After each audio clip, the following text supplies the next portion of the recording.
Oh, so we just starting this book with trauma. That's how we doing it? Let's talk about it. Prologue, House of Flame and Shadows, Book 3, Crescent City. Let's get into it. So it's been 2 days. The Asteri have managed to fix their shit up like fucking bing, bing, Wreck-It Ralph fucking, I don't even remember that guy's name. Anyway, the good guy in Wreck-It Ralph. He came and fixed the shit with the hammer, right? And it's all fucking beautiful and perfect. And they're like, okay. Well, they're sitting there and they're questioning the two Fae Kings, right? Douche Canoe 1 and Douche Canoe 2. That's their names, or Morven and Anar. The Autumn's King's name is Anar. My guy, your aura is just every time, okay? For real. Anyway, so they're sitting there talking, and you would think if they were good Fae Kings, they would be like, yeah, we stand behind our sons, and you're a bunch of bitches, Asteri, and we're going to bring our armies, and we're going to fight for good, for freedom! But no, they're fucking a bunch of chosen like, yeah, our sons are bitches, and we tried to beat the crap out of them, and you should just do whatever you want, and oh well. Like, wow, okay, I get it. I see how we roll here. All right, no wonder. Okay, fine, whatever. So as they're doing this, and then questions are going back and forth, like, fucking the Autumn King drops Bryce Quinlan's name as Bryce Quinlan, not Bryce Dannon. They even call him out on like, I thought it was Bryce Dannon. He's like, yeah, well, let's just pump the brakes. I didn't really want it like that, but it is what it is. So he tries to play it off, and then he's like, do you know where she is? And then one of these I guess the Asteris have a rank system too. I don't know which way it goes, but one of the dumb ones was like, hey, we didn't know which planet she's gone to. And like, like planet? What do you mean? I thought she went to hell. Like, what are you talking about? Huh?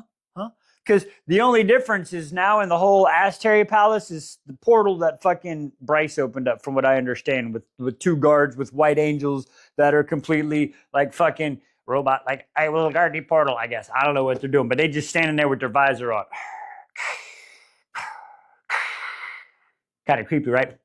So anyway, so a little bell rings, and then they're like, meeting's over, but we'll talk to you later. So they leave, and then Behind and Pollux get up, and they go down an elevator. Now, Pollux is dumbass, he's fucking stupid, but he noticed some shit. He was like, wait, why they got all these mystics and people searching if they know she went to fucking hell? That doesn't quite make sense. Like, it's like, so Pollock is a dumb tool, but I guess he kind of picked up on it, right? And then here we get to the traumatizing shit for a fucking prologue, okay? You didn't even give us a warm-up. There wasn't even, like, foreplay. It's just like, bam, trauma sandwich. Thank you, Mrs. Sarah. Okay, anyway. So we come down, and we've got Hunt and fucking, who is it?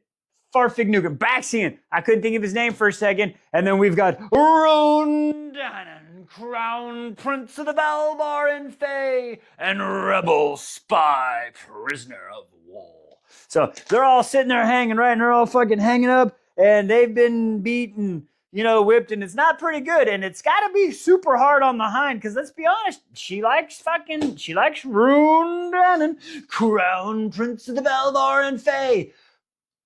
But if this relationship's going to survive, they are definitely going to need some therapy after this shit, right? At least all I can say as of now, the only person doing the whipping is the fucking hammer, the complete chode. So he's sitting there doing that. Nobody's saying much. Baxian is still passed out. They've ripped out Rune's freaking earpieces. Baxian gets a phone call. I guess Mordok, since the Harpy's gone, somebody's taking charge. Their whole rank structure's pissed. They're trying to figure out what the heck happened and all that stuff, right? And then when he turns around, freaking the Hind, she tries to look at Rune, and she takes her mask off, and she's like looking at him like, I'm sorry, I want to help, but I can't. And they understand what's happening here. But then Rune looks at her, and it says like looking the hatred in his eyes, and then the phone goes away, and she puts it up. I hope Rune's just got his own mask on and he understands what's happening, because they got to be together. I did not rip a book for them to not end up together. I'm just saying. All right, join us for chapter 1. Why can't we be friends? Holy shit, can't we just all get along? Holy crap, we're supposed to be friends. We're all the same team. Jesus, team fuck up, right? Come on, guys. Chapter 1, House of Flame and Shadows. What is happening? We start the prologue with freaking interrogations and questioning, and we start chapter 1 with the same thing, except it's from our friends. Guys, Can I vouch for? Hello, I will co-sign. Bryce is a good person. Don't make me go through this bullshit again, okay? We just went through the bullshit with the hind, right?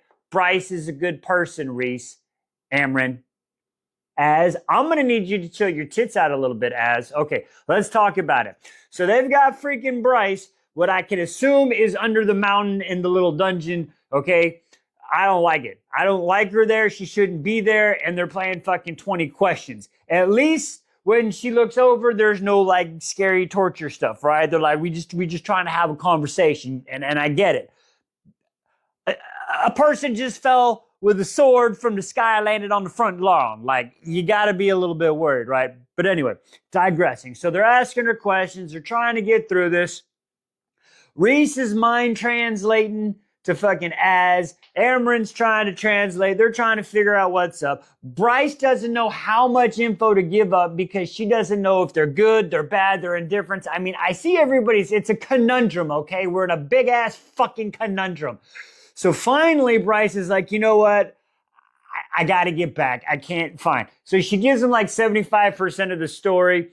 And then Az is like, you're fucking lying. And she's like, listen, this is the Star Sword and this people did. And it was really the truth, but it wasn't all the truth.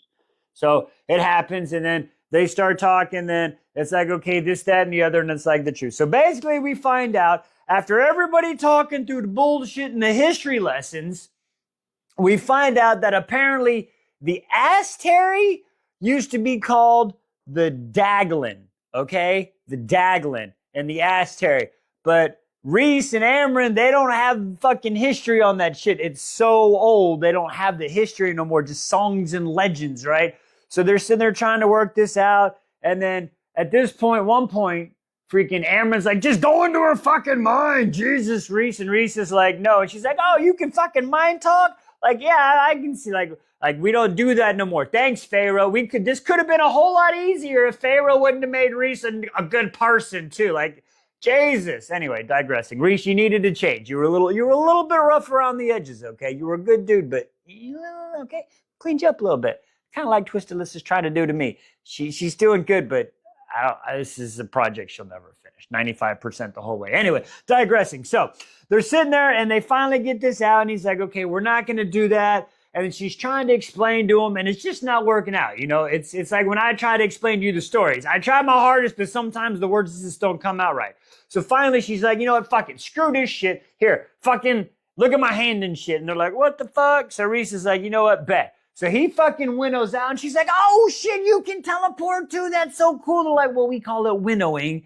And then we find out some people can do it, magic, this, that, and the other. More facts come out. He comes back and he's got the Veritas orb, right? And he's like, all right, show me what you mean, right? So she fucking touches the orb and they get like, they're like scrolling through fucking YouTube and shit, right? They're on the ticky-tacky of the Veritas Orbi and they're scrolling and Bryce is showing like the pew-pews and the bullets and brimstone missiles and all the bullshit that we have nowadays that people are like, what the fuck? That's why the aliens don't come. They were like, these people can't get along with themselves. Why do we want to go down there? Tell me I'm wrong. You can't. I'm just saying, digressing. Anyway, y'all are going to think he's a weirdo now with tinfoil hat. No, I have a colander helmet. Thank you very much. Anyway, digressing. So after they see that, they're like, wait, that shit's coming here? They're like, yeah. And they're like, all right, cool. And then Reese flicked her magic bean. That would have not, anyway, I just said it. Anyway, so he throws her a magic bean. It's like a little silver bean. And they're like, if you take this, then you'll learn our language and shit. So she's like, well, they wouldn't poison me. Fuck it. What do I got to lose at this point? So she opens her mouth and she eats the bean. And then she goes down on the ground and she's, oh, my stomach, I got cramps. I ate too much. Oh, my tummy. And then as she's doing that, they notice on her back, the tattoo, it started shining. And then she gets up and it's like, hey, I can understand you. You can understand me. Cool. Why can't we be friends? Why can't we be friends? So anyway, so that happens. And then they're all kind of freaking out because they're like, what the fuck is on the back? Why does your tattoo, what is that? Why is your tattoo glowing? And why does it have fucking language that is in the book of breathing? And Az is like, you better explain it. You going, and I'm like, Az, pump your brakes, dude. Pump your brakes, Az. I love you, but pump them. All right, join us, chapter 2. Fight Pits, Venom Addiction, and Bad Ideas. Chapter 2. House of Flame and Shadow. Let's get into this one. So I guess we're going to start out. We're getting everybody where they're sitting at, right? So we got to figure out what's up with Emo, right? Because last we left him off. He was running through the woods after Cormac went badoosh and decided to become a big old fireball and apparently not taking any Asteria out with him, right? Ugh. Digressing. So, Emor is now fighting with the Viper Queen. He just got done doing a fight with a Minotaur. Put a hole in his shoulder, and he's just like, yeah, okay, whatever. He takes a first aid kit, and he takes a little potion, and he's cleaning himself up. And fucking Ari the Dragon comes in. Now, I can call her Ari now because she's accepted the name because nobody wants to pronounce that whack-ass first name, okay? So we're just going to call her Ari. So they're sitting there having some conversation. She comes over to help, and Emor's trying to be Emor, but he kind of like chills out on her for a little while. And then she's like, oh shit, it's my turn to fight and some other stuff, right? So now as she goes to fight, he's going to kind of watch her. And as he's watching her, a couple mer people are down there because you know the mer queen, you know, the Blue River Queen, she told everybody about it. So they're sitting there like, you stupid merman, you stupid traitor, bitch, motherfucker. And he's like, whatever. And they're like, yeah, you're a bitch. And then they throw a fucking beer on him, right? That's pretty fucked up. But I mean, I get it. It's stupid. You wasted the beer. Why would you waste the beer? Drink the damn beer. Anyway, so Ari, she is fighting 3 lion shifters and just putting on the show like, I'm so bored. Like she could have waxed him without even getting up, right? And then as she's doing this, fucking the Viper Queen sends some fucking goons to come get Emor. So Emor goes and reports behind the one-way glass, right? And he's like, hello, my lady, like all Emor-y being like, shit, I'm in the same predicament except with this bitch. So she's like, so we got to talk. You know how hard it was for me to find that Minotaur? Do you know how long it took me to find that motherfucker? And he's like, what, 5 minutes? Because that's how long apparently it took him to just do the match. And she's like, listen, I don't like your fucking attitude. I need you to put on a better show. So here, I'm going to give you some incentive. So she slices up and then she's here, have some of my venom. So he takes the venom and apparently this stuff is like, it's got like, he likes it. It's the good stuff. That's why people get addicted because it's the good stuff. But anyway. So he does that and he's like, shit, this is my new fucking life and I don't fucking like it. So then we go from there, then we flash right outside to the meat market and we got Deck, Flynn, and Ethan, and then we've got Sigrid. Now, Sigrid is the wolf that was in the tank with the Mystic, right? Now she's out. Her last name is Findry. She's that bitch's fucking relative, right? So we're sitting there and then she don't know shit because she been in a tank for so long. So she kind of annoying, but they're sitting there and they're trying to find clues about what the fuck has happened. Because all they know is that fucking Hunt and Rundunin, Crown Prince of the Valbar and Fae, is currently in prison, right? He in the dungeon of the Asteria. So they're like, fuck, we got to figure out what to do. And they don't have very many ideas. Nobody in the meat market is giving them information. So they're like, fuck, what do we got to do? So they're thinking and they come up with these 2 plans, right? And plan 1 is let's go challenge the wolves and put fucking the wolves in charge, fucking Sigrid. And I'm like, well, that doesn't make sense. And how is that going to help you? But that was an idea that Ethan, you know, the former Sunball player, that he threw out there. But Ethan also wants to try to go save fucking Emor because he's like, Emor's right there. We could go save Emor, but they're like, we can't fucking save Emor. He gave himself over. We can't do shit. And he's like, okay. And then there are other ideas to call the mer people with the city ships, right? The submarine cities. They're like, they can take us over there. Maybe they can teach us something. Maybe they can help us out. And they're like, well, we got to call them, but we don't know how to call them. So the only way to call them is Emor. So we're kind of in this loop of shit we got to do, right? So finally, like, fuck it. All right, I guess that's what we got to do. So they finally decide to do that. Now, as they're doing that, I had to point this out because fucking Sigrid, Fendry, the new wolf, she got up as they were having this conversation. Oh yeah, as she walks around, the sprites always follow her around too.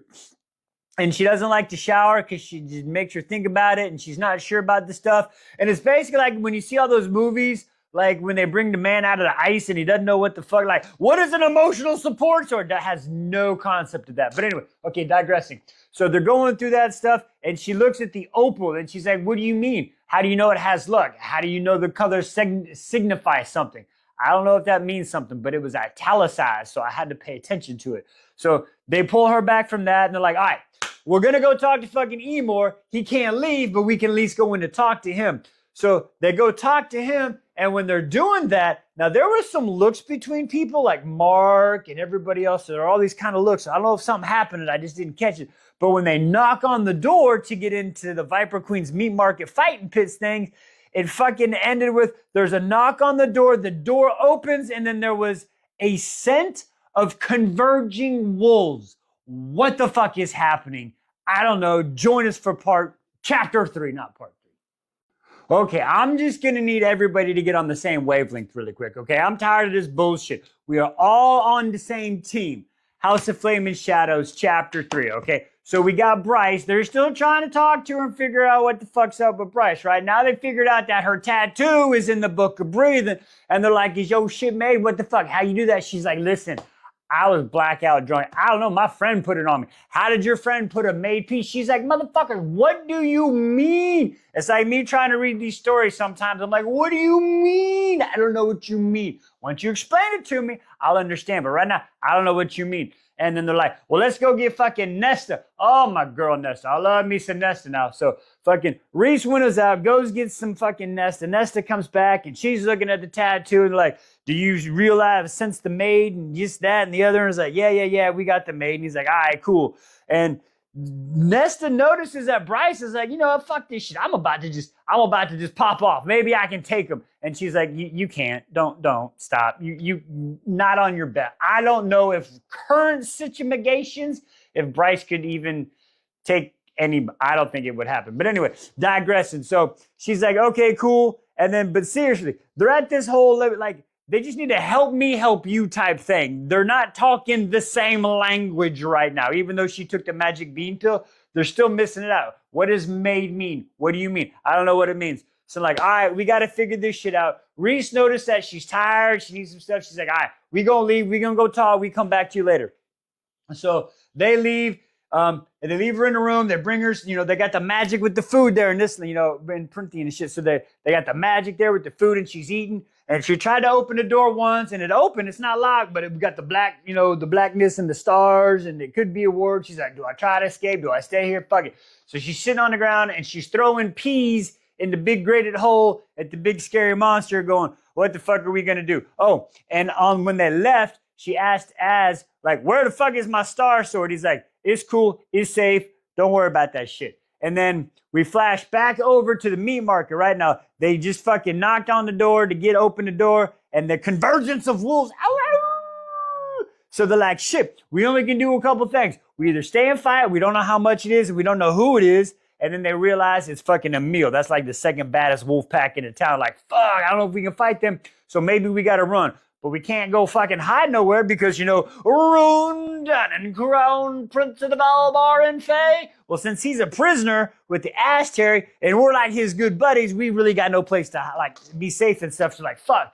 And then fucking Sigurd's like, well, this is kind of my fault and takes some responsibility. And it's like, we'll fucking do this shit. And when she opens the door, they're going to go leave and just hide in the dark and go place to place and try to hide out. Motherfucking Sabine's at the door. This bitch's mom is there, and she looks right at Sigurd and goes, damn, you look just like him. I'm guessing that's fucking Sabine's brother, that she and did all that, but exiled and stuff. I think she just exiled him. And then now we're at this predicament where we're at. All right, join us, chapter 4, coming up. You call it a House of Flame and Shadows. I call it nothing but trauma at this point. Chapter 4, let's get into it. Even Lily didn't want to stick around for this shit. It's so bad. Like, wow. So anyway, we start chapter 4, right? We've got Hunt, Baxian, and Rune Dunn, Crown Prince of the Valbar and Fae. They are literally hanging out down in the Asterian's dungeon, okay? So they're sitting down there, and look, I'll tell you what, for the shit that they've been going through, they're about as in high spirit. I don't know if you can call it high spirits or just flat out, I don't know. They're broke, but they're not broke because they haven't given out shit yet. But it's to the point where Rune's telling jokes. So Rune, I'm gonna tell you Rune's joke. So Rune's got this joke. He's like, all right, so two angels and a fae walk into walk into a dungeon, right? And they all just start fucking laughing, just death laugh. Ah! Fucking that pisses Pollux off. Say, what the fuck are you in here talking about? You're fucking snaps his fingers. So then we meet the fucking hawk. Okay, so the hawk is a chode. He's an angel shifter, an angel that shifts into a hawk, and he's a chode, and he does some fucked up shit. But anyway, he's got him one of them swords too, but it's a curved sword, and I guess he does disembowelments with it. It's pretty gross, but anyway, they're like, do your worst and talking shit, and he's like, fucking. Pollux comes out with a red hot poker, like, shut your tongues or I'll burn them. And they're all like, and they stick their tongue out.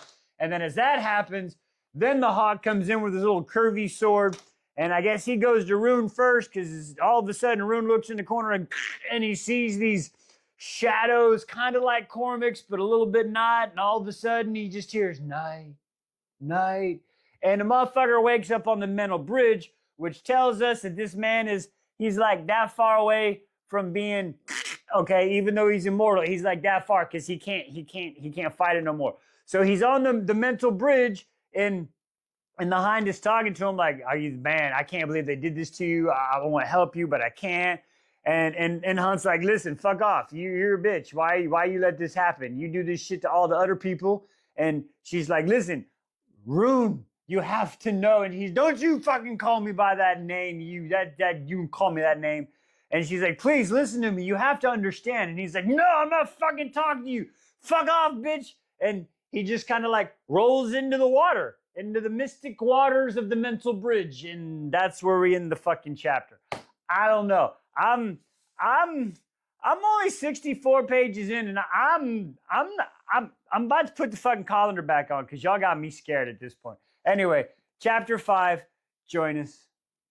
Okay, so we're going to end out this massive book of trauma on chapter 5 right now. At this point, I don't even know why I did this to myself. I should have taken another day break. But anyway, we start out with Sabine is sitting there, right? And she's like, "I'm going to get you sons of bitches." And like, I knew you was coming because she's sitting there now looking at Sigrid, right? And then everybody's got their guns pulled and there's some fucking monologuing and it's like, "You're going to do this," and insults and back and forth. And then finally it's like, you know what? Fuck this shit. And fucking Sigrid starts fucking growling and Sabine's like, "Oh, you won't fucking challenge me?" So she goes and kind of lunges. Now, when she does that, now apparently Declan was said he was aiming at her legs to like do that. But then when she jumped, her face gone missing. Her face ripped off like Nicolas Cage, okay? I guess the Viper Queen had somebody trained on her and she's like, "Come with me if you want to live," and like, "Get inside now." And then she gives this little like remark like, "Bad doggy." Okay, so now they owe the Viper Queen a favor basically. So they go inside and now they're inside with the Viper Queen and all those people. And then we're going to flash over to the Hind, right? Now the Hind is sitting there talking with fucking douche canoe ass Reggie, right? And they're walking around in this humid room, which we find out excuse me, it's one of these precog rooms, right? For the mystics where they travel, there's like 1,000 of these bathtubs where they're traveling and they're looking for Bryce. Well, apparently the Hind has told Reggie that she needs Icarus. Icarus, I don't know. It's some fire sprite with a crown. I don't know. Like a crown like that maybe. I don't the crown. But anyway, that's Connor, not her. But she's been in this like glass thing and she's like, "I need your fire powers because we got to break some people. You want to help us?" And she's like, "Cool. And you got 1 week to do it," and shit. So, okay, I don't know what the Hind's got planned, but I trust her. I have faith in her. She hasn't done me dirty yet. So she's going to do that. And then we go from there, we flash back over to Bryce, right? Now she is still I'm assuming under the mountain. And then she's sitting there and it's been dinner time. She just had some nice roast chicken and some split peas and some very herby potatoes. But she's like, "Motherfucker, I got to figure something out, right? I can't sit around all day long. I got to figure out what to do." So she goes and she lifts the grate up and then nobody comes in. So she's like, okay. So she looks down the hole and she shines a little by and she's like, "There's some scary ass shit down there, but I don't know what I got to do. But I can't sit around here. Do I make noise? Fuck it. Fuck this shit. Everybody would do it. Danica would do it. Rune would fuck it. We're going." So she says, "Fuck it." And I guess she had a little bit of magic left with her from the magic bean, right? So she fucking winnowed down on like this 1 foot ledge. And there's some scary motherfucking creatures down here. She got some scary creatures and she's like, fuck, I don't know what to do.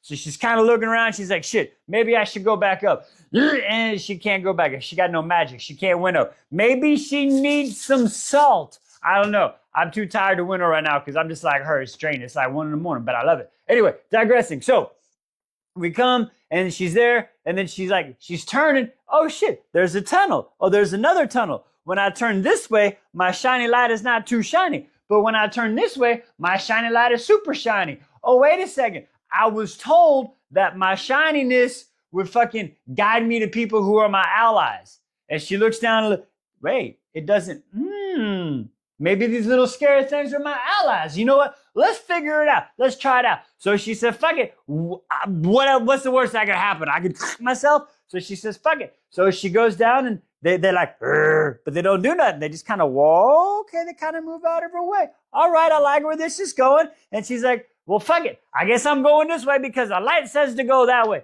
So she goes that way. And as she's doing it, she's kind of reliving some of the things everybody says to her, right? And it's like, oh, Bryce, you're going to be a good queen and all this stuff. Rune was telling her that, right? Because, of course, Rune Dannon, Crown Prince of the Valbar and Fae, would say some good, positive, motivational shit like that to his sister. Like, you're going to be a great queen. So as that happens, she's feeling all proud. And she even says, like, I feel like I had a crown, like, getting put up on my head and shit. So that's good. And then from there, we close these first 5 chapters out and we go back to the fucking Viper Queen's place, right? Now they're sitting there. It's the next morning after they all talk to fucking E. Moore and he's all like cracked out on my fucking Viper Queen venom and shit. And they're having a conversation and Ethan's basically like, bro, what are you doing? And E. Moore's like, well, listen, it's my life. It is what it is. It's fucked up. There's no saving me. Just forget about me, all right? Anyway, what's up with this new chick you got? What's up with this chick? She smelled like a fender. You look like a fender. And he's like, yeah, it's a long story. I rescued her and yada, yada, yada.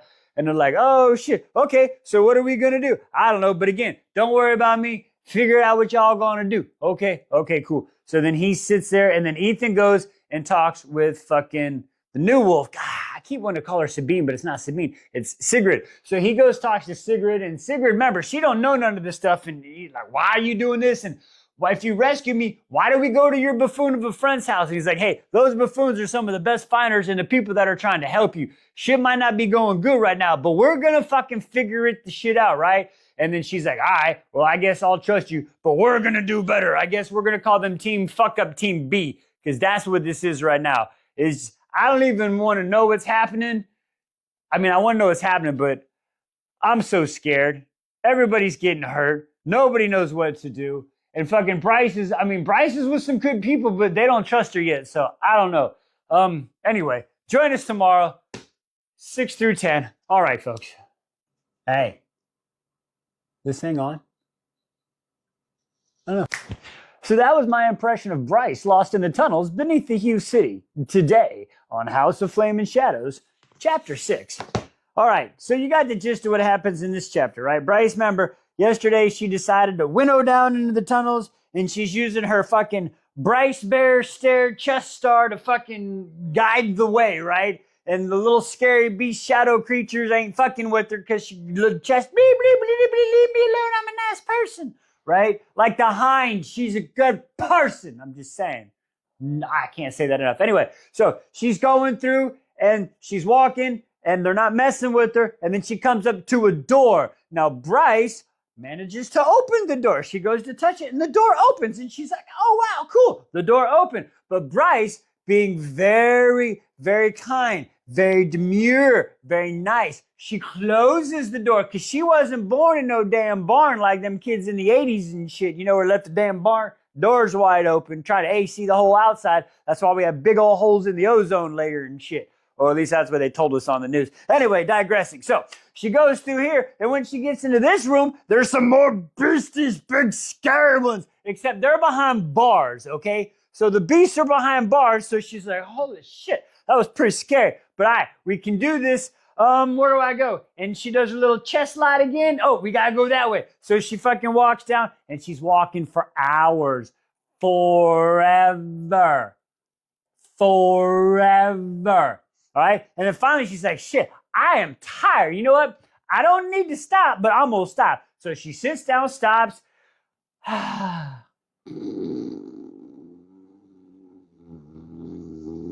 Oh, shit. Oh, God.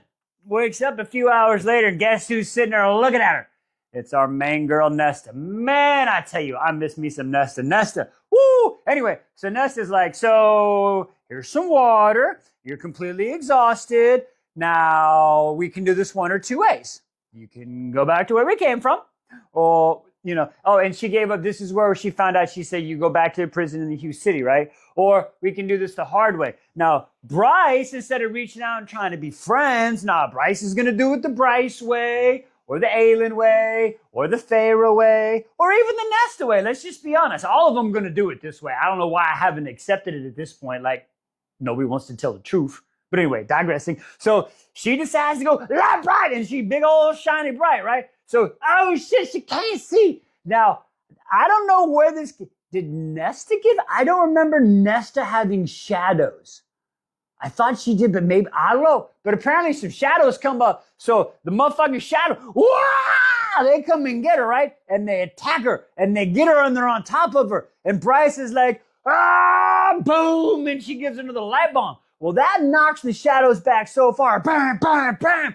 It hits the walls, and that causes the mountain. There's a rumbling and a bumbling, and it causes it to shake. Oh, shit. And that causes a little fucking cave in, right? And it's like, oh, shit. So they start running and another light bright. Oh, shit, another cave in. Bright. Oh, shit, she's running. And then she's trying to climb up some rocks, and all of a sudden, right there. Oh, my sword's way over there. Anyway, so she got a sword in her neck, and she's like, I better not move. And then Nesta's like, do not move. Y'all know how Nesta be saying that shit, right? So, I mean, she could, whoosh, she could cut that rope like that. Whoosh, y'all know what I'm talking about. Y'all know what I'm talking about. But anyway, so she's like, all right, cool. And then she's like, so, what do we do? She's like, well, that was the way out, and you fucked that up. I'm sorry, I didn't mean to do it. Well, it didn't matter if you meant to do it. You did it, so now we stuck. So I guess we got to go that way. And then Bryce is like, listen, I don't know what's up, but you see this light on my chest? And she starts kind of like doing that one, and she's like, you see how it gets bright and dark? I got to follow the light. And Nesta's like, all right, let's go. Let's go.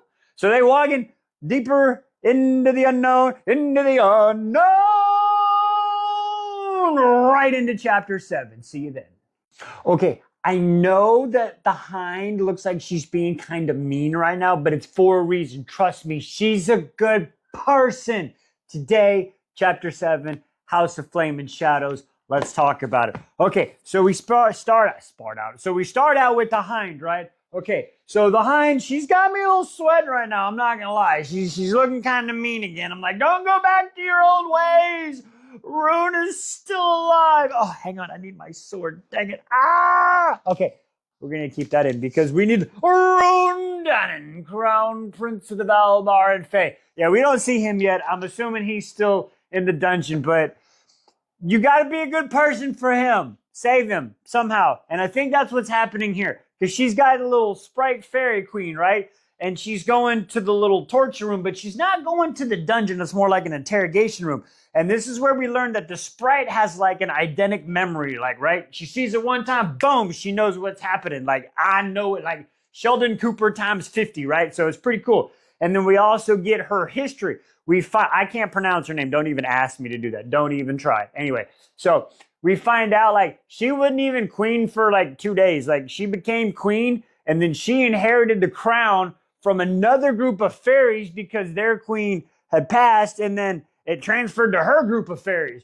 And then she's like, oh shit, I'm the queen. And then bam, they're like, you're my prisoner now. And then they tattooed her neck, right? So when she takes her into the interrogation room, she's like, the Hind is like, hey, you're the evil person that we're going to interrogate. And it's the royal tattooer, the scribe or whatever. And she's the one that puts the tattoos on the head and on all that. And the Hind really put her communications crystal in there, right? Because she got to get rid of it because, you know what I'm saying? Rune's gone, he downstairs. So all that stuff, right? So she's trying to get rid of the evidence and do these things. But the little fairy, when the Hind's like, burn her! And she's like, no, burn her! And I'm like, Hind, calm down, girl. Like, but I get it. It's so hard, but she's a good person. It makes me feel bad for her. But anyway, okay, digressing. So the little fairy says, no, I can't do that. I got honor. And then the hind is like, all right, cool, cool, cool. See, I think this is going to work out because my theory is she's going to use the little fairy to pretend to torture Rune and Hunt and everybody else down in the dungeon, right? That's what I was thinking. That's my theory on that one. But then she ends up leaving, puts in the little fairy back, and is like, all right, I'll come deal with your ass later, right? And then she leaves. And then from there, we go back over to fucking Printhia, right? And then we're down in the secret tunnel with fucking Nesta and Bryce. So they're down in the tunnel and they're walkie. Oh, walkie. Okay, they're doing a lot of freaking walking. So as they're sitting there walking, she's like, why are we here? Like, what are you doing here? Where is this tunnel? Where are we going? What is happening? And Nesta's like, listen, I don't know about this tunnel. I ain't never been here before. As a matter of fact, nobody's been here before, okay? That's why I keep calling it a secret tunnel. Hello? Why aren't y'all listening to the narrator, guys? I'm telling you what's going on. Anyway, they never listen to me. Digressing. So, as they're going through the tunnel now, they see a bridge. I get super scared with bridges too. After all the things that happen with bridges, we got arrows in shoulders, we got people being chased in trials and shit. Bridges are very scary places too, I'm just saying. So anyway, so there's a bridge, we got the light bright, she's shining it up at night. So she's making it all bright, they get across the bridge, and then all of a sudden, we find the big old, I like to call it the shit worm, okay? It's the Mittengard worm. We learned in the very first book, the very first book I read. Do y'all believe I started this shit back in February? February 22nd, I believe is the date. Anyway, digressing. So, we freaking, the shit worm freaked Bryce out like a motherfucker, like, ah! Like a deer in the headlights, right? Just, ah! So she's freaking out. Fucking Nesta saves her, and then she's like, listen, girl, I'm tired of this shit. You either fucking fight or you run. We don't fucking just freeze the fuck up. And Bryce is like, all right, cool, my bad. Like, I didn't ask you to save me and shit. And Nesta's just like, oh, this is gonna be a long fucking day. And then it's like, seriously, like, why did you come in? Like, why you? Why are you the one that come get me? And Nesta had a funny line. She's like, honestly, like any other day of the week, there's a line of people that would volunteer me to do stupid shit like this. But today I volunteered. I think they're doing it because they're testing her. They're testing her to see if she's a good person. This is all just a test, and we're trying to form a bond between trauma.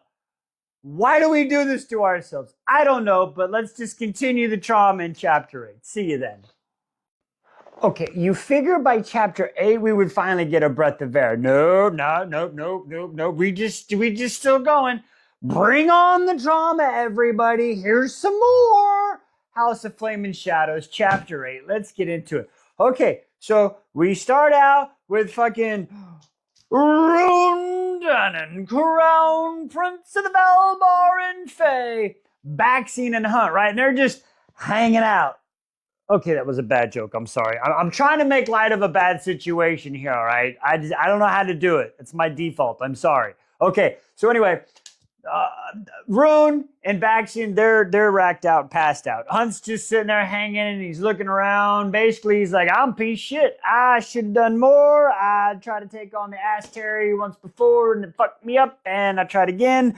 I didn't try hard enough. I didn't protect Bryce. Holy, I'm piece of shit. That's what he's saying. And then as he's doing this, he looks over in the corner. He sees these motherfucking shadows again. All right, the shadows are back. Can the shadows just come out? So he's sitting there looking, and then finally the shadow it materializes where he can spectralize it with his eyeball vision, right? And it's fucking Apollyon. It's fucking Apollyon, the Star Eater, 7th level of hell, Prince of the Pit guy. And he's like, what up, dude? And Hunt's like, bitch, where the fuck is Bryce? Is she with you? Is she safe? And he's like, she ain't with us. And that's got Hunt. Oh, Hunt's motherfucking pissed. So then we get a little bit more conversation. And then the Prince of the Chasm shows up because he heard Bryce is not. What do you mean Bryce is not in hell? And they're having that conversation. Do you think she could be? Shh, don't say nothing. Shh. Why are we keeping secrets still? Okay, so anyway, nobody knows where Bryce is. So they're going off the theory that her little chest bright star thing is sent her home, right? Which is Prynthian, which is Midgard, which is the home of Thea, the starborn princess which left, and all the other fucking history that we've been through, right? It's very, very, very, very confusing. I'm still trying to figure it out myself. We'll get it there though. But I think I'm right on all that. So that's happening, and they're like, okay, we gotta figure it out. Do you notice the different about the crown? And he's like, yeah, Reggie, he's the one that tattooed the crown on my head this time. And he said, that's very strange that Reggie did it and not the Imperial hag. Do you notice a difference? And before, the old hag was like cold iron. This new one feels like acid burn. Hack the planet. Sorry. Anyway, digressing. So it's different. And then he says something like, that's nothing new. They've been doing that for a millennia. That was something I noticed. And then they tell freaking Hunt, get ready. You're gonna have to do what you were bred to do. And he's like, what the fuck do you mean? Like, dude, you're an asteroid killing machine. We just gotta fucking unlock you and shit. Okay, so then we go from there and we go back to the other land, and then we up in the Viper Queen's place, right? And we go with fucking Emor. Well, he wake up and he like, ah, shit, my friends are still here. Okay, cool. So he go make him a cup of coffee. And as he's doing that, he's like, what up, friends? They're like, motherfucker, why are you doing this shit to yourself? You don't need to do this shit. You should have come to us for help. Why are you doing this? You're fucking ruining your life. Blah, blah, blah, blah, blah, blah. And he's like, listen, man, I did what I had to do. If we came to you, the River Queen would have fucked you up. And, well, listen, we're going to get you out of here. And he's like, I just can't defect. And they're going through the whole spiel of the bullshit, right? And even Ari's like, yeah, listen, you can't really do much. When did you become an expert on fucking the Veep fucking policies and shit? Like, or did you read the fucking fine print? Like, I don't know, is there an HOA contract we didn't sign or something? So they're sitting there trying to figure all that out.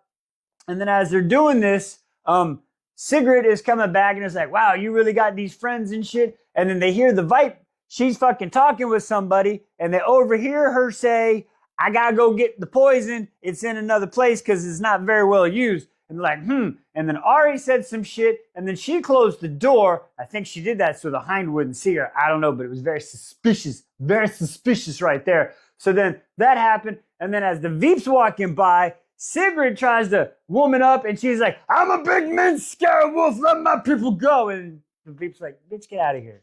What are you doing? Go back to your little tent. And she walks away, right?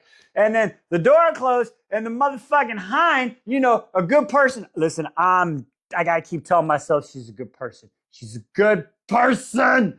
Anyway, she comes up and she hears them and she's like, hey, you don't open the motherfucking door, because if you do, Prince Rondanon, Crown Prince of the Valbar Fae, is gonna die. Not by her. She didn't say by her hands. She just said Prince Rondanon is gonna die. But she's trying to save him. I hope. Fuck, I don't know. Join us, chapter 9. And we are back to the secret tunnel. Secret tunnel. Like, seriously?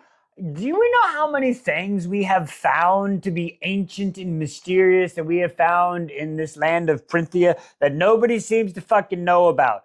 Historical records are shit. I'm just saying, okay? This tunnel that they're in right now, Nesta and Bryce, it's another secret. So secret. Reese doesn't seem to know jack shit about shit for a really educated guy. I'm just saying. I don't know.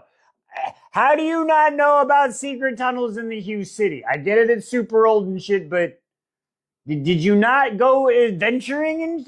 Anyway, big scary monsters. I probably wouldn't have done it too. Okay, anyway, digressing. Let's get back on track. Okay, so Bryce and Nesta, they're still in the secret tunnel, and guess what they're doing? They're fucking walking. And guess what they do some more of? And some more walking. They're at this point, they're walking so much, you're like, we could walk up at a dead end and we ain't done shit. So they got to sit down and eat, and they sit down and have a little snack, right? And Bryce is like, why you got food and provisions? Like, this is kind of sketchy. She's like, listen, I didn't know what was going to happen. I didn't know what we were going to get into. And she's like, oh, that's kind of smart. I think they know us up in a way, or they found something, and this is like a test. I swear to God. But they better find something cool at the end of this secret tunnel, and it better not just be some big scary monster that almost tries to eat them, and it was like, okay, you're trained now, because that would really suck. But anyway, digressing. So they're going down the tunnel after a little snacky poo, and they come up to a fork in the road. Fork is one of the funniest words I have ever fucking said. I just want to throw that out there. Now that I've said it for the internet, I can move on with my life. Okay. Anyway, digressing. So they find a fork in the road. She does her little like, booby chest light. Which way do we go? Oh, okay, we go to the right. Now, as they go to the right, they notice there's a bunch of shit on the wall. And there's a bunch of paintings and, well, not paintings, but like drawings and markings and carvings, right? Now, it's got the Fae people and it's got these scary people in robes. And then down here, where they couldn't even manage to give any detail, it's apparently that's the humans, okay? Now, this goes back to the story that fucking Ashtray Regias told about how the Aster used to give the Venari the humans to rule over so they would feel like they were powerful so they could flex their little Venari powers and shit because the Aster's got bigger powers, that whole bullshit. So they're seeing that. Now, as they're looking, they see on the wall that there's a name and it's Selene? Selene. But yeah, so they see the name Selene and like, aha, I don't know what the fuck it means. But then they see a bunch of crucified corpses and corpses with holes in them. So people know about this tunnel because there's crucified corpses and the holes in chestises. So people have been down here at some point. So all of a sudden they're about to walk and Bryce is like, oh, stop, grabs Nesta, stops her and like saves her. She's like, stop, it's a trap. What do you mean? She's like, give me something heavy to throw. And Nesta's like, really? Let me show you how we do this here in this land. Ooh. And she turns into her silver flame throwing shit. Like, fire! And then you just hear the cling, cling, cling, cling, cling, and you hear all the mechanisms just turn into ash, right? So they go down, and now it's super safe to go through, right? So they go down, and then they make it through the place, and it's super safe, and they get through there. And then Nesta's like, why did you save me? And she's like, well, it makes no sense to not save you. Like, I would be down here by myself if I didn't save you. And she's like, oh, okay, that kind of makes sense. So then they sit down and they're eating some food again and they're having a conversation. And then this is where we find out, like, wow, we didn't know about the tunnels. Reese didn't know about these tunnels. We don't know what the fuck's about to happen. And then they hear some noises and she's like, what's that noise? And Nesta's like, that's just the shadows, my dear. That's just the shadows. Join us for chapter 10. I don't know how many times I've got to say this, but guys, the Hind is a good person. Just listen to her.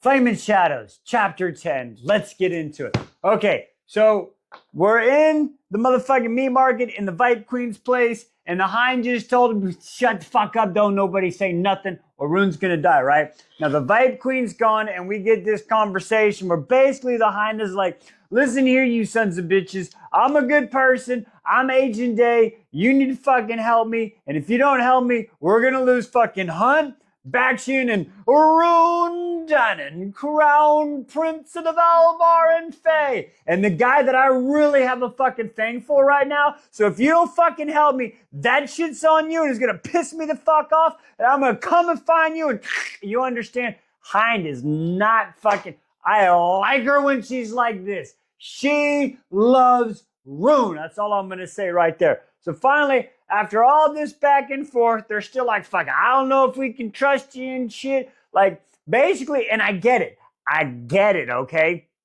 I mean, they even said this point, like, if you're this scared of me and don't trust me, I must have been doing my job right, okay? So they're like, okay, quick recap. What you're telling us is the most deadly and scariest interrogator and spy breaker, I couldn't think of that word for some reason, and spy breaker, who apparently has our friends in the dungeon, has come and hunted us down, wants us to free our friends out. That sounds like a motherfucking trap. Who's supposed to be a double agent. That sounds like a motherfucking trap. I don't know if we can trust you. I'm trying to tell you she's a good person. But I get it. I'm just some voice in y'all's head. You don't hear me. I'm just narrating the story.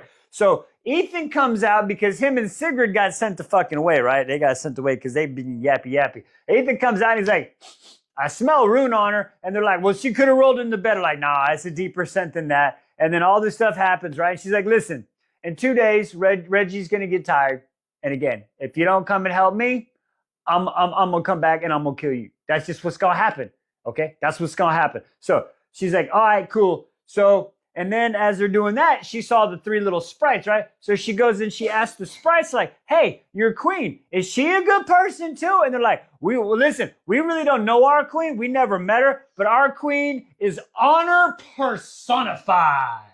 And I think that's going to give the hind an idea to help her and free her. And you're going to use me and we're going to help. We're going to get free. And we're going to free our friends, okay? So that happens. And they're like, listen, 2 days, meet on the docks. A boat's going to take you over. And we're going to go over there. Declan, you're going to do your camera. Boop, boop, boop, boop, boop. Hacked uploaded. And change the cameras. And we're going to get them all free. And that's what's going to fucking happen. So it looks like everybody's going to get their wish. I have a feeling I'm going to have my new helmet on soon. Or my helmet, because I'm getting scared. Anyway, join us tomorrow, 11 to 15. See you then. Whoever designed this tunnel that Bryce and Nesta are currently in is the same person that designed the fucking runway in the Fast and Furious movie. It's so long. That's what she said, Jesus Christ. Chapter 11. Flaming Shadows. Let's get into it. So, as I said in the intro, we're going down the secret tunnel. Secret tunnel. Yeah. Anyway, so they're walking down the secret tunnel, right? And it's Bryce and Nesta, and they're walking down, and they're looking at all the shit on the wall. And it's like, ooh, high lords, high ladies, thriving civilizations. And at the bottom, it's got landscapes of hell and shit. Like, it's always there. So they're having talks about this. And this is where Bryce finds out just a really itty bitty about Nesta's past, because they're sitting there talking about these pictures and everything else. And this is where Nesta lets Bryce know that she used to be human. She's only been Fae for a little while because, you know, Nesta talks about the high Fae like little snobby, right? And she's like, oh, we got the little snobby to us too. And she's like, yeah, I used to be human, right? Which I have so many theories on the whole the Acheron sisters that we'll talk about later. But digressing, I don't think Fae was related to him. Just going to say that right there. I'll put that out there. Anyway, digressing. So anyway, they're going through and we find out that, you know, she tells Nesta that she's half human. She's just been Fae and blah, blah, blah, blah, blah. So they're going down the fucking tunnel because the light bright, shining our way through the night. Hey, that kind of works. So they're going down and they come to a big ass motherfucking river. And they're like, well, we can't cross the river. And she's like, can't you fucking winnow us? And Bryce, instead of just saying, nah, my powers don't work like that. Maybe I need a charge. I need a shot of power to help me work because, you know, I'm not like you. But she's like, nah, my shit just don't work like that. Or I'm tired and recovering. So she's like, okay. And then she's like, well, I guess we could get in the water. And Nesta's like, yeah, let's not really do that. And then Bryce does her little fucking, which way do I go? Which way do I go? And the light is like, get in the water. Get in the water. So she's like, fuck it, let's go for a swim. Woohoo! Now, right before this happens, Bryce made a comment like, too bad we didn't have one of your winged friends here. I'm just saying, God, that was some bullshit. So they jump in the water. They're in the water. There's rapids in the water. She's swimming in the water. They're paddling in the water. They're trying to get to this little pool of calm water, right? And she's like, oh shit, I didn't tell Nesta that I jumped in the water. And they got to get to the pool. So she looks back, oh shit, Nesta's on my ass. So they're swimming and they're swimming and they're swimming. And then they finally make it to the puddle. And then they're in a little cool pool. And then Nesta's like, you reckless ass motherfucker. Why did you do this? And she's like, well, what did you want me to do? We had to get in the water. Otherwise, if we didn't get in the water, we wouldn't have got here. And Nesta's pissed. She gets up. She's like, motherfucker, come out. And fucking Ash shows up in a goddamn shit. Why are we doing the bullshit? Anyway, let's move on with the story. So then we go, this sucks. We go back to Hunt, Bryce, and Rondaden, Crown Prince of the Valbar and Fae. And once again, my guys are we're kind of hanging out. Oh, this is fucking horrid. So anyway, they're sitting there hanging out and we're going through Hunt's mind, right? And he's feeling the guilt. He's pulling all this. I should have done this. I should have done that. We get a quick flash over a fucking, none of them got the tongue because the tongue got the tongue. So they're kind of talking funny too. And they're laughing and they're trying to the tears on the face. And they got the poop and the pup on the ground because they're hanging, but they're making them go the poop and the pee-pee to number 1 and number 2 on the ground, right? So that's pretty nasty. So their wings are growing back. They itchy. They're fucked up. And they come and they bring them food on the ground and they drop them down and like, but they still shackled up. They're like, it hurts so bad, but it feels good because my arms aren't above my head and shit. But we got to get the food. So they're like, and unfortunately, they're kind of doing all this to get to the food, right? And they get there and they're like, oh, they barely eat the food. And then they're telling some fucking jokes. And then unfortunately, it's so bad. They pass out in their own fluids and nastiness because they're so weak and tired after just a few beats. And then Rune is like, I'm going to get Pollux so bad because he feels bad for everything. And his first thing is he's going to destroy Pollux like a motherflapper and get everybody's revenge. And there was one point where they asked Rune, like, hey, maybe you could ask your friend to help us out. And Rune didn't seem to want to like that idea. Rune, I'm going to really need you to kind of get over this, okay? She's a good person. I don't know. We'll figure it out. Chapter 12. Seriously, how long is this freaking tunnel? That sign guy here, all the way like halfway around the freaking world before they got through this damn tunnel. Today, Flaming Shadows, chapter 12. Let's talk about it. Okay, so as we're talking, Bryce, Nesta, and now Az. Az has been in this motherfucker the whole time, being a little shadow, creepy, peeping Tom guy watching them. So they're kind of like, yeah, when we found out you were in the tunnels, we decided to bring some provisions and see what would happen. So she's like, y'all motherfuckers been lying to me. Bryce, you haven't really been honest with them either. I'm just saying. So we're going to call this the tunnel of truth, okay? Maybe we can get some truth because as they start walking through this tunnel, they finally start to be just a little bit more honest with each other, right? So they're walking. They're talking about all the stuff on the walls, and Bryce is like, yeah, I can tell you what this wall says without knowing the context. And Nesta's like, what do you mean? She's like, bitch, I know art and shit. I'm smart when it comes to this stuff. And she's like, oh, okay. And then after that, she like falls down and scrapes herself and her hands and her knees. Now, after this happens, Az realizes that her knees heal pretty quickly, but her hands, that they didn't heal up. So then Nesta asks, like, what's your healing rate? And she's like, oh, I'm a little half fae. Like, I used to not heal, but since the drop, I'm pretty decent. But right now, I don't know why it's taking so long. So there's something in the water, apparently. Az keeps saying, like, there's something about the water. Excuse me. So we'll figure that out. And then they're talking more. And then we learn Nesta drops the bomb about how Reese is like half and half. Like, she's half and half. He's half Aurelian, half fae. So we talk about that, and Az is like, watch yourself, OPSEC, don't be giving out too much information and shit, and all that's happening.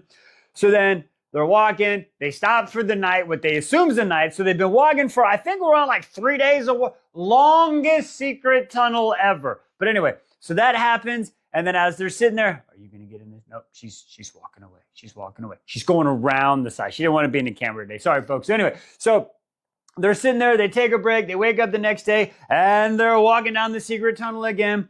And then Nesta was like, so you can really understand what's happening on the walls? And she's like, yeah. She's like, well, what is on the walls? And she's like, it's basically saying this was a place once of joy. But if you look at the bottom half, it looks like very scary hell. And Nesta's like, well, what about that part?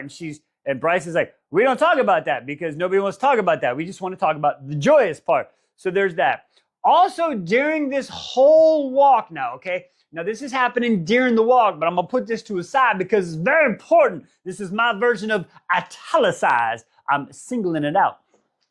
Anytime Bryce gets close to Az, who's got Star Sword on his back and Truth Teller on his side, right? Az gets all twitchy and fidgety and like, and Bryce gets all mumbly and grumbly. What are you doing? Oh, your ball. Okay, she's playing with the ball. So they kind of notice that, and it happens a few times, 6 times. I was if it was going to be 7, I was going to lose my shit. But it happens like 6 times in this whole way. Nesta even points out, like, he doesn't get fidgety like that.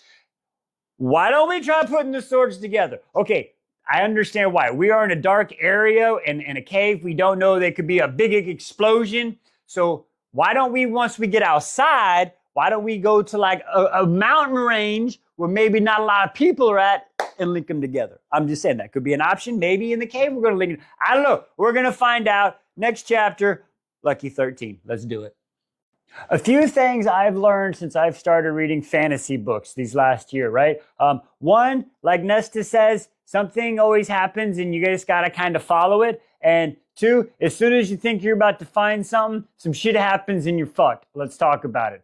Flame and Shadows, chapter 13. Okay, so we start out with Ethan, right? He wants to go talk to the fucking Vipe Queen. They're still in the meat market. He's waiting 5 hours. At one point, opens the door and he gets told, like, if you don't close the door, we're going to your ass, right? Like, oh my Jesus. So he's like, okay. So he waits his 5 hours. And finally, the Vipe Queen's talking to him, or they're having this conversation. And he's like, the conversation is kind of weird. She's like, so what's up with you and the wolves and Sigrid and Sabine? And like, what happened? And Emil got better and took Sigrid back, or took a fucking Sabine back, and she's being healed, and she's probably healed now. And why didn't you finish her off? No, young wolf, why didn't you finish her off? Well, because we got pride and blah, blah, blah. And if we would have done that, that would have been an assassination, not a challenge. And she's like, semantics, 6 in one, half a dozen in the other, blah, blah, blah, blah, blah. And he's like, oh, okay, cool, whatever. And then they go into this whole, like, listen, we got to get out of here and we need Emor too. So what's it going to take? And once again, never make a bargain unless you know all the rules. Now, he even says he wish he would have had Mark here with him, you know, the lawyer guy, but he's not. So he's making the deal is they get to go, but he's only got to do one private fight. But he didn't ask who the fight was against, and you have to ask the important questions. I've learned that. Ask the motherfucking questions. Be honest and ask questions, and we probably have a whole lot better time in some of these stories. It would be so fucking stressful. But anyway, digressing. So he agrees to the fucking deal. One fight tomorrow, 10 p.m. She's going to make it a worthy opponent. That is such a bad fucking idea. But I guess we're going to see what the fuck happens. Good job, Ethan. This is why you're a Sunball player, and you should probably go back to playing Sunball. You're not very, I'm just saying. Digressing. Okay, so from there, we go to motherfucking Hein. Now, if I told you about the Hein, say it with me, everybody. She's a good person. Or Faye. But anyway, digressing. So she's sitting there, the shower's on all steamy, and fucking Pollux the Hammer comes out. And I guess we see why they call him the Hammer. Okay, he's got a big plot hole. I don't understand how this is possible. But anyway, digressing. And he's all like, and she's like, ooh, what are you doing? We got to go in 15 minutes. Like, his fucking Regulus expects you there. And she's like, ooh, sorry, Aunt Flo and Mother Nature coming. They're there, and I'm having a hard time. And remember, their cycles are like super duper hard, so they get to chill out. And hey, I'm sorry, I ain't got to deal with it, but chill the fuck out. So she had to take a tonic to go early because he understands her cycle and doesn't like to do things when she's on it. So that's her excuse. So that happens, she goes and lays on the bed, and he puts his nice tux on, and then leaves, and she's even like, damn, he's a good-looking dude, but he's a fucking asshole and evil motherfucker. And then he leaves, she wasted 10 minutes, and then she runs to the bathroom, and then she turns the shower back on, and she picks up a tampon box. Because every month they send her a new box of tampons. It's really a fucking burner phone, because Pollux won't touch that shit because he's afraid of feminine products, apparently. So that happens, and then she pulls up the burner phone, and she calls in, she gives the secret code, beep, beep, beep, beep, beep. And then they're like, what up? And she's like, hey, I need everybody activated. We got to do this shit. And they're like, there's nobody left. Like, we've taken too many losses. Command ain't doing shit. She's like, okay, you tell Command, I got some shit that we got. I'm going to fix the camera just a little bit. There we go. You tell Command, I got a big plan and we're going to do some shit. And then they go through the authentication and they finally get to Command. And she's like, we're going to do this shit and you're going to do this shit and you're going to do this shit and it's going to fucking work. And then they're like, okay, 2 days time. And she's like, fuck. I hope this works. And then we flash back over and end the chapter with fucking Bryce, Az, and fucking Nestor, right? And there's another fucking river. How big is this? Well, I mean, it's a Midgard worm opening it up, so it might be this. But anyway, they're sitting there opening it up, and they're talking about all this shit, and they're talking about the past and all this stuff, and they see a skeleton. It's like, oh, do you think the worm did that? And it's like, no, if the worm did that, the skeleton wouldn't be fucking whole. And then just hit me. Maybe that skeleton was the person they see in a picture. Well, there's a picture of a guy in a mirror, like waving his hand. I believe it's like, hi, everybody. Let's see what it said. Here, I'm going to read exactly what it said because it's fucking wow. So it says, the river, there's carvings, normally full of life, action. And this one was simple. It clearly meant the sole focus. Something great of importance was carved here, right? An archway had been etched, stars gleaming around it, and the archway stood a male figure, image created with impressive depth. His hand upraised like, hi, how you doing, friends? Come see me. It's over this way. And then a motherfucking worm explodes from behind him. Jesus Christ, I wanted a break. Join us. Chapter 14's next. That was the dumbest plan ever, Bryce. I don't even know what you were thinking. Chapter 14, Flaming Shadows. Let's talk about it. So remember how we talked about Bryce and the little scratches on her hand?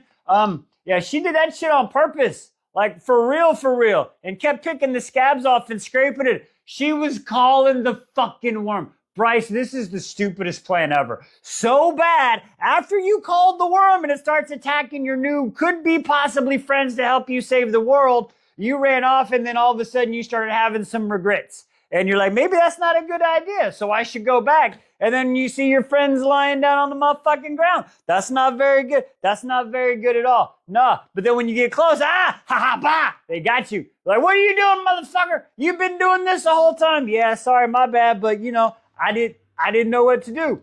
So then, they're like, okay, well, what are we gonna do now? Well, since you're tracking it, we're using you as bait. Bitch, Nest is pissed. Don't piss Nest off. But anyway, so from there, we flash back over to Emor and them. And they're kind of yelling at Ethan right now, like, you stupid wolf, what are you doing? You made a bargain with the Viper Queen? Like, that's dumber than wearing a colander on your helmet. I'm just saying. So I even picked it out. Like, why are you fighting against the Viper? Who's your opponent? It could be Mike Tyson. He could bite your ears off. You don't know what the fuck's gonna happen. I'm just saying. So they're kind of pissed, and they're like, well, maybe Mark can help. Bitch, Mark used his lawyering abilities to get the fuck out to go see something. I don't fucking know. But anyway, so they're like, you might want to have a little drink there, young buck. And he's like, I don't drink before a big game. And he's like, you're going to want to drink because you don't know what the Viper Queen's bringing you. And this is where also Sigrid is kind of like, hey, you did the right thing, but you didn't think it through. And he's like, man, she's going to make a good leader someday. Yeah, because leaders use their brains, people. Nobody's using them. Y'all need a better helmet. See, it doesn't hurt. Anyway, okay, so then we go back, right? And they're fighting the fucking worm. They're goddamn fucking trying to fight the worm, but it's not working. So finally, Nesta's like, you know what? Fuck this shit. I'm tired of this shit. And she fucking... She puts on her motherfucking mask. Oh, the Nesta Death mask, my lord. She puts that shit on and she's all like, I am fire! For silver flames. Fucking worm goes down, right? It's a beautiful little battle scene. And the whole time that's happening, like, she's fucking... Az is taking Bryce and running her down a little trail, right? And then fucking Nesta's doing her whole thing, and the worm comes up, and she's like, flames. Like, it was a really cool scene. She put the sword, and then fucking Az is scared as shit's walking up, is like, hey, calm down. Like Scarlet Witch and the Hulk, like, hey, pretty girl, hey, scary girl with a big mask, calm down, it's okay. Az is home. House of Wind, Nyx, all the people you love. And then finally, she calms down and the mask falls off her face. And she goes, oh, and she puts it back in a little pocket dimension, right? That's where she keeps her death mask in a pocket dimension. And Az is like, oh, thank the mother we got through that shit. And Bryce is like, what the fuck was that? That was fucking cool as shit. But before she could really say anything, Nesta's like, don't worry about it. Turn around and walk the fuck on, bitch, because she's pissed, and I don't blame her. All right, one more chapter 15 coming up, folks. Okay, so everybody's pissed off right now. I understand why, but I'm gonna need everybody to just chill your nutsacks out right now, all right? Just fucking chill the fuck out. Chapter 15, Flame of Shadows. Let's get into it. Everybody's so angry. You know why? Because nobody's being honest with each other. Jesus freaking Christ. Okay, so they're logging down the world's longest fucking tunnel system still. I swear to God, does anybody know the number to Guinness? Can we get Guinness to verify this tunnel length? Because holy shit. So anyway, so they're walking down the tunnel and Bryce again, she's fucking hindsight's 2020. I'm sorry. I'm really fucking sorry. So she's trying to beg and like, motherfucker, you're lucky we don't fucking kill your ass. And she's like, yeah, why don't you just kill my ass? And Az is like, listen, after all the shit we've been through at this point in time, we got to see what the fucking end of this goddamn tunnel. Otherwise, Reese wouldn't have started this shit. What did you say? Oh, yeah. So this is where they find out. Okay, I see why people might think Reese is very manipulative, okay? But I think Reese he's not manipulative. He gives people a touch in the right direction. God, I hope this doesn't come to bite me in the ass one day. Anyway, digressing. So we find out that Az caused the caved in. They wanted her to go down. They didn't know she could winnow. So they're finding all this stuff out. So now as Bryce is walking down this tunnel, she's pissed. What does it feel like to be used, Bryce? This is what you do. I'm telling you, this is what fucking all of them. Aelin does it. Bryce does it. Fucking everybody's doing it. Fucking leaving shit out. Why would we do this? Just be honest with each other. Okay, sorry. I'm getting off topic. Focus-wise. Okay, we're back in. So they're walking down this fucking thing and they're sitting there talking and yada, yada, and yada, yada, yada. And what's happening? Why you do this? Why you don't do that? And what's going to happen? And all of a sudden they come up to this big fucking thing and it's like, oh shit, we need some fucking help. Like, we got a real serious fucking problem. And then it ends right there, cliffhanger. No idea what the fuck happens. Are you serious right now? What is it, another fucking river or a tunnel? I don't know at this point. So from there, we flash over to Roan Dunnan, Crown Prince of the Valbar and Fae, and tortured rebel spy at this current moment. But that's okay. He's going to get out of there because the Hind, who, say it with me, she's a good person. All right, she's going to help him out of there. So Roan is sitting there and he's doing mind talky and he goes back to the mental bridge and he's talking to the Hind there and she shows up and they're standing.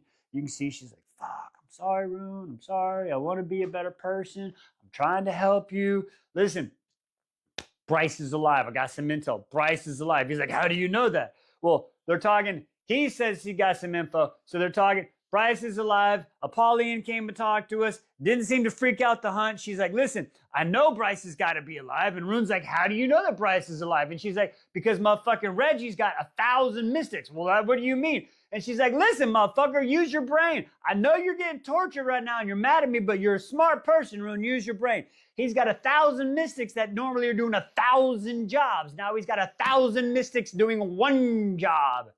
She's alive, Rune. We just don't know where. We got to figure it out. Okay, so that's fucking happening and bullshit. And again, I understand why Rune is pissed. I'm not saying it's not warranted, but we're going to do some counseling. We're going to sit through it, Rune. You and me, we'll talk one-to-one. I'll let you know all the shit she's doing on the inside so you can believe, so you don't think she's lying to you, because I understand she's a master interrogator, spy breaker. But I'm watching from above, from a narrational point of view. She's a good person, Rune. Anyway, he doesn't think that right now. So she's like, Rune, I'm going to get you out. And he's like, fuck you, you're dead to me. God damn it, Rune. Anyway, join us tomorrow, folks. We'll see what happens. I swear to God, this is the longest tunnel ever. That's what she said. Holy shit, Journey to the Center of the Earth. Not House of Flame and Shadows, chapter 16. Okay, let's just get into it. So, we're in the longest secret tunnel in the motherfucking history of known motherfucking shit of the ever. Like, they've gone past the core of whatever the name of their fucking planet is. Holy crap, I swear to God. Anyway, so they've come up to this gap, okay? And they can't jump across because it's too far. And as can't fly him across because it's too narrow. He can't even get his wings more than like halfway out. He's like, hello, I can fly. But he can't really do that. So they're like, okay, what are we going to do? So this is where Bryce got to be a little truthful again, okay? So she's like, so you know about batteries. And remember, she took that magic beam pill so she can kind of talk their language. But like when she tries to say like battery and phone, there's no translation for that. So it's just a heavy word on her tongue. So she does her best to try to explain it. She's like, if you point your little magical shadows right there at my starlight, starbright, chest bright, and I get some powers, I can probably winnow us. And they're like, well, how do we trust you? Like, listen, I know I kind of being a bitch and shit, but here. So she pulls out her cell phone, right? And she goes, here you go, take this. And they're like, it's bright. Oh, fuck. You know what happens when you turn your cell phone on in the middle. Oh, shit, it's bright. And it's a picture of Hunt. And you can kind of see, okay, Nesta's like, all right, cool, pocket dimension. What the fuck? That was cool. So anyway, she's like, all right, cool. So she's like, listen, just a little much, like little tad, like how much? I don't know, just like that much, like just a taste, okay? Don't fry me up on the inside. So he's like, I'll do my best. Like, thanks, Az. Thanks for doing your best. But he goes, No, it fucking shocks her. Now, she describes this power as undiluted power, right? Okay. She gets it down. She's cool. She's like, all right, reaches her hands out. And she winnows them fucking across. Yeah, she fucking did it. She didn't betray him. Good job, Bryce. Good job. You did the right thing. Okay.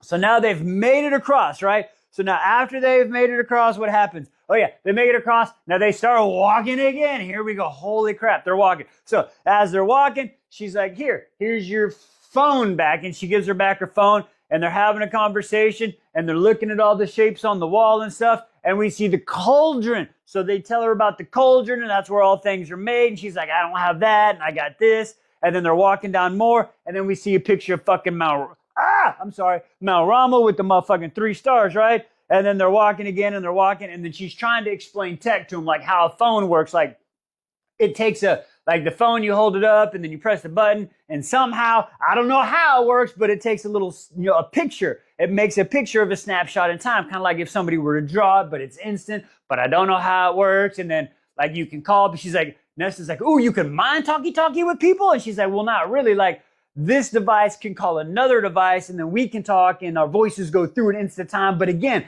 I don't know how that shit works. Like most people nowadays, so they have that. And then from there, we flash. Special effects. So we flash over to fucking Emor. Now, Emor just got done with a fight, right? And he got a little wound on his leg. He was doing the lunch fight. Because tonight, at the night fight, is the private fight where fucking Ethan, the former Sunball player, he's got to fight somebody. And apparently if he wins, the Vipe Queen's going to let him go, right? He made this stupid bargain. So fucking Emor's like walking around. He goes up to motherfucking Ari the Dragon. He's like, hey, listen, Ari the Dragon person. You be nice to motherfucking Ethan. Don't fucking do this. And she's like, why? You don't fucking own me. Who you talking to, bitch? And he's like, listen, I'm just trying to warn you for the better half of me, because apparently Lord Tristan Flynn is a fucking badass and would, and I quote, rip us both to shred with his bare hands. What? Lord Tristan Flynn is a badass? What? I am intrigued by this one almost as much. I can't even say that. Almost as much as I am to see why this tunnel's so fucking big. But anyway, digressing. So Ari's like, all right, bitch, whatever. How you like your wolf cooked? With gravy or barbecue sauce? Like, damn. And then she walks in there, and apparently the only person in there, the Vipe Queen, and I guess this fight about happened or some shit. And then we're going to go to them, and they're walking in the cave, right? Bryce, Az, and Nesta. So they're in the cave, and they come up to the end. We're at the end of the secret tunnel.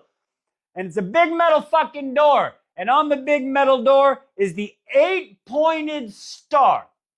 Now, the 8-pointed star, Bryce is like, hey, is this where you saw the 8-pointed star where it was not a good place? And Nesta's like, no. Oh, and we did also talk about, on the walk down, I forgot to mention this. Bryce asked about the mask, and then she's like, it was made. It's part of a trove, the dread trove, and things, it's part of catastrophic things. And when Nesta puts it on, she commands the dead, and she's like, did you hear it talk? She's like, no, but I knew we were sentience in it and shit. But you heard it talking, Bryce. I would have swore she was like, I would have swore, maybe I'm wrong. But anyway, so they get in front of the big metal door, right? And Bryce walks up, and she's like, try to push it open. And Nesta and all kind of fucking chuckle. And Nesta's like, did you really knock on the door, right? Like, hello, come in. And then knock, who there? And knock on the door, and she's like, did you really think you would push that? And she's like, hey, I had to fucking try. And then all of a sudden you hear, cling, cling, cling, cling, cling, cling, cling, and the fucking door starts to move. And Az jumps in, and he kind of guards Nesta, but not Bryce. And then we end motherfucking there. Oh boy, what's about to happen? Join me, chapter 17. Okay, so we know why the tunnel is so long, but this brings up my next question. How do all the mechanics on these old ancient things still work after thousands and thousands of centuries of just sitting there rotting?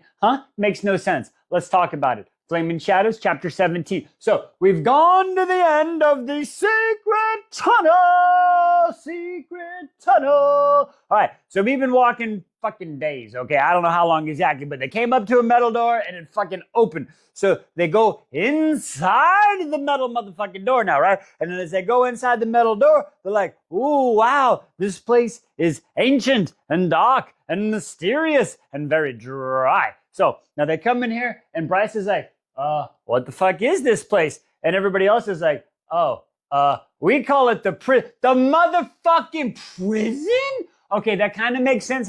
Did they walk the whole way? We don't know. But holy shitballs, the prison? That kind of goes back to the theory we had where the fucking missing court, there's a missing court and the prison is built. It kind of fits that theory. I like where we're going. Okay, so anyway, so from there, now we're going to drop down. Okay, we're going to drop down back to Emor. Shit, I forgot where we're going. So we're going to Emor and the Vibe Queen, right? We're back in fucking meat market in her place. Now everybody's teaming around. They're going to give Ethan, the former Sunball player, he got fight. Now his fight is to get them out of there. So they're giving the game plan because they assume he's fighting Ari, the fucking dragon demon cool chick, right? So anyway, as they're getting ready to do the game plan, all of a sudden the Vibe Queen, she starts walking out and she's like, blah, blah, blah, blah, blah, blah, blah. Like, you could have dressed him better. Like, this ain't no fanciness. And then, you know, Emor's like, hey, I really appreciate you doing this for me. You didn't have to do it. And Ethan's like, yeah, I did. We're a pack. And then, you know, Emor's like, dude, that's really cool. I've never thought. Emor got all choked up inside. He's like, if we get through this, we gonna be good together. And it's all choked up. And it's a real good scene. I like to make fun of things like that. But anyway, digressing. So now they're sitting there doing that, and they're like, all right, where's Ari? She's probably going to drop up from the ceiling, but she's not there. So like, where's the dragon? Where's the dragon? She gonna burn me. Let's do it, right? And they're like, no, actually, she gone. What do you mean she gone? Oh yeah, I worked out a bargain with somebody. It's a better deal for us, and she agreed to it. What do you mean? She's gone. Okay, I thought Ari was going to be cool because dragons were supposed to be honorable people or creatures, but apparently she's not fucking honorable. I mean, she probably lived a rough life and probably reasons for it, but still, I digress. So they're like, well, then who are we fighting? And it said the Findry heir. Now, are we talking Sigrid? Or why would Sigrid agree to that fight? Or is it Emil? Is it fucking... I don't know. We'll find out next. I'm going to need my motherfucking... I got my sword. I might need my helmet for these next few chapters. But anyway, so from there, we're going to go back to the prison. So they're walking in the prison tunnel, right? And as they're sitting there walking in, they realize that they're in the prison and they're wards. And they're like, shit, we need to go back and talk to Reese. And they're like, really? We have to walk all the way back or walk all the way up through these wards, through all the scary people, and get to the top and hope the mind talkie will get him here? Let's just see what's at the fucking end. So it's like, all right. And again, this is not one of Bryce's finest moments, okay? Bryce, you're really leaving a bad impression on yourself at this point, and I'm kind of upset with you, okay? You're a better person than this. Anyway, digressing. So they get up to this ward area, and they're like, oh, cool. And they see the big 8-pointed star on the ground. And then Nesta fucking, oh, shit, that's where I found the fucking harp. What's the harp? All of us a made item. And we go over the harp, and then she's like, what about a horn and this and that and the other? She's like, maybe that's what my people are drawn to be here. And they're like, I don't know, but we can't get through it. And she's like, oh, well, maybe I could go through it and stuff. And they're like, okay, yeah, maybe. I could have my sword and stuff. She's like, yeah, okay, fine. So he hands her the sword, and then she's like, okay, well, maybe. Oh, shit, look out. And at this point, Az lets go of her hand, and then she just sneaks over the line like, ha, got you. And Az is like, what are you doing? I can't get through. So she's like, you really can't get through? And he's like, no, motherfucker. And they're like, well, I guess what happens? So she goes in here and she starts talking. And she sees constellations and Orion and the Hunter and the Warrior and all the other constellations. And she's like, oh, shit. And then she sees this stuff. And then all of a sudden, she's like, I don't know what to do. So I'm going to step on the big shiny thing in the center of the floor. And that's where it happens. Because maybe all this was here for her to find something hidden. And I don't know, but she's pissing me off. Join us, chapter 18. So there's ideas and plans, and then there's this. Today on Flame and Shadows, chapter 18. Okay, so we start out hanging out in the dungeon, right? We're just out there hanging still. Oh, my Lord. But we've got Hunt, Baxian, and Rondanen, Crown Prince of the Valbar and Fae. And currently, good idea, Fairy. God, jeez. Oh, we'll get into that. So they're sitting there hanging out, and they've got a plan. And, okay, they have a plan. That's all I can say. Well, Pollux hangs them up, right? So they were hanging down for a little bit. He hangs them all back up, so that's why they're hanging out. And then he leaves, and I guess he gets busy, and he doesn't come back. So like, all right, it's time for plan A. So plan A is they're going to swing Rune. He's going to grab onto a poker and twist himself into a spinneroonie and break the change and fall down. Okay, yeah, that doesn't work. They tried it, that didn't work. He's just a few inches short, And he's like, so how good are your teeth? What did you say? Rune, what did you say? Yeah, sure, just bite my hand off. What? Okay, Rune, listen, did you watch was there a showing of Yellow Jackets or something? Because, oh my Jesus. So anyway, Hunt's like, fuck it, okay, yeah, white guy, fuck, okay. Baxian's like, nah, bro, stop. Listen, I got this. Let me deal with it. My teeth are sharper. Not really, but you've been dealing with a lot of shit, so I'll take this burden, you take the next burden on, right? Like, my hair is even just fucking, I've been pulling my hair. Anyway, digressing. So he's like, all right. And I guess that's what they're going to do. They're going to push him and bite off his fucking hand, and it ends with, don't scream. Okay, wow. All right, so anyway, so then we're going to go, whoosh, we're going to flash. Oh, look at that. We're flashing over to Lydia. So, the hind, she's a good person, but she's in some deep water now because she's in the bathroom and she's changing out her feminine hygiene product because, remember, she induced her stuff to get away from the hammer for a little bit because she's about to try to rescue her boys downstairs. But as she's changing her product out, old Hammer walks in and he's like, hey, how you doing? You hear the good fucking news? Yeah? You hear? Huh? They brought the harpy back alive. Oh, fuck. You know what I need? Hang on. I'm going to need the sword for the rest of this part. Holy crap, what's happening? Anyway, so then we go back from there. Even the kitty realizes it's getting crazy. So, well, I don't really need this from now, but next time we go to them, I'm going to need that. So, anyway, so from there we go back. Okay, we go back to the prison. So we're back in the freaking prison, right? And they're sitting there talking, and she just stepped through the ward, and then now she steps on top of the 8-pointed star. And nothing happens, and Nesta's like, well, this is rather fucking unexhilarating and stuff. And then all of a sudden, boom, shine bright like a diamond, the star. It took a minute to load. It was buffering, Nesta. You don't understand buffering, okay? The technology, Bryce, you got to explain it to them.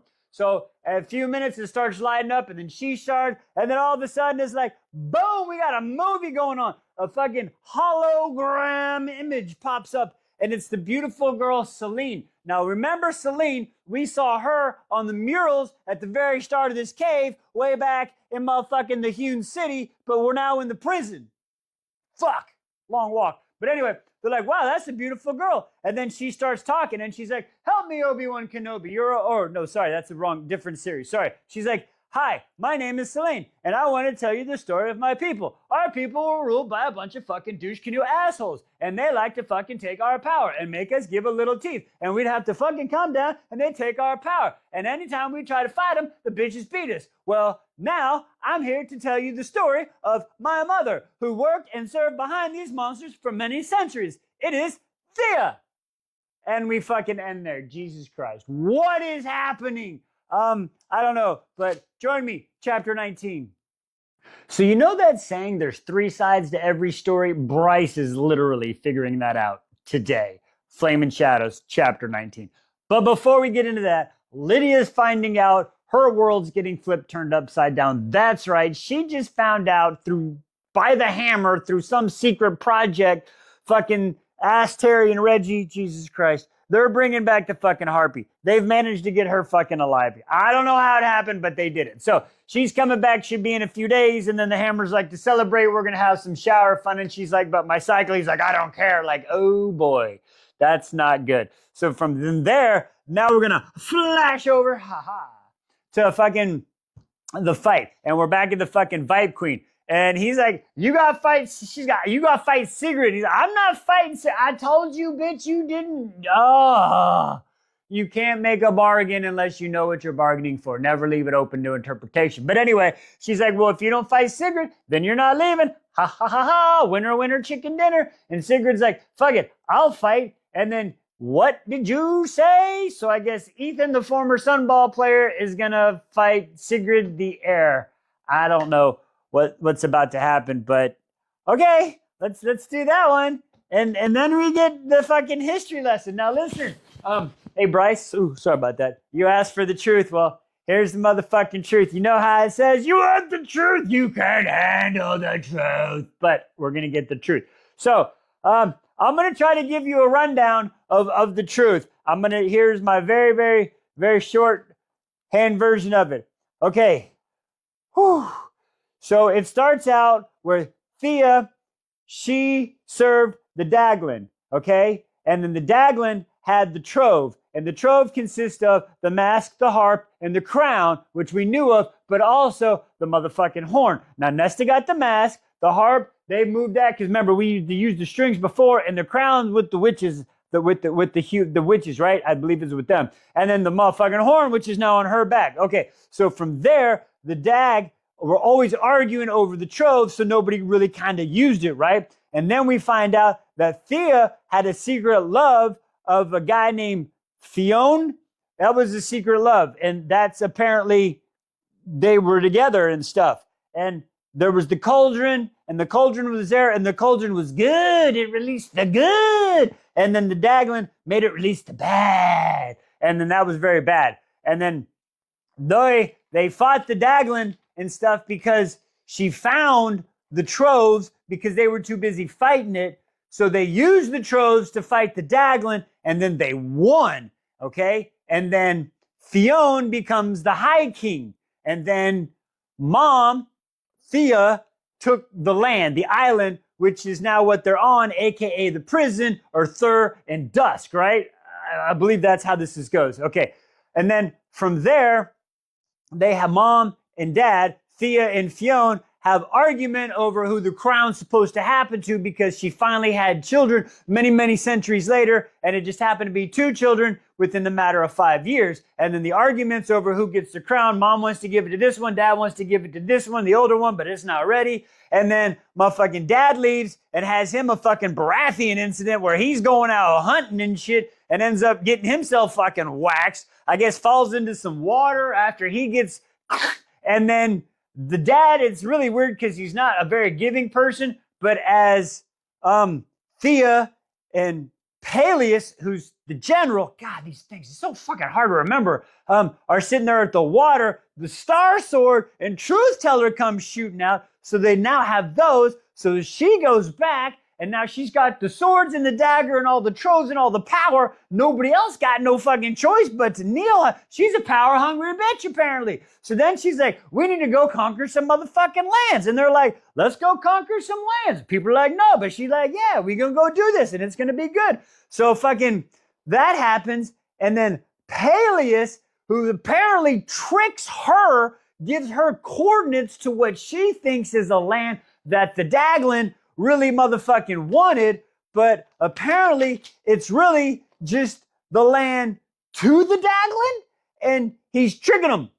So they're there, and then the pretty guy that was waving in the mural, that was really fucking Reggie, the Asteri, in a motherfucking disguise, saying, come, welcome, welcome, yes, take over these lands and these people, it'll be fun and good. So now she's going from town to town like a butcher, waxing people. Bryce is even like, great, I'm fucking related to a power-hungry bitch. What is fucking happening right now?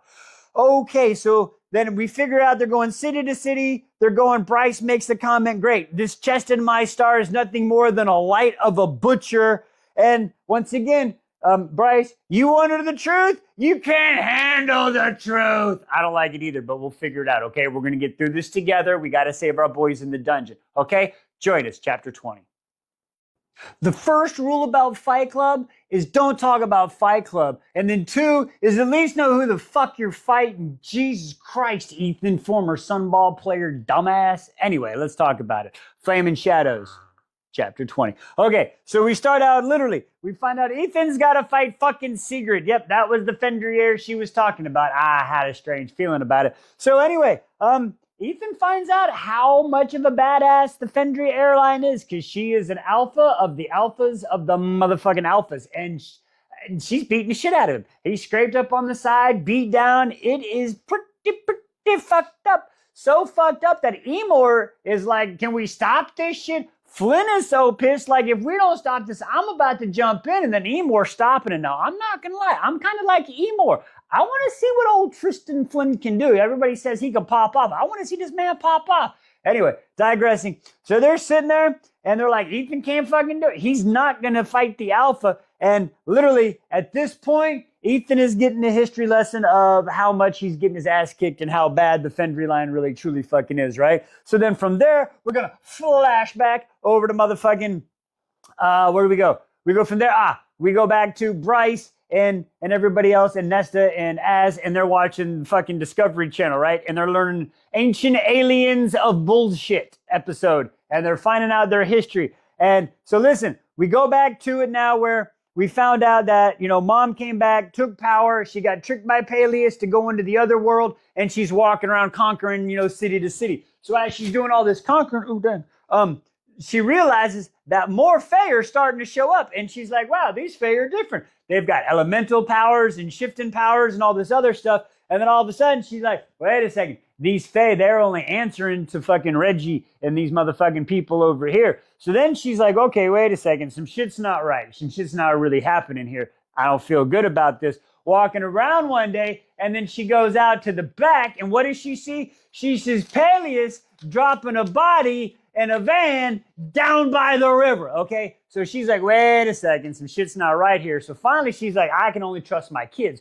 So she goes and tells Helena and Selena, and they're like, all right, what's up? So they take their light and shadows, and they go into, I guess is the Eternal City, but it's to the Asteria headquarters, and they go like deep undercover for a few months, and they figure out all the secrets. Come back and tell mom, and mom's like, okay, well, I got the star map. We got to figure some shit out. So mom takes the motherfucking horn and the harp, and she goes, bring, and opens a motherfucking portal where fucking Adias is like, you rang? You finally want some help? What's up, y'all?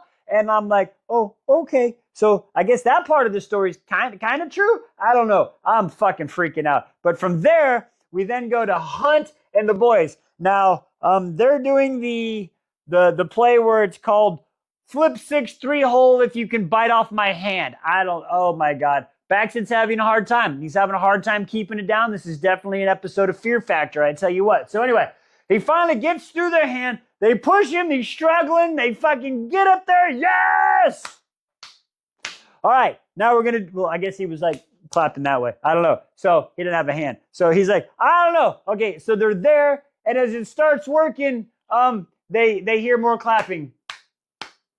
Because the fucking Pollux and the Hawk show up and are like, damn, that's one hell of a plan, my guy. Oh, Jesus. God, that hurt. Okay, fuck. So from there, we go back to fucking Ethan. Now, Ethan, he's fucking fighting. My cat's here. I can't get up. I'll step on her. So they're trying to fight. He's getting his fucking ass kicked. He's like, I don't know what to do. And finally, all of a sudden, Ethan's like, I got the eye of the wolf. I don't want to die. And he comes up and he's like, whoop. He fucking slips one. Bam! He fucking punches fucking Sigurd right in her gut. She's like, ah! She fucking stumbles back. Ah! He fucking leaps up, jumps on top of her, right? Bam! Bam! Bam! And she's like, make Connor proud. Bam! And he fucking stops and backs up. He's like, it's fucking over. I'm done. And she's like, it'll be over when I say it's over. The fucking Viper Queen, right? Now kill him! And all of a sudden turns around and fucking Sigurd jumping at him. And I tell you what, I don't know how he does it, but motherfuckers fucking rolls. Boom! Claws and fists right to Sigurd's throat as the blood curdles on the ground. And Ethan stands victorious and stunned like a motherfucker, just like I am. Join us tomorrow. Hey, anybody got a DoorDash app? I want to send a DNA kit to Bryce and them, have a quick test done. Today, House of Flaming Shadows, Chapter 21. Special guest, my cat's butt. All right, so let's talk about it, right? So, it's another history lesson, folks. All right, I'm so glad I like history because, man, this was rough. Listen, I got my notes here, and I'm going to read off of it because for me to actually recite all this, it would take me a month of reading this because it's a lot to go through. So I'm going to do my best to get through this, okay? All right, so we're still getting the history lesson, and Celine, we left off with they open the portal, and fucking Adis is like, hello, you want some help? All right, so that's where we left off. Now, from there, we find out that Mom, Thea, and Adis, they've been talking because of magic salts, right? Okay, rare salts. Found some. Really good. All right, so then they've been doing that. Now, they used many hours to talk between the portals to have the plans, right? Now, when they had all their plans, they decided when they was ready, they winnowed, that was really cool, in the middle of night to Parthos. Now, Parthos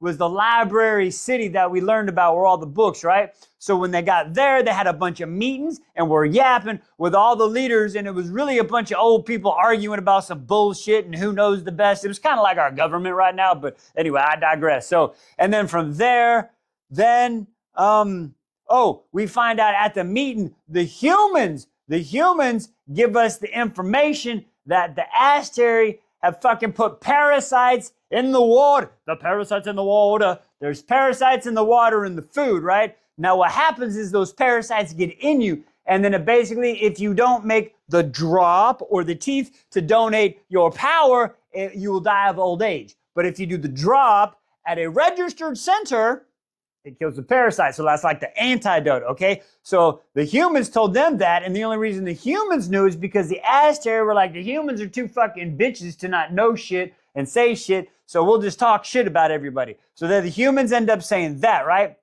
So you get the parasites, drop of old age, and then we go to war! So they have a big old crazy war. It's like 10,000 Fae, 50,000 of the demons, and they're fighting the Asteri, and it's not looking good, right? It's not going good for the good folks. So fucking Adias is leaving, and he's going to try to go back to hell to recruit some motherfuckers, and he leaves one night. Now that night, Mom, Thea, is like, shit don't feel good. My insides don't feel right. Come here, kids. Selena and Helena, y'all got to go. Now, as she gives them everything but Star Sword, so it's the harp, the truth teller, and the horn, and oh no, the bad people are coming. The bad people are coming. So Mom goes out and she's like, play the instruments, and boom, and it sends them somewhere up the mountain, and then Mom goes to fucking fight. Well, they're getting chased up the mountain, and they're found on the mountain, and then fucking Selena pushes the motherfucking, or plays the harp and pushes Helena, and she fucking goes somewhere. I'm not really sure. And then Selena does her shit, and then she goes tumbling between worlds. Now, as she is tumbling between worlds, she hears the horn sound. Now, as that happens, Selene ends up landing at fucking home. And while she's at home, she's on the inside of the big metal fucking door or something. And it's kind of like reliving the scene in the spring where she's just cowering and people are like, let us in, the women and children, please. And she's a little bitch and can't do this. And even Bryce is like, you're a fucking coward, you little bitch ass. So that's happened. So she's fucking kneeling and she can't deal with that. So now after that's done, she decides, I have to fucking do what's best for everybody, and I'm gonna dig these tunnels to protect the fucking world and shit. So to atone, she digs the tunnels and tells the story of everything about the motherfucking truth, right? Because she's back on her homeland, which is the island, which is now location of the prison, and this is how the prison's getting built. So she builds all the motherfucking tunnels, and then she builds a motherfucking prison, and then she goes and gets the scary people and puts them into prison, right? So after all that motherfucking shit's done, she's like, all right, cool. Now I'm motherfucking out of here, and she fucking leaves because she's hidden the truth now. Now she meets some fucking High Lord's son. They get married. She doesn't want to become a High Lady because she doesn't want the motherfucking power. Now, once she finally has a son, she goes and takes that son, gets that son warded to the prison so she can take that son and sit there and know the truth, and the kids can pass the truth down and how they got to fucking deal with the bullshit, right? So this happens, and then her sons have sons, and those sons have sons, and eventually it's like everything else. The shit stops getting to take care of eventually. And then that happens, so the son is warded to the prison, and then she talks about the light of an evening star is inside the sun. The dusk star. Okay, now we're getting more shit about the dusk. So then they tell the story of how this changed for the legend. And as she's out there, she's telling lies about what happened about her family because she doesn't want to know the truth, but she still knows the truth, and it's hidden in the fucking goddamn prison. because she doesn't want people to know. So that's how they get the story of fucking Thea and Peleus and all that other fucking bullshit that happens. And then again, her sons had sons and they were doing that. And eventually they stopped doing that and stopped going and paying attention to motherfucking truth. Now, when she gets all done with that shit, she goes, no, that's my motherfucking story. I'm sticking to it. Motherfucking forgive me. And Bryce is like, bitch, fuck you. I don't forgive you. That is some bullshit ass. And then fucking Az looks at fucking Nesta, and Nesta is like, hey, does Reese know that shit? And Az is like, nope. What the fuck happened? Chapter 20 coming up. Okay, so we got a little bit of Frankenstein action going on up here with some torturing, I guess. I mean, actually, I got a theory. Let's talk about it. Flaming Shadows, chapter 22. Okay, so we start out in the dungeon with the boys. They're trying to do their flip 6 bite through my hand play, right? But Hawk and Pollux showed up with motherfucking Reggie. Oh my Jesus. I'm not gonna lie. At this point, I want to shove an umbrella up Reggie's ass and open it. I'm dead ass serious. And fucking Pollux, I just want to put him on the tip of a fucking paladin and send him down range. Anyway, digressing. So they're sitting there and they're kind of yapping back and forth like rats, this, that, and you little bitches and blah, blah, blah, blah. And then just fucking torturing them, right? It's really fucking bullshit. So anyway, so Reggie comes up and is like, so Hunt, this is the deal. I got a little bargain for you here. Once again, never make a bargain unless you read the fine print. Kind of like when I agreed to read Akatar, I didn't know I was getting into this shit right here. All I'm going to say is you live and you learn. Now I know, read the fine print. So Reggie's like, listen, give me just a little bit of your lightning and I'll let your friends be okay. And he's like, fuck you, bitch. And he's like, all right, cool. So this is what's going to happen. You're going to give me some of your lightning or you're going to pick one to die. And I'm sitting here going, oh my God, if he picks one, he's going to do the old oop-de-oop on him where, like, if he says, kill this person, he's really going to kill this person. So then this person is mad that he picked this person. It was going to be one of those type things, right? But no. So he's like, all right. He was calling up his Umbra Mortis stuff, right? Before he was saying, no, fuck you. But this time he's like, shit, all right, I can't let my friends. Okay. So he goes and he turns up the lightning, and then he puts a quartz crystal on it, and he takes some lightning, and then he says, all right, cool. Hey, you can have one executioner's choice. What? And then again, you made a bad deal. You didn't read the fine print. He's all like, if you'd have just gave it up the first time, they're free. But since you didn't, punishment, executioner's choice. And then he fucking bounces out like, God bless America, what is happening. So after that happens, then we come in and Lydia walks through the door a few minutes later and she's like, oh shit, what the fuck? She kind of looks up and sees Rune's hand and is like, bless America. She's just his stub. Sorry, not his hand, his stub. Because in part of the conversation earlier, the Hawk took his hand and made the gesture like when it was off. But yeah, anyway, so she sees that as like, oh shit, what the heck? And they're like, what are you doing here? And she's like, I got an idea. We're going to give them a shot of this healing stuff that targets the wings so they can grow back so we can cut them off really quick again. And they're like, ooh, I like it. And she's like, yeah. So they're like, hurry, give her the shot. And she's like, bitch, shut the fuck up. So she does the shot. And then she's like, get out of here. I'm going to fucking deal with these two. And they're trying, but see, she outranks them, right? So that kind of pisses them off. So she kind of pulls her rank. Like her feminine issues come up again. So they talk about that. And then on the way out, the fucking Pollux walks up, grabs her by the throat, just enough to leave the bruises. Like, I'm gonna fuck you, respectful. I'm gonna hang on. I'm gonna fuck the respect into you. Some bullshit. Like, honestly, at this point, Pollux, I'm gonna take a line from Ethan, you know, the Sunball player. That could be medically dangerous for you at this point. I have a bad feeling. Anyway, digressing. So they leave. She gives him the shot. She goes over to Rune, says, shit, I would have brought one for you, but now she can't do that because it would look kind of suspicious. And she's trying to talk to Rune, and Rune's like, I ain't talking to you. She's like, mental bridge. She's like, I ain't talking to you. Rune, I'm trying to get to the out of here. They're bringing a fucking harpy back, and if you don't fucking listen, we all gonna die.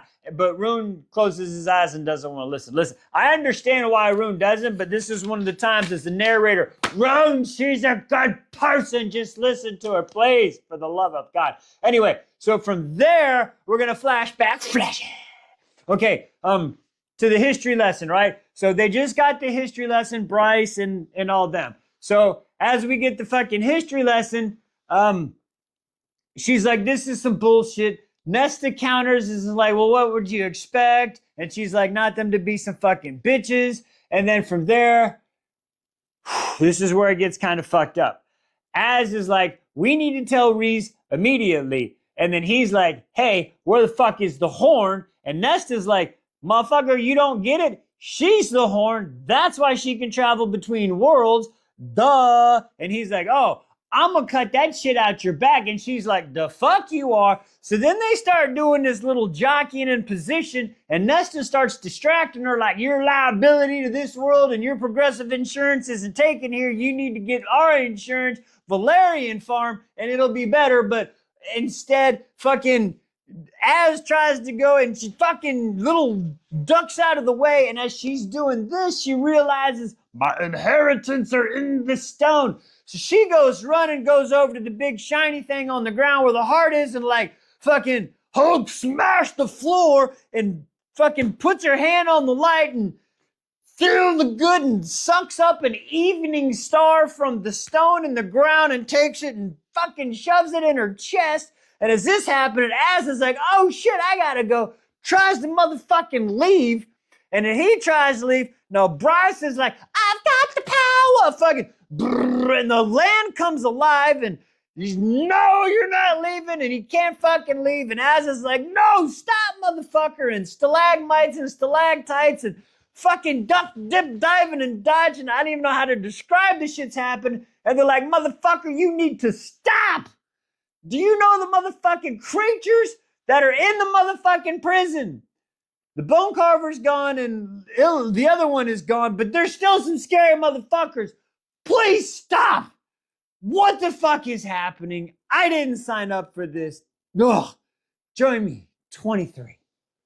The plan to save Arun and the boys today on Flame and Shadows, chapter 23. Okay, so we start out. Lydia is like, shit, I looked at they're eating each other's hands. Okay, they're about to break. It's time for me to save my boy toy, Arun Dunnan, Crown Prince of the Valmar and Fae. He's in bad shape, folks. Okay, so anyway, she's like, it is time to go. She gets all up in the dark webs and shit and sends a secret webby message to fucking Declan, right? Because he's the smartest and swiftest person she can trust at this moment. So she's like, it's go time. We got to set up the cameras. Wait for my mark. Ready, set, go. And then she fucking leaves. Now, she goes into the mystic tank and tells the head mystic motherfucker, like, hey, I need some shit. That pisses the mystic motherfucker off, and they leave to go fucking complain to fucking Reggie and HR and shit. So while they're there, she's talking to, I still fuck her name up, anyway, the little fire sprite fairy queen, right? She's like, hey, listen, I need you. And the fairy queen's like, I ain't trying to do that shit. She's like, no, listen, that was a test. What do you mean? She's like, listen, if I can get that collar or the tattoo off your neck and free you, will you help me out? Like, hook it up? And she's like, what are you talking about? She's like, dead ass, I'll hook you up. And she's like, I don't know. She's like, here, watch, I'll show you. So she's like, I only got my word to show you. So I'll show you. So she goes and gets Hildy the hag. Remember, she's the one that doing all the tattooing with the crowns and the stuff. She's a bad person. So she's like, hey, Hildy, if you let her go and remove your tattoo, I'll let you go. And she's like, what? No way. Okay, cool. So she's like, fine. So she pulls out the key and releases the hackles on the hag, and the hag's like, ha, I'm gonna tell on you. And then all of a sudden the Heinlein pulls out, no, I got my pew-pew in your face. You don't do that shit. No way. Do it now. And she's like, oh, okay, my bad. Okay. So she's like, ugh. And she takes the tattoo, she taps on the glass because she's still got the blood oath activated. So it opens the thing, she lets the little fairy out, and then she takes the tattoo off of her, and she's like, you're free now. Now it's your turn. And the little fairy's like, bitch, your fucking ash. Or insta ash. Like insta ash. It was pretty cool. So that happened. And then she's like, all right, now here's the plan. And now she gives her the rundown. Now this is a good thing because earlier we learned that the little fairy's got an eidetic memory, right? So she knows shit right away. So she tells her the whole plan, like step by step, ready to go. All right, now you gotta be like motherfucking Usher and make it burn. Burn me. Like a motherfucker. Like, you got to make it burn. And she's like, what do you mean you gotta make it burn? She's like, you gotta burn me. Make it look real. Your Majesty. So I guess she's gonna burn her because the plan is she's gonna say, that they were doing some torturing and then she escaped it. And I don't know the rest of the plan, but we're there. Now from there, we're going to go back.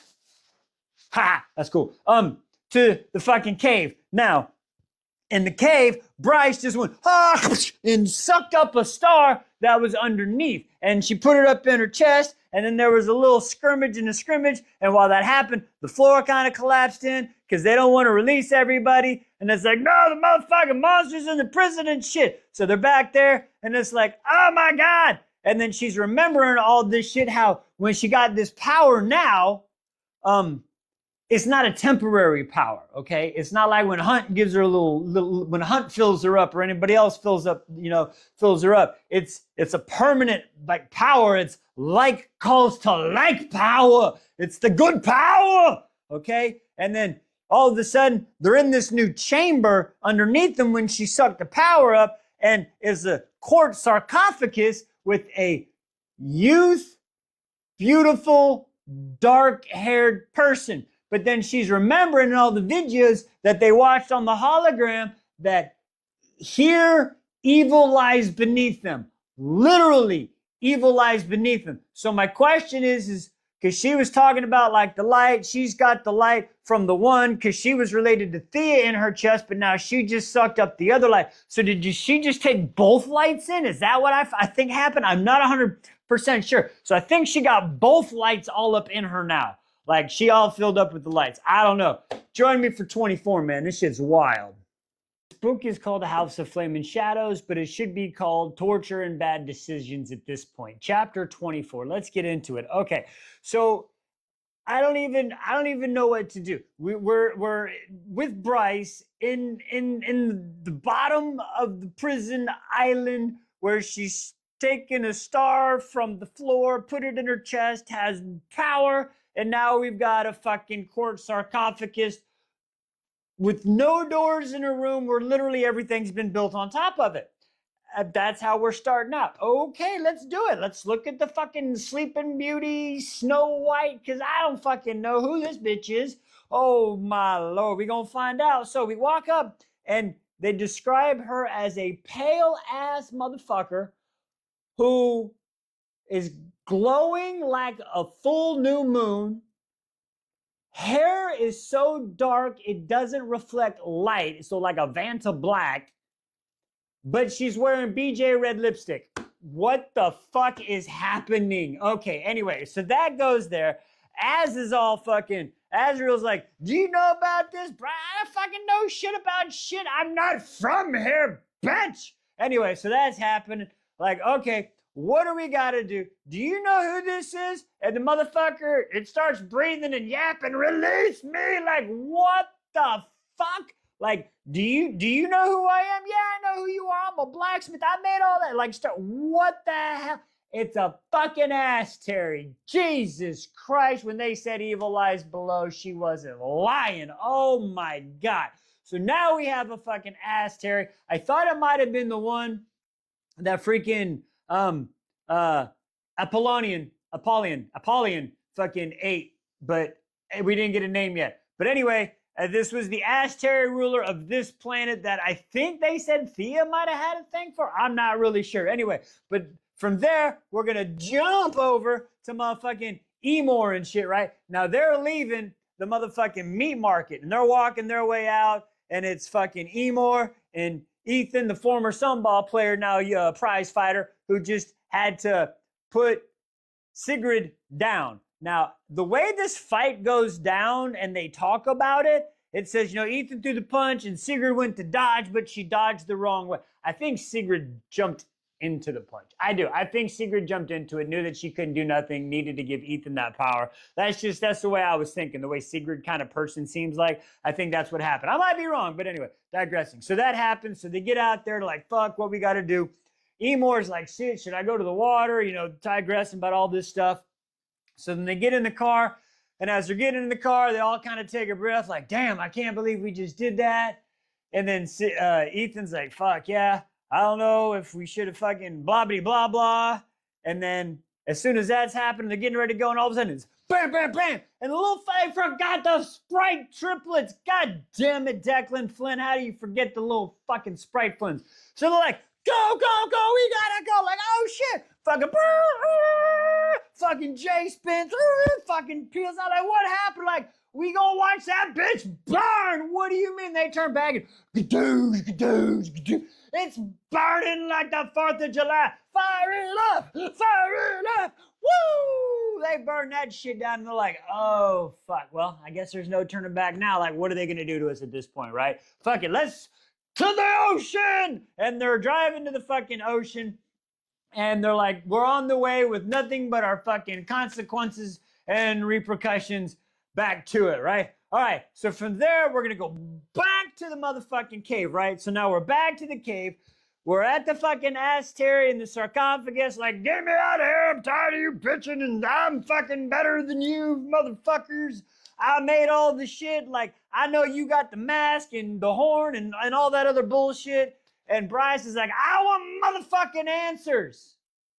And the Asteri's like, well, let me out of here and I'll give you the motherfucking answers. And Az is like, don't you fucking do that shit. And Bryce is like, making bad fucking Bryce, you were like almost in the top 3 here, okay? You were like top 5 for sure. You're fucking fading fast, my girl. What is happening? And Bryce is like, sure, sit the fuck up. And you hear click and fuck. Join us for 25 sessions of the Asteri. Today, Flamin' Shadows, chapter 25. Honestly, I don't even know what to say at this point anymore. Let's just discuss it. Okay, so Bryce is having a conversation with the Asteri, the ancient one that was hidden underneath the prison, underneath the motherfucking rock. Okay, but we're gonna let him out of the prison. Bryce is like, hey, I'm gonna let you out of the prison. Clickety click click. She said that was easy as open as it was the metal door. What did you say? Okay, so that happened right there, right? So basically the Asteri gets out. Bryce does this whole fucking Thor Milnor like, whoa, that was pretty cool. That worked. She grabs fucking Star Sword from fucking Az, right? And they're like, what the fuck? So the Asteri's climbing out. They're kind of sitting around like, get ready to attack. And they're like, nah, sit your ass down, bitch. So fucking Bryce sits down and we're going to have a conversation. Holy shit. Okay, so we're having a conversation. We find out, this is what we find out from this fucking Asteri as we're having this conversation, right? Whew, all right. Its name is Vesperus. Its name is Vesperus. And then she's like, hey, are you related to Hesperus, the evening star? And Vesperus is like, bitch, I am the motherfucking evening star. Bryce is like, fucking semantics, whatever. If you can be the evening star if it makes you fucking happy, okay? So she's like, cool, you're the evening star now. And then she starts giving us the history, okay? And I'm telling you, it's a little bit kind of like Marvel and Thanos. The planet's running out of resources, overpopulation. They got to figure some shit out. Instead of forging an infinity gauntlet, they just made some world walkers, or they like to call them wayfarers. Now, I just remember a little thing about wayfare, about transporting people, and these people are I'm just digressing. I don't even want to go there. So they make these wayfarers to go to other planets so they can take over the planets, and they're like, you're a parasite, like, we just asking for a little bit, and just, you would do it too if you're people. Like, I kind of get what they're saying. I don't agree with it, but I understand what they're saying. Anyway, digressing. And then we find out about how they got there and then they made the cauldron. So that planet, the cauldron is tied to that planet. If that cauldron is padoop-a-dooped, the planet goes padoop-a-doop with it. And all the other planets they've been to have a piece of magic, and apparently they don't even know the full potential of the magic that is on this motherfucking planet now. Like, what the fuck? I don't even know what to tell you. So we're going through all of this bullshit. We find out about the wayfarers and the jumping. We kind of already knew this about the certain times, and the veil is the thinnest, and there's mist around it. Now, they talked about the bone quarters and her landing on the motherfucking lawn at the mansion by fucking Reese and them, right? Well, I can never, Avalon, not Avalon. You know what, Avalon. I think that, you know what I'm fucking talking about, where Cormac was from. That whole place is covered in fucking mist. Has anybody checked there? I'm just saying. Okay, digressing. So we find out the mist and the veils, and that's the weakest. And then they have caches of powerful shit hidden in pockets all around the fucking world, and they've managed to take their first light powers and put it in shit. How has nobody seen this coming? And all of a sudden, she sucks up first light from the motherfucking ground. Vesperus does. Everybody jumps back. She's sucking up first light, and then Bryce is like, oh shit, and then fucking Nest out of the middle of nowhere, fucking Artraxian right through her chest where the black blood drips down. Now, I don't know if fucking Vesperus is gone, but Nesta usually finishes the job. I'm just saying. I don't know. Join us tomorrow, 26. House of Flame and Torture. Holy shit.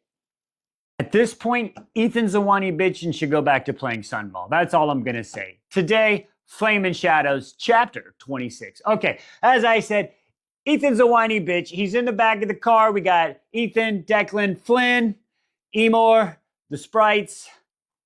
Ethan, Declan, Flynn, Emor, the Sprites. Yeah, anyway, they're on their way to the docks because they're supposed to drop a pearl in the water so they can go save our friends. You know, the ones that are in a lot of trouble. Hunt, Baxian, and Rondanen, Crown Prince of the Valbar and Fae, and currently missing a hand. What the fuck? Anyway, we got to go save them, but Ethan's on this morality where he feels bad because he had to fight Sigrid. You know, the one that was willing to kill you. I'm just saying, Ethan, why are we worrying about this? I don't care, but we'll get back to this later. Instead, let's drop back in on Bryce and all of them. So, Bryce and them, for some reason, Bryce let the Asteri Vesperin out. Now, what we learned from our main girl, I'm gonna fuck her name up like everybody else. I'm sorry. Kincadium, she be telling me, because she's smart and she be learning me, that Vesperin is Roman for evening star, and Hesperin is the Greek version. So I guess they're both really the evening star. So I don't know which one's the real Asteri evening star if they're both named after. That's a whole nother conundrum we got to figure out. But anyway, so that's cool that they're named after like real persons. And then Esteros and another one are anyway, digressing back onto the story. So they released her, and she got Bryce yappy enough where she managed to have a first light, like power pellet sucked up underneath the ground, right? And she had it shoot up and it went up all up inside of her. And now she's got power! And fucking, oh shit, what's gonna happen? And we left off with Nesta. She put that sword to the chest, right? Like, oh shit. Well, Vesperon's like, bitch, and she fucking boom and pushed the sword back. Nesta goes falling back. Bryce is like, oh shit. She fucking reaches out and like, fucking Truth Teller comes to her. So now she's got Truth Teller and motherfucking Star Sword, and she's like, I got you, bitch. Lunges, and she fucking double stabs Vesper, right up in that motherfucker's like, release the power. Bah! And she starts fucking releasing all the power, and time starts slowing, like what happened when she was destroying Micah and all them right back in the day in book 1. And time starts to slow. And as this is happening, time starts to slow. She sees this blue light shining by, shine bright like a diamond, Azrael shooting shit. Why are you I don't have an Azrael. Azrael shouldn't have done that, because what did we learn? She can suck up power like a Hoover vacuum. So she shoots it, and right before the time, it goes fast again. No, the light bulb, bam! It hits fucking Vesperon. Vesperon like, oh, you bitches ain't learned shit, motherfuckers. And then she takes her fucking swords, and she's like, boom, and get off me, right? She grabs Star Sword from Bryce, and as she's pulling motherfucking Truth Teller out, she's like that line in The Rock, I'm gonna enjoy gutting you, boy. Like that, right? Except she's like, I'm gonna carve you up, girl, like that, right? And then she does that. All of a sudden, Nesta goes off on a fucking 2025 fucking level crash out, right? She comes up, whap, whap, Molly whops her fucking head off, and then whap, whap, whap, whap, whap. And I'm talking, y'all watch them videos on TikTok where it's a knife and they're cutting the shit, and they say, what did I cut up? And it's all mush. That's what Vesperon head, I imagine, looks like at the end by the time she's done with the way she looks at it. It's like, guess what Asteri we mushed up today? Okay, so that was cool, and then that happened, and then we're gonna go back to fucking Ethan, little whiny bitch. So Ethan's disappointed. They get to the dock. They're getting in the boat.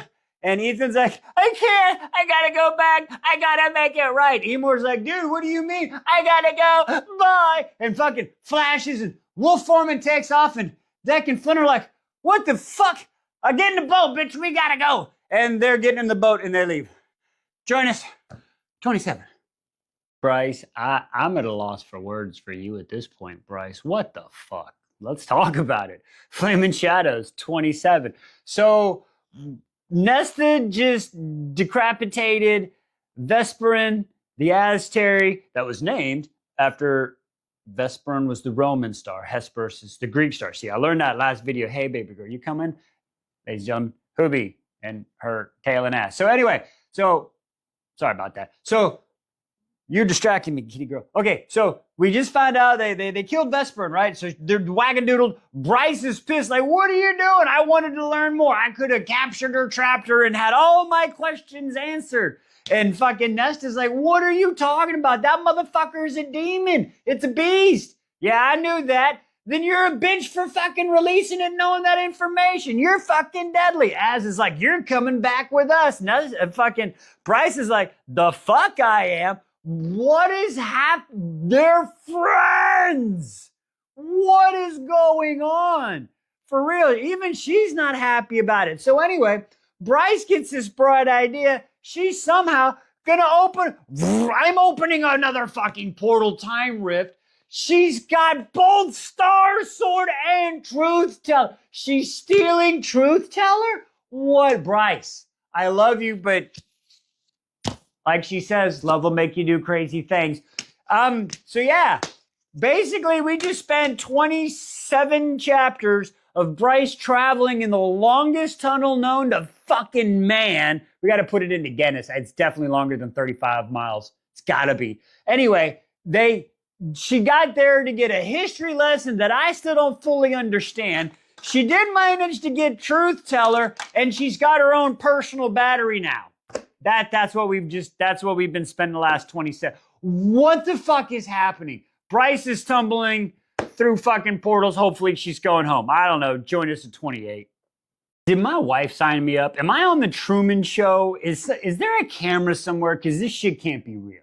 I can't. Did I sign myself up for this? Did I sign a contract and not realize it? Because why would I do this to myself? I'm confused. Flaming Shadows, chapter 28. We're now on part 3, the search for my fucking sanity of why I'm still doing this shit to myself. Why did I should have stopped after Kingdom of Ash. Should have stopped after Akatar. Anyway, okay, let's get into the story. So Hunt wakes the fuck up, right? Hunt wakes up and he's like, hey, my wings are growing back. They're not so itchy. That's kind of cool, but how is that happening? Because I got Gorsian shackles on me. Well, he's like, I got Gorsian shackles on me. And he looks over and Baxian's got his wings back, but, you know, okay, cool. And he's like, fuck, what is happening? And then all of a sudden he sees the shadows. And it's our boy Adias. He's like, what up, Hunt? Let's talk. We got to call him Hunt. He's like, what up, Orion? And he's like, how do I know it's you and not motherfucking Reggie? And he's like, okay, I got you. You've been tricked too many times, so you want proof, you want confirmation. Yeah. Okay. And he goes, I met Bryce on a bench after the oracle said she's blinded by the light. And he's like, all right, cool. What's up, Adias? And he's like, so how you doing? What's happening? And he's like, motherfucker, what is going on? Have you found Bryce yet? He's like, nah, we're looking. And he's like, what the fuck? So they're sitting there having this conversation about what's going on. And he's like, hey, do you know why they want my lightning? Oh, shit, they're doing some Frankenstein. Like, hey, I got that right. But I mean, that's the easiest guess of this whole series is, I need lightning with the dead body. I mean, that was pretty easy. So anyway, but Adias is like, you can't do that shit. Like, what do you mean? I already did. They said they was going to kill my friends. He's like, okay, but don't do that shit no more, right? Because then they start talking about that's why they wanted Sophia, right? Is to reanimate the dead. Bring out your dead. So, okay, they're going to try to do that stuff. And like, I don't know what's happening. It's so much bullshit. But Hunt's then like, why don't you fucking help me? And he's like, well, I can't really help you. Because I'm not really here. This is like a FaceTime, okay? My body's here and my peeps are too far away, so we can't get. Why didn't you go earlier, bitch? You've been coming the whole time. I don't understand. I'm frustrated. So Adias is like, listen, I'm gonna keep looking for. We got to figure out why Regulus wants to know why your dad breeded, like, because your dad breeded stuff inside of you, you know, the Black Crown. And he's like, we ain't got time to talk about that shit right now, Dice. We got to get out of here. And he's like, all right, listen, you need to stay alive, okay? And Hunt's like, all right, cool. I'll do my best. You find Bryce. And he's like, I will. And then Adias is like, hey, I'm sorry about your friend tomorrow. And Hunt's like, which one? Do you know who it's going to be? And as you see, I've tried to avoid this because I don't want to talk about it. But Adias' answer was the one that means the most, and the one that means the most to them would be Rondanen, Crown Prince of the Valbar and Fae. And I'm telling you right now, Hind, if you don't jump here and save his ass, all the fucking daily affirmations of she's a good person are going away. If something happens to my fucking Rondanen, I am gonna have a level 20 fucking 25 fucking crash out. You don't even, I'll be fucking TikTok famous then, I guarantee it. Join me 29. Do you know that with interstellar magical space and world travel, physics doesn't apply? You can just throw that shit out the window. I'm so glad I didn't pay attention to that shit in high school. All you really need is some black salt. Let's talk about it. House of Flame and Shadows, 29. Okay, so Bryce is a rumbling and a tumbling and a bumbling, and it's kind of funny because me and my wife had Twisted List. We had this discussion this morning, like how Bryce was falling, how it said she was falling down, but how Aelin, like she was being pulled, right? Or maybe it was the other way around. We'll have to go back and look at that. But that's a discussion for later. But anyway, we find out Bryce, as she's tumbling down, she ends up hitting the wall sideways. So that's why they say physics doesn't matter. And it literally says it in the book. So we know physics doesn't matter. So she falls down and then bam, bashes into a wall sideways back in dear old, good old Midgard. Yes, she made it back to Midgard. Hallelujah. Hallelujah. But unfortunately, she landed in probably one of the two places you don't want to land. That's with dear old Daddy Douchist, the Autumn fucking King. God bless America. Of all places to land, you had to land there, Bryce, right? So she comes fucking boom, barreling in, hits the ground. Before she can get up, this motherfucker, for an old man, I'll tell you what, he's pretty quick. I bet he's quick in bed too. Bam, bam. Anyway, digressing. He gets some Gorshian shackles on her real quick, gets Truth Teller and Star Sword away from her. She's getting up. They're having a little old talkie-talkie, and she notices, okay, she got Truth Teller, got the sword, dad behind the desk, and he's even like, hey, the sword that matches the dagger, you found the land I've been looking for and all this, and she's like, listen, what do you want? He's like, listen, you're going to talk to me, and we're going to talk, and we're going to do this, and I'll let you go. She's like, you going to let me go, or you going to give me the ass Terry?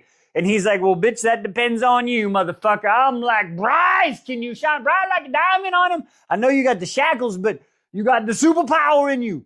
I don't know. We'll figure it out. But from there, we're going to run right back to motherfucking Ethan, who is literally, he can run 500 miles and he will run 500 more. He's a whiner, a whiner. Ethan's a whiner. So he's run like the 100 miles back from the coast back to the fucking city. Okay, so he's back at Crescent City and he snuck through the gate and he's being a little bitch. I don't know what he's doing. I really have no idea what he's doing at this point. I thought he was going to go talk to the wolves, but nope.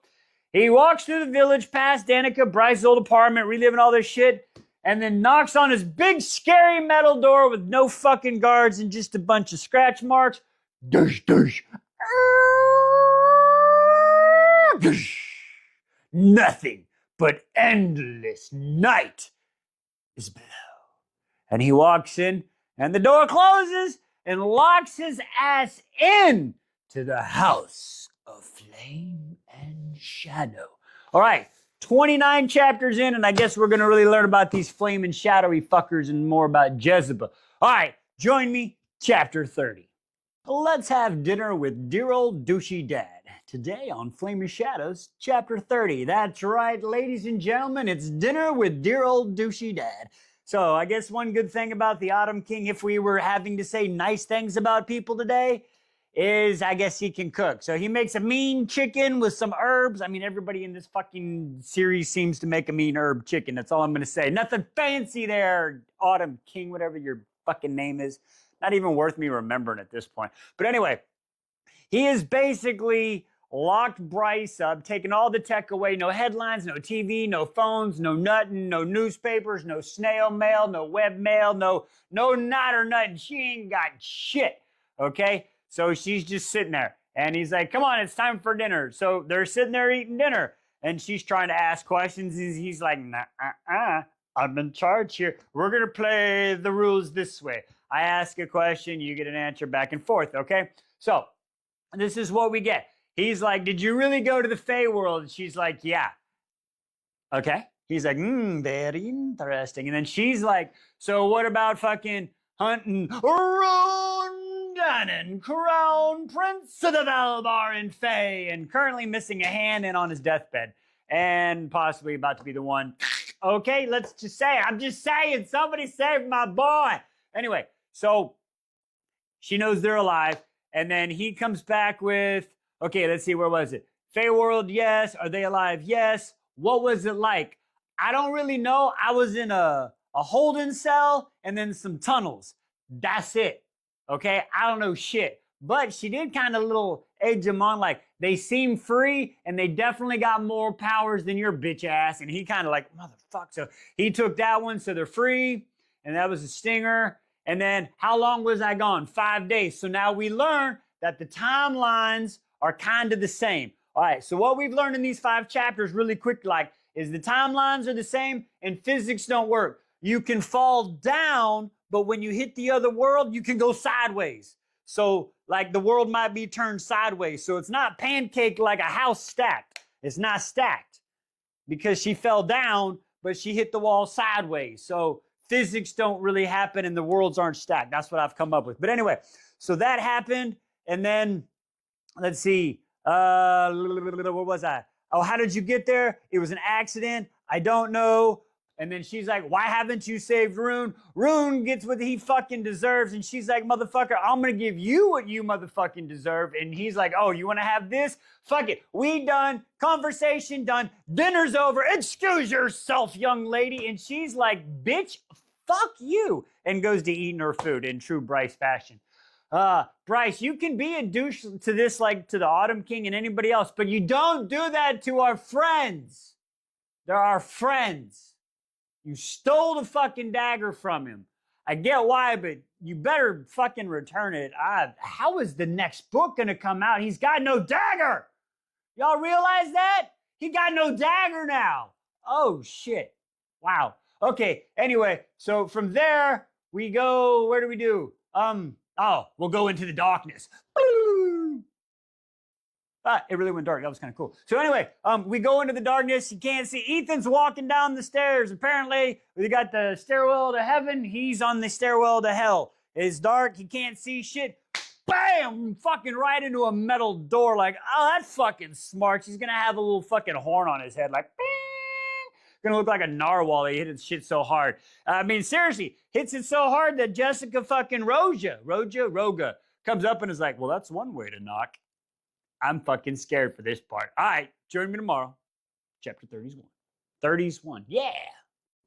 Does anybody know when the next Sunball tryout is? Because Ethan needs to fucking go because he is not in this hero and world-saving business because he doesn't make good decisions. Let's talk about it. House of Flamin' Shadows, Chapter 31. I swear to God, Ethan, you made me pull out my emotional support sword thinking about you. I swear to Jesus. Anyway, digressing. So Ethan has showed up to the House of Flamin' Shadows. I bashed his face into the big metal door, I guess, to knock on it because it's so dark down there and he didn't have a flashlight. Whatever. I'm so fucking lost at this point. Anyway, Jezebel brings him in. We learn about the headquarters, how every house has one. They're open 24 hours. This headquarters looks just like any place where you can imagine vampire, necromancers, wizards, warlocks, and all the other things that belong to Flaming Shadows would hang out, right? It's exactly like that. I almost, yeah.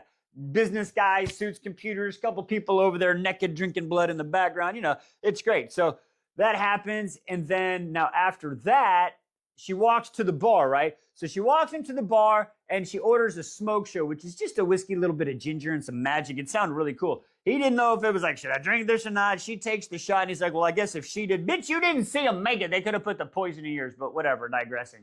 Ethan, you are not making good decisions.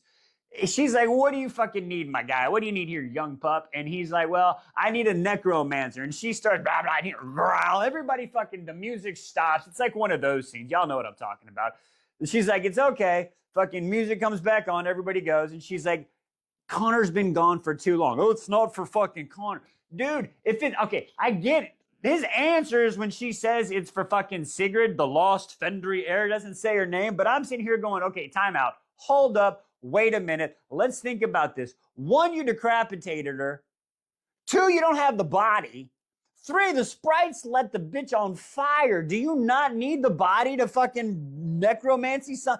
How does this shit work? Because I'm my basic knowledge of necromancy, apparently, from what I learned on Wikipedia and Google and growing up and playing video games, fucking Dungeons and Dragons, doesn't work. I don't know shit. That's how this book makes me feel. But anyway, Ethan's a fucking idiot, needs to go back to playing Sunball. At least maybe we could figure out how to play Sunball and play it ourselves on Thanksgiving or something. I don't know. Digressing.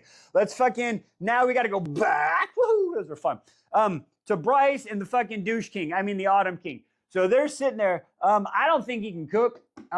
So breakfast was a fucking Go-Gurt, apparently. Bitch, how you gonna make herb chicken and potatoes and then fucking goddamn a Go-Gurt for breakfast? Whatever. Bryce confronts him on this and is like, oh, I'll go get groceries. He's like, bitch, you don't shut the fuck up. Anyway, digressing. So they're in his office and they have this long conversation, right? I'm gonna give you the meat and potatoes of the, you see it. Anyway, the meat and potatoes of this conversation. The Autumn King won't take a fucking side. He doesn't say he's with the Asteri. He won't say he's against the Asteri, right? So what we do know is he doesn't like how the fact that the fucking power distance between the Asteri and the bloodline of his peoples are getting farther apart, right? But when she asks a question, if you're against him, he won't answer. For, he won't answer. We find out he's got these 2 machines. One will separate the light, and the other one will condense the light, right? So he's trying to figure out if he can separate light, figure out the basic point of light, the basic starting, like whatever that is in fucking this world. Because at this point, I don't even know basic physics, and fucking shit doesn't even matter at this fucking point. So he's trying to see if he can singular light into the power, which we know that's going to fucking come into play. It's just foreshadowing like a motherfucker. And then so he's trying to figure that out. Excuse me, they have a conversation where she's like, I got the sword and the dagger together, and I've united the people and met the old people, and we're all but bright. You got to put the sword and dagger together. You got to put them together and then like fuse them with the light, I'm pretty sure. And then we find out about how Jezebel's library isn't as fucking big as the Autumn Kings, and the Autumn Kings is yet still not as big as the fucking King of Avalion and the Mist people over there, and he been studying this shit. So there's fucking bullshit back and forth about that, and this zap zooping the other, and then they get done arguing, and she opens up one of his notebooks and starts looking through it, and then he's like, motherfucker, I said we done talking, you've been dismissed, and then we fucking end there, and all I know is I'm mad at Ethan. Join me, chapter 32. I fucking told you she was a good person, never without a fucking shadow of a doubt.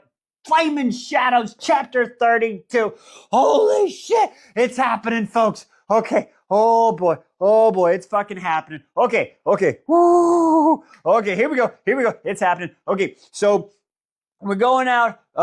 We start out with Hunt, and Hunt is hanging around with the boys, right? So we got Hunt hanging around, we got Baxin, and we got Ron Dannon, Crown Prince of the Valbar and Fae. And they're in the motherfucking dungeon, right? Now the door's been left open, so Hunt knew this shit, it was about to happen. So the door gets open, and it's fucking the hawk, little fucking bitch ass. Not a good hawk like Rowan, not, no, this is a little bitch ass hawk, right? So he's sitting there and he lowers these guys down, and they're all fucking dealing. Their wings are bigger and stronger, but they still hurt. Their bodies hurt. Rune's still missing a fucking flapper. The hand, flapper. Sorry, the other guys have wings. Shouldn't have said that. Anyway, digressing. So they're in pain, and they're like, walk up the stairs. Reggie wants to see you. oh, this mother. So they're trying to be all big and bad, but when they look at Hunt, he looks up, he's still got that umbra mortis look on his face, right? Like he about to go apeshit. Like if he didn't have them Gorsian shackles, fry, baby, fry. But anyway, they start going up the stairs, and Baxian is like, all right, 1 foot at a time, boys. We got this. Like, stay strong and shit. And they're getting up, and they're starting to fucking walk up the stairs. Rune almost eats the shit, and they get him up. And then Baxian's like, can we at least take the fucking elevator? And all that bullshit. And they're like, ah, blah, blah. And then, of course, they end up going to the fucking elevator, and the door opens up. And who's in the motherfucking door? It's the motherfucking Hind. She got her arm in a sling because she's burned, remember? She got burned because she was torturing somebody, got a little too excited, right? A little overzealous, right? She's evil. So she's sitting there and she's like, you couldn't even shower him first? Like, what the fuck? Reggie said immediately, like, bitch, you're gonna bring shit covered to Red. That's not a good look. I'm just saying, Hawk, whatever. Digressing. So whatever. They get in and she's like, all right, 2 more. So from what I understand, we got the Hind, we got Hunt, we got Baxian, we got Rune Dunnan, Crown Prince of the Belbar in Fae. We got Hawk, and then we got 2 motherfucking Dreadwolf fucking elite guards, right? And they're all up in there, and the fucking Hawk and the Dreadwolf fucking guards are all like, blah, blah, blah, blah, blah, and the light shining on their faces like, y'all are some little bitches and talking shit. And fucking Hunt's like, fuck you, bitches. And the fucking Hind's like, ha, ha, ha, ha, ha. You know what, Athalar? I couldn't have said it better. And pulls them, boom, right between the Hawk's fucking eyeballs. The Hawk is down. It's go time, boys. Join me in 33 to see how this goes. Go, go, go. It's time to save Rune Dunnan, Crown Prince of the Valbar and Fae, and the rest of the boys today. House of Flame and Shadows, chapters 33. Okay, so we left off 32. They're in the elevator, the door closes, they're fucking going up. Ah, the light is so bright. Behind, good thing, Hunt. Boom, boom, boom. There goes the fucking Hawk and the 2 fucking guards. Lydia stops the elevator. She's like, this is what we gotta do. Is she's unlocking them, right? We gotta go out the elevator, around the fucking side, out the hole, down the stairs, go 2 levels down, back around. We're gonna get in the motherfucking vehicle and we're getting out here. Ready, set, go, go, go. It's time to fucking go. Rune can't fucking handle it. Rune is not a bitch, but Rune has missing a fucking hand right now. He ain't got a hand. So she picks him up on the back. That is how good the Hind, that's how much of a good person the Hind is. Did I ever tell you how good she is? She's fucking rescuing him. I told you she was a good person.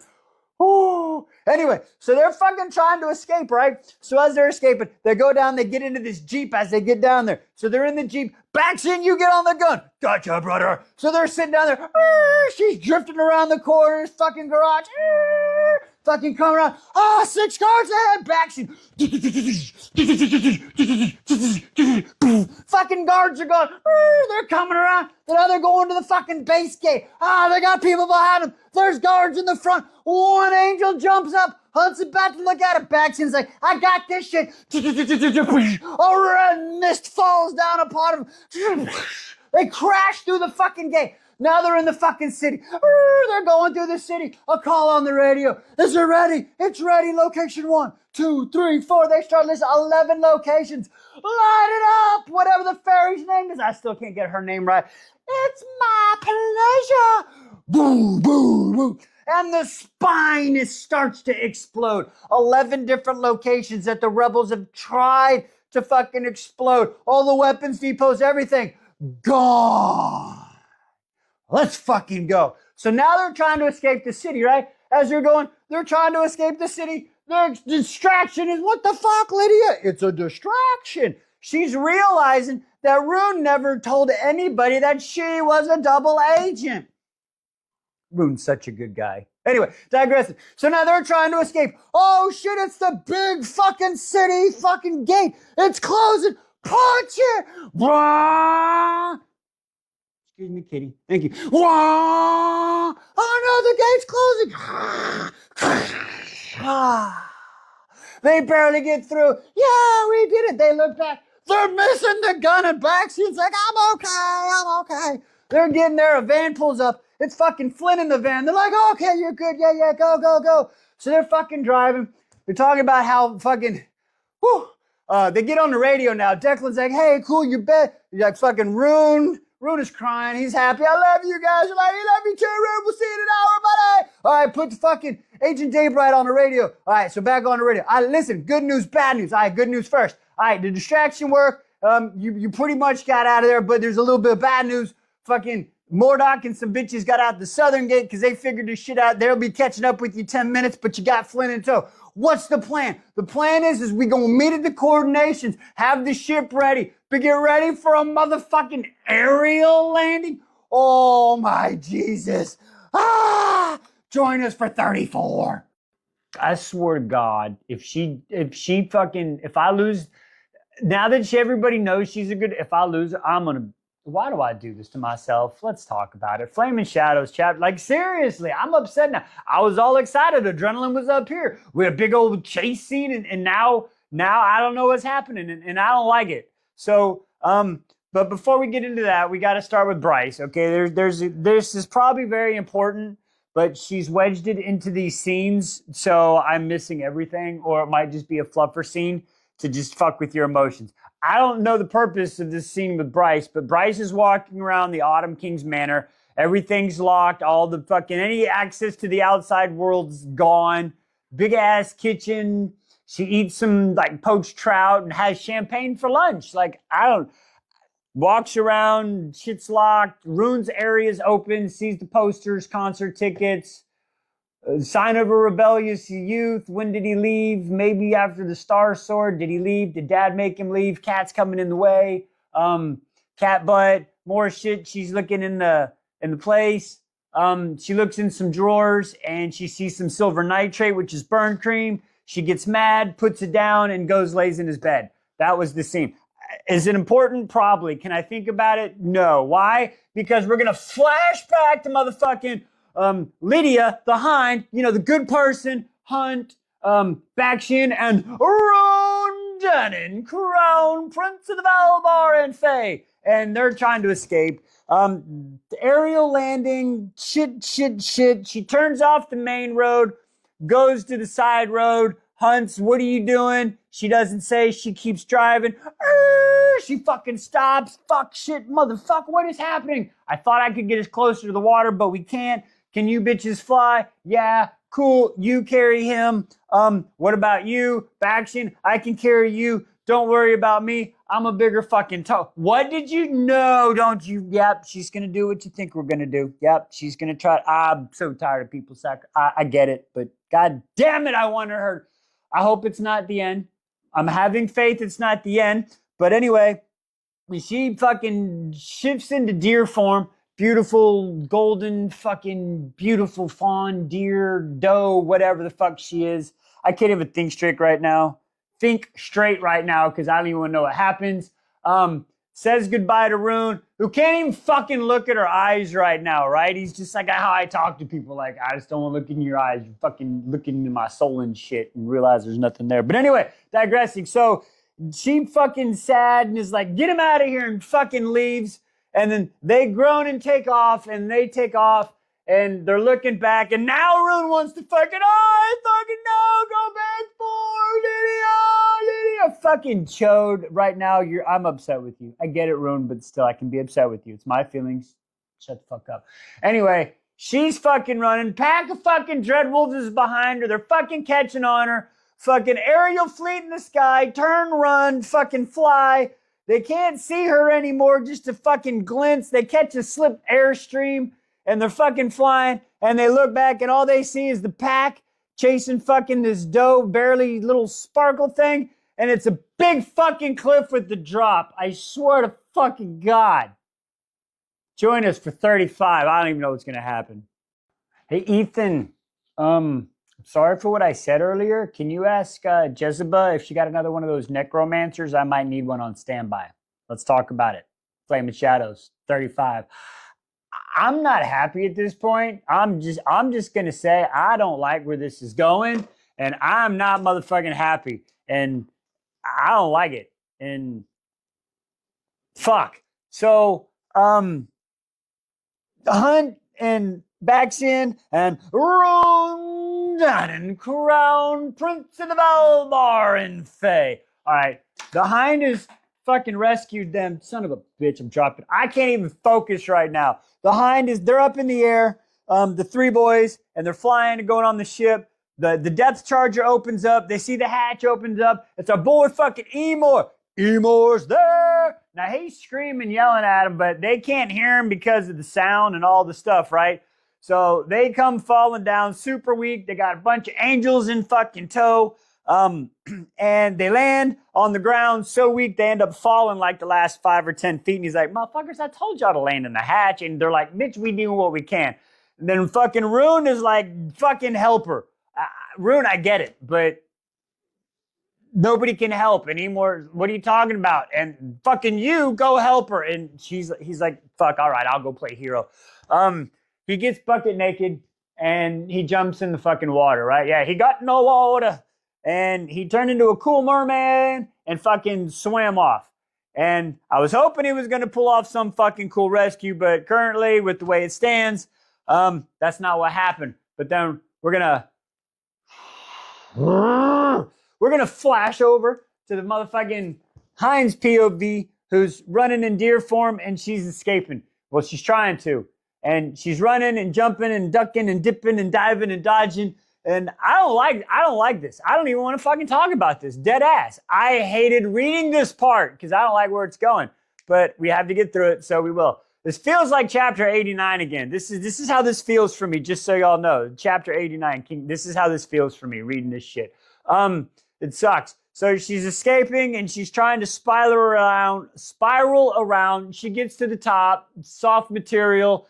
They all in human form, so she goes to human form. Her two fucking trusted torturers that they're mad at her, foaming at the mouth, weapons drawn, and fucking Mordoc's there, blah, blah, blah, blah, and fucking blah, blah, blah. I'm gonna say to Sophie, fucking go to hell, bitch.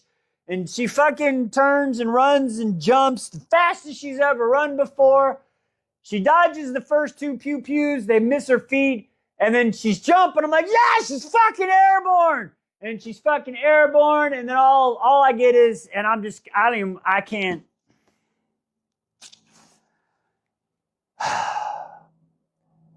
A pew shot cracked like the thunderhead breaking. Pain ruptured through her chest, bone shattering, red wash over her vision. She let out a choke and a bloody laugh as she died. Fuck everybody. Fuck that. I'm not happy. She was a good fucking person. Didn't deserve that shit. Well, maybe she did. No, she still had to atone for it. She's a good person, motherfuckers. So I said it before and I'll say it again. Ethan is not cut out for this hero business and needs to go back to Sunball. Let's talk about it. House of Flame and Shadows, chapter 36. Okay, so Ethan just told Jezebel that he wants to get a necromancer to resurrect the Fendrier, okay? Sigrid, okay? Jezebel, her dad's like, oh shit, like teleports them out of there into her office because you don't want to be saying that shit in the House of Flame and Shadows, apparently. That'll set off some alarm bells. Ding, ding, ding, ding. So she's sitting there talking like, what did you say? And then they're talking. He's like, listen, I don't know what I'm doing.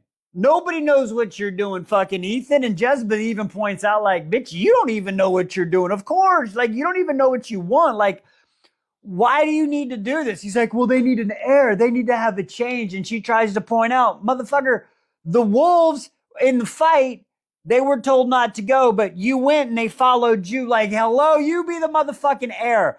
I don't pick up on lots of social cues, okay? But I picked that up. Like, what the fuck? Ethan, you're killing me, my guy. So he comes down and Jezebel is basically like, listen, I don't work for free. She's not like, whatever, So this is the deal. I need an assistant. Okay, because Bryce don't work for me no more, so I need some motherfucking help. As you can see in my office, I got boxes and shit. And he's like, what did you say? Yeah, bitch, you're about to be a motherfucking intern.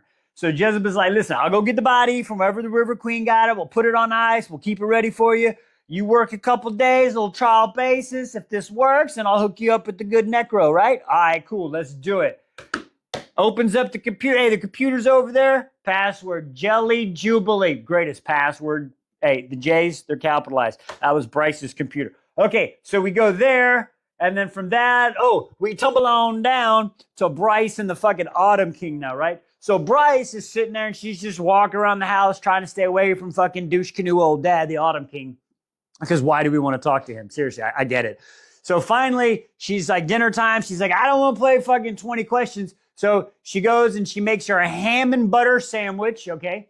And then she's walking up the stairs and here comes Douche King. And he's like, hey, we got to talk. And she tries to step around. And then finally, they're like, all right, let's fuck it. She's like, what do you want?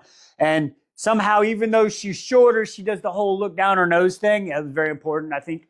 So they're having this conversation. And first, it starts out with, like, why are you the way you are? He's like, I'm a king. I ain't got to explain shit. Yeah, okay, but fathers fucking do. And she's like, oh, little fucking low blow. So they talk. And then Randall's name comes up. And we basically find out that he's jealous of Randall, and that's how that goes. And he even admits he's jealous and has some regret. And he even says, I've told you I live with regrets every day.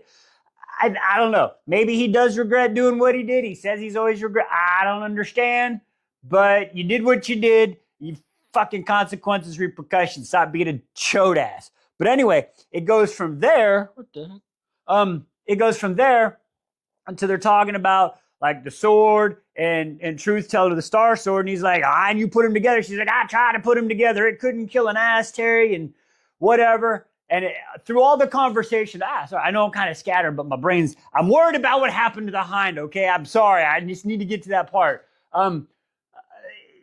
We found out that the Autumn King, he will do whatever he's got to do to get more power. So if it's go against the Ass Terry, he'll go against the Ass Terry. If it's play with the Ass Terry to get more power and then come at him later, that's what he's going to do. He's just all about progressing himself. Okay, so now that I said that, he was like, if I had the sword and stuff, we could do that and, put them together. And then she's like, listen, I tried that. It didn't work. And he's like, well, what did you do? She's like, what am I supposed to say? Go together, meld together? And he's like, no.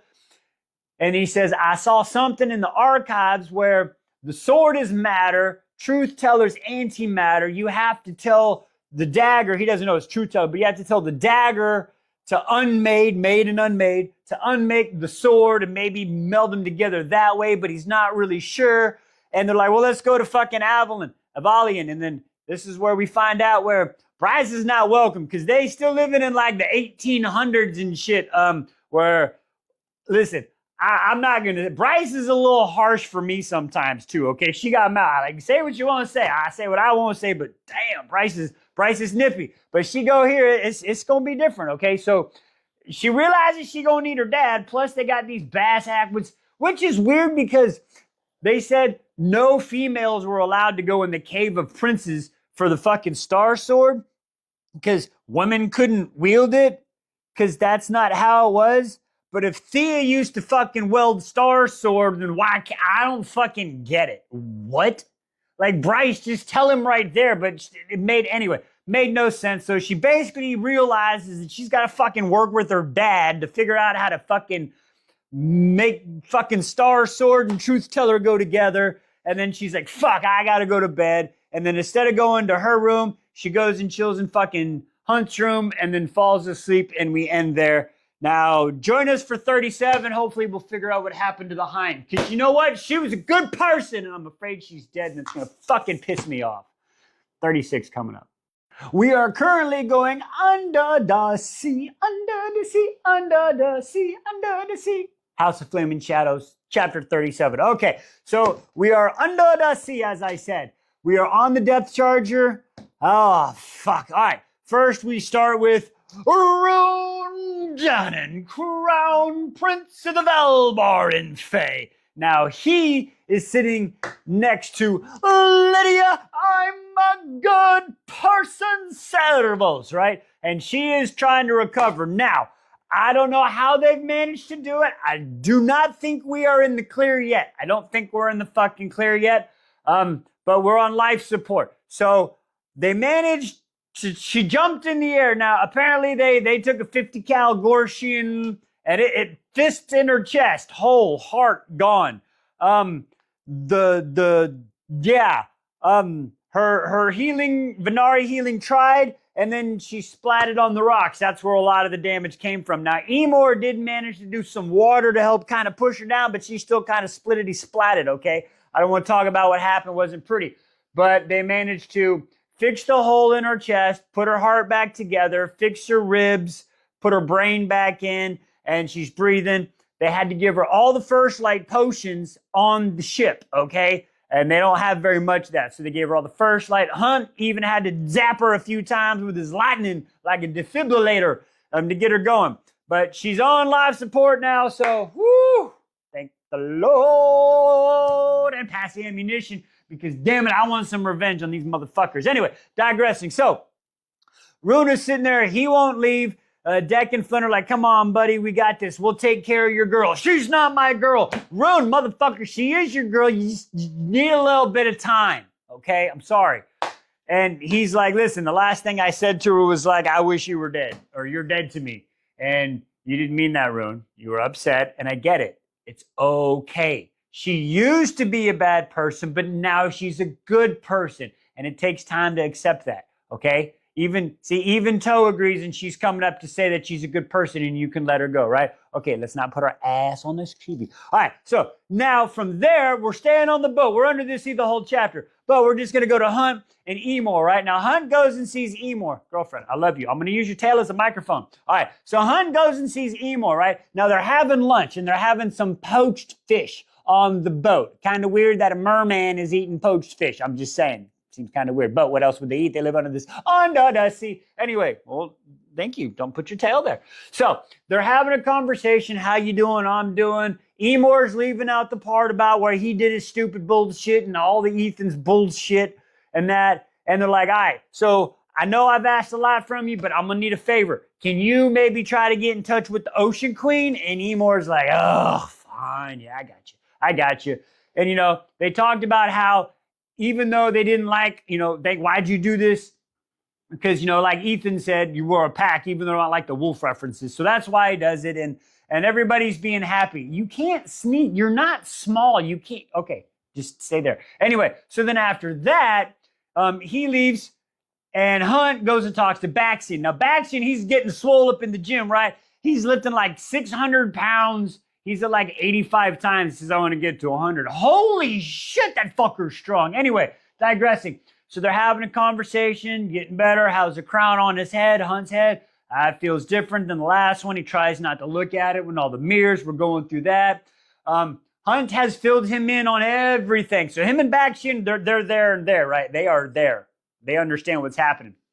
So as they've done that, look at the cat's back. Sorry, you're blocking the book. Oh. Anyway, digressing. So they're having that conversation. Then from there, Hunt tries to get into him. It's like, did you know you and Lydia were on? I had no idea. We were so compartmentalized and shit. We didn't know.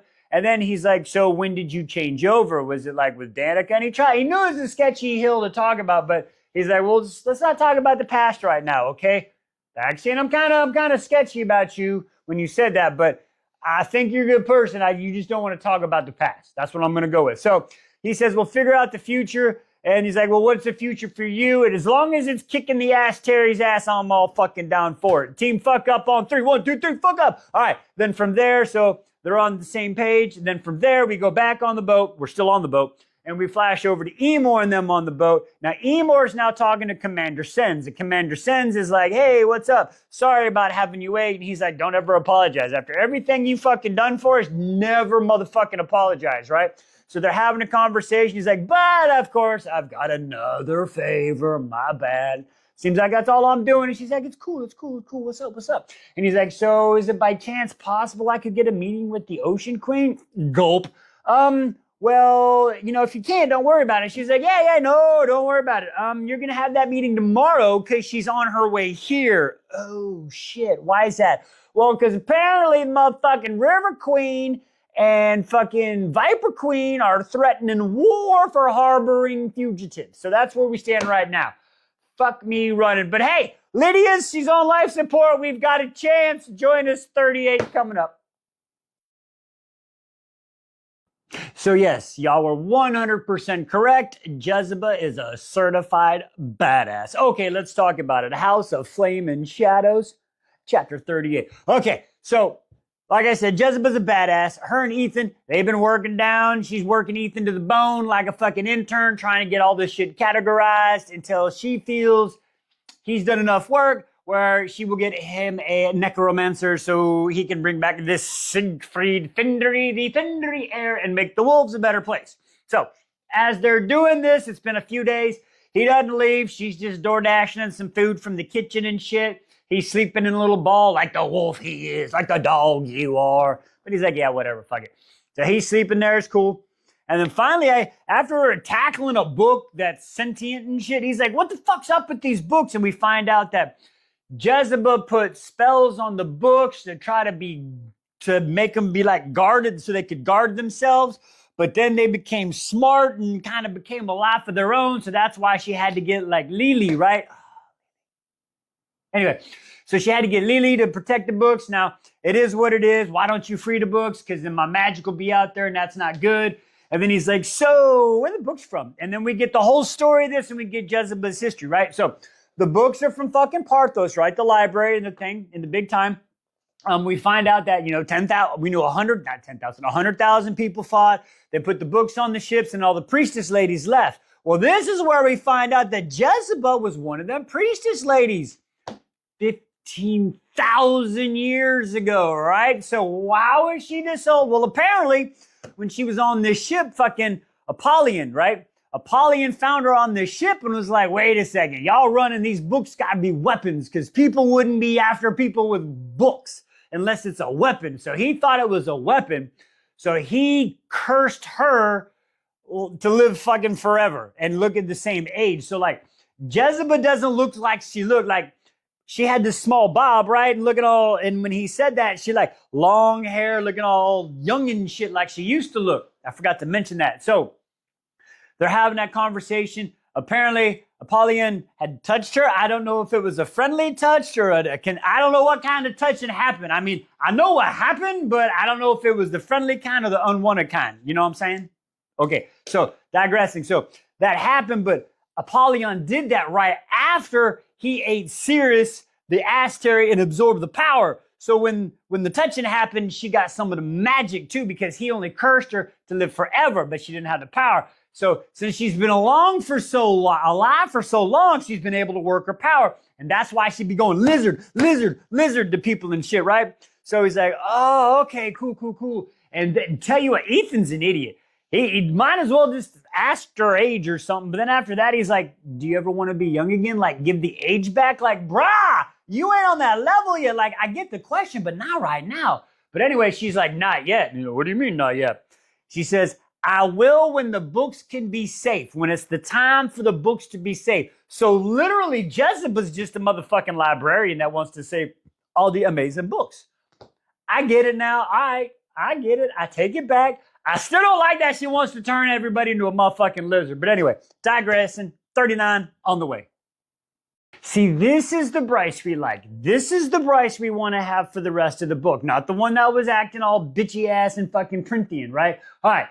Flaming Shadows 39. Okay, so Bryce is back to being the fucking Bryce we love, as I was saying. So she walks into the Autumn King's office the next morning after the whole conversation on the stairs, right? Went to Rune's room. Now, I told you, I even said the little excerpt of 3 paragraphs where she went into Rune's room and saw the pictures and said, I don't know why it's important, but it's fucking important because it comes into play right here. Oh, it's fucking beautiful, Bryce. I love you so much when you do shit like this. But anyway, okay. Get into it. So she walks into the Autumn King's office, right? He's all on his fucking computer and she starts fucking yapping in his ear and starts pissing him off. And then he goes to turn around. She fucking puts the bracelets on him. Ah, you motherfucker. Oh, and then she's like, so let me explain a little story. Like, how did you do this?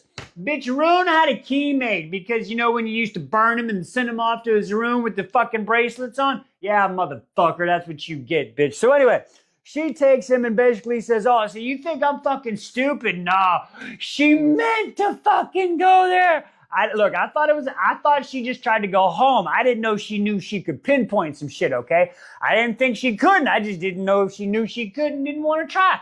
But apparently she knew she could fucking go there. Bam! She played that motherfucker, got the information that he knew about Star Sword Truth Teller, because she knew from everybody else in the room that he'd be doing research. It was a fucking plan. Mwah! Chef's motherfucking kiss. So anyway, she takes him down to the basement. The wars, bitch, I can fucking teleport, whatever. So she fucking slams him down in the basement. Big old steel doors because the house is fireproof. Ha ha, bitch. Oh, I can't say that enough. Anyway, digressing. So she leaves and she's got all her shit. But before she leaves, she goes back to the office, grabs Star Sword, grabs Truth Teller, right?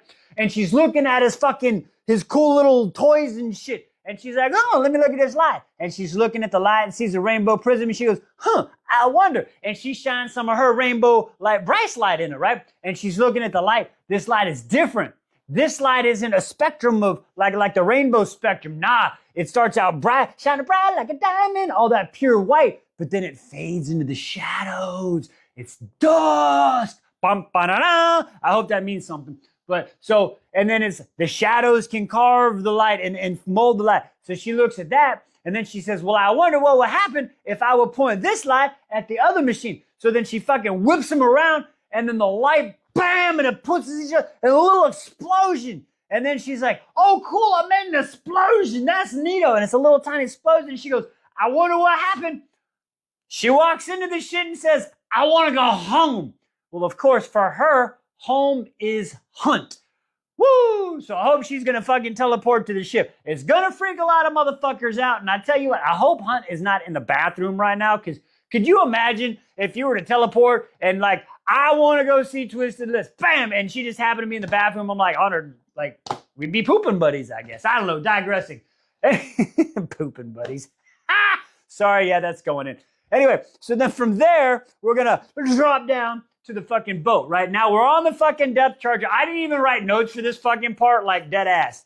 Didn't even write fucking notes, because that's how fucking, so fucking Runa's sitting there and he's all sleeping like in the fucking chair, like all uncomfortable and shit. And he's like, fucking wakes up and he kind of sees over Lydia. Hang on.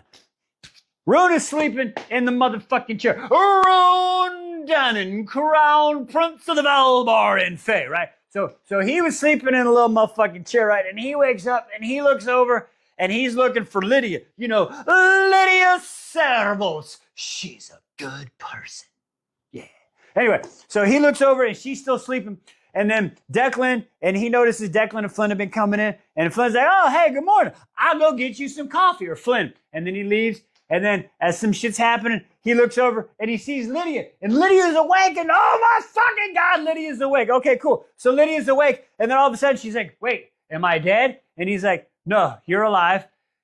And he's like, shit, this is a person I don't like, but I love her all at the same time. Fuck, what do I do? And then she's like, where am I? Where am I? And then fucking Rune says, the depth charger. And fucking Lydia, where the motherfucker is she at? Where we go? And this bitch starts fucking running. But she got new legs. She had new legs because they fucked her up, right? So she go fucking running like a person with new legs. And she's fucking running, falling, running up the stairs. Rune's fucking chasing her, knocking people out of the way. Declan and Flynn, whoever the fuck had coffee, is all fucking coffee.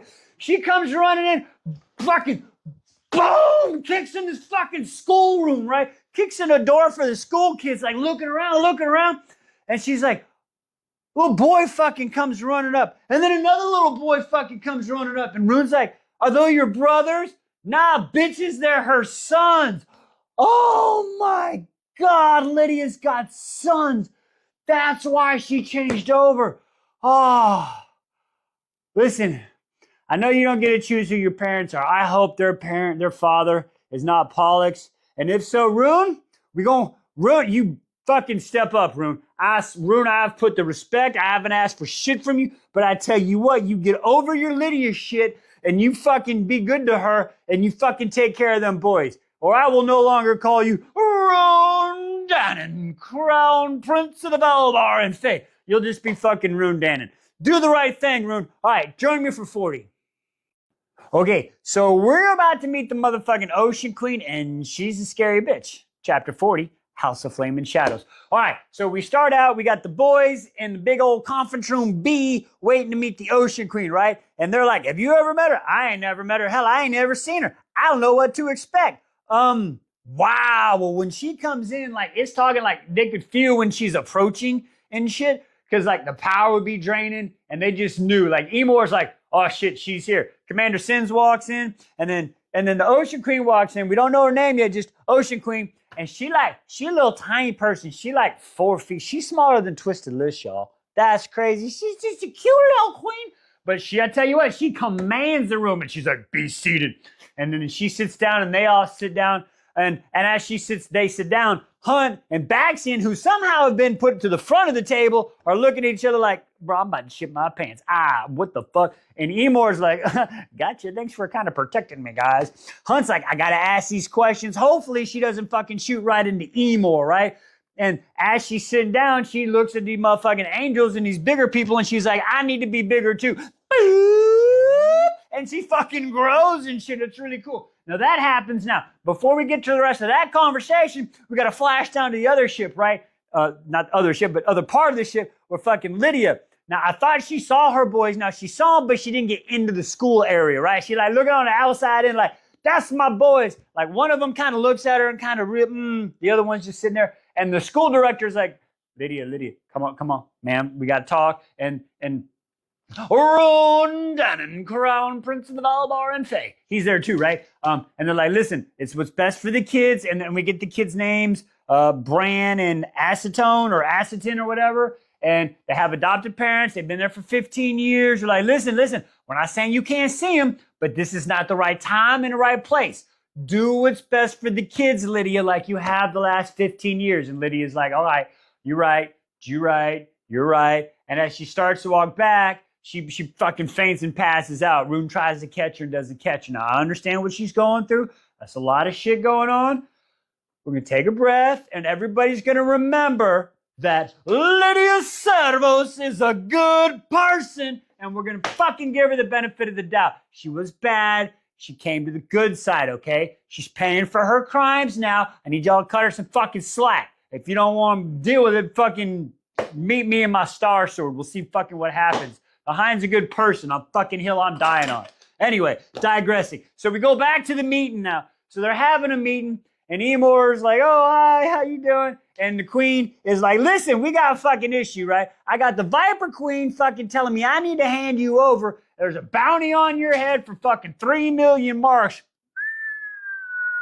Even Hunt's kind of laughing at that shit. 5 million if you're alive, so they could probably torture you and shit. Oh, damn. And then not only that, I got my sister, the motherfucking River Queen, saying I am fucking harboring her. What am I supposed to do with you? I got 2 queens that are pissed at me. And then sure as shit is on command. Remember how Bryce was trying to find Hunt? Boom! Right in the back of the motherfucking. She's like, hey, you better fucking slow your roll, because that motherfucker is in my court. And unless you want a 3rd queen pissed at you, you better chill your shit. Oh, this is the only time Bryce, see, you can be like this when you need to be, but not to our friends. Anyway, chapter 41 coming up tomorrow. Ladies and gentlemen, boys and girls, and everybody but the Asteri, Wise Beyond the Stories proudly presents to you House of Flame and Shadows, Chapter 41, The Battle of the Queens. In this corner, we have Bryce Quinlan Dannon and her opponent, the old hag from the depths of the sea, the Ocean Queen. Holy shit, let's get into this one. So we left off Bryce, she fucking opened the portal right to the deck, right? And she's like, bitch, I'm the queen and Emor is in my motherfucking court. The Ocean Queen is like, who's this bitch? Like, just like straight up, like unfazed, like, who is this bitch? Hunt sees that as like, oh shit. They kind of make some eye contact, right? They're fighting the tears back. They're holding it strong. I like it. Being strong and shit. So they're fucking kind of holding it back. And then she's like, you know, who are you? I don't know you, fucking queen. And Hunt stands up and he's like, I am Prince Hunt Athalar Dannon. And her mate too, like, cool, dude. What? All right, whatever. So they sit here and they have their talking, and they're kind of going back and forth about the whole bullshit, right? And finally, the Ocean Queen is like, listen, shut the fuck up. I don't give two shits. Emor, you and me are gonna motherfucking talk, all right? And then you and me, we'll figure this shit out, but I got some shit to deal with. And Bryce is like, nah, motherfucker, listen, my shit more important. And the fucking Ocean Queen is like, oh my God, listen, you young fucking little chicken. Bryce is like, nah, bitch, listen up. And Bryce, okay, I give Bryce some credit. She's honest right here. She's like, I fucking traveled to the home world of the Fae. She told him about the parasite. She told him about the Aster. And she's like, my shit's more important. And the Ocean Queen is like, all right, cool. Yeah, here, let me one up you, bitch. We was here before the motherfucking Aster and blah, blah, blah, blah, blah, blah. And then Bryce is like, okay, cool. You win the award for the longest fucking oppressed. Now we gotta fucking beat him. Shut the fuck up. And the fucking Ocean Queen goes off on her. You're young, brash. You don't even know how to dress in your fucking pink sneakers. And they're just kind of going back and forth at this point. And Bryce is like, listen, motherfucker. I'm tired of y'all You've been sitting here since the motherfucking before the Astarian shit, and you ain't done shit. I'm tired of you old motherfuckers waiting around. It is time to fucking fight back. You young folks are so fucking brash and blah, blah, blah, blah, blah. So they're just fucking going back and forth. And Bryce is like, listen, I need to get to the motherfucking Avalian because I got to get in the fucking library. And we're battling back and forth. And then the Ocean Queen's like, listen, Emor, I'm going to fucking talk to you. Queenie, bitch, we're going to give you a ride to fucking Avalian. And then we're fucking cutting shit. Oh, because they get into a big fight. I'm sorry. The reason the Ocean Queen gets pissed is because she's like, listen, so you can make a portal. We can't fight the Asteri. So instead of fighting the Asteri, why don't we just open a portal and fucking leave? And Bryce is like, nah, bitch, that'd be no better than fucking Celine. It's fucking everybody or fucking nobody. And we fight and fucking die. And that's what starts the shit. And then that's where the Ocean Queen is like, all right, listen, motherfucker, we'll take you to the fucking Avalian, and then we'll dropping you off. And then all I'm going to say is if you realize that shit's failing as the fucking paycheck for me dropping you there, you got to take as many of my motherfucking people with you when you open a portal. All right? And that's where we ended. So join us, 42. We listen and we don't judge. House of Flamin' Shadows, chapter 42. Wow. This is okay, listen, y'all. This chapter is a trauma dump. Okay, this is what that one's called. All right. So after they had the conversation with the Ocean Queen, they all go back to the little cabin, right? In the depth charger. So they're sitting there, and as they get inside, everybody's like, what the fuck was that? How did and they just start fucking blasting out, well, where you been? Parasites in the water? Fey world? How did you get here? And she's like, whoa, chill. Let me explain. So Bryce goes and she starts talking and she's giving everybody the story and she kind of gets through it once. And as she's going through and they're asking questions, all of a sudden the fucking door busts in. And who is it? It's Ron Dannon, Crown Prince of the Valbaran Fae. And he comes in and they're all happy, hugging. And then everybody's kind of sitting down. Now, the whole time that they were doing this, Hunt was leaning up against the door looking all Rico Suave and shit and curling the lip. And he's thinking about fucking the shit out of her. It's going to happen. I'm just going to say it. We ain't going to sugarcoat it no more, folks. She's thinking the same thing, telling the story. Rune comes in, they're hugging. And she's like, oh, your hand. And he's like, yeah, it's coming back. I'm almost all there. And kind of gives a look to Braxton. And she's like, I don't even want to know what that means. And they're like, no, you don't. Okay. And it's like, listen, we listen and we don't judge. So anyway, he's like, I can't stay, but I need to know what happened. And she found out about, like, what do you mean? Like, Lydia. Oh, Lydia? What? Yeah, Rune, your girlfriend. Yeah, she got boys too. What? Okay. So we find all that shit. And then he comes, checks on her. And then now they're sitting down and they're having a conversation. And Bryce, once again, she gives the whole spiel about the teleporting, how she found them, the story about fucking, the Asteri, the home world, Celine, all the people. She says everything, except she left out some little tidbit. I don't remember what it was. But she left out the little tidbit. She even stole fucking Truth Teller. And then she went to dear old dad. And then she came back. And then she said, okay, well, what about y'all? And then they give their point of view of what happened. And after they're done, she loses it. Like, we know why. I mean, I'm not even going to say what happened. We don't need to go over that again. So she busts out the door. Hunt goes chasing after her, right? And catches her from collapsing. And she's pale, puking. And this is where I get it. Hunt, he's carrying a lot of this burden. And he's feeling guilty. And he's like, I should have stopped this. And she's like, no, Hunt, you tried to warn us. You did your part. And he's like, but this is my fault trying to take that. And she's like, bitch, no, it ain't your fault, Hunt. Stop that shit. It's the ass Terry's fault. And she's 100% right. It's the ass Terry's fault. And then this is where now they're going to work through their shit. And they went through different things, okay? It's different perspectives.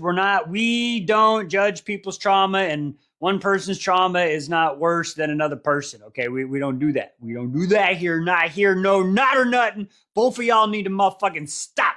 So anyway, they do their whole little thing, and they're going to work through their shit, but he tells his side, she can't fucking deal with it. We got to get on the same page. Listen, I'm sorry you went through what you went through. I'm sorry that I had to go through what I went through, but that doesn't change the fact that we have to stop the fucking ass Terry. Get it? Got it? We on the same motherfucking page. Bryce, I'm with you. All right. Anyway, so now they're like, all right, so what are we going to do? And they're like, well, we got to get to fucking Avalion and in the mist. And Hunt's like, motherfucker, you know King fucking Morbitch doesn't want to fucking, he don't like you. And she's like, motherfucker, he gonna see me. How you know that? And she's like, because I got the Autumn King's dirty little secret. She got his code book. She stole the code book, remember? She gonna learn some shit. Let's see what she learns. Join us, 43.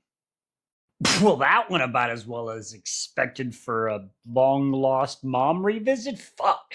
Chapter 43, House of Flame and Shadows. Okay, so we start out with, Lydia, I'm a good person, Servus. Sorry. I'm going to put some respect on her name, folks. We listen and we don't judge, okay? That's the problem. People too judging of my Lydia right now. Fucking stop that bullshit. Anyway, digressing. So Lydia, she's sitting there with the director and the adopted parents, Renkin and Dedvi.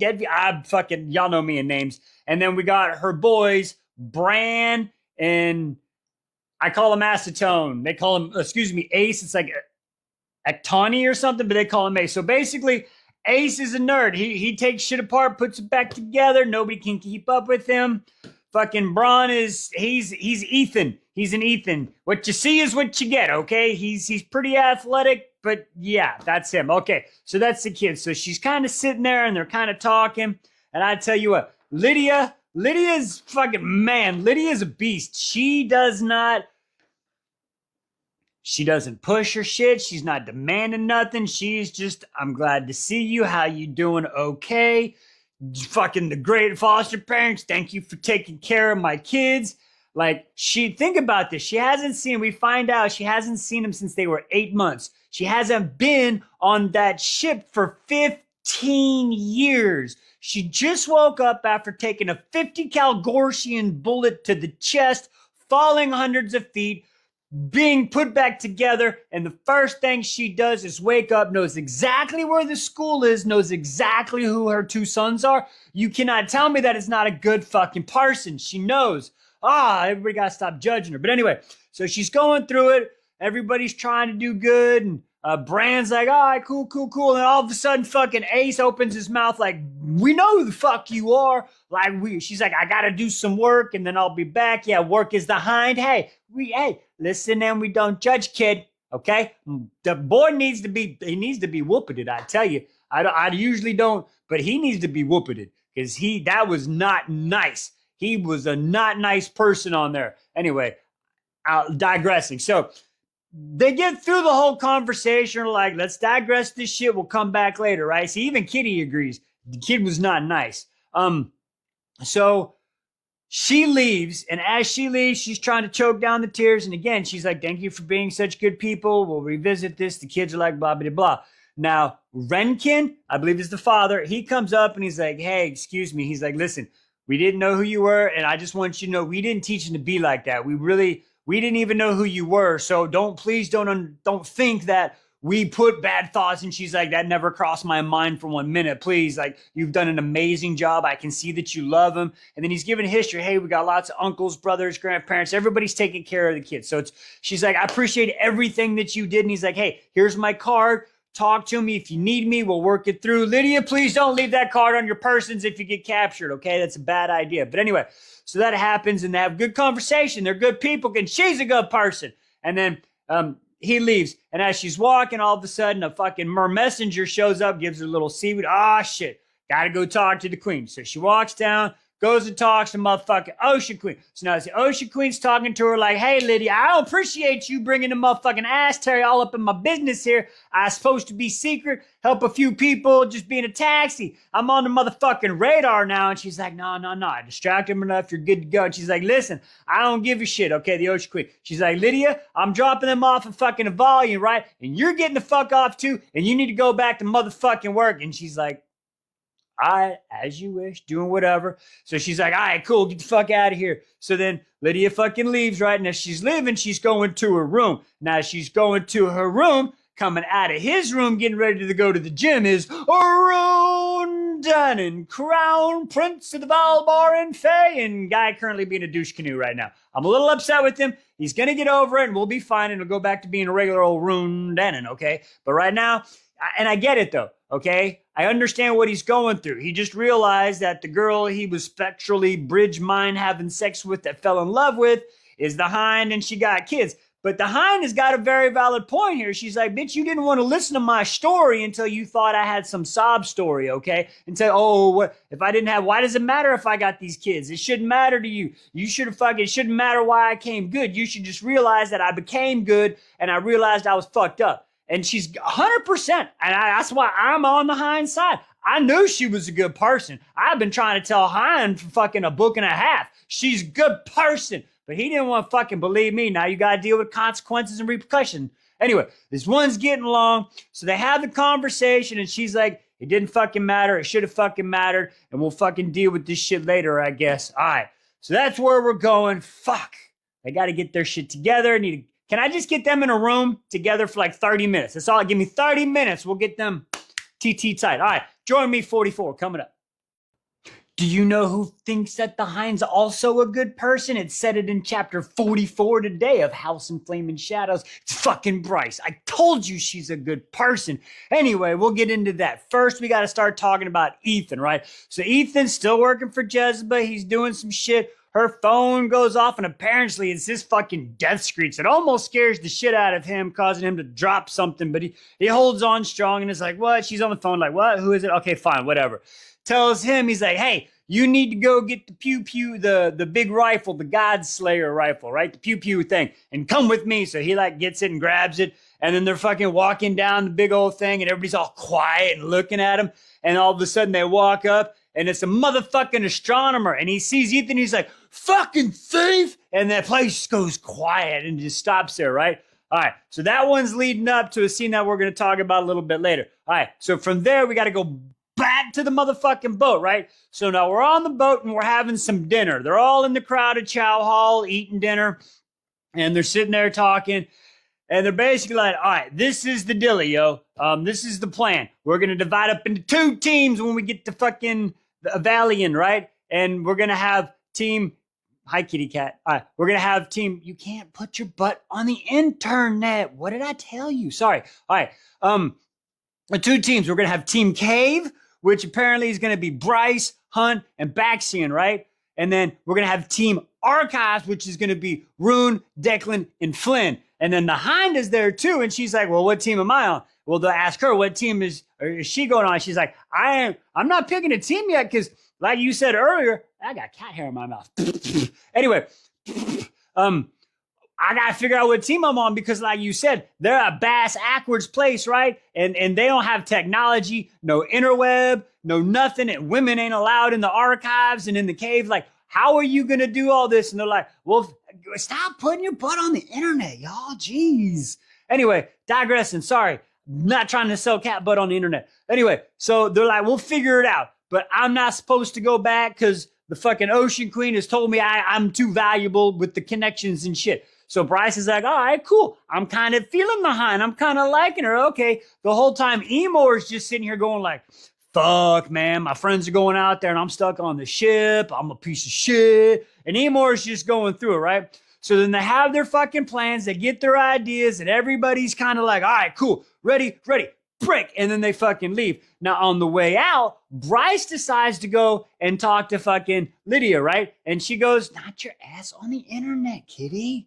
And as Bryce is talking to Lydia, she's like, hey, we got to talk to the sprites. Would you mind? And she's like, sure, I'll come and talk to the sprites with you. And they go talk to the triplet sprites, right? And they're like, hey, girls, listen, we got a really, really important mission for you. And they're like, oh, what? And then they said, hey, you know, we freed the queen and yada, yada, yada. Like, you freed our queen. Where is she? And they're like, well, that's what we need to figure out. We need you to be on a very, very important mission to go find her and be her companions because people don't know about her. She's been trapped in a crystal ball, okay? And when you find her, let her know that we're doing and eventually let her know that we want her to be on our side, that she's our friend. And they're like, but we're little lowly sprites. You like us like that? And you would entrust us with that mission? And they're like, we would trust nobody else.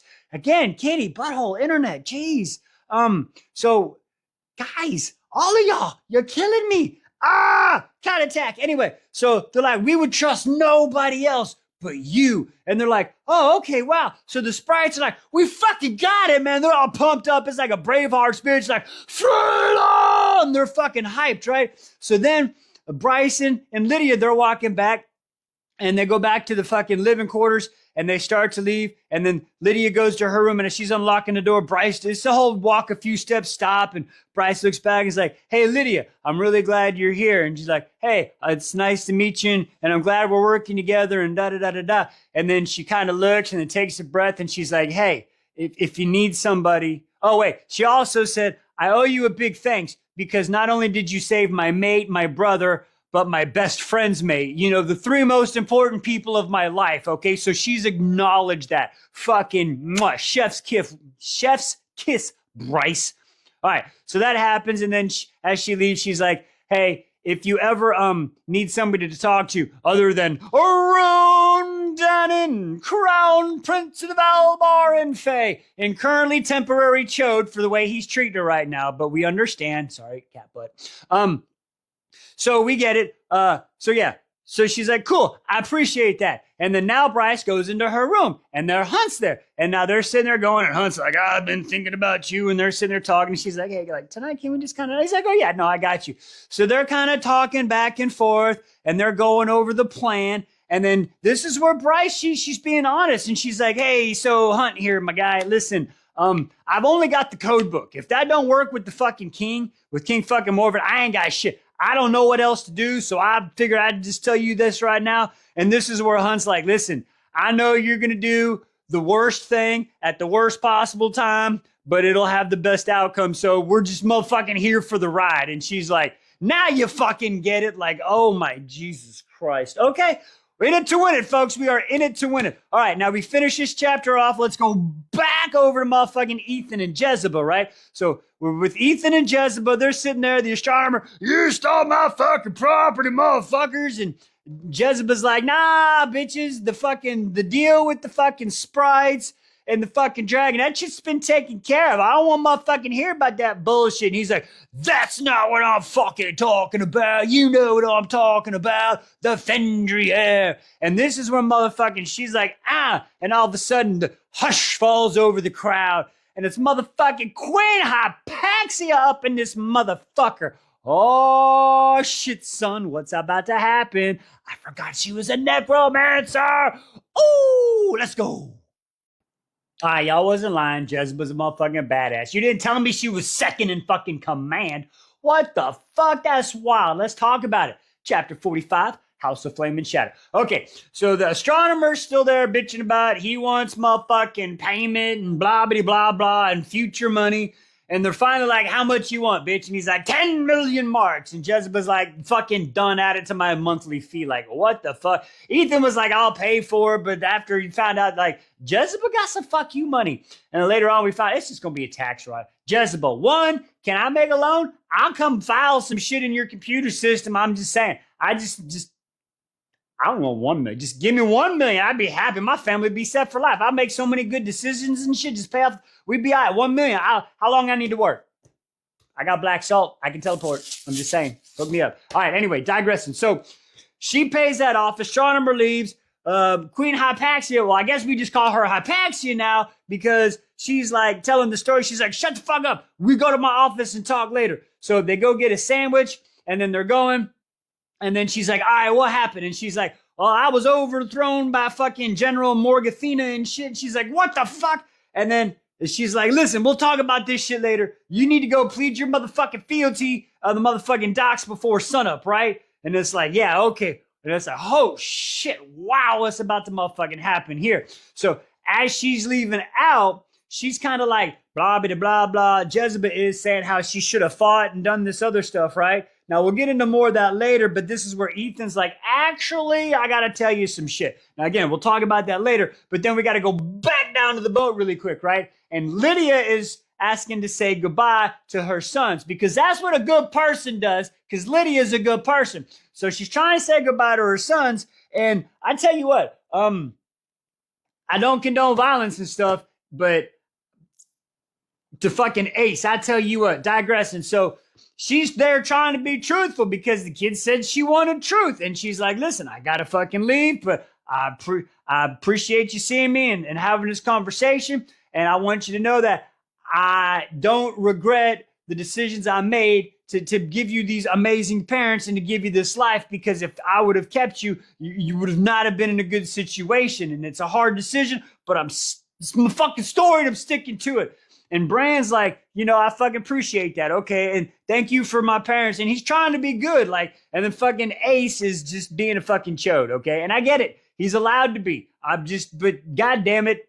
And she even says, cause he's playing the words. Like he's doing the kid like, you know, you wanted honesty. Well, I'm giving you the honesty. And then now he's saying, oh, she's just trying to manipulate you. Well, no, motherfucker. If I tell you where I'm going, like, I understand you're on a boat. And he's like, oh, I'm on a boat. Who am I going to tell? Motherfucker, listen, people talk. Okay. There used to not be internet in this world. And somehow the rumor about Marilyn Manson and his rib, okay, with fucking went around everywhere. And nobody had the internet to talk about that shit at the time. I'm just saying. Cat ass again. I swear to God. I'll start charging y'all if y'all do this. Anyway, digressing. Sorry, I don't like cat butt. Anyway, so the kids are sitting there talking with Lydia and they have that. And she's like, all right, listen, I just wanted to say that. Goodbye. I love y'all. I hope to see you again soon. I got to go. And then Bran's like, hey, good luck. We hope to see you again. And then she leaves and she just keeps fucking walking because be very fucking shitty that she has to, you know, stop and she doesn't look back. All right, now we go back over to motherfucking Ethan, excuse me, and Jezebel, and they're talking. And this is where we get the information from fucking Ethan. He's like, listen, Hypaxia knew about the fucking, she was worried about the coup. And she came and got Hunt for protection. And we tried to, but then all the shit went just, you know, it got fucking bad. And she's like, oh, okay, cool. And then, so she's got a new perspective on that one. Excuse me. And then after that, they're having some more conversation. And Ethan is sitting here asking question after question after question. She's like, motherfucker, you are asking some serious questions. Like, why are you fucking doing this? He's like, well, if you're going to keep answering my questions, I'm going to keep asking them. She's like, I fucking like you, Holstrom. You're pretty good about this. And the kitty again. So they're having a conversation. We get more about the history and stuff about how Apollyon wasn't sure about fucking Jezebel, and then Adias, he sent Adias to report on her and all that other stuff. And then Adias and them ended up becoming friends. Yeah, you know, like a tail microphone. They ended up becoming friends over time. And Adias is like, listen, she should be respected, but she's not a threat. She's good peeps. And then they keep coming and checking on her. And then the conversation goes more onto the whole Danica issue and the breeding of the bloodlines and the wolves, because she's talking about how she used to be at the Parthos library. I couldn't think of it. The fucking library, and how the wolves were there, and the wolves were bred by the Asteri, and that led to the line. And I'm sitting here going, Ethan, get there. You're part of this line, buddy. Danica was fucking bred specifically for this, but the Asteri couldn't control her. So that's why the Asteri turned her into fucking gushy mushy stuff. You're part of that fucking bloodline, Ethan. You got to realize you could be just as strong as her. Get there, Ethan. I'm fucking there. Fucking Jezebel's there. The Prime is there, but you're still thinking about fucking Sunball and not very good at it, apparently. Hey, Shaw, can you drop that meme in the comments? It's the greatest meme ever. I swear to God. The Ethan Sunball meme. Look for it in the comments. Hopefully Sean will put it. Anyway, okay, digressing. So as they're having that conversation, all of a sudden the fucking, right before Jezebel's about to get there, fucking her phone rings. It's fucking Hypaxia. And they're like, hey, come on down to the morgue. It's time to go. And he's like, bitch, y'all got a private fucking morgue? Yes, they're the House of Flame and Shadows, Ethan. You're stupid. I swear to God. Anyway, join us tomorrow. I have never claimed to be a smart man. Maybe above average, okay? I'm just gonna say. But fucking Ethan and Emor, you make me feel like motherfucking Einstein with some of your decisions. Let's talk about it. Today, Wise Beyond the Stories, House of Flame and Shadows, 46. Okay, so we're on the fucking boat. We're on a boat, bitch! So they're on the Death Charger and they've arrived to the great unknown, the mists of Avalion, okay? And they're like, how the fuck do we get in this place, right? They're on top and Hunt's looking around. He's spreading his wings. Baxion's all spreading his wings, looking around. Mist is spraying up from the water splash. It's cold as ice. It's cutting through him, right? It's that south type of cold. See, listen, I understand it gets cold up north, right? But y'all don't understand what it's like here in the south when it gets fucking cold. We got that humidity, okay? The cold is like ice cutting through you. It's not that dry cold. I'm telling you, it's a different kind of cold. They got that icy cold. Hey, baby girl, ooh, what you looking at? What is that? Anyway, she's looking at the mist out there too, right? So anyway, so they're sitting there trying to figure out like, man, I don't know. Maybe we'll go do some recon and shit. And then they're all like, oh, where is he? Where the fuck is Rune? As soon as we say that, the hatch pops up and we get a Rune Dannon, Crown Prince of the Veldar and Fae. And then the fucking two stooges, fucking Declan and Flynn, and they're like, sorry, they found the waffle bar and we had to take a pit stop. And they're like, it was so good, yummy, yummy, yummy, right? So they're sitting there, and then Emor comes up, the last hatch, and he looks all fucking sad and shit, like, I gotta stay here. My friends are going into the unknown. Because nobody can get in there. Like, they can't get closer underwater because there's a ward. But it's not like a spell ward. It's a natural ward, like Midgard put it there, okay? So this is really fucking weird. The mist is thinner. It looks just like the Bone Garden. All right, cool. So they're there, and then they come out, and they're like, hey, Rune, what the fuck? How do we get in? And he's like, well, normally you need an invite or an evite from the fucking king, but if you got Star Sword, you get like a backstage VIP pass. Well, how do we do it? We'll just fucking unsheath it. You're being super cryptic, my guy. And he's like, just unsheath the damn sword. So she pulls out my fucking Star Sword, right? And then Star Sword starts feeling a little feely weirdo. And fucking Truth Teller starts feeling a little heavy. And then all of a sudden, we get my fucking triangle. Oh, shit, out of Illuminati and shit. Don't come after me. So a triangle opens up. And then as the triangle opens up, a white boat comes out with a stag on it. Why are there stags in every series? I'm just saying, there's always a fucking stag. Anyway, so there's a stag on it, and the white boat comes up, and everybody starts to get on it. Oh, and I forgot, our girl Lydia, she shows up, right? Don't worry, I got you. You know it's coming. So as everybody's getting on the boat, Rune gets on the boat, and then our girl Lydia, she's a good hind servos. I gotta come up with a really good name for her nickname. Anyway, so she gets on the boat right behind Rune, and they still haven't really made eye contact yet. They're still working their shit out. We're gonna get them through this. I'm telling you, 30 minutes, me and them two in a room, we'll come out, it'll be fucking cooking biscuits and gravy. I'm telling you, it'll be fucking great. We'll all be singing Kumbaya and moving on. All right, digressing. So they get in the boat. Now, as they're sitting there, Commander Sin starts walking back, and fucking Emor, what are we doing, my guy? He's like, should I? And they're like, no. Fucking Emor, yes. Sorry, Danica. And he jumps on the motherfucking boat, right? You wish you could be with us, Danica, but your leg fell off. Anyway, digressing. So, they jump on the boat. Flynn jumps on behind them. Go, go, go. And the fucking boat goes, and they fucking take off through the fucking triangle door, and fucking Commander Sins is like, she's gonna kill you. And then you feel like this power, like the Ocean Queen felt the surge coming up, but they got through the triangle door before anything happened. Wow. All right. So we're here in the mists of Bavaria. Join us for 47.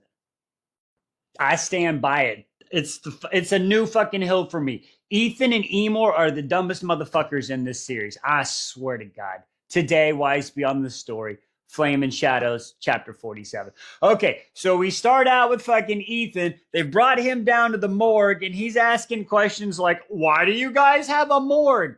Why do you think a bunch of necromancers and people that deal with dead people would have a morgue, Ethan? I bet they got a cemetery somewhere too. I'm just fucking saying.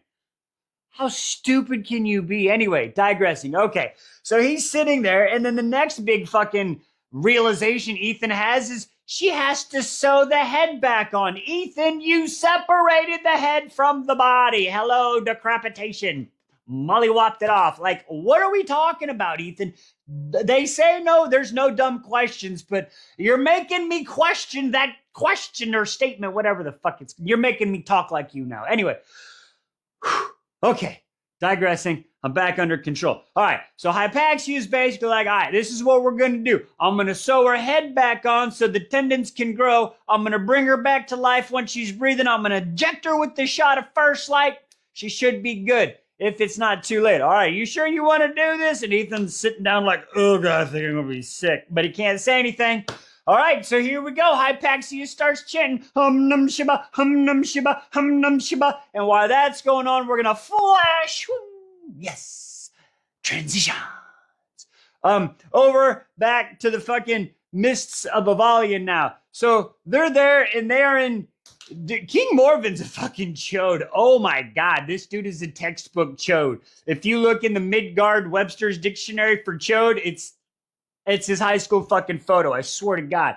Anyway, this guy must have got picked on a shit ton as a kid because he's fucking definitely bringing it out back now. Anyway, digressing. So they go into his little fucking stupid throne room that looks all stupid and dumb and gray and boring and bland and anyway, they're back in the old days, okay? We're talking cottages with thatched roofs. They look cool, but everything is gray. It's like millennial gray everywhere. I don't know. I don't get it. But anyway, so they're there. Now, he does got some cool shadows, a little bit darker, a little bit whispery now. So they go in there, and then he starts, I was expecting and blah, blah, blah, blah, blah. And Bryce is like, are you talking to me or him? Who the fuck are you talking to? Like, oh shit, here we go again.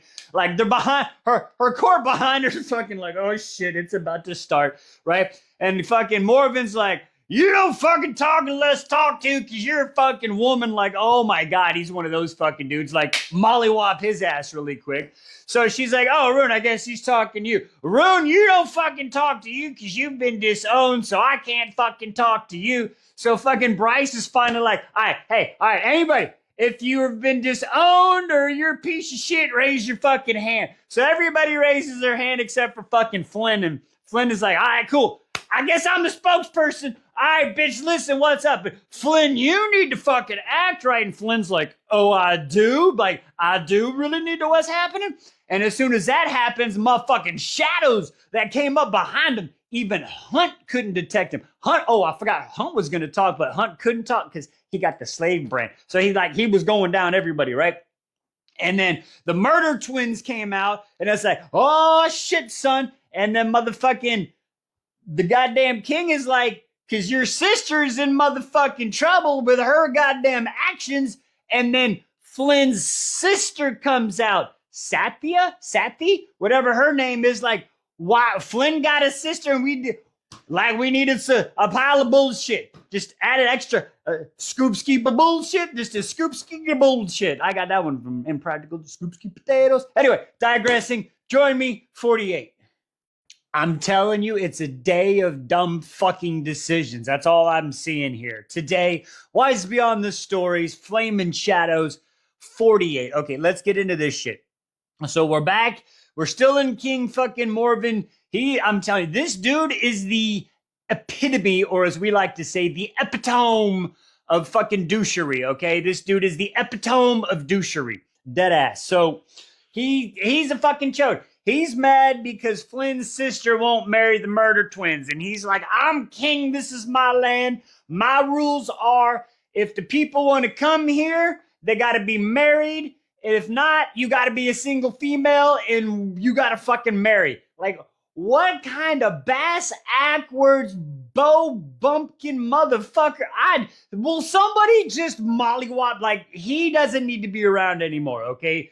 Delete us this douches for real. Anyway, digressing. So they're coming here. They're trying to figure out what to do. And finally, Bryce is like, okay, as much as I want to deal with this shit, I can't deal with this shit right now. There is a bigger picture than the chode in his bullshit. So finally, she's like, all right, listen, my guy.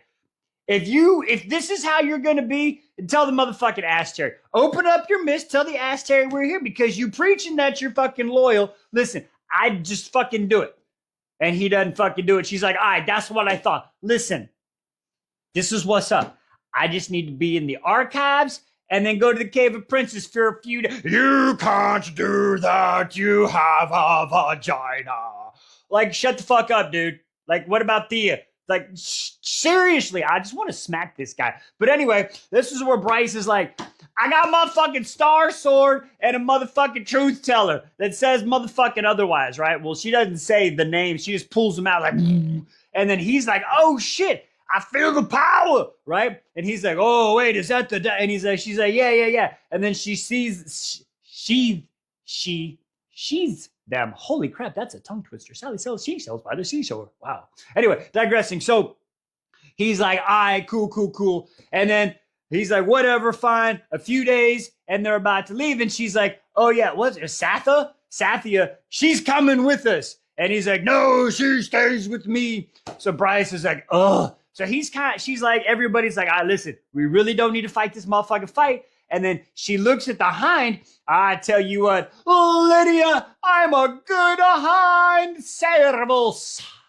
Anyway, nobody realized she was there because she just blends in. She just stands there quiet. She like me. She just stands there quiet, waiting for motherfuckers to open her mouth and shit and say something. Just twiddling her thumbs, right?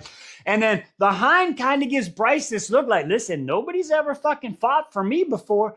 And then that fucking Bryce gets that look and she turns around to whip and say something.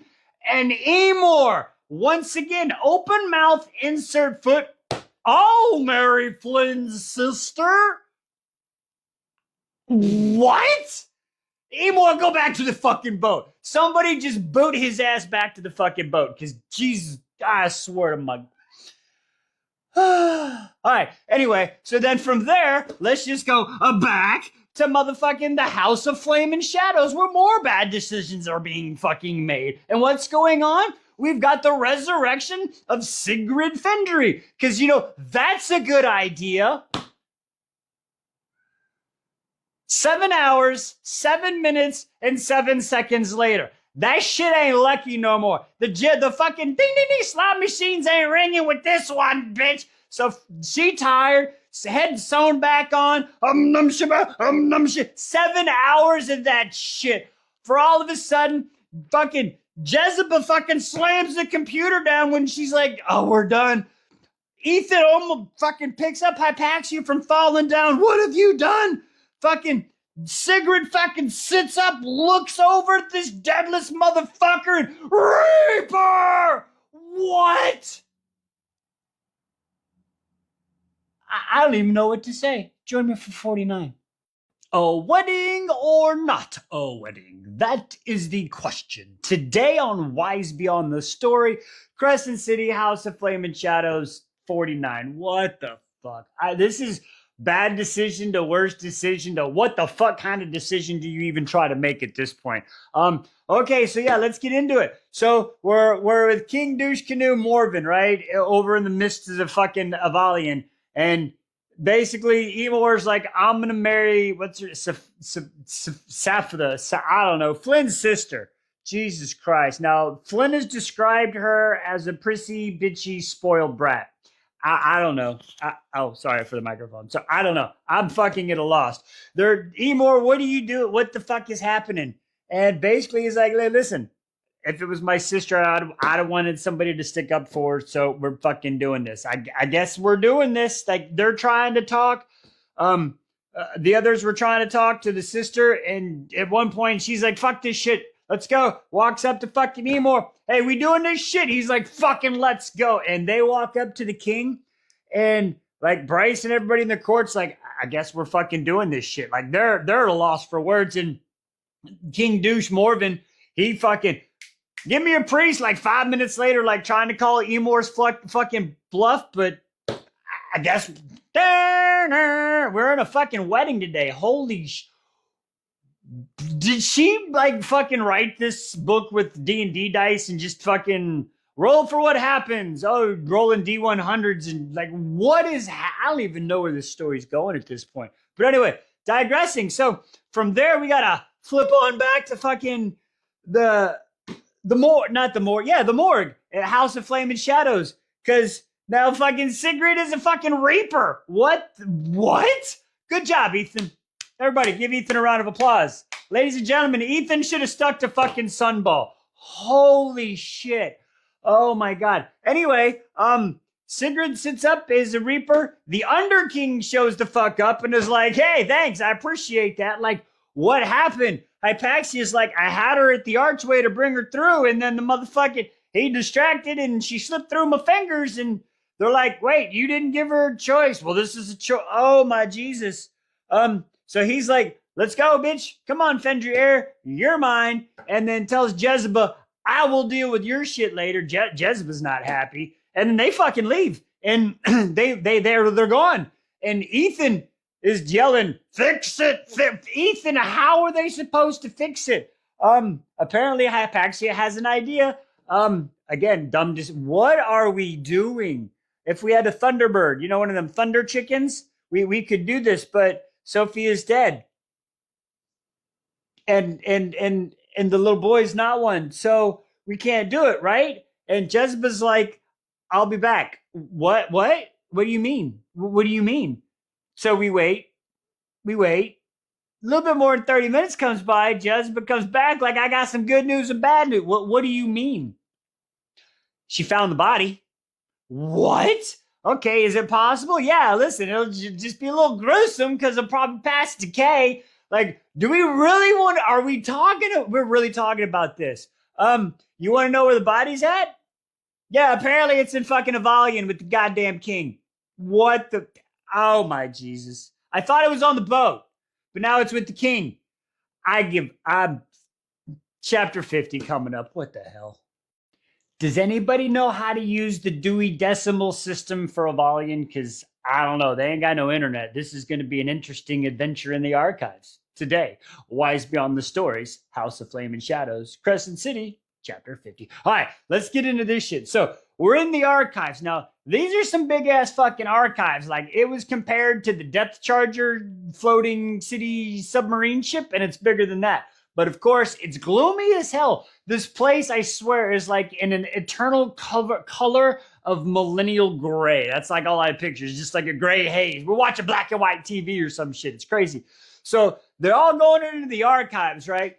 Now, as we get into the archives, motherfucking Tristan Flynn is bitching again. Like, he's a bitching boy. He whining. My magic don't like it here. Like, what's up? What do you mean? And he goes, it can't grab onto nothing. It feels like everything's rotted out and it just don't feel good. And old Rondanin, Crown Prince of the Valbar and Fae, he's all like, man, he always liked that. The other time when we came here for our ordeal, he was bitching about it the whole time. So they look at old fucking sister, you know, newly married Emor wife, Sathia, whatever her name. I can't remember her name yet. We'll figure it out. I'll get used to her.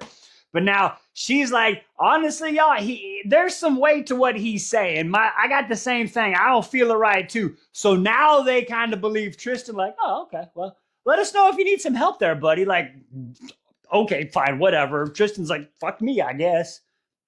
My feelings don't matter. I got you, Tristan. It matter to me, my guy. Okay, so we're in the archives, right? And they're like, let's spread out, and they're using this big old card catalog system because they ain't got no interwebs there. They ain't got the no not or nothing.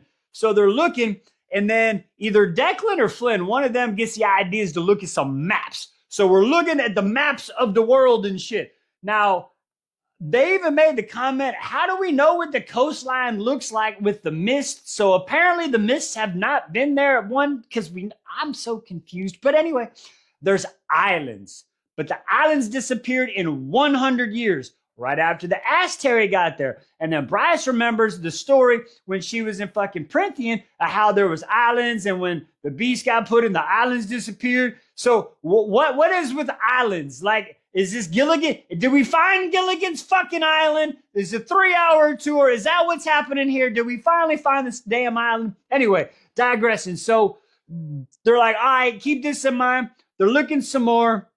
They're like, all right, we're done looking for tonight. Let's go get some dinner. So they go to the chow hall to eat some dinner, but there's only like a small buffet table.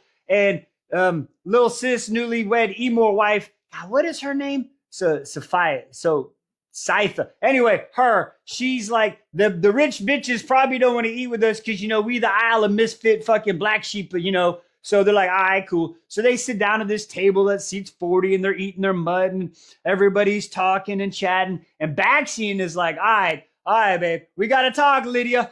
And Lydia, I'm a good Heinz Cerebos is like, what's up? What you want to know? And he's like, when did you like defect and stuff? And she's like, well, when did you defect? And he's like, 4 years ago when I met my mate, Danica, you know, the bitch that started this all, that one right there. She started this whole fucking mess back in book 1. But anyway, digressing.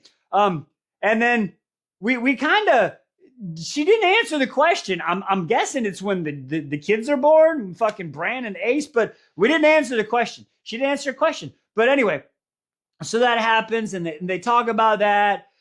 And then from there, they end up eating dinner. And then one person comes and talks to them. It's some like old Fey lady that shows into their rooms. Now everybody kind of goes in their rooms. Emor and his new wife goes into their room. I don't know. Maybe if they don't consummate, they can get an annulment.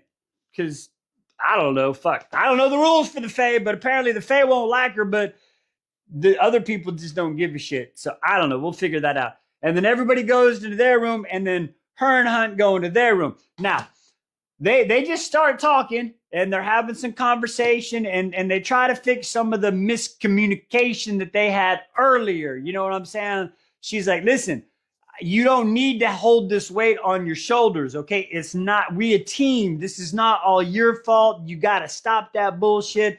And they're working through their shit. And of course, you know, the baby leg gets fucking throbbing and she's, oh boy. So I tell you what, they go have their little good smexy time. And I'm like, don't teleport.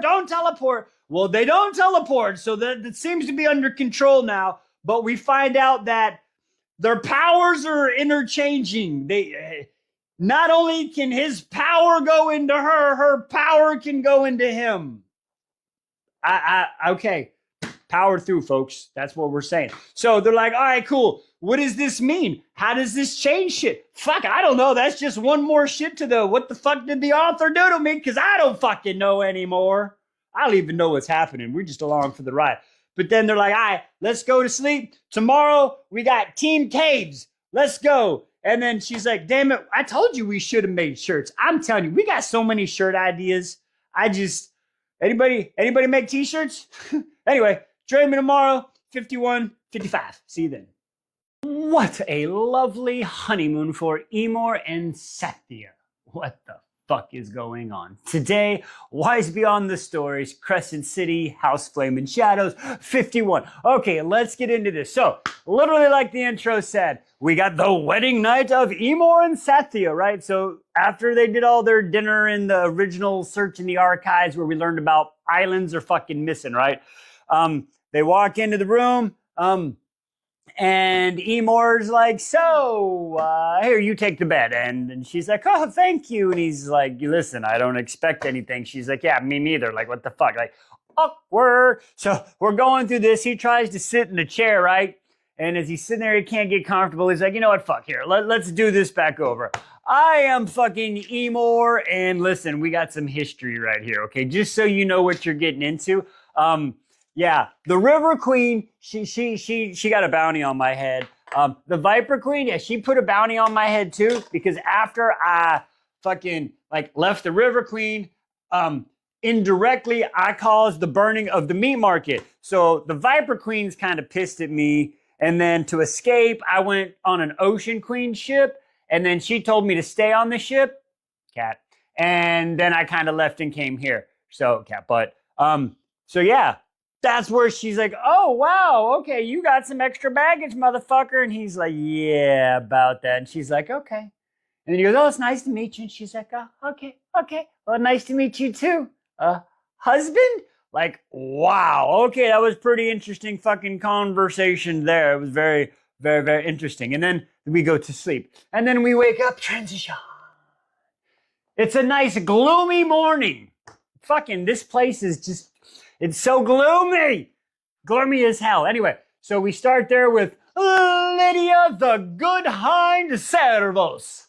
She's sitting on the balcony, right? Looking at this gloomy morning, going, fuck, I miss my kids. Did I do the right thing? Should I have seen them? Should I have not seen them? What am I doing here? What the heck's going on? And she looks down and she sees Team Cave and Team Archives. They're saying their goodbyes, last bit of briefing and stuff. And she kind of looks down and she's like, these people, what am I supposed to do with them? And she's like, I'm not sure. And then Baxian kind of sees her at the corner of his eye and he looks up and he kind of waves. And then Bryce sees that and she's like, she's a little bit more emphatic, right? And then Rune looks up and I'm like, Rune, this is the time. Make some eye contact. And he kind of turns his head. I tell you what, we'll get into him later. I get it. But still, I'm not happy with Rune right now, but he's still my boy. So anyway, so that happens. And then they all kind of wave and leave. And then she turns around and King fucking Chode Morven is there. And he's all like, you're a traitor. And she's like, shut the fuck up, bitch. You're a little bitch, okay? I watched you grovel on the ground and the way you fucking dealt with, the way you fucking betrayed your son, your dead son, just so you're a bitch too. And she's, you know, blah, blah, blah, blah. And she's like, okay, yeah, whatever, fine. And he makes a comment like, you're a traitor and you shouldn't follow her as a leader. And the Hind goes, motherfucker, you need to follow somebody like her as a leader. Okay, so it was a little battle back and forth. I kind of like that, all right? All right, now then from there, we're gonna go down. All right, we're gonna go into the cave. Team Cave. All right, Team Cave. Team Cave is at the Cave of Princes. And Team Cave consists of Hunt, Bryce, Emor, Baxian, and Sathia, right? So they're there. And they're talking about it now. As they're talking about this cave, like, who goes first? And they're like, Bryce, go first. And she's like, oh, you're such a gentleman. Like, you got a built-in flashlight, motherfucker. And they're like, okay, you're right. So they go in there and then they tell Sathia, like, hey, listen, if you want to go back, because there are lions and tigers and bears and ghosts and rats, so am I, all up in this bitch. So, like, if you're scared, it's okay, just go back. And she's like, listen, I would rather go up into that motherfucking cave than go have to deal with fucking Goon 1 and Goon 2, the murder twins. And everybody's like, oh, did something happen? What happened? I swear I will come and smirker the smirker twins. Don't think I won't. Anyway, digressing. So they're like, okay. Bryce makes a note to self, fuck up Merker twins. Got it. I can't say that word. I forgot. So we're putting in new words. Anyway, digressing. So that happens. And then she's shining the light bright inside the cave. And she notices it's not super bright because the mist and stuff, it kind of keeps it covered. And then they notice when they go, echo, echo, echo. And it just fucking cuts off like the sound is eaten by the motherfucking cave. And Baxian's like, oh, that's fucking normal. That's super normal. And Bryce is like, oh, do you want me to protect you from the big bad scary cave? And it's funny. And then they're like, all right, let's go exploring. And she's like, Team Cave on 3. And nobody puts their hand in. And she's like, well, fuck yeah, 1, 2, 3, Team Cave, let's go. I'd have done it, Bryce. And yeah, anyway, all right. So now from there, man, we doing a lot of teleporting in the same spot. We go back to the motherfucking castle where Ron Dunnan, crowned Prince of the Valvar and Fae. Now he's trying to leave because him and Team Archive, they're going to go to the archives, right? And on his way out, once again, douche canoe King Morven fucking walks up. He's like, hey, I didn't motherfucking talk to you, bitch. And he's like, what do you fucking want? He's like, you know, blah, blah, blah, blah, king, prince, that much, and all the other bullshit, right? And Rune's like, listen, let me explain something to you. I know we're just here for the information, okay? We're here for information. Now, if Bryce is trying to overthrow you, that's GS certified, classified. I ain't telling you shit, because why would I tell you shit? I don't like you, motherfucker. So you need to fucking be your better prince, and you should fucking, we got plenty of female. Like, shut up, I ain't talking to you. And it's like, just shut your face. I'm out of here. Fucking walks off and flicks him off as he's walking by, right? And then he gets up to Declan and them, and they're like, what's that about? He's like, it ain't worth my motherfucking time even explaining. And this is where Lydia, girl, she pulls up, and what does she say? She is like, hang on, Morven, Asteri, and then she says, ooh, you could learn something. Oh, they asked about if he was going to tell the Asteri, right? And he's like, the Hind's like, nah, Bryce handled him very well yesterday. And they're like, oh, okay. And then that's where Lydia is like, Rune, you could learn a thing or two from fucking Bryce. And he's like, what does that mean? And she goes, you're a fucking prince. Act like it, bitch. Oh, he kind of deserved that one. I love Rune, but you kind of deserve that one. Damn, this video went long. Anyway, join me, 52. Weirdest fucking chapter I ever read. So Sathya just puts anything in her mouth and Rune likes to brood. Let's talk about it. House of Flame and Shadows, chapter 51, today on Wise Beyond the Stories. Okay, so we start out with Rune Dunnan, Crown Prince of the Valbar in Fae, with his fucking three stooges and Lydia Servos, the Good Hind.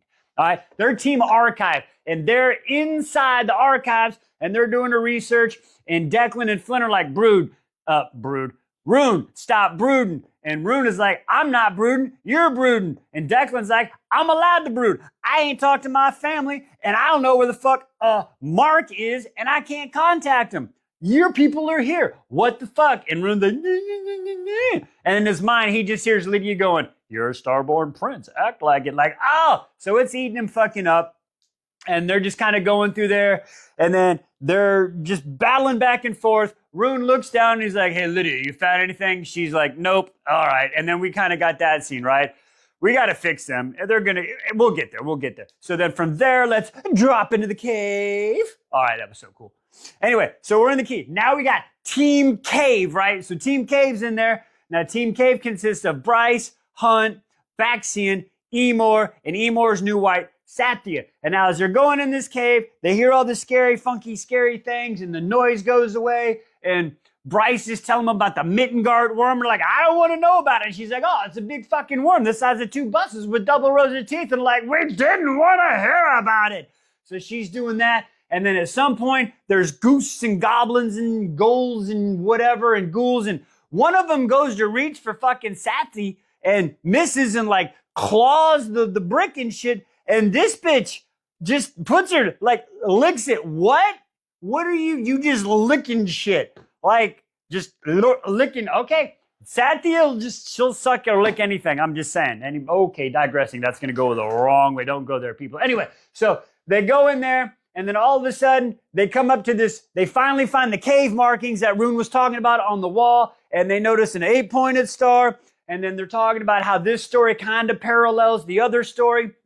And she's giving them the info about the Trove and the Dead Mask and how their powers are greater and they can raise the dead. And they're like, fuck, this shit is crazy. And she's like, yeah. And then they're in their cave. They come to a big rushing fucking river. I swear to God, it's like we're back in the caves of Prithian, right? And she's like, well, at least I got 2 big, strong men with wings to help us. And she's like, I swear to God, I've been here before, right? It's fucking wild. Like, what the hell is going on? What the fuck is happening? Death masks, what the fuck? Worms, what the fuck? Rivers, what the fuck? What the fuck is happening? That's what everybody's saying. All right, now from there, we got to flash back to motherfucking Team Archives, right? Now, Declan and Flynn, they have gone to get some fucking brunch and food, right? So it's just fucking Rune and Lydia there, and Rune's looking, and all of a sudden he hears like, on your left, on your right. And we got the fucking douchey twins, the Schmirker twins, right? And they're fucking there yapping like, oh shit, he's like, I gotta tell Lydia. So he tries to mind talk to Lydia really quick, but Lydia, she got the fire in her brain. And he's like, all right, they ain't gonna fuck with her. So that he's like, what you bitches want? And the murder twins, the Schmirker twins, they're trying to like get under Rune's skin. And it's not fucking working. It's not working at all. He's playing into their hands.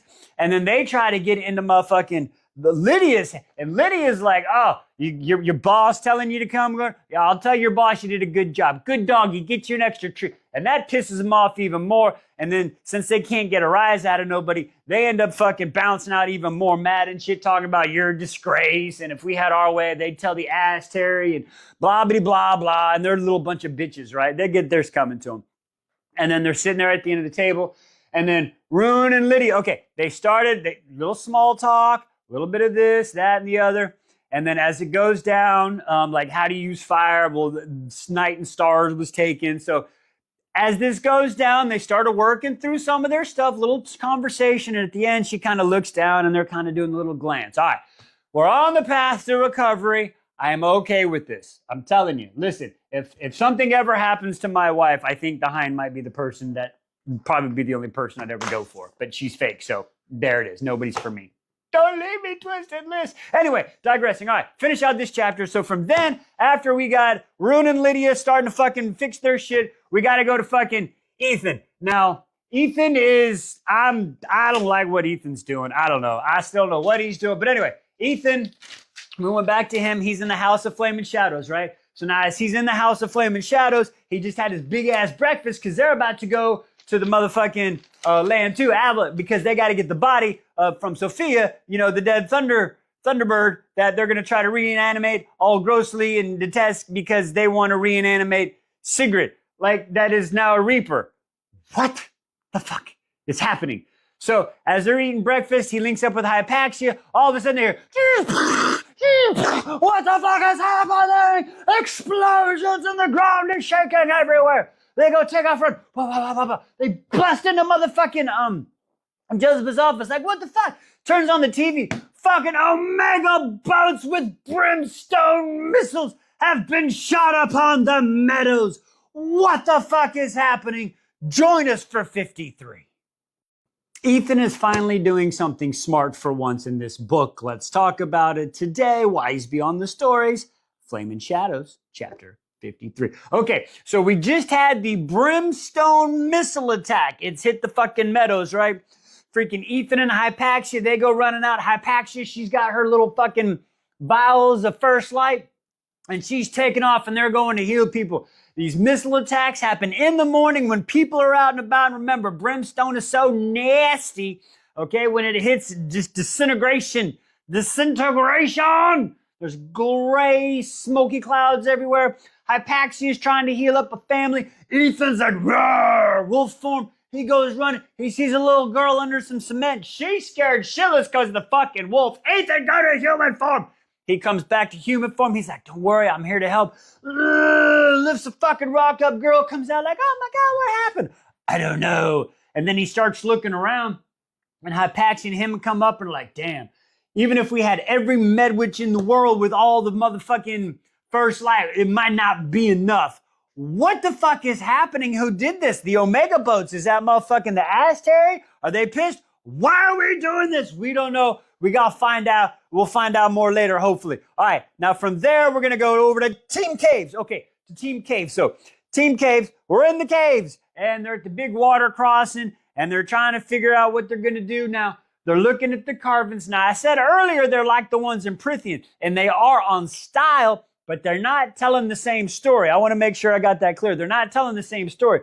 This is the story of like the Pegasus and how the Fae are leading the Pegasus through the water. And as I was writing my notes to write that, I was like, wait a second. They're talking about the water. It feels icky and nasty and it's being eaten away. And the Fae, they herded the Pegasus by dragging them through the water. Is that how they made the parasites? Is that it? By messing with the waters? Because we know parasites are in the water, but is that how it happened? I don't know. It just came to me. Hopefully that makes sense to y'all. But anyway, digressing. So they're going through the fucking caves. They carry over the big river. She makes a bigger, lighter, brighter bubble so everybody can see. They get down and they're talking. And as they're walking, now I tell you what, Sathia, she is coming to play her quick, fast, and in a hurry. She jumps in and she's like, hey, Bryce, can I talk to you? And she's like, listen, you got two of the powerfulest weapons of the Fae. And Bryce is like, well, actually 3. What do you mean 3? Well, I got the sword and the dagger, and I got the horn on my back. You know, it's a horn shit. What? Okay, so you got 3. What's your plan? What do you mean? Like, what's your plan? If you manage to defeat the Asteri and Free, what's your fucking plan? You don't seem to care about the Fae. And she's like, nah, me and the Fae, we don't get to see eye to eye and shit. She's like, exactly. So what the fuck is the plan? Like, you're just gonna leave us and scramble? And listen, maybe it's a delivery because she's being completely honest. And Bryce, once again, is not taking the fucking honesty and like, what's the plan, motherfucker? Hunt's even like, okay, maybe you need to slow your roll a little bit. Bryce gets a little bit butthurt, and she's like, you know what? Team Caves is now Team Mind Your Own Fucking Business. That's our new motto. And fucking storms off and is like, Hunt tries to come up and is like, I mean, it's a valid question. She's like, listen, if you just want to fucking let the fucking Fae tyrants stay and be in charge and whatever. And I'm like, Bryce, I think that's the question they're asking. They don't want the Fae tyrants to be in charge. She wants you to step up, but you don't seem to fucking want to care about everybody. Okay, so we go through that, and then from there, we go back to the motherfucking castle where we got Ron Dannon, Crown Prince of the Valbar and Fae, and Lydia Servos, the Good Hind. All right, so they're sitting there. Declan and Flynn have kind of left them to have some food. Talkie. They're doing like I do. They're going to make them talk. So they go through a quiet dinner, don't really say too much. After dinner, they go back to the hallway, and they're in their rooms. And finally, Rune is like, fuck, I got to make some conversation. So Rune has some conversation, a little bit of small talk, like, you think Bryce will be okay? Like, you tell me. You're the one that's in the caves. And like, yeah, your sister's stronger. Okay, cool. And then Lydia gives some signs, and Rune's like, oh man, my throbbing baby leg is, oh no. And then they're far apart, now they're close together, and he's necking on her, and she's inviting him in, and the smells and the arousals, and it's great. And then fucking Rune's mind flashes over to a little bit of stuff that she may or might not have done when she was the bad hind, okay? And all of a sudden he's like, oh, I can't do this, I'm sorry, I have to go, good night. And Lydia's like, I bet. It's not time yet. I understand. We all need our time. But God damn it, Rune, time's up. Fucking go knock on her door, damn it. Ugh! That's where we leave off. Join us for 54. Fucking Christ, Rune, just go get her. Just when everything was starting to go our way, I believe, or at least get on the right track, these two fucking chodes show up. Let's talk about it. Wise Beyond the Stories, Crescent City, Flaming Shadows, Chapter 54. Okay. So we start out, where do we start out today? We are starting out with Team Cave, okay? Team Cave, and we got Bryce, they're taking a little nap. They've been walking for days. Once again, they are trying to challenge the Guinness Book of World Records for longest tunnel at 35.5 fucking miles. I swear to God, what is happening? So, Bryce can't sleep. She got a little star on her chest that's making it hard. Plus, she just got all this shit on her mind. She sees Hunt sleeping, and she's like, damn, that dude been through some shit, and he can still sleep. But, he figures it out. So we're going through that. And then she's going through her mind everything that Sathya was kind of said to her, like, are the Fae worth fucking redeeming? Like, why are we doing this? Is this fucking worth it all? And she's kind of contemplating with herself as she can't sleep, right? So we go through there. Now we're going to flash back over to motherfucking Ron Dannon, Crown Prince of the Valbar and Fae, and Lydia Servos, the Good Hind. All right, now they have once again been left by Deck and Flynn. Now, originally I didn't understand why, but I think I know why, and we'll talk about it with what happens at the end of this part, okay? I think that's why they're not there. But anyway, digressing. So, Deck and Flynn haven't showed up. So they're having some breakfast, right? So as they're eating breakfast, this male walks up, and Rune's all looking at him like, let me get my dagger ready. And the guy comes up and he's like, excuse me, Lydia, I just wanted to show you, here's a picture. And like, what the heck? And Rune is listening. Lydia came in one time and saved 7 people. Like, Pollux is coming, the hammer's coming, run and save your families. Like, oh shit. So Rune's like, what? This happened years ago. So Rune's kind of seeing this side, and he's like, damn, maybe she's not a bad person. I told you, Rune, she's a good person. Jesus Christy.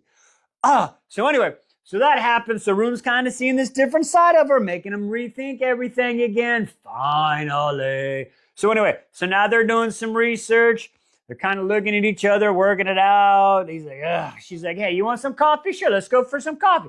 So they go into this little room, and they're making coffee. Well, they can't find coffee. They find tea. They're having conversation. It's like, hey, like, what's happened? Why are you doing this? And like, listen, Rune, I got to tell you something, man. The reason I say the things I say is because I kind of worry about you. And he's like, what? He's like, listen, you're a good person. You wear your emotions on your face. And I said, just be king-like and prince-like so they wouldn't use that against you.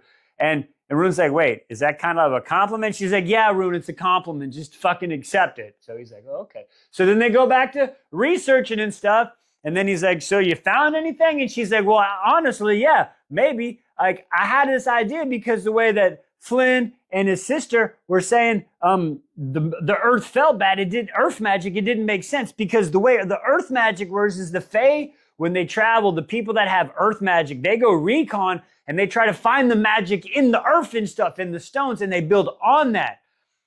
But what they're doing here is different because the magic is decaying. So she's looking into that whole thing. And like I said, maybe it was the whole Pegasus and they're decaying the water source.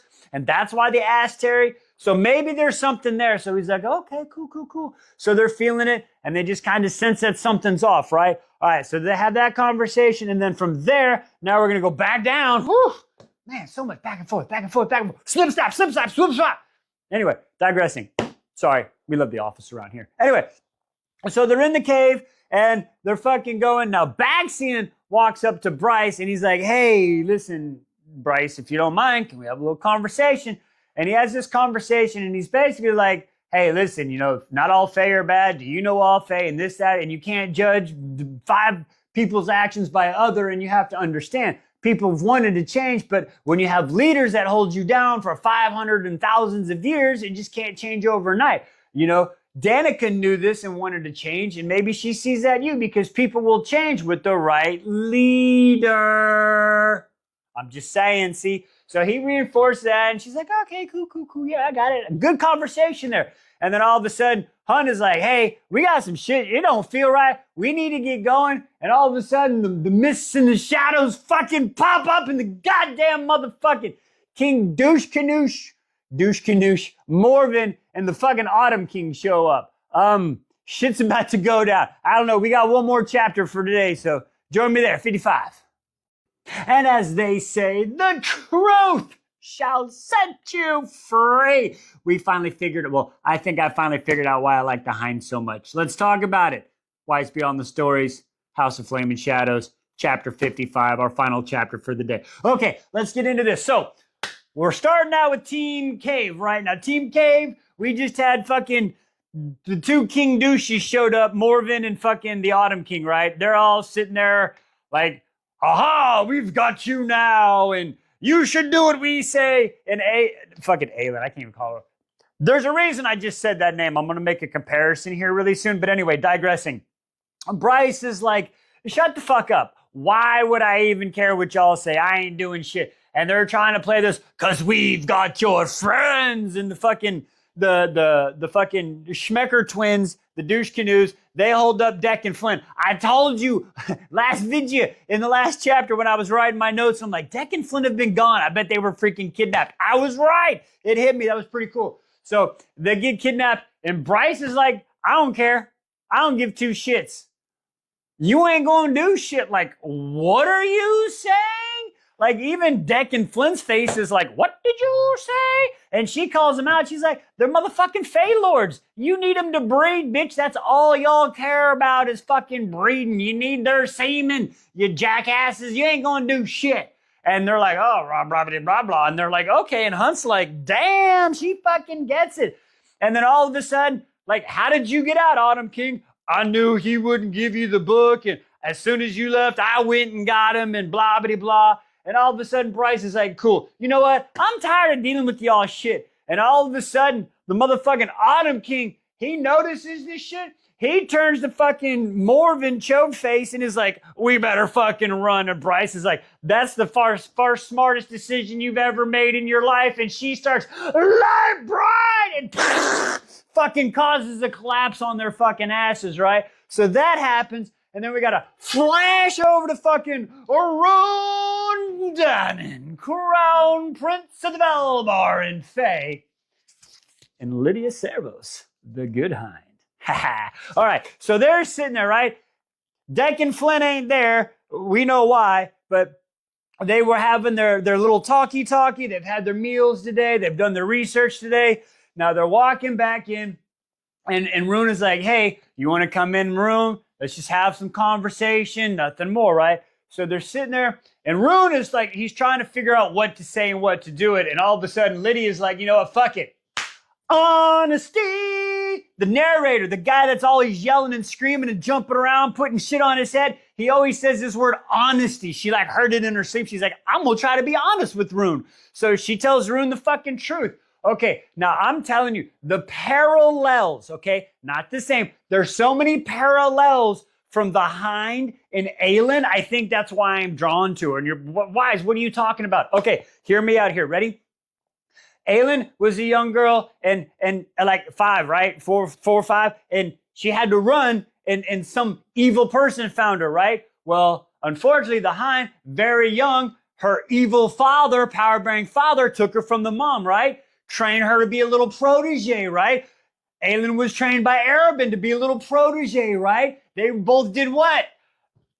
Assassin, interrogation. Think about what I'm saying here. I'm just saying. So I think that may be why. But then we find out that Rune is like, so your children, are they? She said, oh no, they're not Pollux's. Oh, thank you, Jesus. I am not a religious person, but thank you, Jesus. Hallelujah. We didn't need that. Thank you, Sarah J. Maas, for not putting that fucking voodoo on us. Okay. So anyway, so we find out that she had him from a fertility ritual. You know, we kind of read something like that in that first book, Akatar. What is it called? Calamai, Fire Night, where they like do the thing.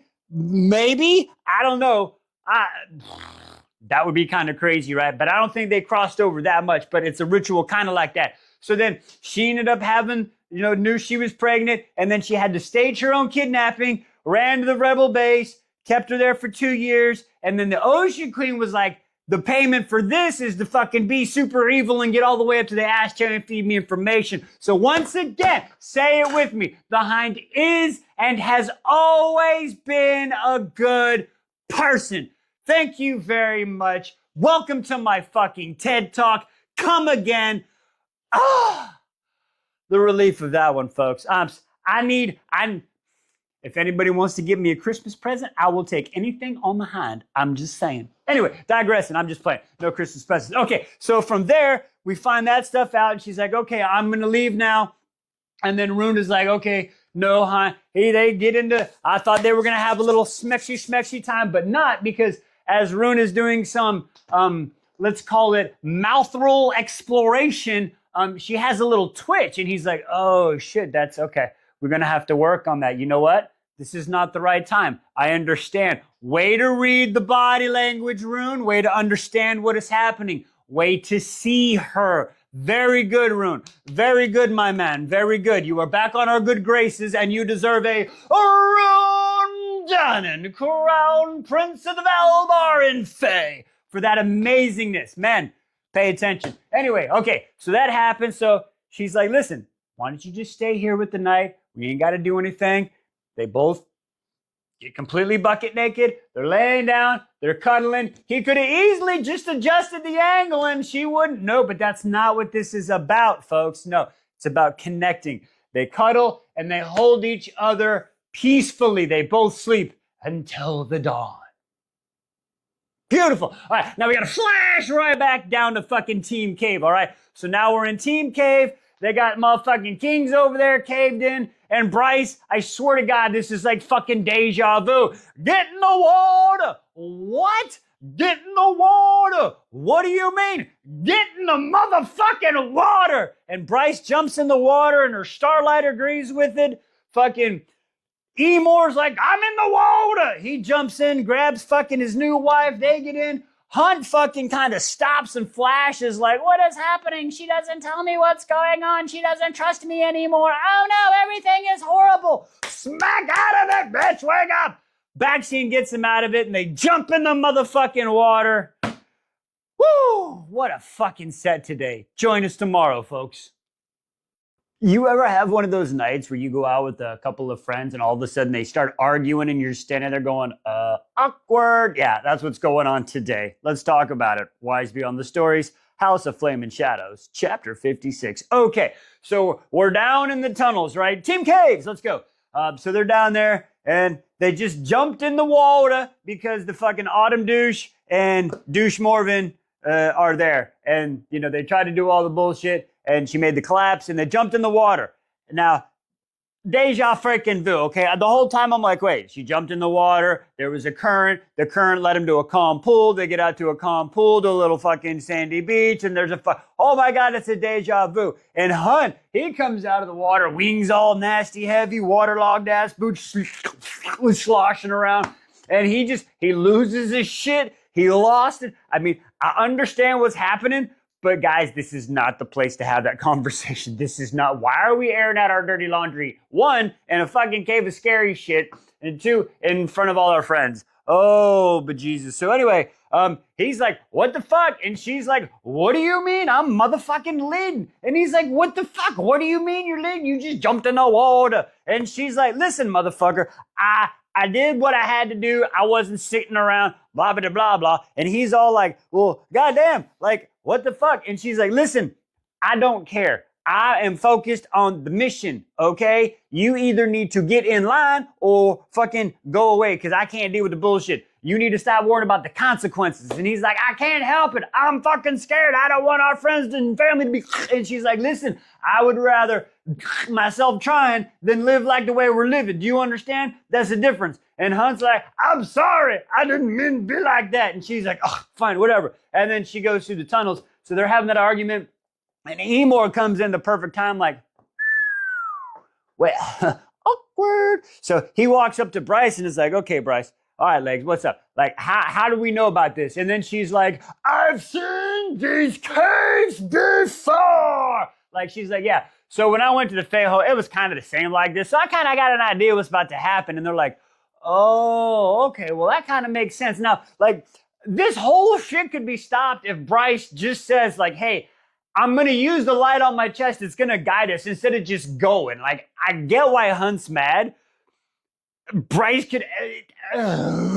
so frustrating. Anyway, digress. Let's get back on track. So we're going to flash back and we're going to go to Rondan, the Crown Prince of the Valbar and Fae with Lydia Servos, the good hind. All right, so now they're back at the castle, right? Rune waking up and he went for a run. People don't know to bow or whatever. They're like, I don't know. He's like a starborn, but we're told not to like him. So he's like, where are the two stooges at? Where are Deck and Flynn? He hasn't realized, and all of a sudden he's like, shit, I think I know what's happened. He running back, the hind's waking up, Lydia's waking up, and he's like, hey, I think I know what happened.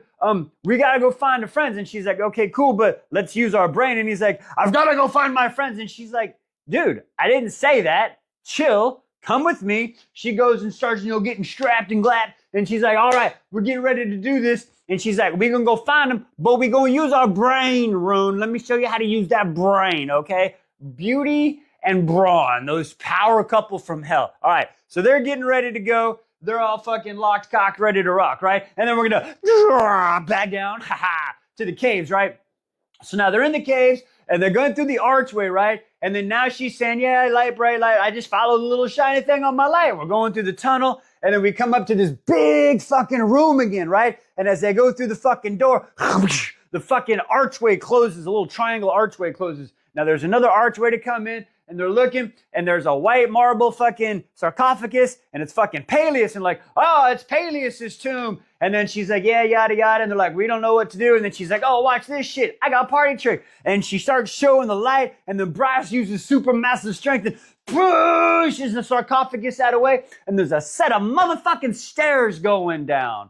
What? And they're like, wait, how do you know this? And she's like, I told you, I saw one like this before. And like, wow, Peleus built this. And she's like, nah, bitches, Peleus didn't build this. This shit was built by fucking Helena. What? Let's go. Join us for 57. How many frequent flyer miles do you think Bryce has by now? Asking for a friend. Today, Wise Beyond the Stories, House of Flame and Shadows, Chapter 57. Let's talk about it. Okay. So they've moved Peleus' sarcophagus out of the way and they're going down the stairs, right? So now we're in this other chamber that's below, and the river above is kind of has like a little subsidiary dripping down into the middle of the room. It's very dark, and they realize that the whole shit is made of black salt. It's not obsidian, it's fucking black salt. Apparently along some way, Bryce tasted this. I don't remember that, but apparently she tasted it somewhere. I don't know why Satya didn't say nothing, because when the little scared and scratched and she licked the ichor, she did. I'm still worried about nothing ever came of that, but we'll get to that maybe. I don't know. So digressing. So they're in the room and they're like, what the fuck? And Bryce is kind of giving them the story about how this place and the Fey world kind of connect back and forth. And then Helena built this, remembering what her tunnels look like back at home. That's why they're so similar. And they're like, but how is that possible? And she's like, motherfucker, think about it. And she's like, the place, knew people wouldn't change it, so they did that. And Morven, hasn't changed it. Well, how would she come down here? And what is all this for? And they're like, it's an intergalactical communicational device to the hells. I think that's what it is. What did you say? Yeah, maybe she can talk to hell and stuff. But how would she talk to hell and people would fucking know? She like, listen, it's a temple. She that's how she built and hid it. She built it on the temple, so people think she's praying every day, to her bad husband. We're not going to say what he did because we can't say those words on TikTok and stuff, but we all know what he did. He's a bad person, right? And then now there's even a point they point out where fucking Selena and Helena aren't good people, and Bryce is like, yeah, no, I get that, but they didn't like the Asteroid, so that's why we're doing what they say. So like, oh, okay, cool. So the notice also on the 8-pointed star on the floor, there's 2 spots where there's slits in it, and they're like, well, maybe he's like down there and stuff. And then Bryce is like, fuck it, we just gonna drink the water, because Setha's like, maybe if the water's getting filtered, can't you maybe talk if you drink the water with the black salt laced and stuff? And she's like, we gonna find out. So Bryce goes to drink, and then Hunt's like, and he's like, no, you can't do that without me. And she's like, oh, he's finally joining in. So they're like, all right, cool. So they sit down knee to knee, holding hands, and they drink the water. And all of a sudden, they fall back, and they're falling. And she can feel Hunt with Bryce and the electric, and the bam, superhero pose. They land on the ground. Where are we? Where can't we be? You know where we're at, ladies and gentlemen. We're in fucking hell. Oh, shit. And who comes walking up? None other than pretty boy Catman Adias. Welcome to hell. Like, why didn't you do this in the first place? Why did we have to go? I don't understand what's happening. We'll figure it out. 58 coming up next. Your father's who? Get the fuck out of here. Today on Wise Beyond the Stories, Crescent City, House of Flame and Shadows, Chapter 58. What the fuck, you could have told us that. But before we get into talking about people's daddies up in here, let's talk about Ethan, right? So Ethan, it's been 2 days since the brimstone missile attack. I'm doing my part. He's doing his part. He's helping lift the people to safety and holding them down while Hypaxia is healing them. He's noticing who helps. The governor, that little bitch ain't shown up. She's doing whatever the fuck she's doing, probably topping off the Aster. But anyway, digressing. So, but the Augs just showed up. He's upset because the wolves have only sent 24, maybe 2 packs. Nothing crazy. And he's like, we're going to make change. And I need to make change. I need the Siegfried, the Fendry heir, Sigrid. I don't understand why. Just you be the change, Ethan. Why? She's gone. She's a Reaper now. Let it go. Bringing your idea is, I still don't get it. He wants to bring back a really, really dead person, to bring back a dead person that is transformed into a different kind of dead person. So that's what Ethan's, anyway, digressing. Okay, so from there, we're going to go back down. We're in the cave. Now, as we're in the cave, we have Baxian, Emor, and Emor's new wife, Satha, right? And they're having a conversation, monitoring the bodies, like, do you really think they're in hell? I hope so. Yeah. Well, they're there. How do you know? Well, because there's a light ice on the body as they sleeping peacefully. So as they're sitting there monitoring, they're like, how long do we wait? 15, 30 minutes. Okay, cool. And then Emor so what do we talk about? And he's like, well, here. So, and all of a sudden, Emor just got fucking deep and serious, bam. So let me tell you a story about my sister. What the fuck? Started out, why are you running from the River Queen? We got the whole thing. I didn't want to marry the daughter. She's going to keep me prisoner. She would have went so as far as taking my legs from me. And Satya's like, fuck. Okay, cool. Listen, so we hear that whole story and how he was saying if that would have been his sister, he would have hoped somebody would have stepped in. And again, Emor's a great dude. I love fucking Emor. He's just in his Ethan mode right now making dumb decisions. So Sathya's like, okay, cool. Once again, hey, we're in it together, my guy. We are in this together. It's really cool how they do that. And then they're watching the bodies and they're like, okay, they're in hell. So now let's go back even deeper. Boom! Into the depths of hell. So they land in hell, right? They're just, okay, we're in hell. Adias has said hi, and they get up on this boat, right? Now, it's kind of like the boat it's a cross between the one that they went into Avalion in, and they use, hi kitty, kitty butt, and the kitties that they use, I can't play with your ball right now. Sorry, kitty butt. Get your ball, bring it to me. So the boat is kind of like how the one they used to cross is the bone quarter and the stag boat, except it's not a stag head, it's a stag skull, right? And it's got green eyes and shit. Cat butt, sorry. So as they're doing this, they're like, what is this? Is it a city of hell? And they're like, yes, it actually is a city of the dead. Well, what do you expect? Like, this is where the dead come and rest, and they're all peacefully and stuff. And they're like, oh, okay, cool. Hey, what are you doing? Okay. And then all of a sudden they come up to like this bank in the shore. And as they pull up, they see fucking Apollyon. Hello, Apollyon. How are you? Prince of Hell, the seventh layer of hell, the eater of the star, Sirius. And he's like, hi, son. Welcome home. Hi. Welcome home, son. It was right there. The black crown. How fitting. But how? What? This is fucking wild. Join us for 59. Oh, the Temple of Chaos is definitely a bunch of fucking chaos. Let's talk about it. Today, Wise Beyond the Stories, Flame and Shadows, chapter 59. Oh, my Jesus. Okay, short, quick chapter, but we start out and we're on the beach. And Hunt is like, what do you mean you're my father? What did you say? So they're all talking and okay, so let's get all the players in this. So we've got Bryce, Hunt, and Adias, right? And then coming down from the temple is fucking Apollyon, and then Thantios, right? The souls guy. And then they're like, come on, let's go in the temple and talk. And Adias goes to put his hand on Bryce, and Hunt tries to go fucking stop it. And this is where we realize they're not really the hologramish type people. Like, listen, we're safe. We can't harm you. You can't harm us. Let's just go inside and we'll have a conversation. Let's air out some dirty laundry, right, folks? Oh, my Jesus. So they're like, okay, fine, whatever. So they go in the temple, and she's like, all right, motherfucker, tell me what the fuck you know. What is happening right now? And basically, Thintion, as she's saying this, is like, you smell different. And it's because her light's different. And we know this, but of course, Bryce is like new deodorant. And oh, my God.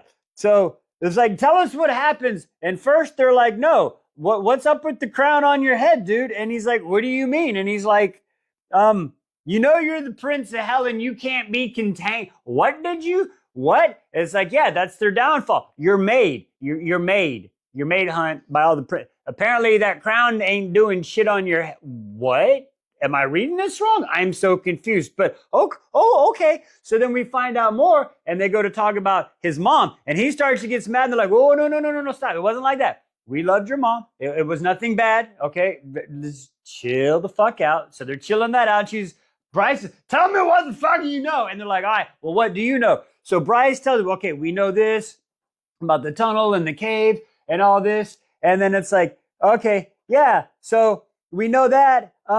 But what happened is Peleus sounded the horn because we was whooping them asses, right? And then he wanted to seal it and then fighting. And then Peleus was told by the Aster to seal all the rifts. So they sealed the fucking rifts, except the horn broke before they could completely seal the rift to hell, right? So that's why there's that little sliver in it now, and that's why she built this interdimensional communicational device, right? So as that slips to hell, all of a sudden, the Aster became so much in power, hell got splitted all up, like the Vamps and the Reapers all left, little bastards, and they were the lieutenants and the generals in the army, and now they're on the Aster side. So hell's like, we can't fight anymore, we gotta figure this shit out, plus we can't get through because it's just a small sliver in the rift. Like, okay, cool. So that's happening, and then they're like, we find out more about Helena's plan, because apparently Helena knew that her sons were not ready to do the difference. And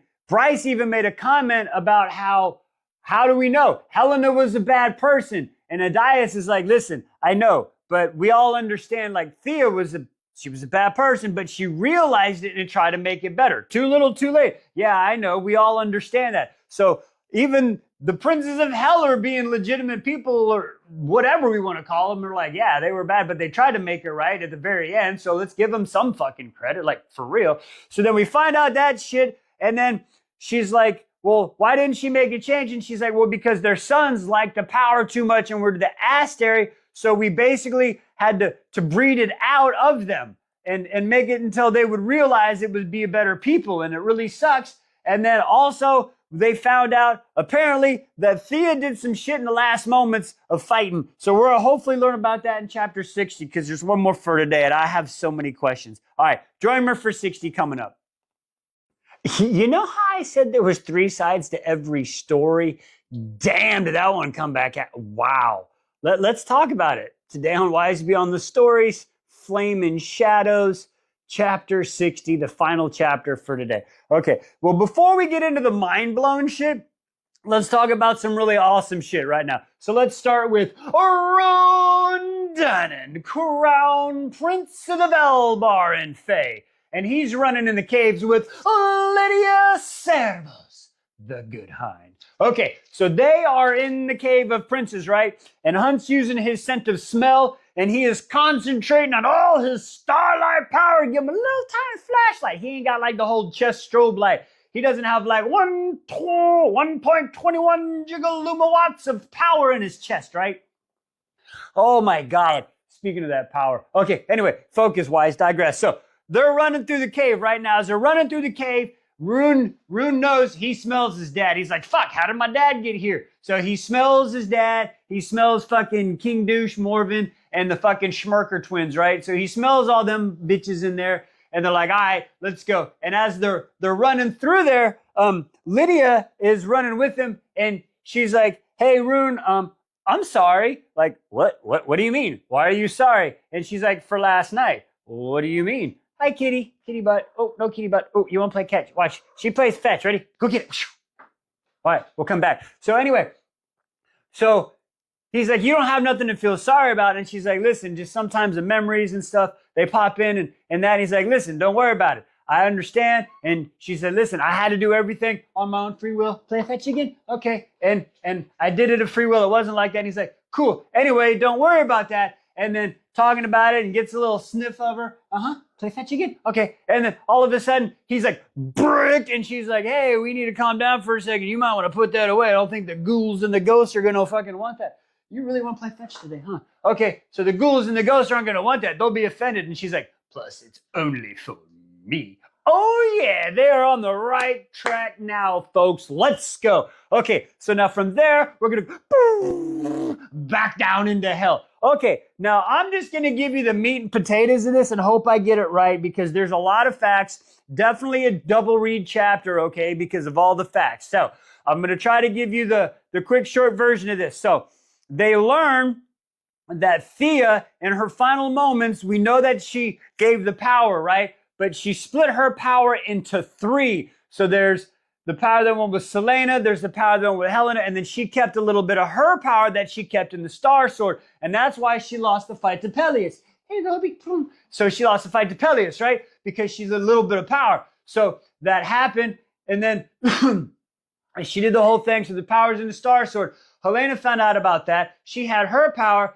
used the whole temple to build the temple because she sent her people out. The black salts, the connection. She used Peleus' arrogance and the power of the Star Sword. It'll be the power there. Yes, baby girl, I feel you down here. Yes, I know. I'm sorry. I got to do a video first. Hang on. Anyway, so then she's sitting there and the power's there. So she built the temple there, right? And then she realized that we can't leave the power there until they find it. So she took the power out and put it somewhere else. So the power, just a little speck, I think, is in the sword. So she's like, okay. So now we find out that Bryce, when she opened the portal and she wanted to go to hell, since she had Star Sword was pulling the truth teller because now that the barrier had been opened through them, right? Okay, she's about to bring me her ball. Here you go, baby girl. Thank you. Oh, you lost it. Go get it. Okay, so she's getting pulled to fucking, that's why she got pulled there. And the power she sucked in was Selena's power. So now she's got 2/3 of the stars of the power of her mama Thea. Baby, you are making this so hard. People are going to love it. Anyway, digressing. So she's got 2/3 of the power. So basically she has to find the other third of power that used to be in the Star Sword that Helena moved. And once she finds that other third of power, I don't have your ball. It's over there, my love. Go get it. Okay, so after she finds that other third of power, she's going to have to then go and then take the Star Sword and Truth Teller and open a portal to nowhere, and then she can send the Asteri there. Yes, it's your book. You consent the book. She's going to send the Asteri there, but also hope that she doesn't send everybody else there. And that's why Thea was too afraid to do it until she wasn't, but then it was too late. But Helena wasn't afraid to do it, but she couldn't get all the powers together to do it. So they had to wait in time. Bryce is that motherfucker. So she's got to do it. We just got to find the other third of power, which nobody seems to know where the fuck it's at. I think I got that right. And then they said, but wait, there's more because you have the horn on your back. You should be able to open the rift, right? What do you mean? Open the northern and southern... What? Join us tomorrow. The fact I don't even care if the princes of hell Tamlin me at this point is fucking mind-blowing. Like, dead ass. The princes of hell are the best freaking ghost spirit advisors we've had in all 3 series I've read so far. Let's talk about it. Wise Beyond the Stories, House of Flame and Shadows, chapter 61. Okay, so we're in hell. We found out Hunt's daddies, and they've been talking, right? So we've got the 5 people talking. We got Bryce, Hunt, Prince Adias, fucking Thantios, and Apollyon, right? So they're all sitting there fucking chit-chat. And the conversation goes something like this, okay? Remember, meat and potatoes, folks. All right. So Bryce is like, y'all want me to open up the fucking portal to the North Rift? Well, instead of doing that, what if I just open a portal to fucking nowhere? And then the fucking princes of hell, they're like, hey, cool, yeah, sure. Nobody knows how to do that because 1, we don't know where the fuck it is. And 2, only the Star Sword and the dagger are somehow pinpointed to it, but nobody knows how it really fucking works. Okay. Nobody seems to know how this shit works, but I have a feeling people know how this shit works. But anyway, digressing. So they go from there and like, okay. And then Adias is like, they're sitting there talking, and Bryce is like, why should I fucking trust you? And basically Adias comes in and he's like, all right, here's the dealie, yo. Okay, this is the truth. Helena wanted us to help whoever to do this, right? And get here. But if I would have put, knowing you don't like the Fae people so much because, you know, the way they treated, if I would have pushed you to come to the land of the Fae, you would have been like, nah, fuck that shit. I had to let you find out for yourself. And she's like, okay, yeah, bet, you're right, true that. And so like, okay, so now that we figured out there, we figured that, and like, we had doubts about Helena's plan in the whole time. And she's like, okay, go on. So we started working with stuff, right? We started making the creatures like the Chrysalis. Oh, so the Chrysalis, it negates the venom. Did it work? Nah, it's not strong enough to work on the motherfucking Asteri. So then we made the Shepherd, and then we made the Deathstalkers, and we made this. And eventually we came around and we made the Thunderbirds. What the fuck? They made the Thunderbirds? You know who else they made? They made fucking Hunt. All right. So now we get the whole story about how Hunt was kind of fucking made too, right? Now, before we get into that, we still find out some more stuff of how the princes have what's Hellfire. So she's got Starlight, which is like a laser, and they got like Hellfire, which is the lightning, which Hunt has. They gave that from fucking Apollyon, okay? And that's why his name is kind of a nod to his name. Orion is a nod to the master of Sirius, the hunter. Like, holy shit. Like, this is one of the few constellations I know. Orion, the hunter. You got the 3 stars in the belt. The 3, like, what the hell? Okay, cool. So we find out that, but Hunt's power is diluted, okay? So Apollyon and the Asteri know Apollyon's lightning, it can kill him. That's why they stay away from him, right? And Hunt's power is a little bit diluted. And then the reason that is because he wasn't technically made by the princes of hell, right? They're not his, like they gave the powers to his dad. His dad was a scientist researching Project Thur. Okay, so he was then that, which is the project to find out about the Thunder chickens, Thunderbirds. Sorry, I call Thunderbirds chickens. It's anyway, digressing. So he was doing that. So once that person was contacting the princes of hell, they were like, hey, we can give you this stuff. And they gave him the power. We just needed the female. Now, Hyperus knew mom a little bit. So they had their little, relationship. And then basically the Asteri found out. But dad, he's a true motherfucker. He didn't give it up. He didn't say nothing about mom. He didn't say nothing about baby. So he ain't snitch. He ain't no bitch, right? But okay, so he's gone, unfortunately. So that's how Hunt was kind of made, right? And then they're like, hey, wait a second here. If Hunt is engineered, and they're like, no, don't worry. And she was like, what about the mating bond? And quicker than bam! No, that was not engineered. That is still natural. Okay, that's cool. Because if that would have been one of those betrothals, that would have kind of fucking sucked. You know what I mean? So we find out about that. So then there's the mating bond that was engineered. And then like, how did you kill Sirius? Now, what I thought was funny about this one is Apollyon didn't answer. But again, Adias jumped. Something about this, the way he always be jumping and answering the questions. That's why I think I'm going to get Tamlin by him, but I like him. But anyway, digressing. So he comes in and basically he got close enough. Lightning struck him, like cut open and pulled out his star heart and ate it. Okay, so that's how they did it. And then they were like, so if I open this rift, we'll have the 7 princes of hell. And they're like, oh, no, there's only 3 of us. Like, what do you mean there's only 3? Oh, yeah, our other 4 brothers? Yeah, they're fighting taking care of other businesses. And then Bryce is like, so you're telling me you're intergalactical parasite killer saviors? And they're like, yeah, kind of. That's why I'm like, nah, bitch. Like, okay, princes of hell, I don't know. Maybe we're supposed to like demons in this state. I don't fucking care. Anyway, so that happens.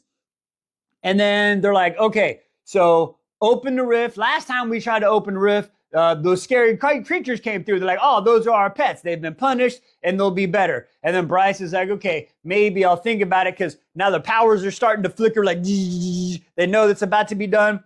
And then this is where Thanatos is like, girl, you need to take this seriously. And she's like, bitch, shut the fuck up. Girl is not an insult in this day and age, all right? It's fucking past 2025. Y'all fucking get into the times, right? So then that happens. And then everybody's going out. And then fucking, as everybody leaves, Adias leaves with this bit of advice. Bryce, if you have to make a choice when joining the sword and the dagger, choose life. Choose motherfucking life. I spent a millennia making the other choice and it wasn't fucking worth it. Are you serious? We're getting better life advice from the demons of hell. I'm telling you. Anyway, digressing. Join us for 62. Bring out your dead douches. I freaking love it. We have 4 deleted douches after this chapter. Let's talk about it. Today on Wise Beyond the Stories, Flame and Shadows. Chapter 62. Man, I can't talk. I'm so excited. Okay, so Bryce and Hunt have just come back from their holographic meeting in hell with the fucking, princes, right? So as they come up, they realize they're in another fucking cartuffle already. All right, apparently the double king douches, Morven and the Autumn King, with their fucking schmucker twin douches, have managed to take everybody. So we've got Emor, Sathya, Baxian, Declan and Flynn. They're all wrapped up in a flame and shadow type spell with that's happening. And then they're like starting to do this fucking talking, right? So they come out, they're like, we got you. You're not fucking worthy and blah, blah, blah, blah. And Bryce starts her fucking little talking like, y'all just some fucking jealous bitches. And that's why you had the last Starborn killed and you'll never be fucking worthy. And they're just kind of going back and forth, right? Now, as this happens, they're like, hey, watch it. She's fucking stalling. And the Merker twins are like, oh, yeah, you want to fucking stall? Watch this. And they go, whoa! And they fucking brain power to fucking Sathya, right? And she pulls a dagger out of fucking Emor's fucking, and she puts it up to her fucking throat. And they're like, oh, you don't want my fucking do this. You don't want it. And she starts to go and like, don't you do it. well, and the little blood comes up and like, drop the blades. And then she's like, okay. And she throws the 2 blades down. Now, as soon as she threw the blades down, I don't know why it didn't hit me earlier. I'm like, there's holes in the floor. The blades go in the holes. Duh. Don't know why I didn't figure that earlier. But anyway, digressing, that comes into play later on. So that happened. So then she dropped the blades on the ground, and then she's like, yeah, you're right. I was stalling. Lie, Brian, kind of a little bit, but it wasn't for her. And then as she goes to make the fucking move, right, Hunt, he shoots the fucking lightning at the fucking Smucker twins, which causes them to like kind of release her a little bit. We're like, they go around a corner, so now they're putting her down, and then but she's still holding on to the knife, right? So that kind of happens. But now he's putting the lightning on the Smucker twins to keep them at fucking bay, and then Bryce is like, star power to me, and the motherfucking star, it fucking flies to her, right? So now she's got both at her, and she's going at the fucking 2 douche kings, right? And they're like, ah! And she's coming at him, and Baxian's looking at this, and she's like, Hunt, help her! And he's like, she don't need no help. She got this shit. What are you talking about? Like, what are you saying? So now Bryce, she's fighting the Autumn King and shit, right? Okay, so she's got the fucking cha-cha-cha-cha-cha-cha, and she fucking goes, it's stopping today. She's like the pettiness, the fucking male chauvinism, the arrogance. She's like, all this bullshit is fucking done. And then she sees the Smucker twins trying to come from her fucking side, right? But Hunt can't see this. Now she's like, oh, I got you, bitches. And she just melts into their mind. She fucking turns, goes into their, boom, fucking just melts them from the inside out. It's so fucking cool, like in my brain, the way it works. Like, it's an explosion in their fucking minds. So they're fucking down. They're gone. They're like, what the fuck? So then they come down, and then what happens after that? Oh yeah, she goes, the Autumn King comes at her, and then she goes, oh yeah, grabs the fucking Autumn King's hand, and then she starts melting it down to a little nubby nub, right? Now, as that's happened, all of a sudden, she's not paying attention. Whap, bam! She gets fucking yeeted to the ground because they attacked her from the feet, right? So they get fucking up. The Autumn King's coming up, and he's about to fucking, with his flaming sword, like, I got you now, motherfucker! And all of a sudden, she's like, then the lightning came across, and I was like, Hunt's gonna save her. Nuh-uh, motherfuckers. It was goddamn rude motherfucking Dannon, the crown prince of the Valbar and Fae. He fucking, sword right through his fucking dad's guts, the bitch-ass motherfucker. Hey, Hoobie, I'm okay, girl. I promise. I woke her up. Sorry. So he fucking does that shit. And he's like, no! And then he's like, you know what? I lied to you, Dad. You're not the fucking... And he starts telling how he lied about the oracle. And he's like, and I don't care about being the fucking king. I don't care about the crown, my title. I give it all to the queen. Molly Watts' his fucking head off, you stupid son of a bitch. You deserved it. Oh my God, that was fucking beautiful. Okay, so from there, King Morven's like, oh shit. Fine. I yield right now. But the flames around the friends are still going up. And then what happens? Lydia Servos, the good hind. She looks at Morven and is like, stop the fucking thing. And he's like, all right, cool. So he lowers the fucking trap, that because it was still going, the flames and the shadows around the friends. So now that's fucking lowered. And then he's like, all right. I fucking yield for now, but I will never bend the knee to you. And she's like, bitch, please, let me explain something to you. I am your judge, jury, and motherfucking executioner. Molly Watt, gone, deleted from this motherfucking Midgard. Oh, thank God. Those 2 bitches. Woo! Okay, so now that happens. Everybody's all good to go. Now they're, okay, woo! Bryce, she's the queen of the Valbar and Fae, and of Avalion. They get on their knees, the queen of Midgard, or the whatever it is. Like, they're like making her queen. She's like, hey, let's just start with the fucking Valbar and Fae and the fucking Avalion right now, right? We gotta get through this shit. Let's start small, and then we'll get fucking bigger. And then like, okay, Now, this is what we got to kind of do. We got to find this third piece of the power, right? And Lydia's like, hey, I got this great idea about how the island used to be part of an archipelago, but it's the only island and on ley lines, and maybe this, that, or the other. And then Bryce has got the same idea. She's like, oh shit, look at the holes in the floor. And then she puts the swords, and she did the daggers, and then she puts them in the fucking holes. She puts the swords and the shit in the holes. And that's where we left off. Whew. That was a fun one. 60, where are we at now? Fuck, I'm tired. 63, coming up. Freedom from the Douche King. Just like a scene in Pleasantville, I swear. That was a cool movie. Anyway, let's talk about it. Today on Wise Beyond the Stories, House of Flaming Shadows, chapter 63. Okay, so Bryce just put the swords in the holes in the dagger. Sting! Light bright, shotting up this motherfucker through her hands, through her arms, through her soles, through the feet.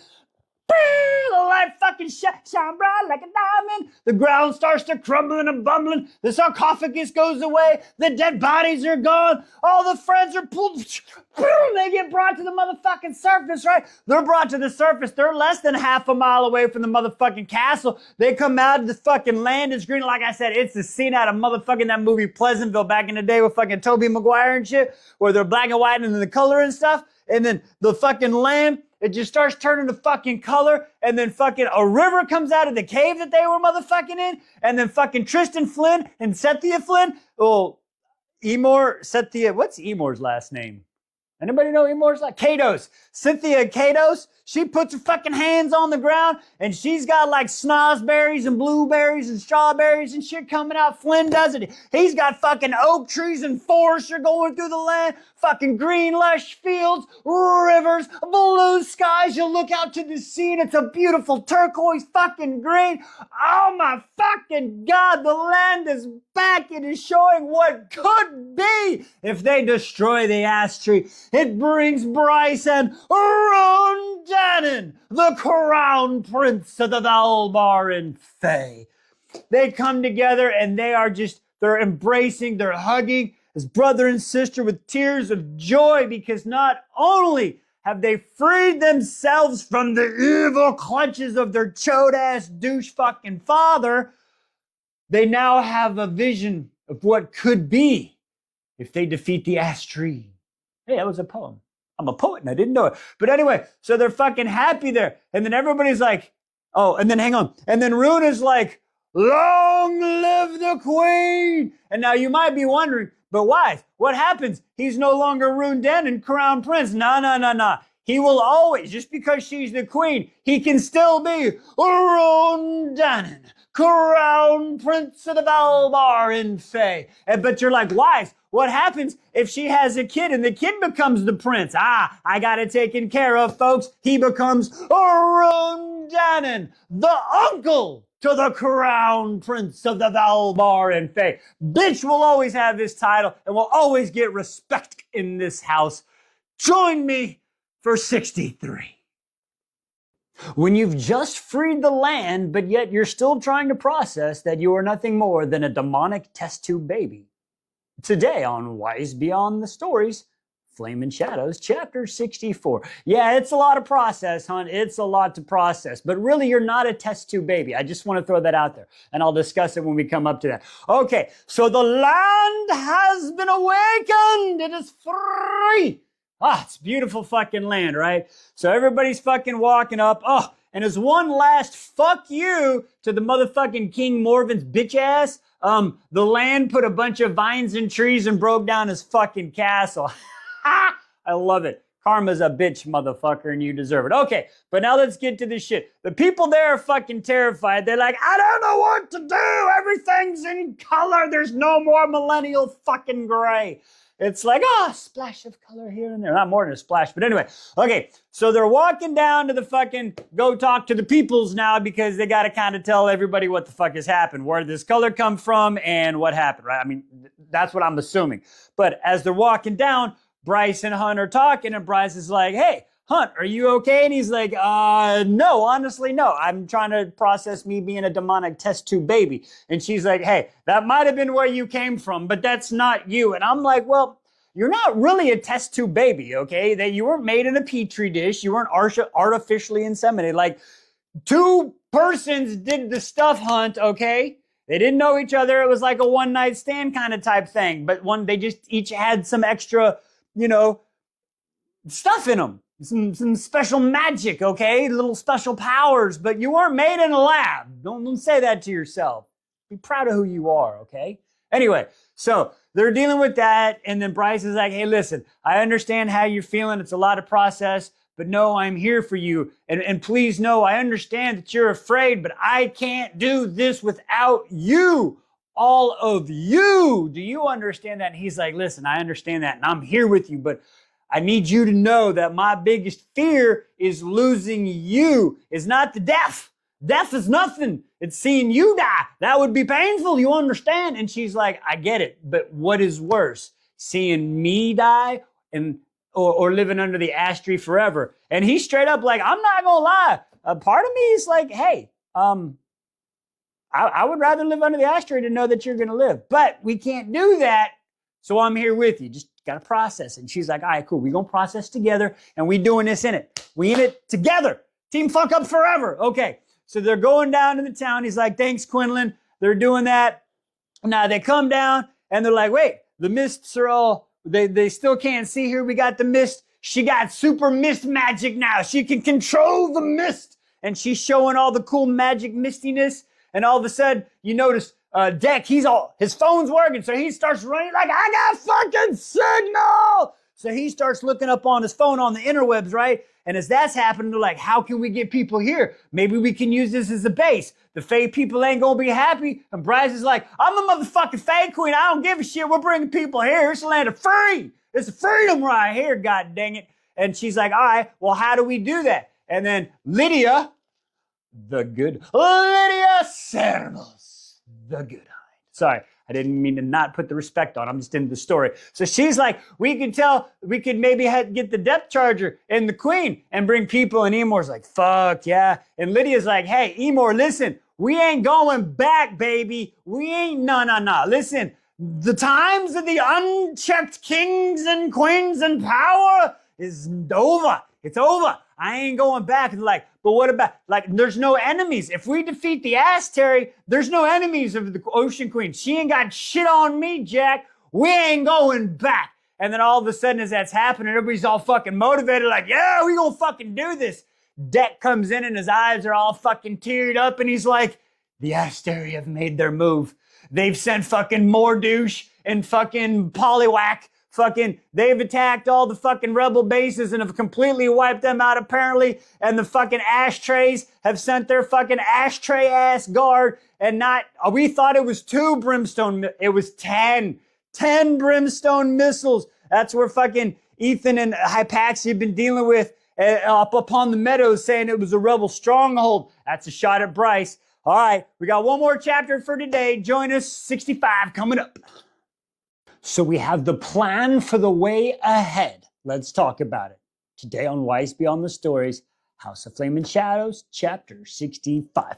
Okay, so we're starting out this chapter with fucking Ethan and Hypaxia. They're on the Shark Shifters team's boat. It's not very fancy. I guess Jezebel doesn't want to spend no money on them, right? So they're going because they believe they're on the way to seeing King Morven, but, we kind of know about him.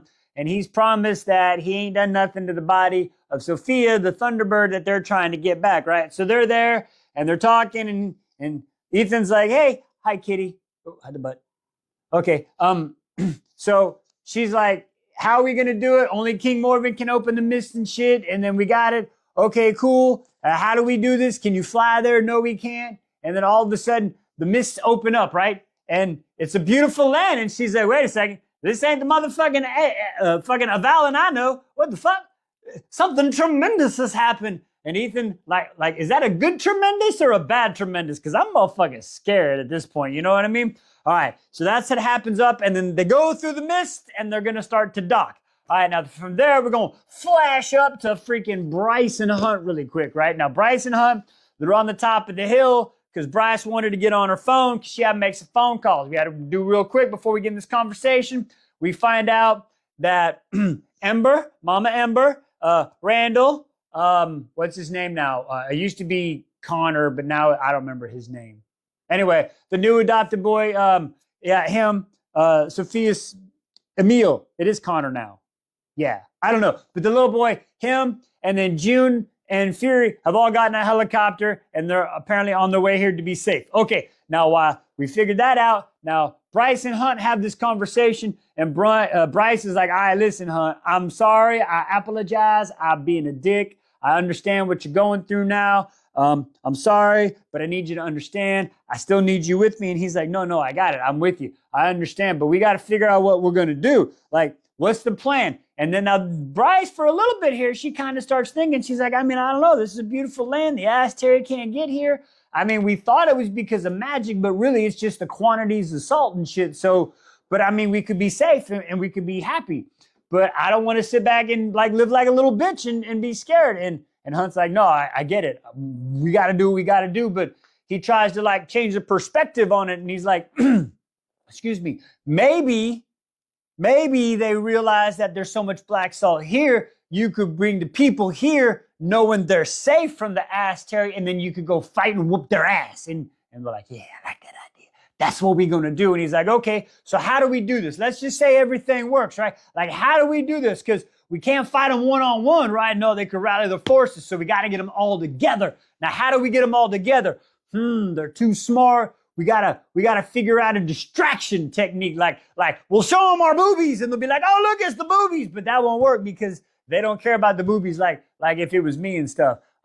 So, okay. So what do we do? They're like, what if we show them the truth? What do you mean? What if we just let everybody know the motherfucking truth and then we give them this big ass PR nightmare and they're so focused and they're focused on that. They're like, well, what do we do for that? How are they going to believe? Like, what are you just going to make a TikTok and say, my sources trust me, bro? And it's like, no, that shit ain't going to work. But you know what will work? Jezebel has a video of me, Micah. Hello? Let's just hack the planet and broadcast that shit out there. And then they'll be so distracted in the media blitz that we'll be able to sneak in and attack them from the backside or some shit. And I think that's what we're going to do. And that's the fucking plan. I'm like, all right, cool. So that's a good idea. I think we're going to do that. And they're like, all right, we got our plan. And then from there, we flash over back to fucking Ethan and Hypaxia. And they're on the dock and they're like, all right, cool. Well,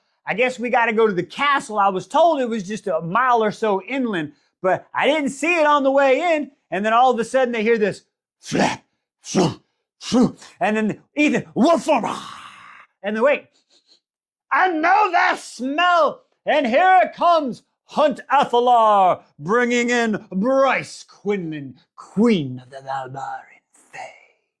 And they embrace in a nice hug. And that's how we end a wonderful 5 chapters today. Woo! Join us tomorrow, folks. Finn's a whiny bitch and I'm getting so tired of him. He's stuck in fucking quicksand and he just needs to shut up. I'm telling you. Let's talk about it. Wise Beyond the Stories, House of Flame and Shadows, chapter 66.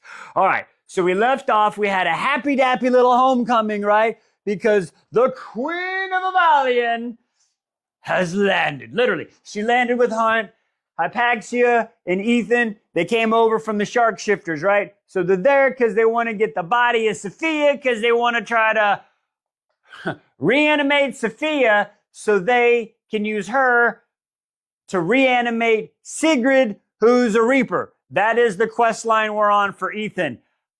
Is the key one because Bryce hears all this bullshit and everybody's like, wow, you've had a fucking adventure. And they kind of look back at Declan Flynn and fucking Emor because they knew this shit, but nobody told them. They're like, man, we had the other shit to do. What are we supposed to tell you? I'm sorry. And they're like, okay, yeah, fair. So then they're like, okay, well, that's our plan. And then we're like, well, there's some issues here. The castle's destroyed, and we don't know how far the body's down, but we got other fucking fish to fry right now, right? So listen, we're gonna get these crystals, okay? And that Lydia Servos, the good hind, she found in the archives, right? So they're gonna go find these crystals, and then Hunt is gonna transfer some of his electrical magical lightning into the crystals. For Hypaxia, she's no longer queen. I got to stop calling her Queen Hypaxia. Hypaxia can take back for more experimentals and shit. And then they're like, okay, here's our story. And then we got to give you a little update, right? Now, this update was like a Call of Duty update, okay? It was like a 500 gigabyte update, okay? It was a lot of shit to process. And they're like, damn, I thought I was dealing with some shit. Okay. So they're like, yeah, so this is the deal though. I need y'all to stop your side quest, okay? Put that shit on pause. We got a new main quest, okay? I'm the quest giver. Here you go. You got to make an antidote for the parasite. Now, she's like, well, it's going to take time to research. And they're like, nah, fuck that shit. We doing it. No, we cut every corner. Fuck the rhythm tape. It doesn't even have to work all that good. Just a little bit. Like, if you could give me like a millisecond, I'll take it. Like, that's some scary shit. I'm just saying. But at this point, I mean, she's eating 3 stars? 3 stars?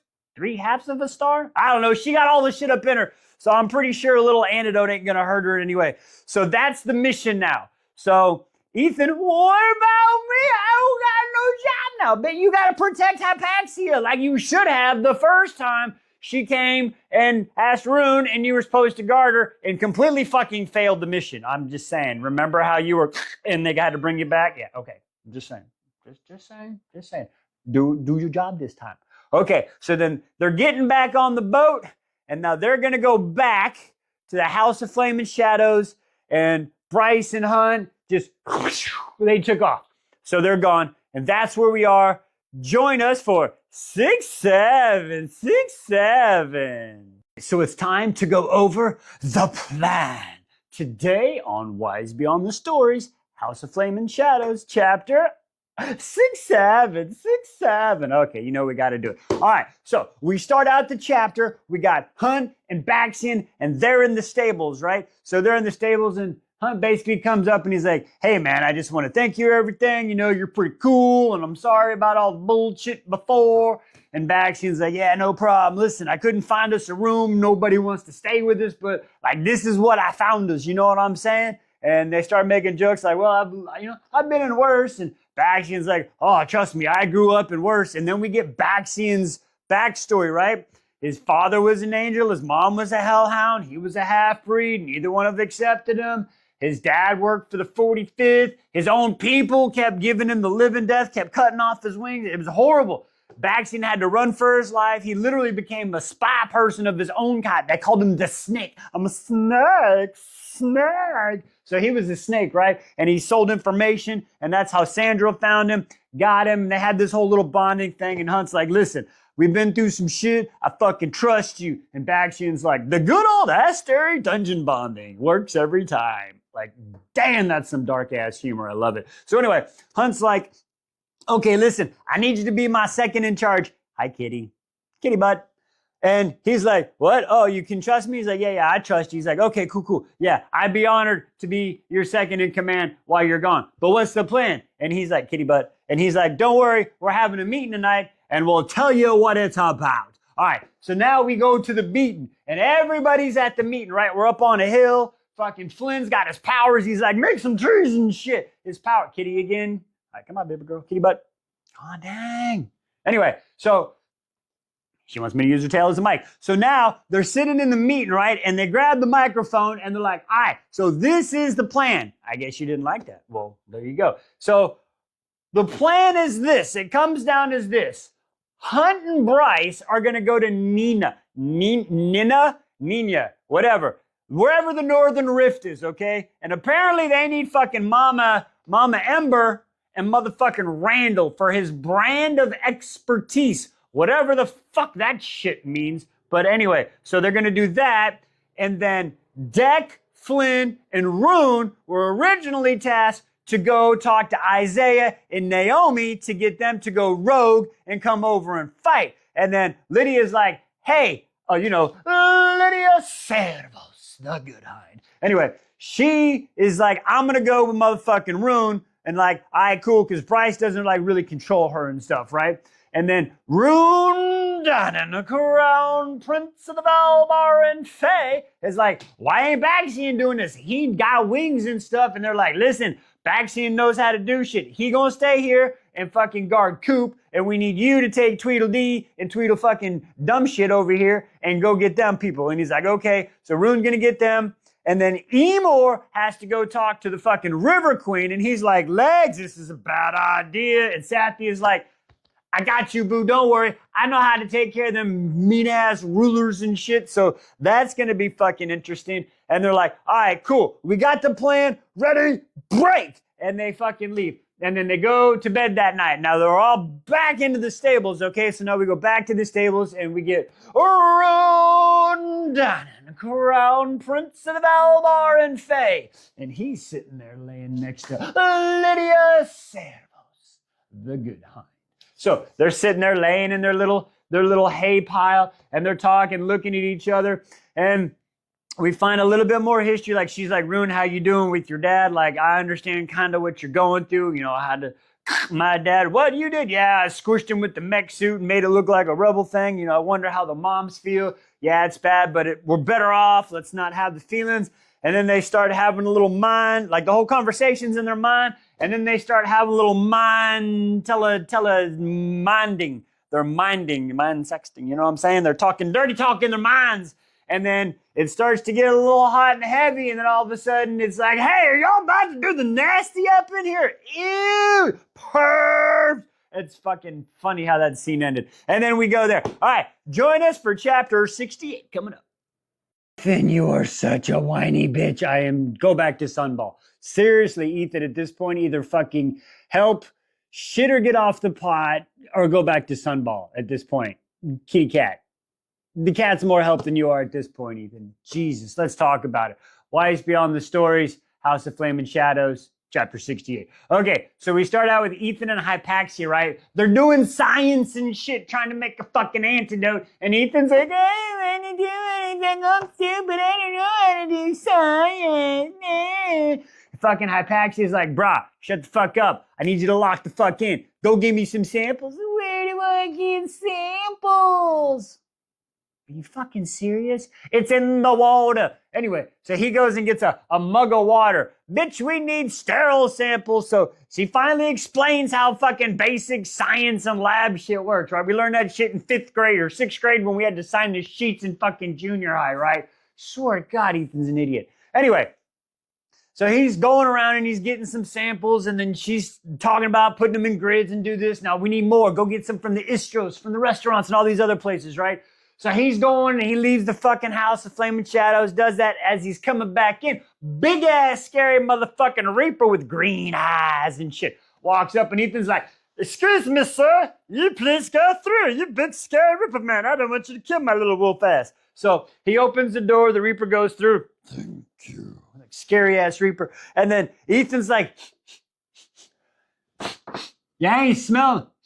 Reapers don't smell like shit, like there's no smell there, right? So he ends up talking to Hypaxia, and Ethan, being dumb, has a great question that'll, I'll tell you what, okay, Ethan, we're going to keep you around. We're going to hold off on the Sunball tryouts. Maybe if you just focus and lock in, kitty cat butt, you can, be a part of the team like the cat butt wants to be, apparently. So he's sitting there and he's like, hey, what about Reapers? Like, do they have the parasites still? Because they're dead. They don't need to eat or drink anymore. And Hypaxia's like, that's a very interesting fucking question. We could possibly check that out and see if there's differences in anomalies in the Reaper blood and our blood. And that would be able to, kitty cat butt, would be able to give us, get the butt out of the screen, seriously.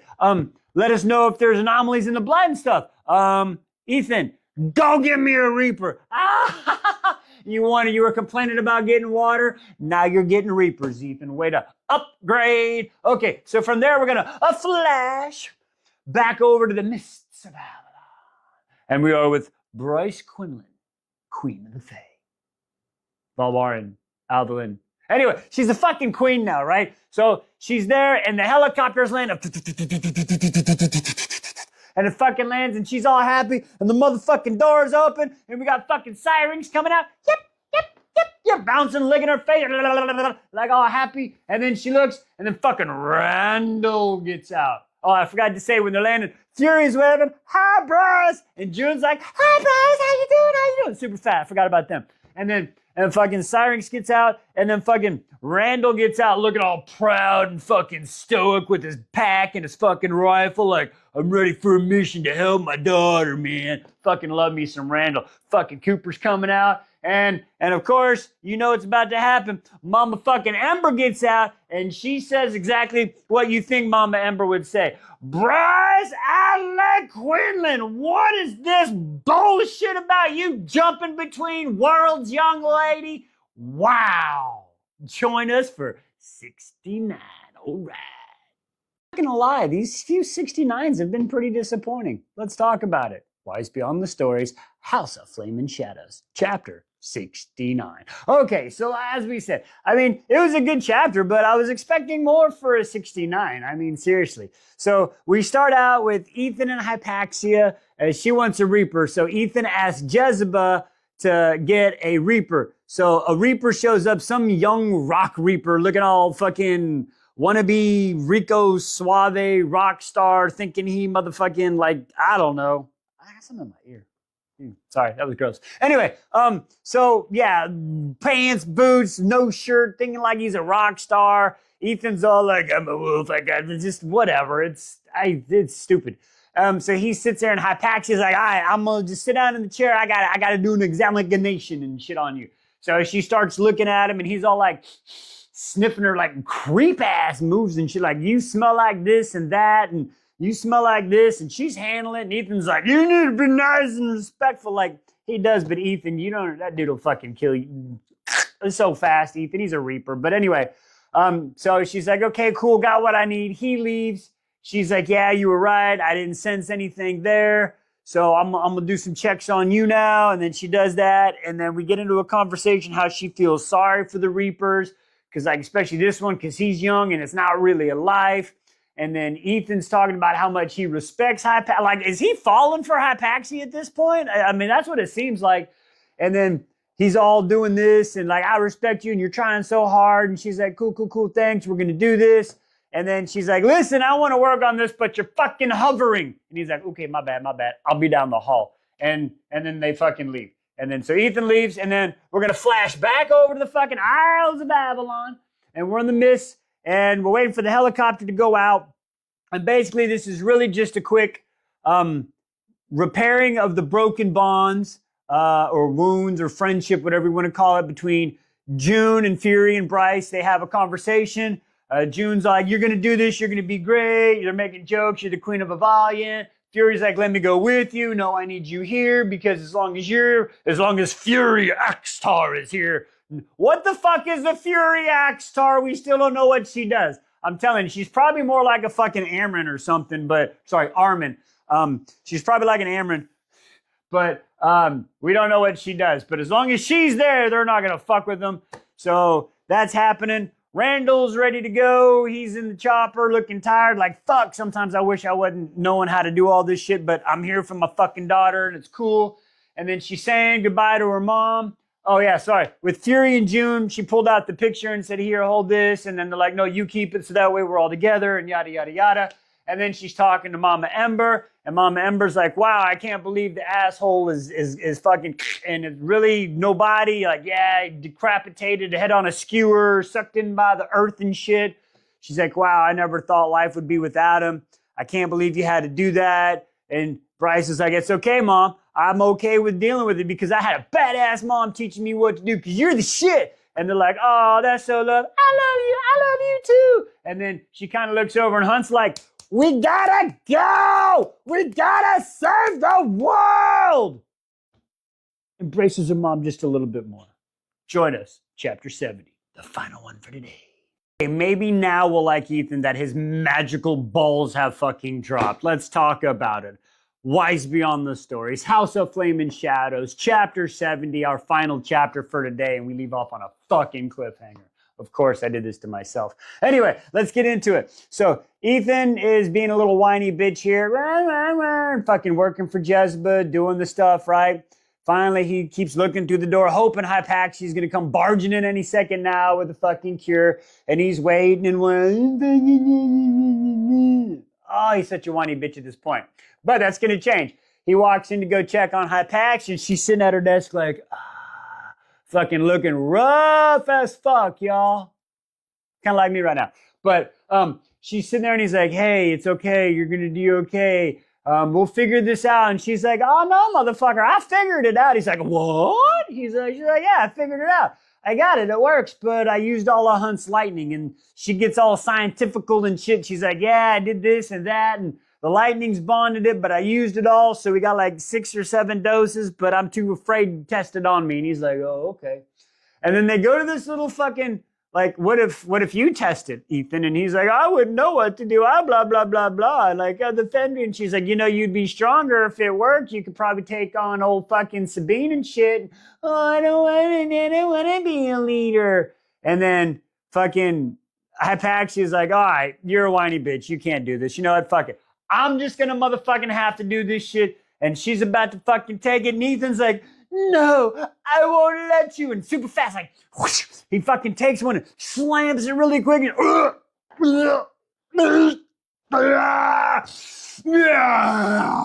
and this motherfucker, boom, he can feel it. The power's been released. Release the power. I am a full wolf. He can make snow in his fucking hand. Not only can he shapeshift and strength, the motherfucker's got elemental powers. Oh, shit. Okay, Ethan. Okay, maybe we need to hold off going back to playing some Sunball. Do you realize that you can be the difference? Hello? All right.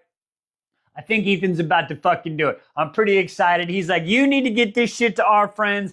I'm going to go make some plans. Ooh, I hope that's what we're going to do. Okay, then from there, we're going to flash over, to the Northern Rift in Nina. Okay, this is cold as fuck. And apparently, it's like the ice wall on our flat Earth that they be talking about, right? I guess, because it's fucking cold as hell. Fucking Ember, I didn't think she was going, but Ember's coming. She's not fucking going with my kid. It's cold as fuck. They're like fucking 3 minutes from fucking frostbite. It's a big ass metal door, and I guess the rift is in the center, and it's secured by a 7x7. I'm so tired. 7x7. That's a 49-mile diameter fucking wall. And they get there, there's no fucking guards. Why is there no guards? It's very sketchy, there's no fucking guards. But they get inside, they turn the heaters on, because, they was going to get some frostbite and shit. Now, I'm just going to pull this up, and I'm going to read it to you at the very end, okay? Because as they're doing this, they get the heaters on. They mention fucking Apollyon's name, and as they're, the wind and everything stops, she's like, all right, that shit is creepy. Maybe we don't mention their names around here, right? And then it's like, all right, so I hear that the walls and the gates have white salt in them. And Hunt's like, well, that ain't stopped the shit from coming through, right? And then it's like, it's cold. I don't know what's supposed to do. And man, what happens to get through without no guards here? No guards is no good. And then how do we open it? There's a button inside the booth. Nothing fancy. Should be easy peasy lemon squeezy, right? And then it's like, all right, we need to hurry. There's only a few hours of daylight left. And then you hear fucking Randall, Bryce, you guys need to see this. And then it says you find Ember and Randall in front of a flickering monitor. The security footage. Fuck. Ember pointed with the shaking gloved finger. Bryce knew the trembling wasn't from the cold. She's scared shitless. Her mom hit the key to the computer and the footage began rolling. Is that? We need to get to the rift now. Who the fuck is that? I don't know, because that was the last of the chapter. I can't even talk. Fuck. 5-chapter rule got me. But I do have a dental appointment tomorrow, so maybe I have to read tonight. I don't know. We'll figure it out. Join me next time. 71 to 75. Ethan, what are we doing, dude? You are becoming, I don't even know how to describe it. Ethan is chode level. Ethan has reached chode level at this point, and it's so bad because he's a good kid. Let's talk about it. Today on Wise Beyond the Stories, House of Flame and Shadows, chapter 71. Okay, so this is an Ethan chapter right here, folks. Ethan he's still at the House of Flame and Shadows. Jezebel's got him doing some work. And, his idea is he wants to walk over uninvited to go talk to all the wolves to say that Sabine's a bitch and that they need something different. And that he thinks the way ahead, the way forward is not him. He thinks it's Sigrid, who he ripped the throat out of, tried to bring back from the dead, is now reincarnated, and decided to become a reaper. That's your plan. Okay. Ladies and gentlemen, I am not a smart man, but I don't think that's a good idea. He then, Jezebel is even like, dude, what are you thinking? Okay. Jezebel's over 15,000 years old. She's second in charge of the house in shadows, only behind the fucking Underking, and she's been cursed by fucking Apollyon. She's saying maybe you need to think about this, and you're like, no, I'm good. This is my plan. Okay. All right, Ethan. The Sunball player is going to take his plan. This is the strategery we're going with. He takes some sewer tunnels that I will admit is kind of fucking creepy that they have maps of sewer tunnels, detailed maps to get through the town. Okay. That would have been nice to know earlier when we were looking for crystalists. I'm just saying. Okay, so he gets there, goes to Bryce's apartments, finds all the papers in the junk drawer, rescans them. They verify everything that he said. Sigrid is a descendant, and it could be a way ahead. And this is his plan. Hang on. What did it end with? What were the exact words? That chapter just fucking crazy. Oh, yeah. He had no choice but to keep going forward, however it played out. Jezebel was right. He will walk into the den. It was chopped suey. And he's going to go into Bryce's room because maybe she's got some weapons there. That's how it ends. Okay, Ethan, that's your plan, and he's sticking to it.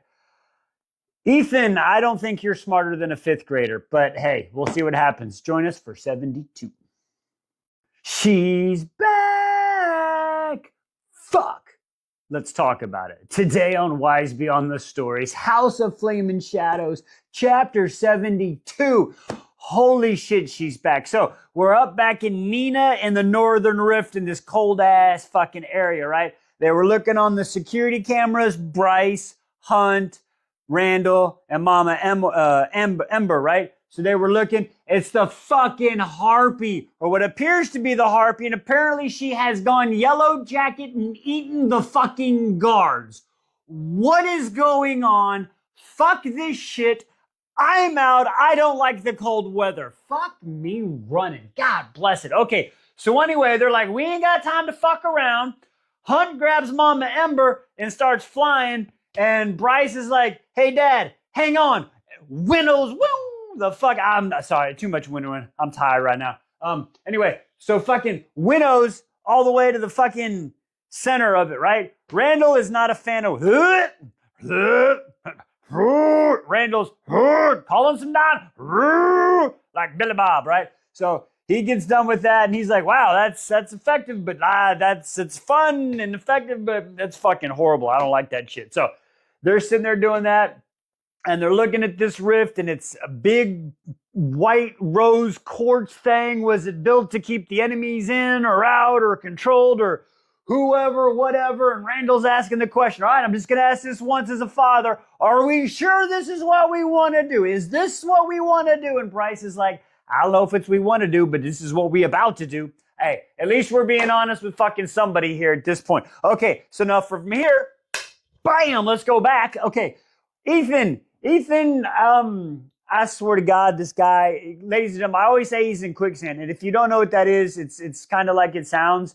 I got it from the movie The Replacements with Keanu Reeves. You know what he's talking about? Like, the harder you try, when things go bad, you try harder, and it just keeps getting worse and worse as you like fighting in quicksand. I grew up in the generation where I thought quicksand was going to be a lot more dangerous in my life, okay? Yes, baby. Well, bring me your ball. I don't know where your ball is. So anyway, so Ethan is in quicksand, and he's just, I'm going to go to the wolf compound and tell everybody my shit, right? So he gets there through the sewers. I don't know where your ball, oh, there it is. He gets there through the sewers, right? And as he gets there through the sewers, he pops up, and it's Perry is in the guard shack.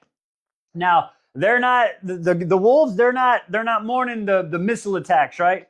Hey, baby, you got to bring me your ball. They're not mourning the missile attacks. They're blaring music, and that kind of pisses him off. But there is the embrace photo with the triangle, the circle, and the two triangles, and that's Perry's way of letting people know. So she's really there, right? So anyway, she's about to call when he comes up, and then he's like, no, Perry, listen, I gotta talk to you. So he tells Perry the whole deal, and Perry's like, I bet, I'll be back. And Perry goes and gets everybody, and then fucking Ethan is in the middle like, we about to fuck you up. And he's like, no, just hear me out, right? Danica knew better. So once he dropped Danica's name, okay, our girl right there, everybody kind of shut up and said, I'll give you 2 minutes to talk. So he starts going, but then fucking Emil's like, what are you doing? So she starts fucking stomping up like she about to swing on him and shit. And then she fucking tells the story about the ass terry and the parasites and all that stuff. I got your ball right here, ready? The ass terry and the ball, right? The ass terry and the parasite. Sorry, the cat got me distracted. And then they're all listening like bullshit. And then all of a sudden fucking like, what the fuck is this bitch doing here? It's fucking Sabine. And who has Sabine got with her? The fucking astronomer and Sigrid. What the fuck? Cat. Come on, baby. Show the cat butt. Oh. Can you believe Sigrid showed up? Neither can we. Join us, 73. Ethan's got himself in a huge ass cartuffle. Let's fucking talk about it. House of Flame and Shadows. Twice beyond. I can't even do my intro. Twice Beyond the Stories. House of Flame and Shadows. Chapter 73. Fucking Ethan. Ethan, okay, he's trying to get the fucking wolves to turn against fucking Sabine and take this possible future Sigrid, right? And as that happened, Sabine and Sigrid and the astronomer show the fuck up, and he's like, oh shit. They're like, Reaper! Wait, that's who you wanted us to, Ethan? That's a Reaper, Ethan. Like, Sabine is like, he's a fucking liar, paying some fucking fire, hanging on a telephone wire and shit. Like, don't believe him. He's a little bitch. They're just trying, the Holstroms just want power. Listen, she's my heir apparent now. Apparently Sabine's plan is to make Sigrid the heir apparent. They're like, bitch, you gonna make a Reaper the heir apparent? Emil's like, you just passing me over now because this, what the fuck? Now as they're doing this one, fucking Ethan's like, he pulls out the Fedry sword. He's like, let's fucking do this shit, right? And as that happens, the Prime walks out. His old dirty, crusty bastard ass like, oh, silence! I don't know why, but I'm going to make him British, I think. So the Prime's like, for too many centuries, the Ashteri have kept us down. They've retreated our power since the First War. I was hoping something would happen. Danica sensed it, but we didn't know, and I was too afraid to face the truth. You know what, Sabine? You have done nothing for our people. Ethan Holstrom, you are my heir. What the fuck? Ethan's all like, no, I just take your sword back. I ain't trying to be in charge. I just want to go back to being the lettuce washer or some shit. Like, what? So he's like, what the hell? He's just trying. The Prime's like, I offered you Alpha once and you turned it down, motherfucker. Don't you turn down being a Prime. So Ethan's like in shock. He's trying to hand the sword to the Prime. Sabine fucking, no, grabs it, fucking right through the Prime. He's on the ground, sworded in the, dying. Fucking Sigrid jumps on like, I'm gonna suck your soul. Like that one chick that just got arrested in Indonesia for doing the stuff you're not supposed to do there, right? Like she was sucking like, taking his soul, so he ain't coming back with a Medwitch or not. Fucking the Prime is gone. Ethan, it's your time to fight. What you gonna do, boy? Woo! Ethan, you better learn to fight. Listen, this is how it fucking ends with, okay? This is what it says. It says he leapt back, narrowly missing being gutted, okay? This sword is mine. That's what she's saying. The title is mine. That's what Sabine says, right? And then she's going to come at him and swinging at him. And Ethan is like, ah, and breaks the fucking sword with his teethuses. Your reign is over, Sabine. We did it, Danica, or you did it. You fucking did it. That's why we hugged it out yesterday. We good now. Join us, 74. Ethan needs to be studied at this point. That is, holy, fuck up and move up. That's what I'm talking about, Ethan. Holy shit. Let's talk about it. Wise Beyond the Stories, House of Flame and Shadows, 74. Ethan's life story is fuck up, move up. I swear to God. He has made every single wrong decision he could, and he is now fucking prime of the Valbaran Wolves. Holy shit. Okay, let's just recap how we got here. A bunch of bad decisions. He went against, okay, now his one good decision is when he went against Sabine, so he went to help Bryce. So it was a good decision, but paid bad consequences that got him kicked out. I'm with him on that one. Okay, so good decision, bad things happen. Okay, I'm sorry. Then he was kicked out, and then he went to the Mystic. No, then he wanted to try to help Connor. That didn't work out for him. Then he wanted to help Connor again, so he went to the Mystics. That didn't fucking work out for him. Oh, wait. They tried to reincarnate him, then went to the Mystics, then released Sigrid, then killed Sigrid, then fucking went to Flame and Shadows to revive Sigrid, then made Sigrid a Reaper, and then now he has become the Prime because he tried to go turn the wolves, and that pissed off Sigrid, who in turn killed the Prime, which then started a fight.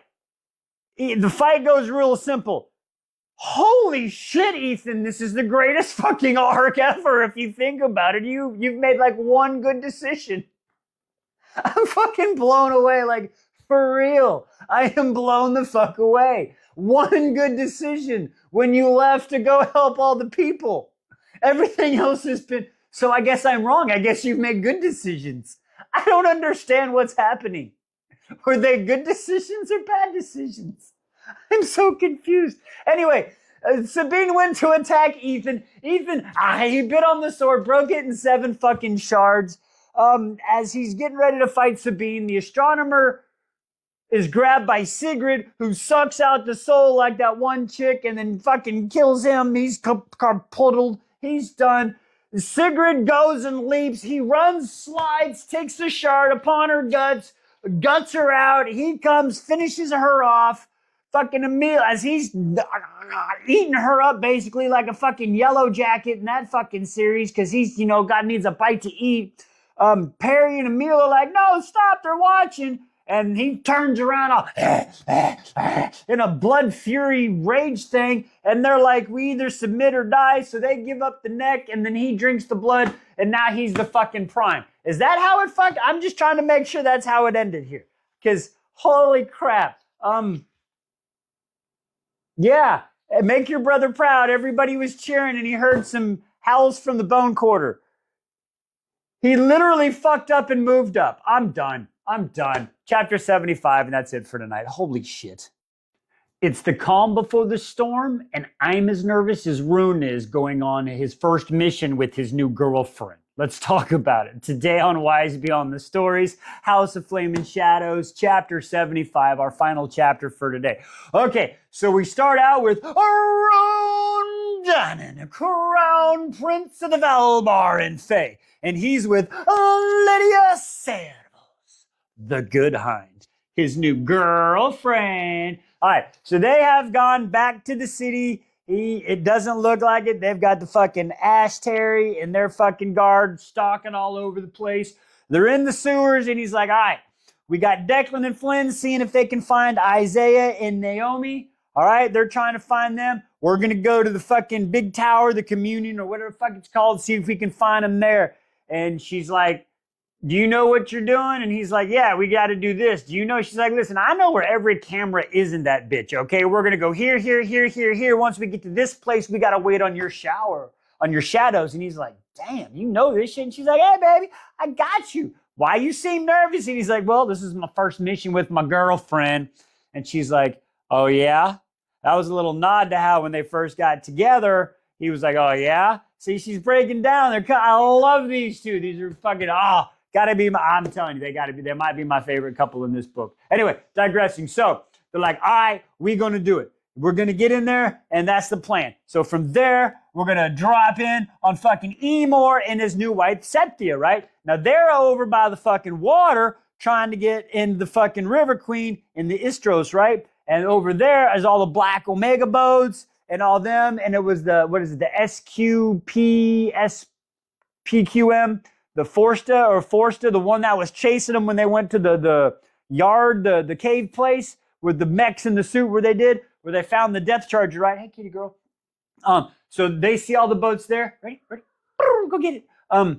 So yeah, they're like, okay. So they're walking by the shore and he pulls up a fucking otter and he's like, oh, cute little otter. And he's like, hey, whatever. Hey, little otter man, will you please go tell the River Queen that I would like to talk to her? And gave her a little coin. And Sethia's like, please. And he's like, all right, please. And then it goes away. And what do we do now? And he's like, well, I would like to go put holes in all those ships. That would be nice. And Sethia's like, hey, I'm with you, Emor, but we got to focus on the mission. Focus. We got to get it right. Cross our T's and dot our I's. All right. That's what we got to do. All right, cool. So that's the mission. So now they're waiting in the shadows until they get a reply from the River Queen. Because remember, they're trying to get the River Queen to take people down there. Okay, so then we go from there. And then from there, we gonna flash out of here. We go to Bryce and all them. Now they're at the motherfucking rift, okay? It's super cold. Fucking Ember's like, are we sure we're supposed to be fucking doing this? Like, basically, I like, say, oh, hey, kitty girl. I got your ball. Oh, where'd the ball go? I don't have it. Anyway, kitty girl, hi. So she's sitting there. Oh, tell him how Ember's looking at him. Ember's looking at him, right? And she's like, are you sure? You come back on the camera so they can see you. Are you sure we should be doing this? I'm not sure this is a good idea. They're the princes of hell. Do you really think they're going to be on our team? And she's like, hey, Mom, listen, I'm not saying they're good people like Lydia Servos, the good hind. Nah, they ain't. Or Rondanen, crown prince of the Valbar and Fae. Nah, they're not good people like that, but they're on our side right now. That's how fucked up it is, folks. The princes of hell are on our side. So we go from there, and she's like, all right, Hunt, level me up. And Hunt's like, wait, I thought you didn't need me to level you up no more with all your triple star power. You got like all full star now. She's like, yeah, but I don't want to practice my new magical super special power girl skills right now. I'd rather do it the old way. And he's like, all right, bet. All right, ready? 1, 2. And is that right before he says 3 and shoot his lightning or hellfire at her, he sees her shivering. And I don't know if that was important, but it's just like 2. It said the oracle had what power came from. You remind me of what was lost that day. The Thunderbirds, the wind ruffling her parka. Bryce was shaking as she waited. He didn't give himself a moment to reconsider, to hope. 3, and then shot lightning at her chest, and bam! And I don't know what happens. We stop there, and then we gotta go tomorrow. Join me then. Fuck.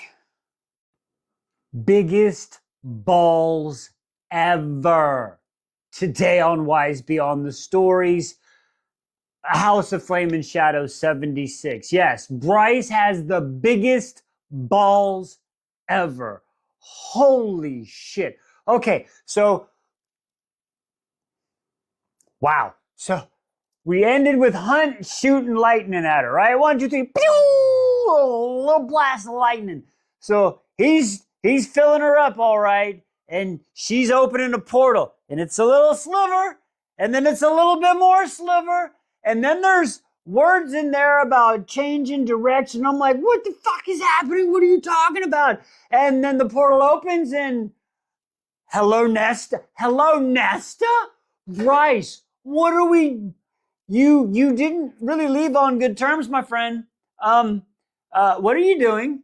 I would really... Just one time, I would like to know what one person is doing in the story. I swear to God. Anyway, digressing. Okay, so from there, we have to stop in good Sarah J. Maas form. No, break. Let's go down into the ocean or to the river. Okay, so the River Queen has decided to let Emor and his new wife fucking, I'm going to just call her Big Balls 2 because holy shit, Sethia's balls are just as fucking big. I don't know if they're made of brass, maybe they're copper, not as hard because she's not as strong as Bryce, but holy crap. No cat butt, sorry. So yeah, they end up going down there, right? And Emor's like, all right, this ain't going to be motherfucking good, right? And Emor starts talking and the River Queen's like, you're just gonna come on down here and like bring this new bride. And Sathya steps up and is like, hello, your majesty. It is so good to meet you. I am so sorry for the sulk. And she's speaking all, hey, baby girl. No cat butt. Eloquently and shit. No cat butt. on the freaking, with the River Queen is just like, holy shit, why are you slumming with fucking Emor here? And she's like, all right, listen, we're gonna be honest. Our new boss, right? Queen Bryce Quinlan of Valbaran. And what is it? Avalion. Avalion, whatever the fuck. That place? Yeah.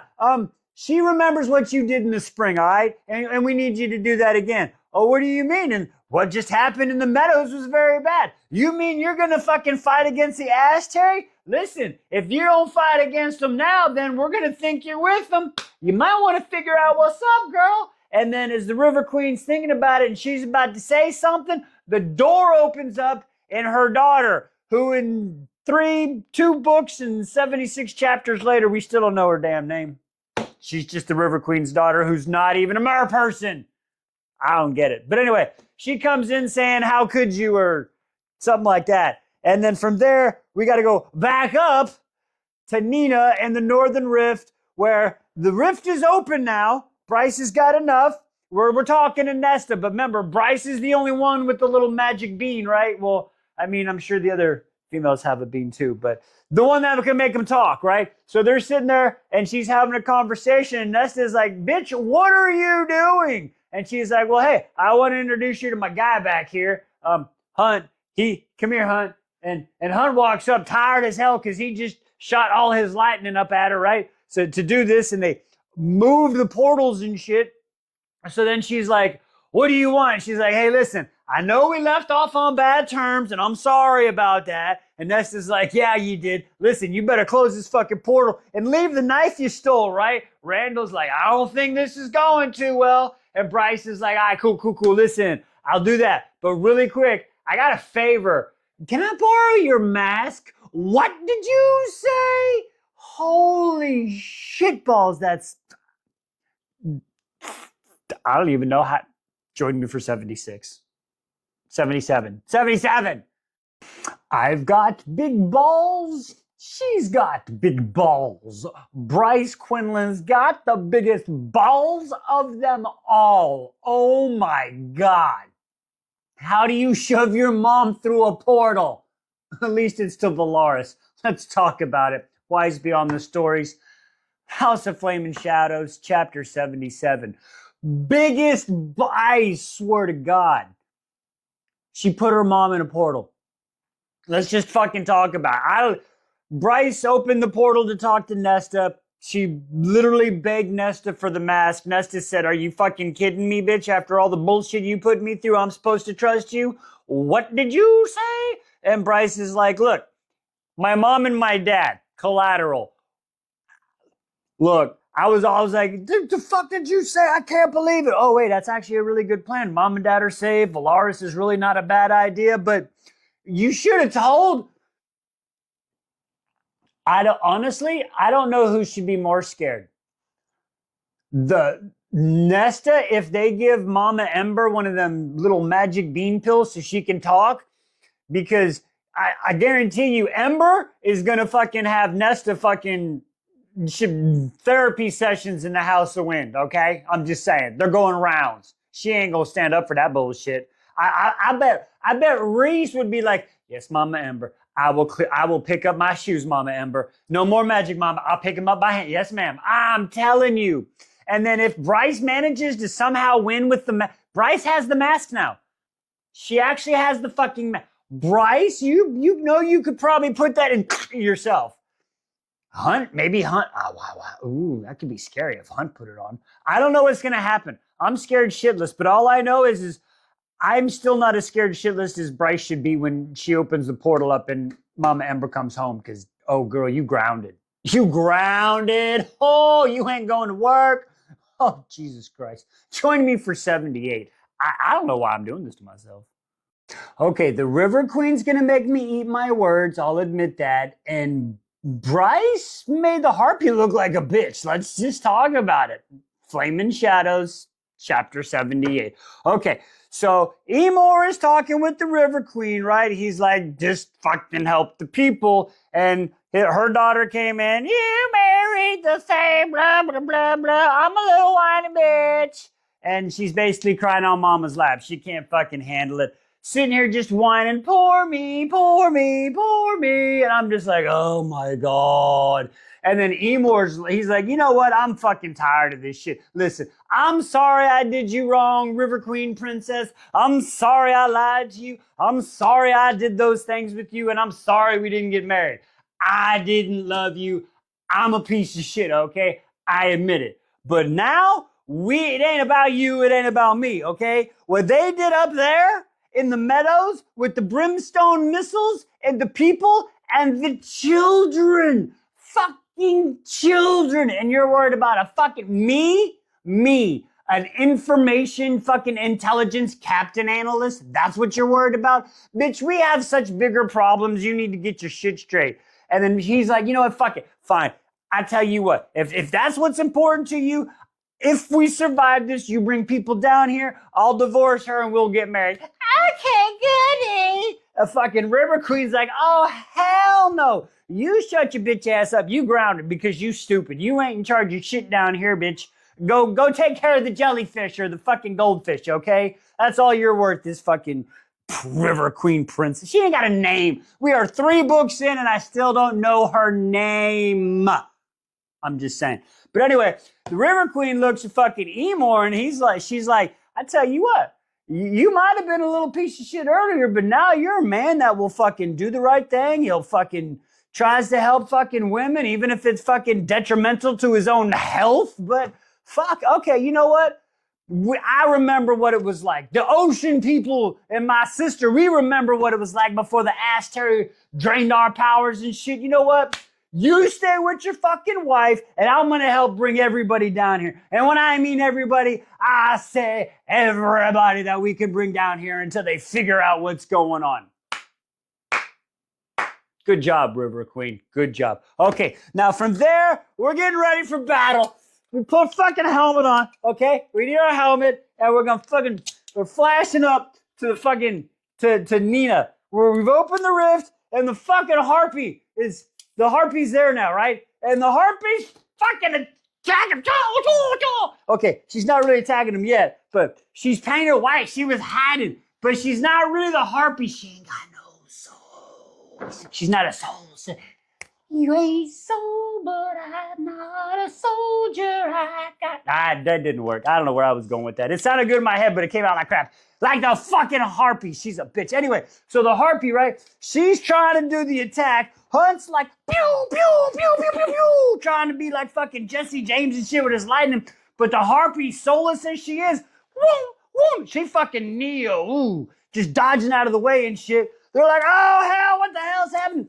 She fucking starts to go up in the sky. When she goes up in the sky, all of a sudden you hear, what the fuck is that?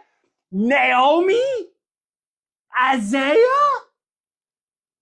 Celestina? What the fuck are you? Whose team are you on? Is Celestina? What is happening? All of a sudden, Bryce sees these bitches here. She opens her fucking shirt, pulls out the mask, puts it on her fucking face, says it feels like she's deep underwater but at high altitude. I don't know what that means, but that's what happens. And then as she does that, she sees that the harpy's just there and she's like, silence! Stop! Your mission is over. Fucking, I don't need this shit no more. Harpy just fucking lies down and like, she done. Damn, Bryce. Okay. Yeah. Takes the mask off. Fucking everybody's just sitting there. Wow. Okay. I was expecting a little bit bigger battle scene, but okay. Pull out a vacuum now, Bryce? Shit, I don't even know at this point anymore. I don't know. Join me for 79.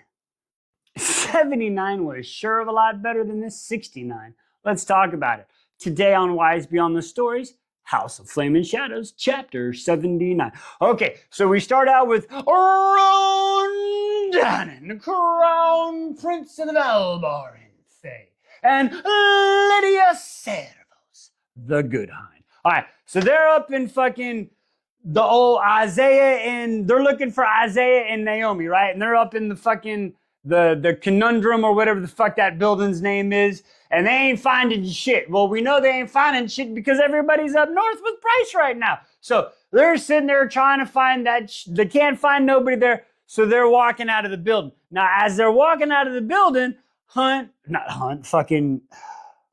swear to God, Lydia and Rune are having a conversation about what's going on and what's happening. Lydia is like, listen, she's having this, I don't know if I'm a good mom because I gave up my kids. And it's like, no, that was a hard thing to do. And listen, Rune is being a legit dude. He's sitting here like, no, it's a hard thing to do, not knowing. And if your kids would, it's fucking, you did the right thing. And they're like, oh, thanks. And thank you for seeing me. And Rune, when I told you made me feel alive, I fucking meant it. And he's like, listen, I don't know what you want me to be, your boyfriend, girlfriend, lover, best, whatever you are, but whatever it is, I'm fucking in it, babe. And they're like, yeah, happiness. And then all of a sudden you just get this empty pit in your stomach and they look up and across the street, fucking coming at them is goddamn Pollux the fucking Hammer. Oh, this fucking showed. But anyway, okay, so from there, let's go. We got to go back up to the fucking cold ass weather, right? So we got fucking Hunt's losing his shit looking at Celestina. Okay, basically Celestina at this point has pissed Hunt off so much, he finally reaches down, grabs his fucking Hunt balls and says, ah! And finally breaks the black crown on his head. What? So as he's doing that, he fucking kind of knows what to do. He's like, oh shit, Isaiah, you have a crown on your head too. I play dominoes better than you. Bam! He got no crown on his head either. He feels the power. Celestina at this point, she's like, fuck, I yield. I ain't trying to do shit. Hunt's like, no, I'm tired of you archangels. I'm tired of all this shit. And he's about to go all fucking willy-nilly. And Bryce is like, Hunt, oh, Hunt. Hello, little love. Oh, yes. Hobie, no cat butt, please. Okay, not the camera, love. Thank you. So Bryce is like, Hunt, listen, I know we should do this, but listen, she's not really a bad person. And everybody's trying to come. Hunt, he can't. He got lightning in his eyes. He's pissed. He wants everybody to pay. But they finally get him to calm down, Hunt's. And she's like, listen, Bryce is like, listen, Hunt, you got to calm down. Naomi and Isaiah, they're like, hey, no, seriously, she came up here her own free will. It's good time. She's trying to be a better person. You know, like Lydia behind Servos. She's a good person. She's trying to be a good person too. So he's like, okay, I guess. And Bryce made a good point. Like, we need some allies, not just nothing but enemies. So they're like, okay. So they calm down and like, what are we going to do? And now we finally get Bryce's plan. She's going to use the mask, and apparently they're going to go to the palace, and they're going to use the souls of the wings to somehow, hopefully, power the mech suits that are up in the power. Mech suits are coming into play finally. This is fucking legit. Okay, but before we get to the mech suits, we got to call in the distraction. Who's the distraction? Light it up! Bryce starts opening the motherfucking portal to hell, and it's nothing more than the light, blue-eyed, sharp-dressed man, the Prince of Hell, Adais, whatever the fuck his name is. Anyway, join me for the last chapter, chapter 80 coming up. So becoming a prime doesn't give you brain cells, apparently, because Ethan's still stupid. Let's talk about it.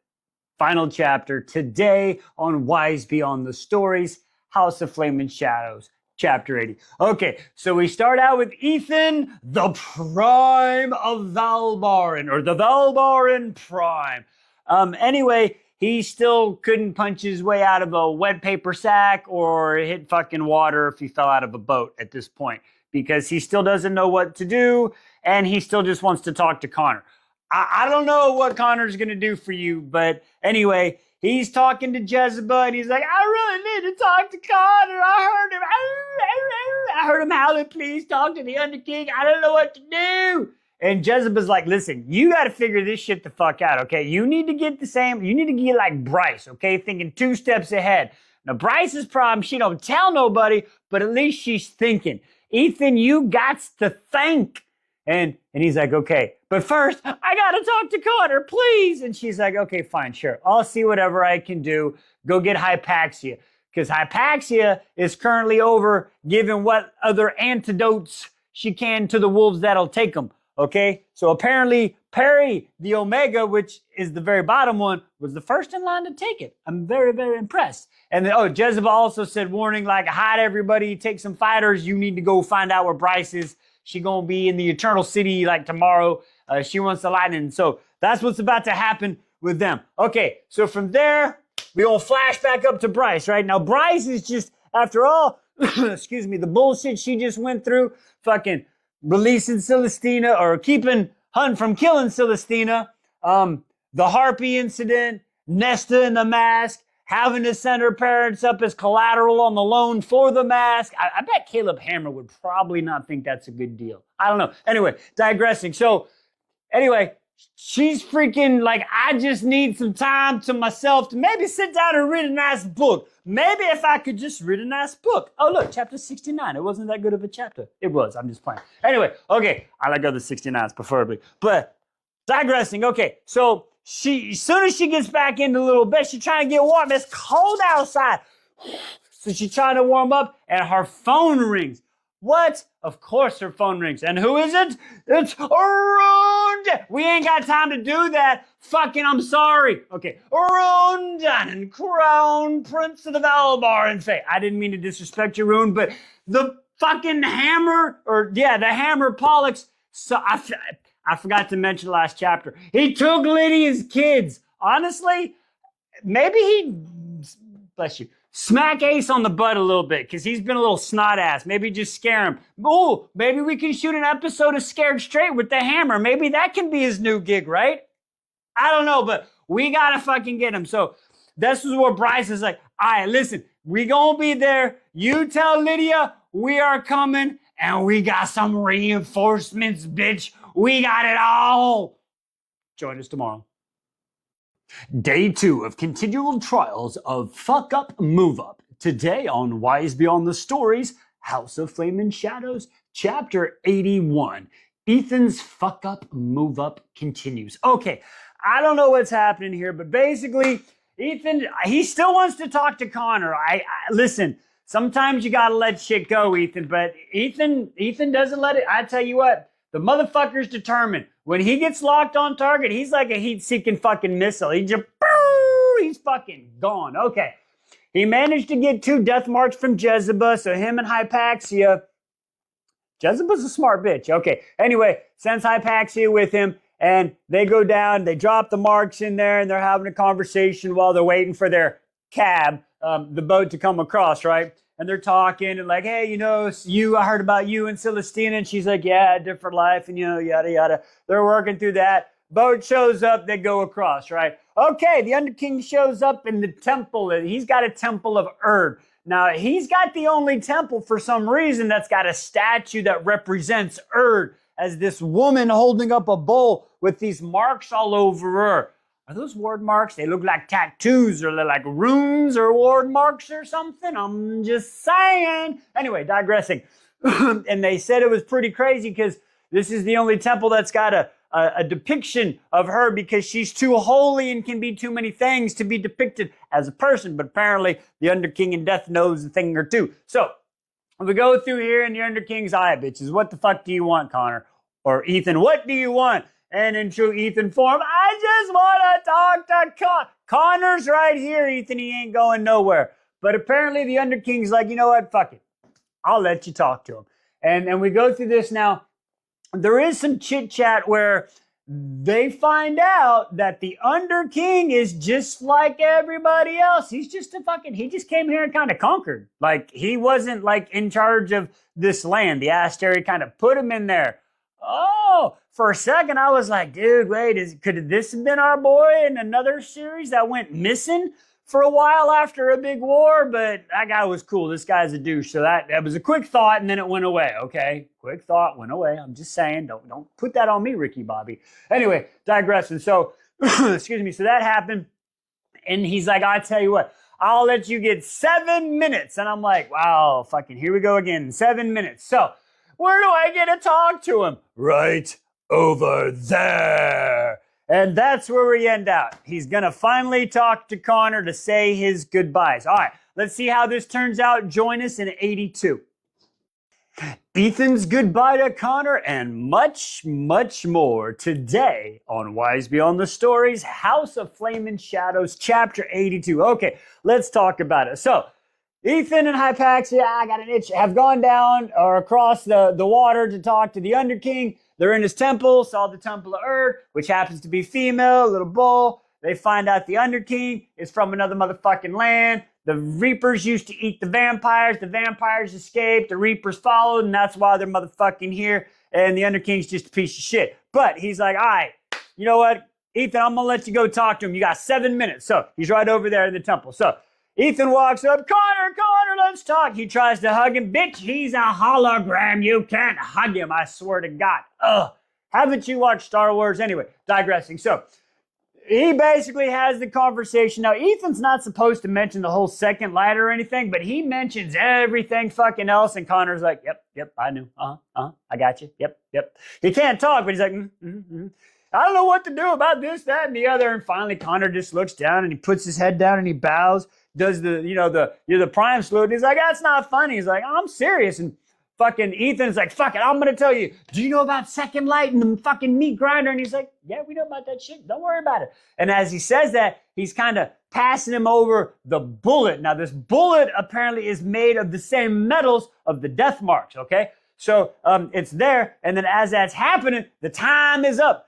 The time is out. The Underking shows up. What is going on here? And fucking Ethan's like, I need more time, please, 1 more minute. No, you've had enough time. Fuck this shit. Ethan's like, loses control again. No emotional control. But it is, again, once again, Ethan's fuck up, move up. It has benefits for so many people now. Apparently, this is the new style. 2026, we're fucking up and moving up. That's what's going to happen. We're fucking up, moving up, Ethan style, let's go. So he's getting all pissed, starts fucking freezing his hands and shit like, he's fucking summoning the frost power. Connor's like, look at him. He looks scared shitless. So the fucking Underking goes to fucking summon his death dogs and shit, and Ethan's like, no, and fucking freezes his hands, so that can't happen. He's about to, God, freezes his mouth shut. Oh my God, he's this big ass block of fucking ice. Ethan's like,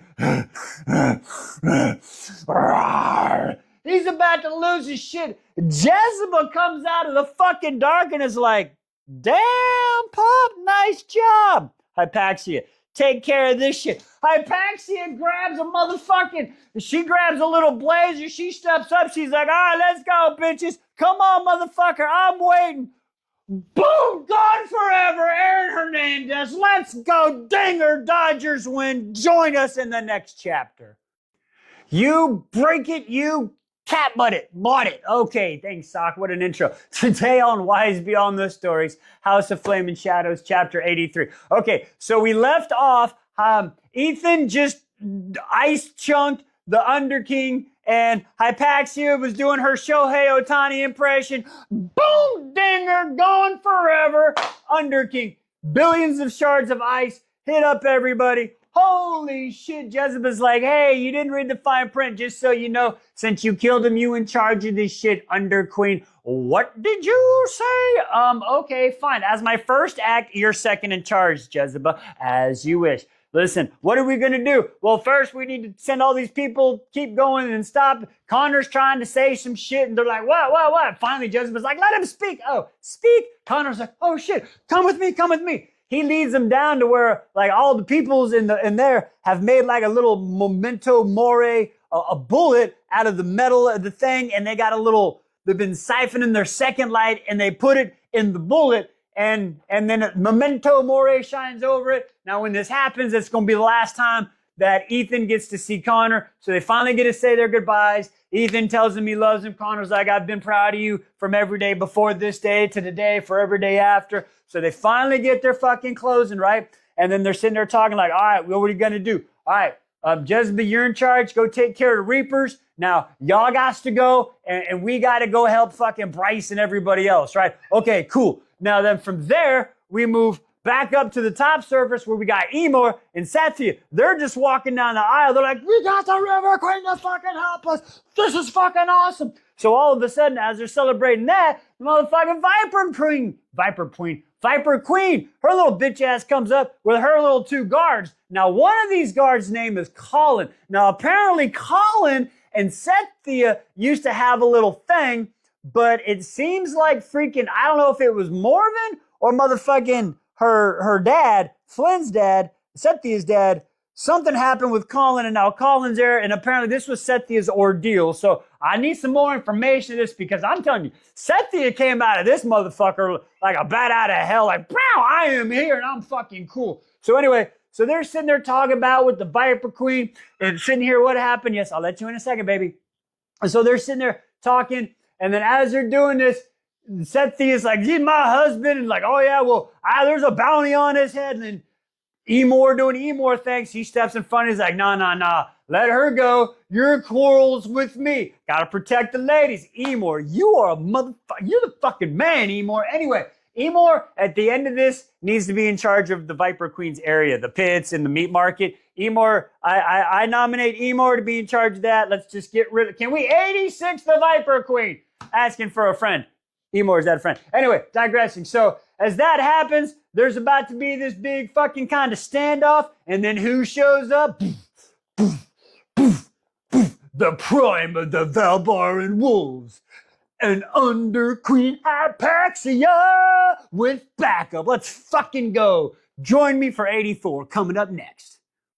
The showdown of the new leadership. Okay, Wise Beyond the Stories, Crescent City, House of Flame and Shadows, 84. Yes, kitty girl. We are playing. I can't get the ball anymore. Okay, so we're sitting there. The Viper Queen just confronted fucking Emor and his fucking wife about the bounty. And then Ethan and fucking Hypaxia showed up and said, that shit ain't happening. The Viper Queen's like, what are you talking about, bitch? Well, I'm gonna listen to you. And all of a sudden she's like, I am in charge. And whoa, okay. She's like, woo, power shift. Interesting.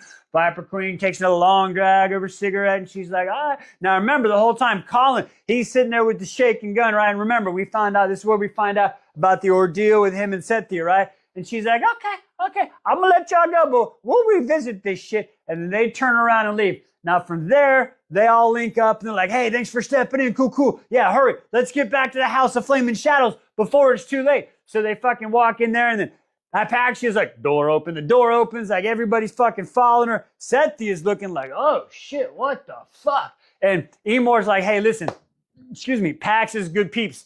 While you're here, ain't nothing gonna hurt you. Trust me. And excuse me, he's like, okay, sorry about that.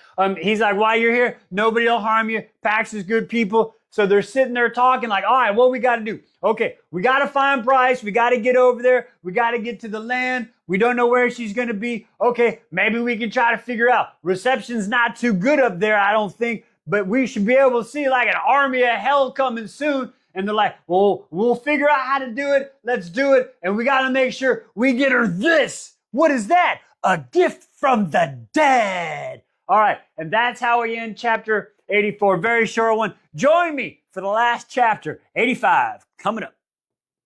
Bryce and Hunt make their first TikTok. Let's talk about it today on Wise Beyond the Stories, House of Flame and Shadows, Chapter 85, the final chapter for today. Okay, so they've left the cold area, right? They are now in a non-white descripted van that does not say free candy on the side, okay? It's not one of them panel vans, okay? It's a rebel van, not one of those kind of vans. So they found this place, this old rebel base that Lydia has procured for them. They're kind of scared, but they're like, all right, this is going to work. And they're about to make their very first TikTok, right?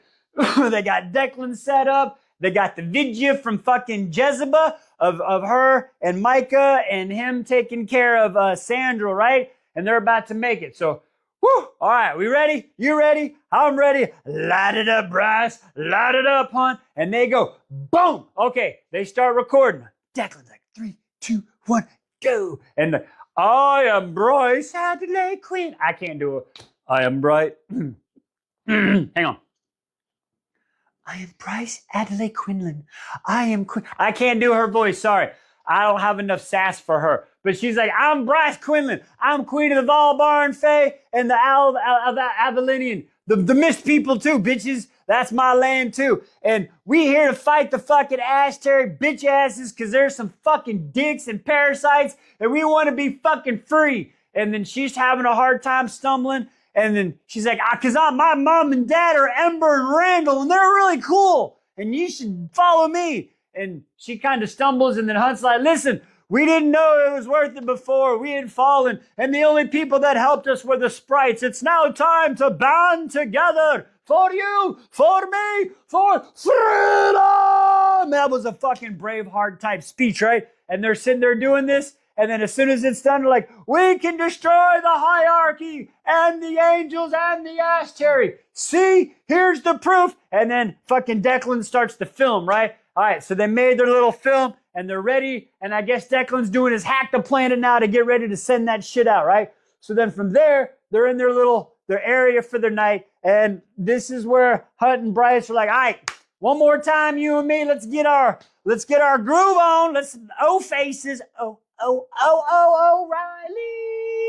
Auto Parts. Wow. Okay, anyway, so they get it on. And it's a very nice scene. It sounds very fun. And as they're doing it, they get it done. She's a twofer, he's a onefer. And as they're done kind of cuddling, Hunt's like, wow, I can feel you in me. Like, I feel your power inside me. And she's like, and I have your power inside me too, Hunt. Like, it's more than just the other power. It's like his lightning powers too. And it ends with these pretty cool words. I just want to make sure I say it right. And then, dang it. Oh, sorry, I had the wrong chapter mark. So anyway, they just had their booty call. They made their faces. Then it ends with Hunt tugged her back against him. Sleep, Quinlan. I'm with you no matter what. So there's only that much left. That's what I got left right here. So it's about to get hot and heavy. I'm going to go find some more mats because I have a feeling I'm probably going to pass out of exhaustion from the battle that's about to happen the way y'all hyping this up. Or it's going to be really weak and y'all hyping me up for nothing. Either way, I'm scared and my helmet's ready. All right, join us tomorrow, folks. Welcome to adulthood, Ethan. Emor makes a few tough decisions. And well, let's just say, Roan Danon, Crown Prince of the Valbar and Fae, and Lydia Servos, the Good Hind. They get their mind off the current situation. Today, on Wise Beyond the Stories, House of Flame and Shadows, Chapter 86. Okay, let's get into it. So we start out with Ethan, and he's he's realizing what it's like to be a prime and basically an adult, right? So he left House of Flame and Shadows. He was making sure things were done there, and now he's gone back to the wolf den. He knocks on the door. Who's at the guard shack again? It's fucking Perry. Perry the Omega is a fucking beast with her cinnamon strawberry smell. I don't know what that smells like, but I think I like it. Okay, anyway, so he's sitting there talking to her, and she basically lets him know that, well, everybody is left. They're all with Ethan, but it's a lot to take in. So they're just going to go home. And he's like, yeah, well, I don't blame him. She's kind of like, hey, I'm glad you're in charge. He's like, oh, I don't know if I want to be, but he doesn't. He keeps his mouth shut. And then he's like, okay, hey, I need you know how to like send encrypted messages and shit. And she's like, yeah. He's like, all right, tell everybody to fucking lay low. I got a mission. I got to go take on the Ashterry and shit. And she's like, man, it's like, okay, wow, cool. What are you going to do? I'm going to go bury the Prime. Why are you going to bury him? Because we ain't doing Salins no more, okay? That shit's not happening. Okay, cool. And then they're going through that. So then we go from there, and then we get Emor, right? So we flash over to Emor, who's actually in the House of Flame and Shadows. Now, he took the antidote. When he took the antidote, it caused a couple pipes to burst because, like, the water magic was pulling to him and shit. So they're going to be clowning him for that shit. Like, Emor, you be clogging some pipes, my guy. Damn! Anyway, digressing. So, or bursting the pipes. Digressing. So, he's going through that. He's getting ready to go. And then he goes to his room where he's like, man, my wife's here. And Hypaxia was telling him like, hey, listen, freaking Cynthia is like really good for you. Like, I don't like the way y'all ended up getting married, but the marriage itself is fucking legit for you, and you should really look into that. And Emor's thinking about that. He's like, yeah, I care about her. Goes to the room, and then of course there's a note. So now Cynthia is left, and the note says, I can't leave Colin in her hands. I got to do something about it. And this is where Emor's like, fuck, what do I do? What do I do? Does he put himself in? Okay, now I tell you what, I think he needs to do it. I think he's going to go save her. Now, unfortunately, if you noticed yesterday, there was no freaking reaction video. And that's because I forgot to turn my mic on. So I had to re-record all the videos and there was no reactions because I wasn't going to reread and give fake reactions. But I said I thought Emor should end up taking over the meat market somehow. And I believe this is how he's going to do it. He's going to go save Cynthia, kill the Viper Queen. You break it. You bought it. He's now in charge of the meat market. Let's fucking go. Okay, so he's going to deal with that shit. I don't know if he left yet, but I think that's what's going to happen. Okay, and then from there, where are we at? Oh, we got to fly over. Okay, we're going to go that way. To the base. And everybody's talking about how they're proud of freaking, I almost said Aylin, Bryce and Hunt's fucking TikTok video that's about to go live. Like their first fucking live TikTok video about the fucking ass tear and all the bullshit, right? They're putting that shit out there like that. So everybody's excited. They're talking about Ron Dannon, Crown Prince of the Valbar and Faye, and Lydia Servos, the good hind. Now, this is from their POV. So now they're sitting there talking. We're getting how Rune's proud of her for stepping up and doing this stuff. And then he's talking about Lydia, how he really wants to be there for her and he wishes he could do things, but he doesn't want to cross that line because she's got her mind on her sons that were trapped by fucking douche canoe Pollock's ass face, right? So he's just sitting there like being a good guy and holding her and taking care of her and shit. And then she's kind of like, hey, Rune, you know what? I could really use a distraction right now. And Rune is like, I'm your guy. What would you like me to do? You lead the way. And listen, woo!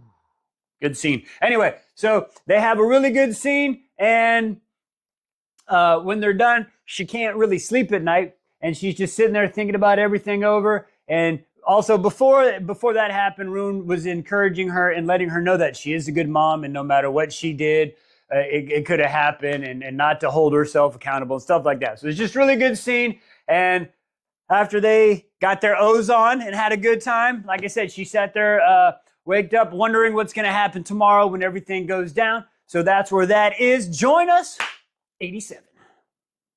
Okay, I think it's almost go time, folks. Oh boy, I think it is. We'll see. That's the feeling I'm getting. Let's talk about it. Wise Beyond the Stories, House of Flame and Shadows, Chapter 87. Okay, so we start out in the white panel van. We're not giving out free candy. That's all I'm saying.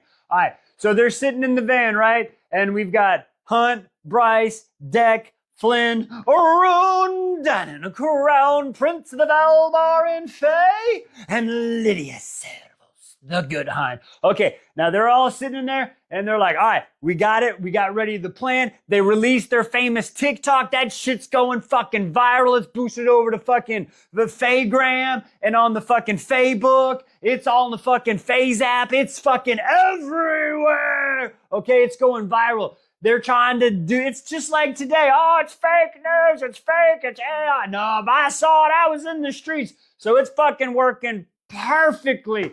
Now, everybody's kind of looking at our girl Lydia, and you can tell she's got it on her face. They're like, hey, Bryce is like, hey, listen, Lydia, I love you, girl, but hey, I need you to flip that switch. I need you to become the hind right now, okay? I need you to drop the baggage and flip it into the hind. She's like, hey, my kids ain't my baggage. She's like, whoa, it's not like that, but you know what I mean. I need you to, she's like, okay, no, I got you. All right, we good. And then she's like, but hey, don't worry, because when we go up in this shit, we're going to release hell. Literally. Okay, so from there, we're going to flash right back over. Okay, we got to finish out fucking Ethan. Of course, he's dragging fucking ass, but I respect him. So he buried the Prime, tried to get some sleep, know he's going to be resting. Emor was like, hey, you coming? What's the deal? He's like, hey, Emor, get over there without you. I'm really hoping Emor goes to save his fucking wife first and then gets there. I really do hope that. But anyway, digressing. So he's like, okay, Ethan, he's got the Godslayer pew pew, the big long rifle on loan from Jezebel. He's got the bullet. He's got his backpack. He goes to the gate, and Perry stayed there all night. He gives her a big old hug. He's like, hey, get down there. And they have their quick goodbye and everything. And he's like, she says, hey, I hope to see you when you get back and you make it. He's like, I got you, girl. All right, so they have that one.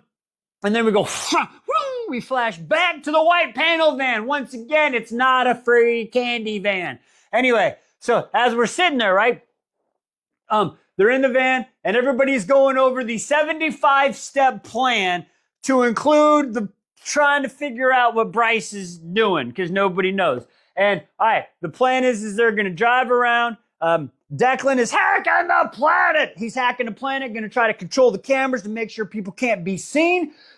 Flynn, he's driving the van around to make sure they're never in one place long enough. The rescue from Hunt and Rune and everybody else, that was the trial for this right here. That was the warm-up. So this is the big one. Like, we got it. We good. Ready? And they're like, all right, we're going to go in here. We're going to fucking wax their asses and shit. All right? Are we ready? When she gives this big-ass fucking amazing speech and she's like, all right, folks, through love, all is possible. Red team, go, go, go! Shh. As Terry can't see us. We're sneaking in for our plan. Chapter 88, House of Flaming Shadows. Today on Wise Beyond the Stories. Don't let him see me. Okay, so that's how they're going through the castle, right? They're in the palace, but it's too fucking easy. Nobody's around. They're either really fucking good or maybe somebody thought ahead. I'm just saying. I don't know. That's kind of suspicious. Don't be suspicious. Don't be suspicious. Don't be suspicious. Okay, I can't do that whole thing. It'll take my whole video. But anyway, they're sneaking through and they're hiding through the closets and through the hallways and byways and flyways. And fucking Declan is hacking the planet, making sure the cameras don't find them, right? And they finally go and they jump through a motherfucking laundry garbage chute, right? I'm like, I saw that in Star Wars. It didn't turn out too well, but they end up landing down in a little garbage dump and on some bags and stuff. So as they're sitting there covered in the day's breakfast of bread and oil and whatever, while the Ash Terry are dealing with the fallout from the TikTok video that's going viral of everything that's happening, right? And they're like, all right, we're going to split up. We'll meet back here and get out of here and shit. And they're like, okay, cool. And as they're about to do this, Rune's like, you know what? This is the only chance I can do this. Hang on, I got to take this off. You know who comes up? Rune Diamond, Crown Prince of the Valbar and Fae. He looks at Lydia Servos, the good hind. And he comes up and he's like, Lydia, listen, just in case I don't get to say this, I love you.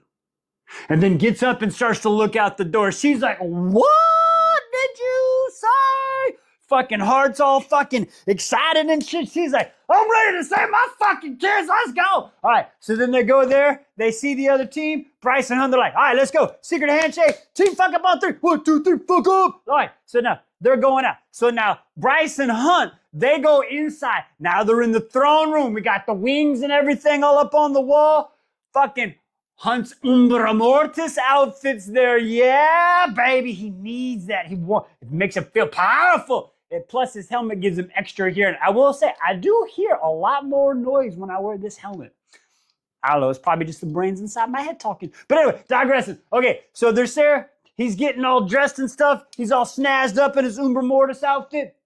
And he looks at Bryce and he's like, all right, let's do it. She puts on the motherfucking death mask and she's like, rise. Sorry, I gave Bryce a really rosy voice. I can't do Bryce's voice. But anyway, she's rise. And the wings start flippity flapping and they're coming off the walls. And then Hunt's like, shoots his old wings because he's still got his soul. And that's gone and shoots the Justina's wings, her wings, because she was crucified. So there's no soul left in those wings. So those wings are gone. I really feel bad for Victor sitting in the bottom of the ocean. I'm just saying. Nobody's thought to get poor old Vic, right? Just sitting in the closet like the sword was for the entire first book. But she's been there for 3 books now. Anyway, okay, digressing. Cats are breaking my toys again. Okay, so they're there. The wings start flapping around. They're flying like butterflies. Hunt's all opens the fucking doors of lightning. Boom. The wings go flapping out. They're flapping out and they go out the door. And who's standing at the door? Nobody more than Joe Douche, Lord Reginald, bright hand of the ashtray faces. Little bitch ass.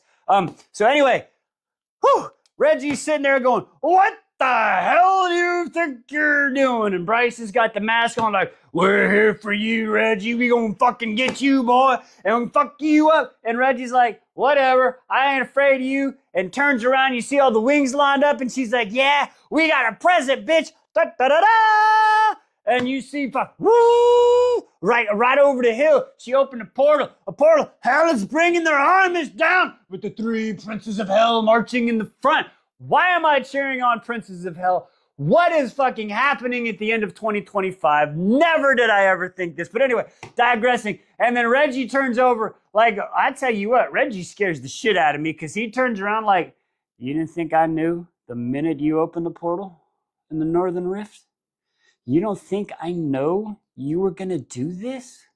You don't think I wasn't prepared? Reggie, you scary as fuck, and I hope they kill you. I'm just going to say, join us 89. I tried to tell you, Reggie. I tried to fucking tell you.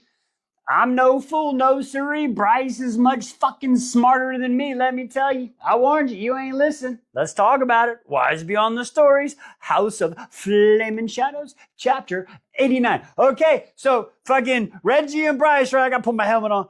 They're sitting there talking with Reggie like, I knew you were at the Northern Rift. I saw it through the Hoppy's eyes. I saw you and everything. So he knew about the mask. Like, oh, you thought you knew that shit, Reggie? Okay, bitch. Okay, cool.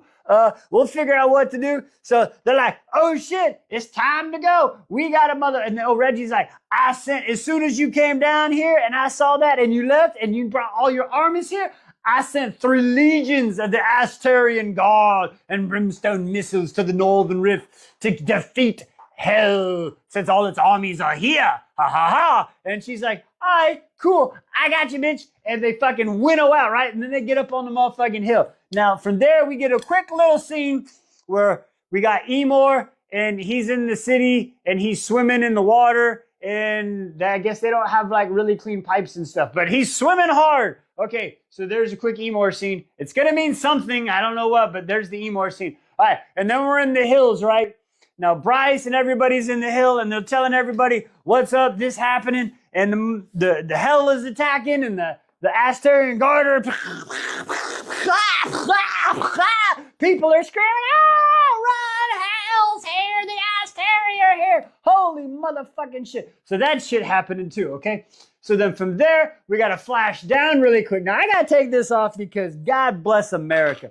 This Rune Dannon, crown prince of the Falbar Fae, almost fucked that up, and Lydia Servos, the good hind. Okay, they are definitely going to have some counseling to talk about this. Okay, so they're looking for her kids. They're looking. They can't find nothing. They've been everywhere. They've been all the prison rooms. They've been down in the torture room. We're hunting Rune and all them. Hey, baby girl, I don't know where your ball is. And they can't find him. So Lydia's losing her shit. Rune is like, listen, I need you to focus. Lydia, focus. Really quick. Take a breath. Who's in charge? Who's in control? Where would your kids be? Think about it. She locks in me. I know where they're at. She says, what do you mean? So she fucking goes and she runs downstairs. Boom! Busted in the fucking Mystic's office. A little secretary. Traitor! Boom! She just pew-pewed her. Oh shit, we gotta go. Lydia. She's going through the Mystic. This Mystic. Where are the kids? They are under the palace. What do you mean? In the core room? Oh, hell no. That's a trap. No shit, it's a trap, but we gotta motherfucking go anyway. So they start running down. Now I tell you what, this is where they're gonna need some therapy, because Rune, your balls are big. You got some big balls. He tries to calm Lydia down. She can't do it. She's running down the spiral staircase. Rune jumps up. Wow! He flies over the top, jumps down. You hear the click. She turns around. What are you doing? I will murder your... Nope, that's not gonna happen. Boom! He pulls the trigger and pops her leg off. What are you doing? I know you got to do this, but you're not clear-headed. I got this. What are you doing? She goes to pull. Rune takes off. I'm not happy about that. I'm not happy at all. All right, but anyway, we got to get to it because this shit's getting crazy. All right, put the helmet back on because we're back on the battlefield. Always have your helmet on in the battlefield. Never know what can happen. All right, so now they're sitting there and they're talking with the dice and shit. And of course, like I said, Bryce no fool, no siree. She could live to be 103 because she no fool. Anyway, it's a trap. She set them motherfuckers up. It's go time. Only half of Hell's army's here. The other half is up there waiting. Yep, that's happening. So they let them know. So that's going to be taken care of there. Haha, gotcha, bitch. So that's happening. And then they're marching the armies forward. And then all of a sudden they come in and everybody comes in like, all right, it's time. And Bryce, she puts a mask on her face. And again, it's pulling, alive, not alive. It senses the wings and she's like, it is time. You will now rise, take over. And the wings and the souls and the spirits, they start taking over the motherfucking mechs. They're like, I have a new body.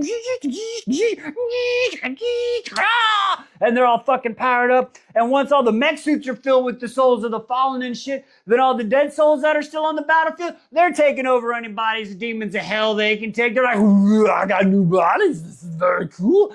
Let the battle begin. So this shit starts to fucking happen, right? And then she's like, demons and spirits, you will follow Naomi and Isaiah. They will lead you. And motherfucking Naomi and Isaiah are like, fallen, you have now risen to glory. And the fucking ass terrors start marching out. And it's like, ass terror fucking walking. And a dais. And then we're like, it's time to go. And the fucking princess of hell, it's fucking Aura walking on the battlefield like, it's fucking crazy. I don't know what's about to happen. Join us for the last chapter, 90 coming up. Black hole sun. Whoa, shitballs, Batman. That was fucking crazy. Let's talk about Bryce and his big ass black hole she fucking nearly sucked the entire world into. Today on Wise Beyond the Stories, House of Flame and Shadows, our final chapter for today, chapter 90. Okay, let's get into it. So we left off with motherfucking Adias going, shall we? As the ass terrier marching onto the fucking field. Bryce is like, let's go. She winnows him onto the motherfucking battlefield. And let me tell you, you got the fucking mechs with the freaking risen, pew, pew, pew, pew, miniature brimstone missiles, cannons, guns everywhere blasting, pew, pew, pew. Shit's going crazy, okay? The whole time they knew this. Like we said, Reggie, Hunt, and everybody was like, we're going to play into Reggie's arrogance, okay? We made him split his forces up into two. They left some captain with half the Hell's forces. They're going to take out that. So now we're fighting on the battlefield. Now we've learned that, of course, Reggie's a little bitch, right? He sent the 5 Asteri onto the battlefield while he's inside dueling with his bullshit because he ain't a real Asteri, right? He's a little bitch. So anyway, so he up in there hiding like a little bitch.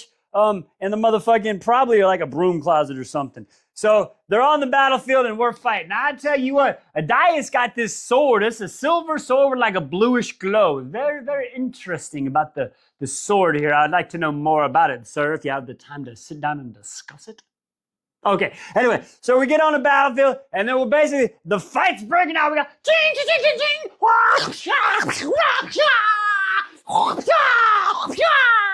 Y'all ever seen Demons of Hell fight? Me neither, but I assume it's something like that. So everybody's fighting, bodies are dropping, and they come in, and then they start fighting the freaking Asteri. And what was his name? Polaris? I think that was the name of the guy they was fighting, that star. Yeah, so they're trying to fight him, and he's sitting there like, oh shit, it's the Princess of Hell. Keep him away and shit. And they start going, and all of a sudden, Bryce is like, I'm coming for you, motherfucker. And Hunt, understanding what's about to happen as the dude's coming, right? Bryce winnows, and Hunt, even though Bryce has got the full power of Thea in her star, he's still able to figure it out. So he shoots lightning right in front of her, and then all of a sudden, fucking the Asteri, he fucking notices Bryce fucking winnows. She's coming down. She's got freaking the star sword, and we're going to use this one as truth. She's coming. Ah! as she's coming down the asteroid, turns, it goes to shoot a blast, but Hunt saw that, and his lightning punches shields. All of a sudden, Bryce comes in. Ah! The sword and truth teller know it's fucking go time, bitches. They fucking merge, and she opens the portal of nowhere inside the asteroid. The portal is inside the asteroid? No, the call is just coming from inside the house. But anyway, as that's happening, all of a sudden, it's like the motherfucking, when they killed the archangels, the shit slows down. So the world's slowing down. Everything's getting pulled in. Oh shit, Bryce is gonna get pulled in. What do we do? The fucking lightning's all up on the ground. Shit's going on for everywhere. Bryce has got to escape. And then all of a sudden, it's, whoom, she manages to escape with her and Hunt, but they land like 3 levels up inside the palace, surrounded by Death Stalkers that apparently Thantios doesn't have much control over anymore. What did you say? So, fuck. Hunt's like, I guess I gotta fight these fuckers because I don't know what to do. So there's like, shit, let's go. He's about to call up his lightning. And then all of a sudden we get a wave of water is coming through. And that's where we end off right there. And I'm hoping that's fucking Emor coming in with water. But I do have to say, it's looking pretty good. We're down 1 asteroid apparently. But I don't know how Bryce is going to do because she's tired. She's tired. She need a break, boss. But we're done for today. I definitely need a break. Join us tomorrow, 91 to 95. See you then. Damn. I tell you what, when you talk about fucking Emor, you put that respect on his name. God damn, that boy coming in good today. Let's talk about it. Chapter 91, House of Flaming Shadows. Today on Wise Beyond the Stories. Okay, as you can see, I got my helmet on because shit's getting crazy. So we left off. She just opened a black hole, the portal to nowhere, in fucking Polaris's fucking chest, and then teleported into a room with a bunch of motherfucking Death Stalkers, right? Hunt's like, I don't know what to do, and the room is filling with water. So now we're starting here, the room's filling with water. Hunt's like, I can't use my lightning because we'll get electrocuted and shit, right? He's like, I don't know what to do, and all of a sudden he sees this light shining. It's shining bright like a diamond, but he's like, that ain't motherfucking Bryce. Who is it? Emor Katos. That dude comes in, excuse me, he's all like, I got you.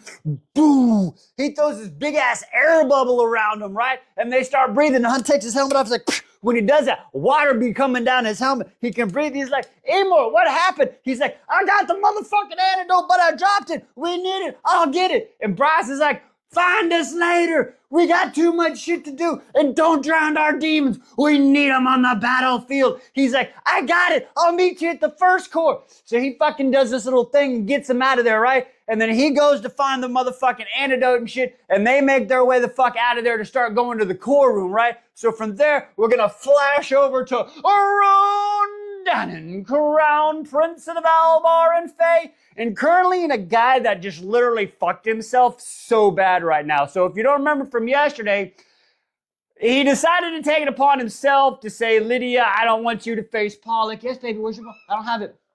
I don't have your ball. To face Pollock, right? So he shot her in the leg like a dummy. I don't know why. That was stupid. But he did that and then went to the Mystics room. Unfortunately, when he went into the Mystics room, Pollock, it was a fucking trap. Pollock's, he was there waiting. Reggie knew that they would probably use the Mystics, so told the Mystics to say that. So, ow, you little fucker bit me. I don't know where your ball is, baby. So anyway, okay, so after that happened, come on, let's just come up. Cat butt. So anyway, after that happened, right, Reggie's like, go outside now. And he's got her at freaking pew pew point. And he's doing that, cat butt. He's like, Lydia, I can smell you. I've got your boyfriend. No, cat butt. Oh, no, you're doing cat butt again. Okay, so that happened, right? So then from there, we got to flash over to motherfucking Emor again. Because Emor, stop that, is just being amazing right now. He found Lydia. He put on a field dressing with his water magic and he's cleaning up all the blood, right? Okay, so he's doing that and he gets them out of the way and he gets Lydia safe. He's like, listen, we got to figure some shit out. You got to be quiet. Shh. I got some antidote. You need to take the antidote. So Lydia's like, okay. So she takes the antidote. Bah! She fucking super level Saiyans up, right? Her golden brown eyes are super golden, right? So he's like, I got a plan. So they go and they get in like this little corridor and they're hiding in these spots. And I'm like, oh, they're about to freaking like just pop him off, right? And Pollux is fucking walking around. Lydia, I smell you. And since come out and play. Oh, you don't want to come out and play? Fine. And the door opens up and he brings out the boys. Now, I tell you what, when that happens, Lydia's like, oh, hell, motherfucking no, son. And she steps around the corner and is like, let my sons go. Woo! That's the scary, and I mean this in the nice way, but the Hind is a scary bitch right now, and boy, I don't want to be Pollux. Okay, so from there, the last part of this chapter is we flash up to freaking Hunt and Bryce, right? Well, down. We go down to them because they're down in the core room now. Now they get into the core room. It's the same. It's the white room. It's the fucking 7 tubes, and we're looking at the screens, right? Well, 2 screens are gone now. Polaris has gone dark and Sirius has gone dark. And she's like, fuck, are they going to let me get close since they know what I can do with the swords and shit? And as she's looking and she sees the screens, one of them is at 100%. It's fucking Reggie. Of course, it's always fucking Reggie. And then what do we see? Hello, Clarice. Fucking Reggie sitting there with a smile on his face. Fuck, I'm scared. Join us. Chapter 92 coming up. I don't know what I feel right now. There's so much going on and so many emotions in different directions. We're just going to talk about it today on Wise Beyond the Stories, Flame and Shadows 92. Fuck me running. Okay, so we got so many things going on. Let's just set the table. We're about to do a fight with Reggie. Fucking Ethan's doing some shit and fucking they're doing some shit with Pollux, okay? And I got so many emotions, like I'm scared, I'm happy, I'm confused, I'm curious. I don't know what's happening. Okay, so we start out with Bryce and Hunt, and they're fucking fighting Reggie. He's shooting fucking lightning. She's fucking winning. She's fucking bouncing over back and forth, right? They're fucking whispering shit. Reggie's like, what are you whispering over there? And she's like, we need your distraction. Do you think you can fucking melt the floor like you did the rock earlier? Fuck, I don't know. All over the motherfucking place, right? I'm like, oh my God, what's happening? She's like, watch this. He's like, okay. She fucking winnows right in front of Reggie, which distracts him. Hunt calls down, Hellfire of Fury! Fucking boom! And then as soon as that happens, fucking winnows out of the way, and now they've got a fucking tunnel to the core, if that's what I understood correctly. Holy shit. Okay, so from there, you're gonna flash outside to Ethan. He's running. He's been running the whole motherfucking time. He's been on the boat calling, hello, nobody's answering my calls. Nah, motherfucker, they're in a war. They ain't answering your phone calls. Jesus Christ. Anyway, so he gets off the boat and he's running. He's running. He gets into town. Holy shit, it looks like there's a war going on. Brimstone missiles. He looks around. He sees humans rallying. They're not running and hiding. The video's been a rallying call to everybody. One final fight against the Asteri. It gives him pride. He starts running. Oh, he hits the fucking ground, right?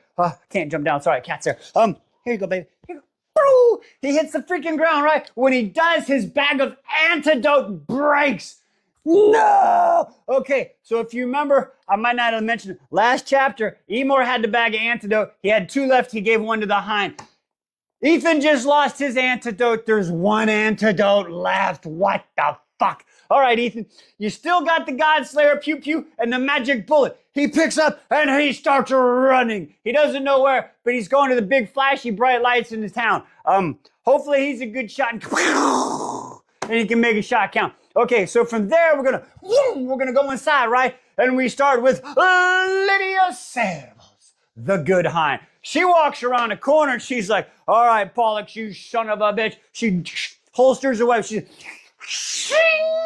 let's do this. Hey, Hoobie, you ready? And she's like, come on, let's fucking go. I ain't ready for you.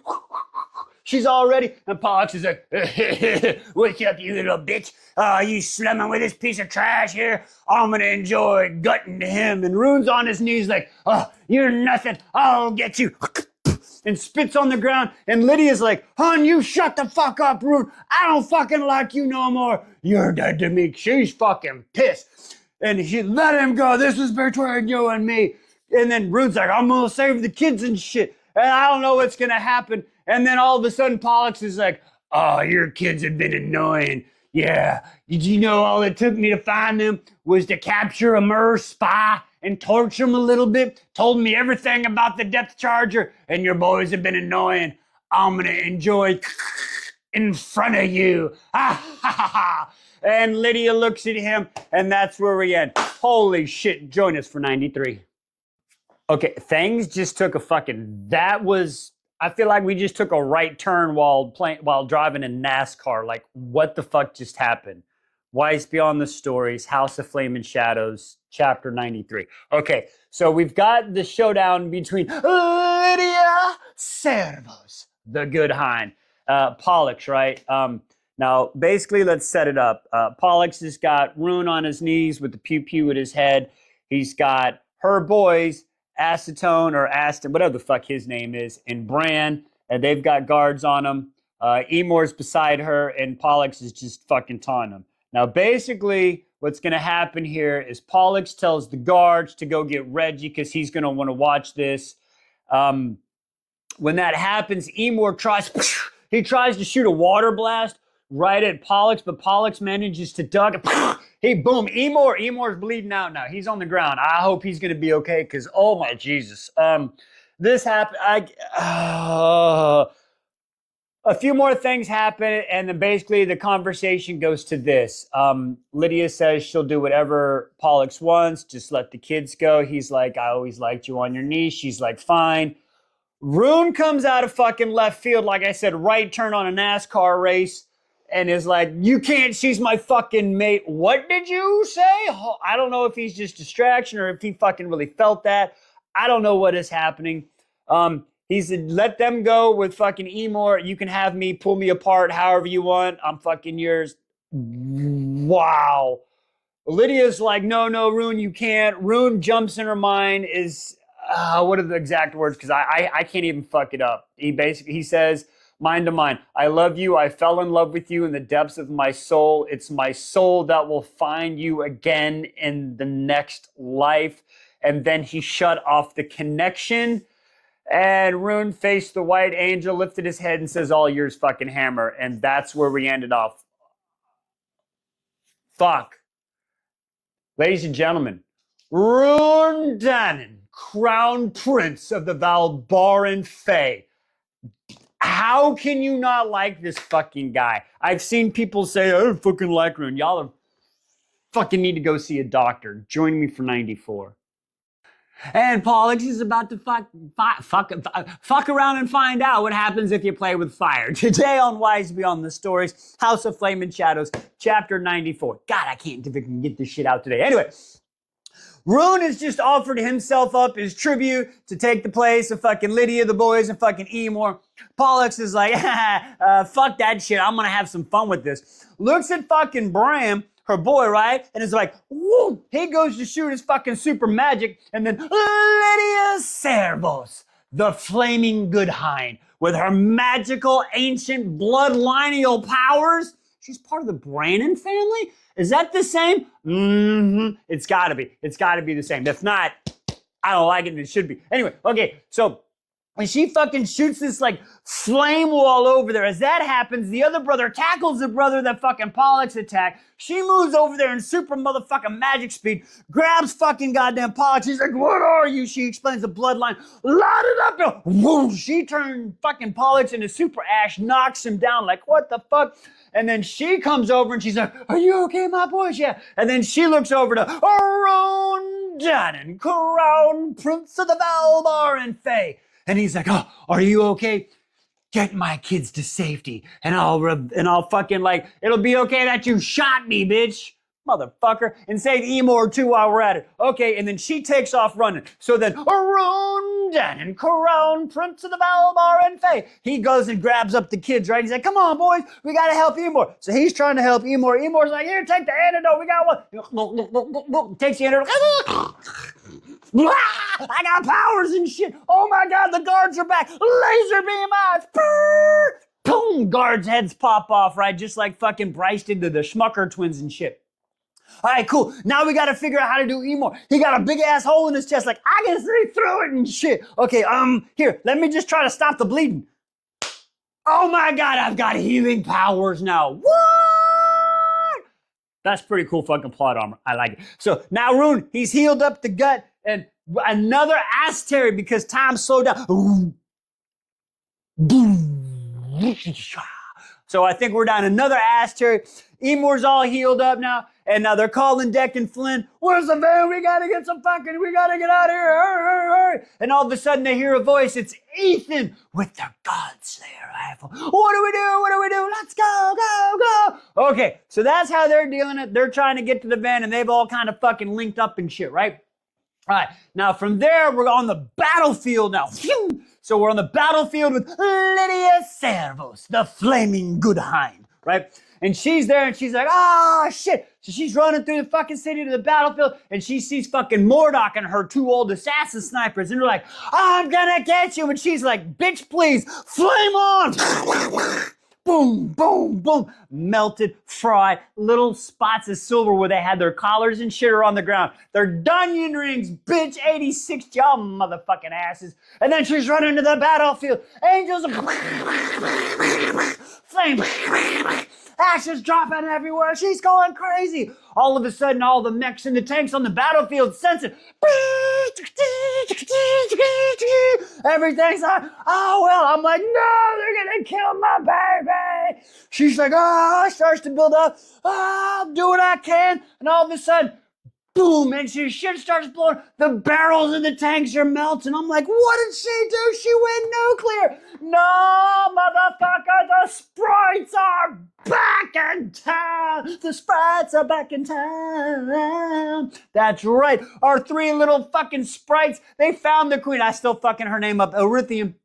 They found her the night before, talked her in, they stayed up all night long talking about what the right thing to do. They saw Bryce's fucking TikTok, said, we're coming to fight. They showed the fuck up and said, let's burn this motherfucker down.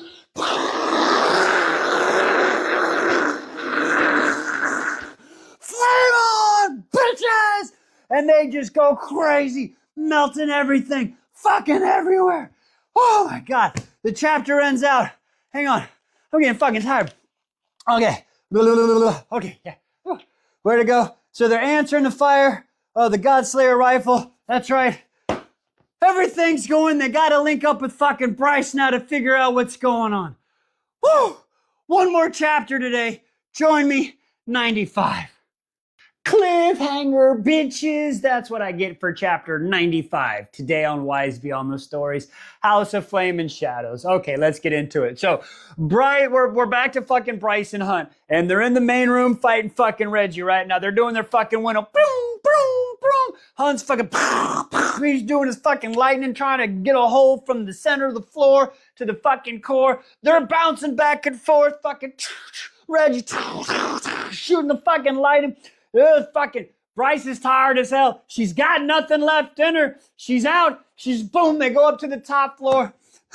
Tired. Hunt's looking at her. Bryce, just one more. One more. I can't. I'm sorry. Just one more. We can do this. So then rather than like lighten her up with some more lightning, he's like, fuck this. He pulls her up and he gives her this deep kiss and embrace. All right, she's gonna do it. She's got the power lining up and it's about to happen. It's a river of power straight from him to her. It's getting powerful and then we hear, stop! What do you mean, stop? Oh, hi Ethan, how you doing? Hi guys, it's me Ethan. I brought the Gunslayer rifle. You might need this. What did you say? Like, I don't understand. Like, we just stopping and having a conversation? I can't really picture how this is happening in my head right now, but apparently Ethan's like, stop, here's the rifle and a magical bullet. from the people of the dead and Connor. Connor? Yeah, that motherfucking awesome dude right there. Connor. It's a second light bullet from the city of dead. I don't understand what a second light bullet's gonna do. It's not a bullet. It's a bomb. Hunt's like, what? Bryce is like, ooh, I get it. I got it. And then all of a sudden she's like, oh, hi, Kitty. Okay, she gets this fucking idea. And if I understand this correctly, she goes and she teleports into the core. And as she's in the bottom of the core, she's about to pull up and go, pa-choo, pa-choo. But then the ass terrier there. Now there's 4 of them. There's Reggie and the 3 others because they eliminated 2 apparently because she got 1 and then the other slow party got another one.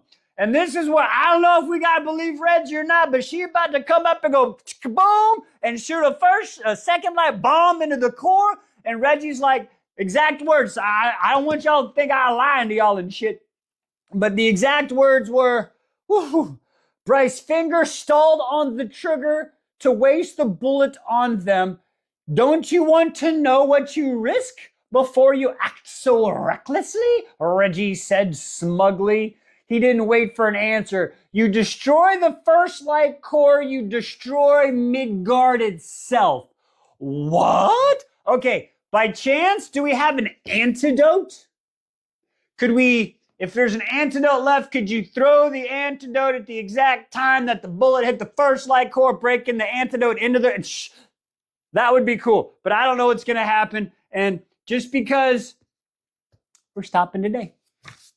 See you tomorrow.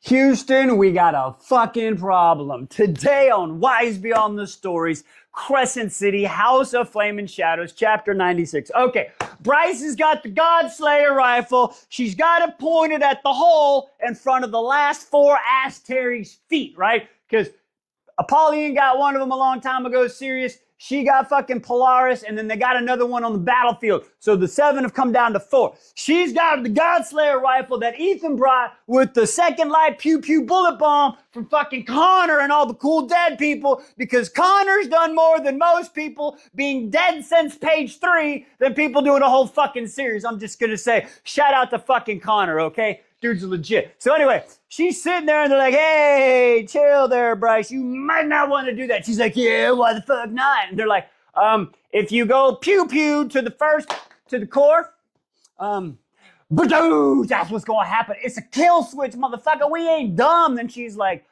oh, these bitches.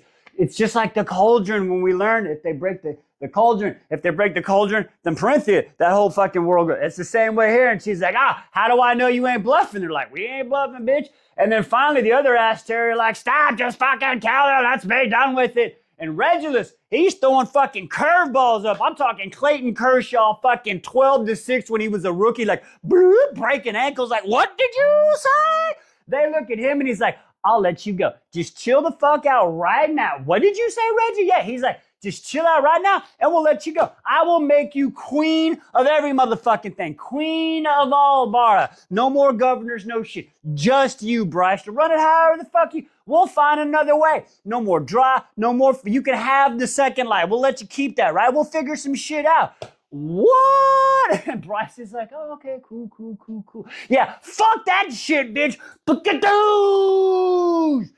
So she fucking shoots the bullet, right? Now, when she does that, everything starts to fucking collapse. It's like a black hole. Fucking Midgard is collapsing on itself. Now, while this is happening, Reggie's fucking reaching out and grabs her. Now, as that happened, Bryce, like, she's sucking in his power. Why? Because Reggie and them are just storing the power. This is like in the spring with the gates when she did her whole thing in the drop, how all the people of Midgard, the dead gave her power. She's getting the power back. So she's like, oh shit. So she sucks the power and throws it on the back on the fucking horn, right? And it's like, I'm willing to do some shit. I believe she's like fucking just transferring the power over the core.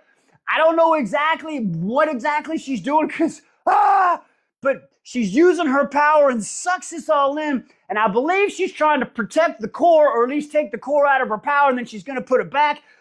As she does this, she rips open a portal to deep fucking space. The ass Terry go through. And at the last fucking second, we get Bryce in a heartbeat takes in where she'd open a portal to black airless space, dotted with small distant stars, a heartbeat when she was yanked into straight into deep space. Join us 97. Fuck! This is one of the more crazier endings. Let's just get into it today on Wise Beyond the Stories. Flaming Shadows 97.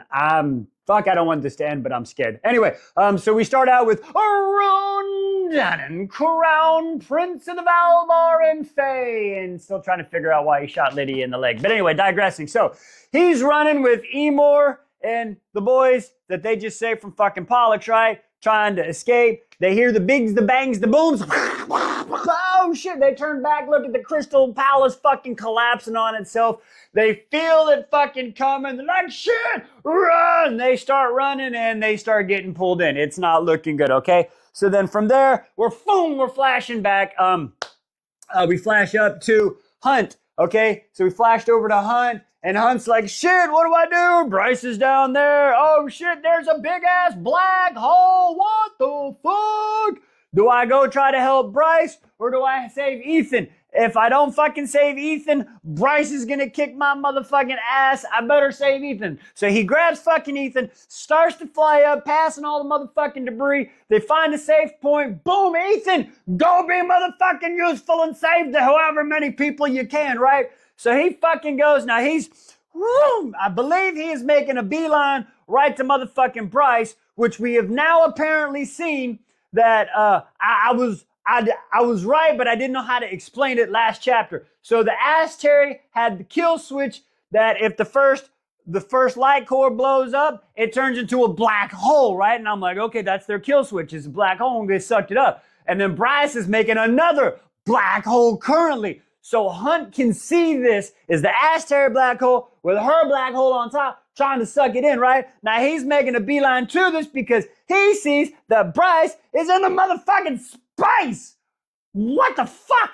He also sees that the Asteri there. So he's going there. Now let's go. Now we're inside the motherfucking space, right? Now I was like, how can Bryce breathe? She doesn't have a mask. Yeah, like, and then we find out it's very weird. You don't need to breathe. And then I'm like, oh, okay, that's really cool. But then later on, we find out that the reason she could breathe is because the horn on her back is protecting her. That's why she doesn't need to breathe, okay? So the other Asteri, they're trying to hang on, but they're in space, so they can't grab on into shit. So the first two douche canoe bitches, they pass the event horizon and get motherfucking sucked in. One, and then the other motherfucker, and then they gone. Now, Reggie and the other little motherfucking Asteri, who's a little bitch, I don't even remember their name, is like, help me, Reggie, help me, I don't want to die. And Reggie's like, bitch, get the fuck off of me. Now, when he does that, Reggie pushes that bitch past the event horizon, but he manages to get enough momentum to go flying towards Bryce. And Bryce is all back here like,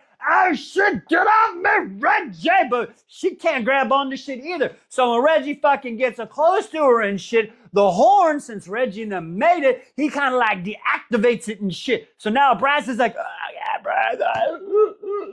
So she fight, boom, manages to kick him off a little bit, right? Woo, force field back on. She can fucking breathe, and she's like, all right, I gotta make this count. This is gonna be my last breath of air.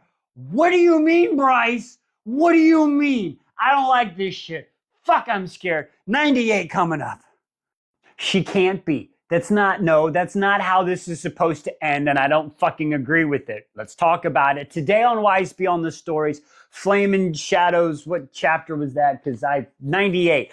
God bless America. I don't like it. Okay, so Bryce is open, the black hole on top of the black hole. She's fighting fucking Reggie. We're with Hunt. Hunt's like, shit, I gotta. He's about to fucking go in there. And motherfucking Adias comes up and is like, stop, you can't. It's too late. Don't. Like, try. Like, it's you can't. There's not enough time. They're gonna the event horizon. I'm sorry. Like, and Hunt's like, no, there's a fucking way. There's always a fucking way. Bryce does everything for a fucking reason. And I'm just like, put the mask on. What the fuck's gonna happen? And then all of a sudden is so much time has gone by. I just don't know what's happening, how fast this is all going. A mech suit shows up. And I tell you what, for 3 books, I've talked bad about this person, never met him, but I didn't like the way they treated Hunt. But fucking Sharara, God damn you beautiful spirit. She shows up in her mech suit and is like, here, use some fucking mech suit, doesn't need air and wings. You know what I'm saying? It's got propulsion. Just fucking all of them. The mech suits fucking bow down like, we're here for you, hon. We know you. All the fallen. So he fucking jumps in the motherfucking, the mech suit with the mask, and Adias is like, no, don't wait. And he fucking, so Hunt's fucking going, and he's in there, and he's flying to him, and he's fucking going, and he sees him, and he's flying, and he's like, all of a sudden, he feels Sharara's ghost, like, beep, beep, beep, beep, beep, missile, missile, missile, like, what, missile? One brimstone missile left. He's like, I can't fire on it, it'll kill it. And then you feel the ghost hand, it's okay, fire. And then he's fucking, fire, missile one! As the missile goes, all the spirits of Sharara and the fallen cover the fucking missile, the brimstone missile. Boom! It's a facial right on Reggie, taking his ass back behind the event horizon. Fuck you! See you later, Reggie. Get the fuck out of here, you bitch. You cunt ass motherfucker. It's a British long TikTok. Anyway, so that fucking happens. Hunt fucking mech suit flying with the propulsion, grabs fucking Bryce. The mask is telling him something he doesn't know. He fucking grabs her. Propulsion systems back to the hole. He's getting closer. What does he say? Fucking Apollyon. On this side. Fucking Adias. They're holding the portal open. Get through the fucking portal. He's not gonna make it. Hunt's like, I've got no choice. I can do it. A lightning robe to Apollyon, the only one who could take it. He's pulling the lightning. He's moving faster. Hold the gate. He's like, fucking Hodor. Who shows up? Rune Dannon, Crown Prince of the Valmar and Fae. He's fucking holding it open. Who shows up? Lydia Servos Galphinius, the good hind. She's holding it motherfucking open. Declan, Flynn, Namor. They made it through. They're down. Mech suits open. Bryce, are you okay? As Hunt goes, the mask has been telling him, dead. What the fuck did you say? Nah, join us for 98. 99, she better not be dead. Fuck that shit. 99 coming up. All right, we're going to try to do this with tears still streaming down the face. Damn you, damn you, Jessica. Jezebel, you fucking, god damn it. 99 today on Wise Beyond the Stories. House of Flame and Shadows. Okay, Bryce is dead on the ground. Hunt's he's trying to be the Hunt fibulator, trying to shock her back.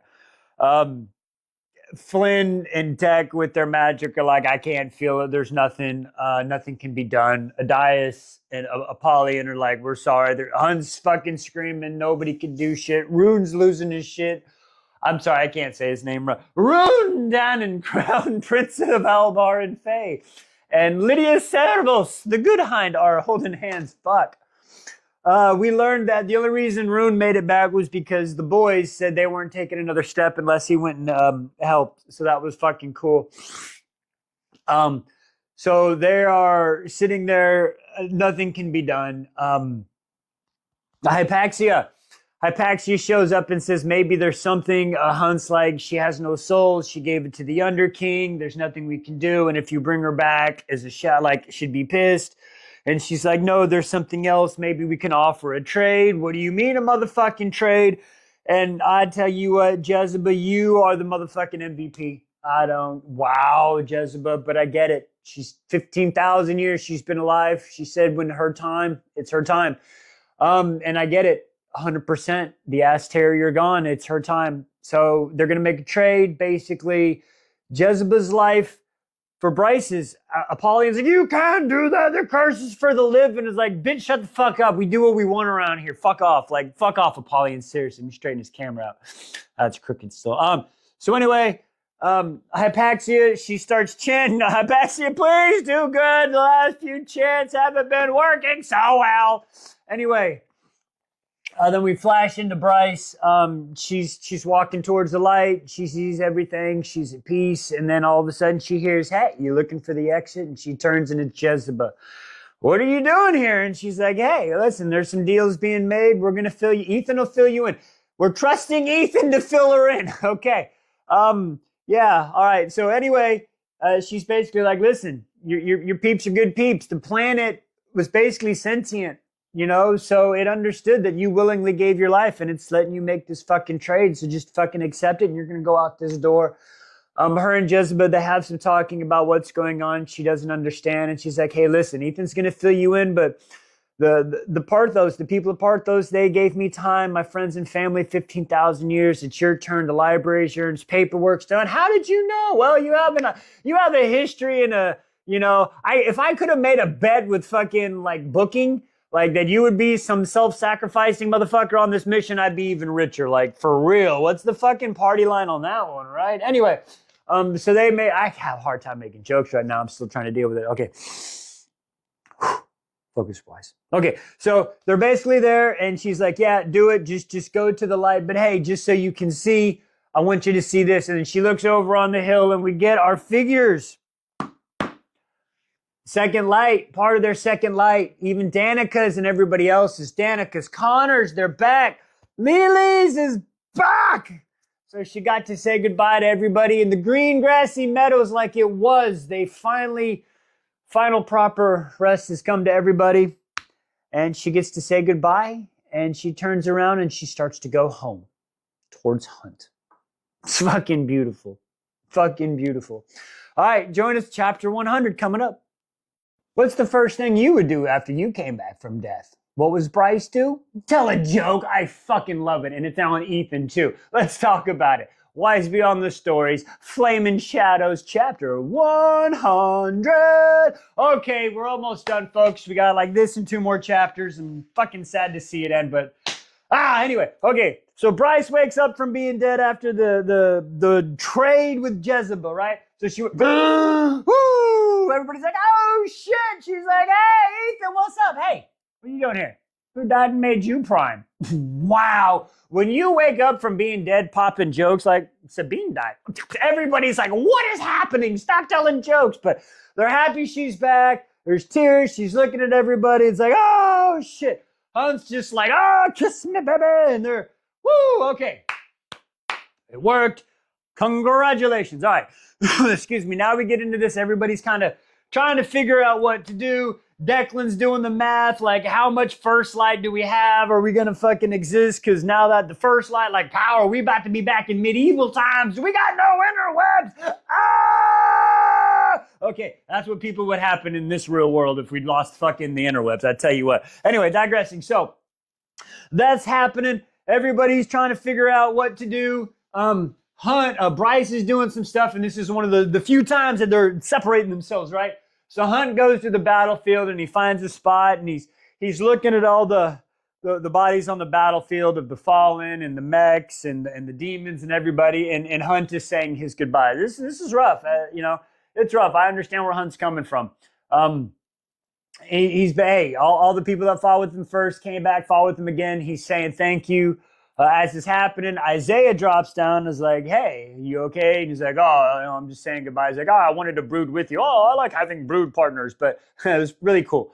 And then Isaiah's like, so, you could be the leader of the angels now. Everybody's bowed to you. He's like, listen, man, that's not me. That's not what I'm about. But the angels already got their leader, and you're going to do a good job. What did you say? Yeah, you're going to do a good job. Isaiah, I say the first thing you do is go get the bitch out the water. I don't mean that in a bad term. Victoria the Wraith is still in the water. Can somebody please? Jesus Christ. Anyway, so then Hunt's like, yeah, you go be in charge, buddy. And takes off like, what did you say? Oh, shit. Okay. So from there, there's just some, okay. They're trying to figure out what's going on. They're doing that. And then now we get the scene. We all knew it was coming. She opens the portal and we're back in Nesta's house, right? We're back at the manor. I'm guessing they're at the manor, at the mansion, not at the House of Wind. But they go down there, they open a portal, and sure as shit, there it is. We knew it. Nesta and Cassian are having a conversation with fucking Randall and fucking Ember, right? Basically, Cassian, Reese, and Ember, or fucking Randall have, Reese and Ember. Get your shit straight, Wise. I don't want this to end. I think that's why I'm dragging it out. Reese and Randall have bonded over being overprotective fathers. Fucking Ember has break the walls down. She broke the walls down. They were trying to mime everything. They said, screw it. They gave him the magic bean. Basically, we're all fucking friends like we knew it would happen. Ember has she told him that, yeah, listen, this is how Bryce is. We're sorry. I'm sorry. Everybody's like, what the fuck? Oh, she was? No, this is just Bryce. And basically, it comes up into it, say, hey, Nesta, Bryce says, Nesta, thank you for letting me borrow this, pulls out the mask, gives it to her. You know, everybody's like, what the hell? So they have their pieces and goodbyes and thank yous, and we did it, Mom, and I'm proud of you. Bryce, like, it's fucking great scene. Like, oh, it's fucking amazing. And then as everybody's leaving and saying goodbyes, Ember and Nesta have that hug, and you can tell Nesta's got so much more development to do, and Ember was part of that. I love it.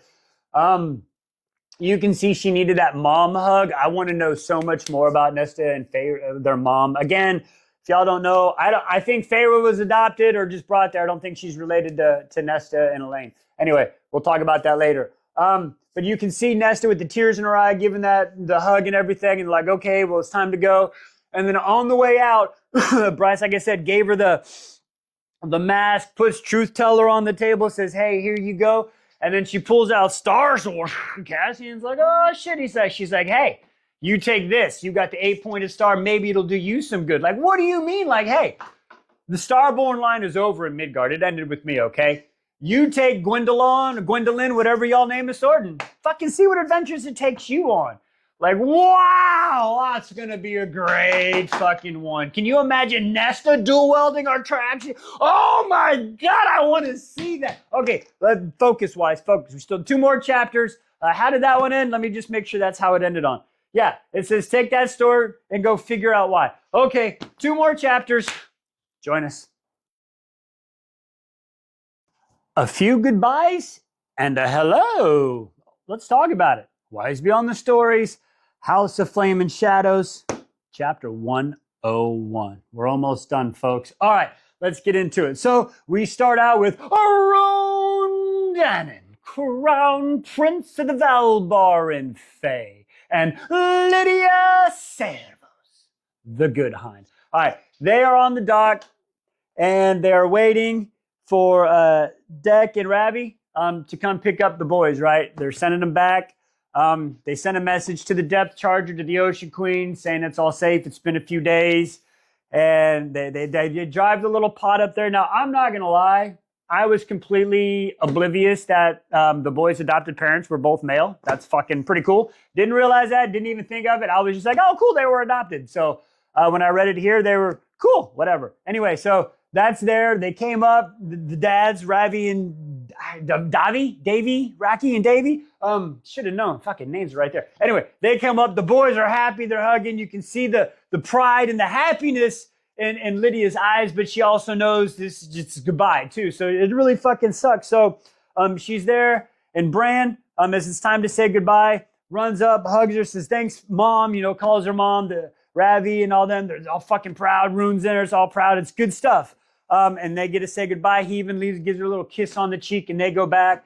Now, Ace is fucking Ace. He's like, Arr. So Lydia walks up and she's like, hey, just want to say goodbye for now. And maybe later when things go better, we can see each other again and all that goodness. And he's like, okay, cool, thanks. And they have a good goodbye. Don't get it twisted. He's still got to come around, right? So he's going there. And as Lydia goes back, like she grabs Rune and kind of tucks in. And then as Ace is walking back, he kind of does this little stumble. Rune be doing that mind talking to him. He's like, oh shit, like, Rune, what did you say? Like, all right, all right, I'll let you have your little mind secrets. Probably like something like, hey, we're watching you, boy. It'd be pretty cool. That was really good. So we get that. So that's cool. And then from there, we flash up to Bryce and Hunt. They're up in Nina, and she's opened a portal. Hell's demons are going back one by one. They're sitting there, and then they're having their conversation. with everybody. Thank you. You know, wow, you know what? Hell is definitely just a place in this one. I'll tell you that, because I mean, that even comes up. They're like, you know, thank you for this, that, and the other. Thanks for never giving up on us. Apollyon's like, hey, you know, you did well, Bryce Quinlan, better than I expected. I'll put that on my business card. Bryce Quinlan, better than expected. That's pretty fucking legit. So they do that. They say their goodbyes. He leaves, goes through the portal, and then Adias comes in and then kind of says their goodbyes and stuff and everything. And then it's like, hey, you know, Thea would be proud of you. And she's like, cool, thanks. Even though Bryce doesn't give two shits about what Thea thinks, she's being respectful because he knows how fucking Adias loved Thea. And she's like, hey, she'd be proud of you too. And maybe one day you'll see her again. And he's like, what do you mean? I'll be able to see her again? He's like, why not? You're a good male. Why can't you go to hell? Doesn't matter where you come from. And I agree. Like, I gives a shit. As long as you're good people, be good fucking people. Anyway, digressing. So that happens. So they go through the little fucking portal. And then Bryce holding on to Hunt. She actually puts your hands up and waves. And the fucking princes of hell. Chuck Deuce says, what's up? Fantios, he was there, but he's still bitching about the fucking dead dog, okay? Get over it. You're not John Wick. We don't care about your Death Eater dog. It's a bad dog. Anyway, digressing. So that happens. Now from there, we flash down. All right, this is where I want to see. Emor, what's up, boy? We getting our wife? What's happening? So Emor shows up to the meat market. It's not completely burnt out. We find out that the River Queen, or the Viper Queen, had some water sprites. Oh, really quick. Lydia did send a note, a highly worded message to the Ocean Queen. It says, I ain't working for you no more, bitch. I resign. Boop. And then she's like, okay, cool, whatever. I'll come back to you later. But then now we're at Emor in the meat market. He had some water sprites, kept the fire. Business looking as normal. She's standing, getting her contraband ready. And then he's all up in his hoodie like, I don't know what I'm doing, but I'm going to go get my wife. And then he goes and turns around and is like, oh, shit. Hello, Ari. Motherfucking dragon finally comes back. We got one chapter left. What is happening? I don't know. Join me. Final chapter coming up. And our story has come to an end.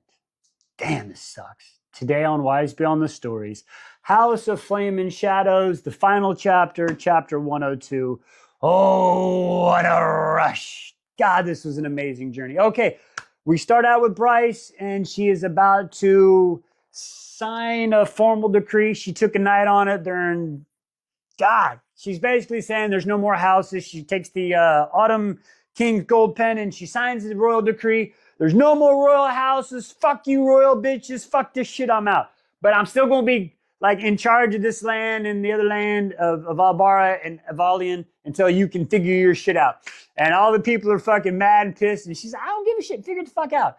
And then we go from there, and then we're going to flash down to Rune and Lydia.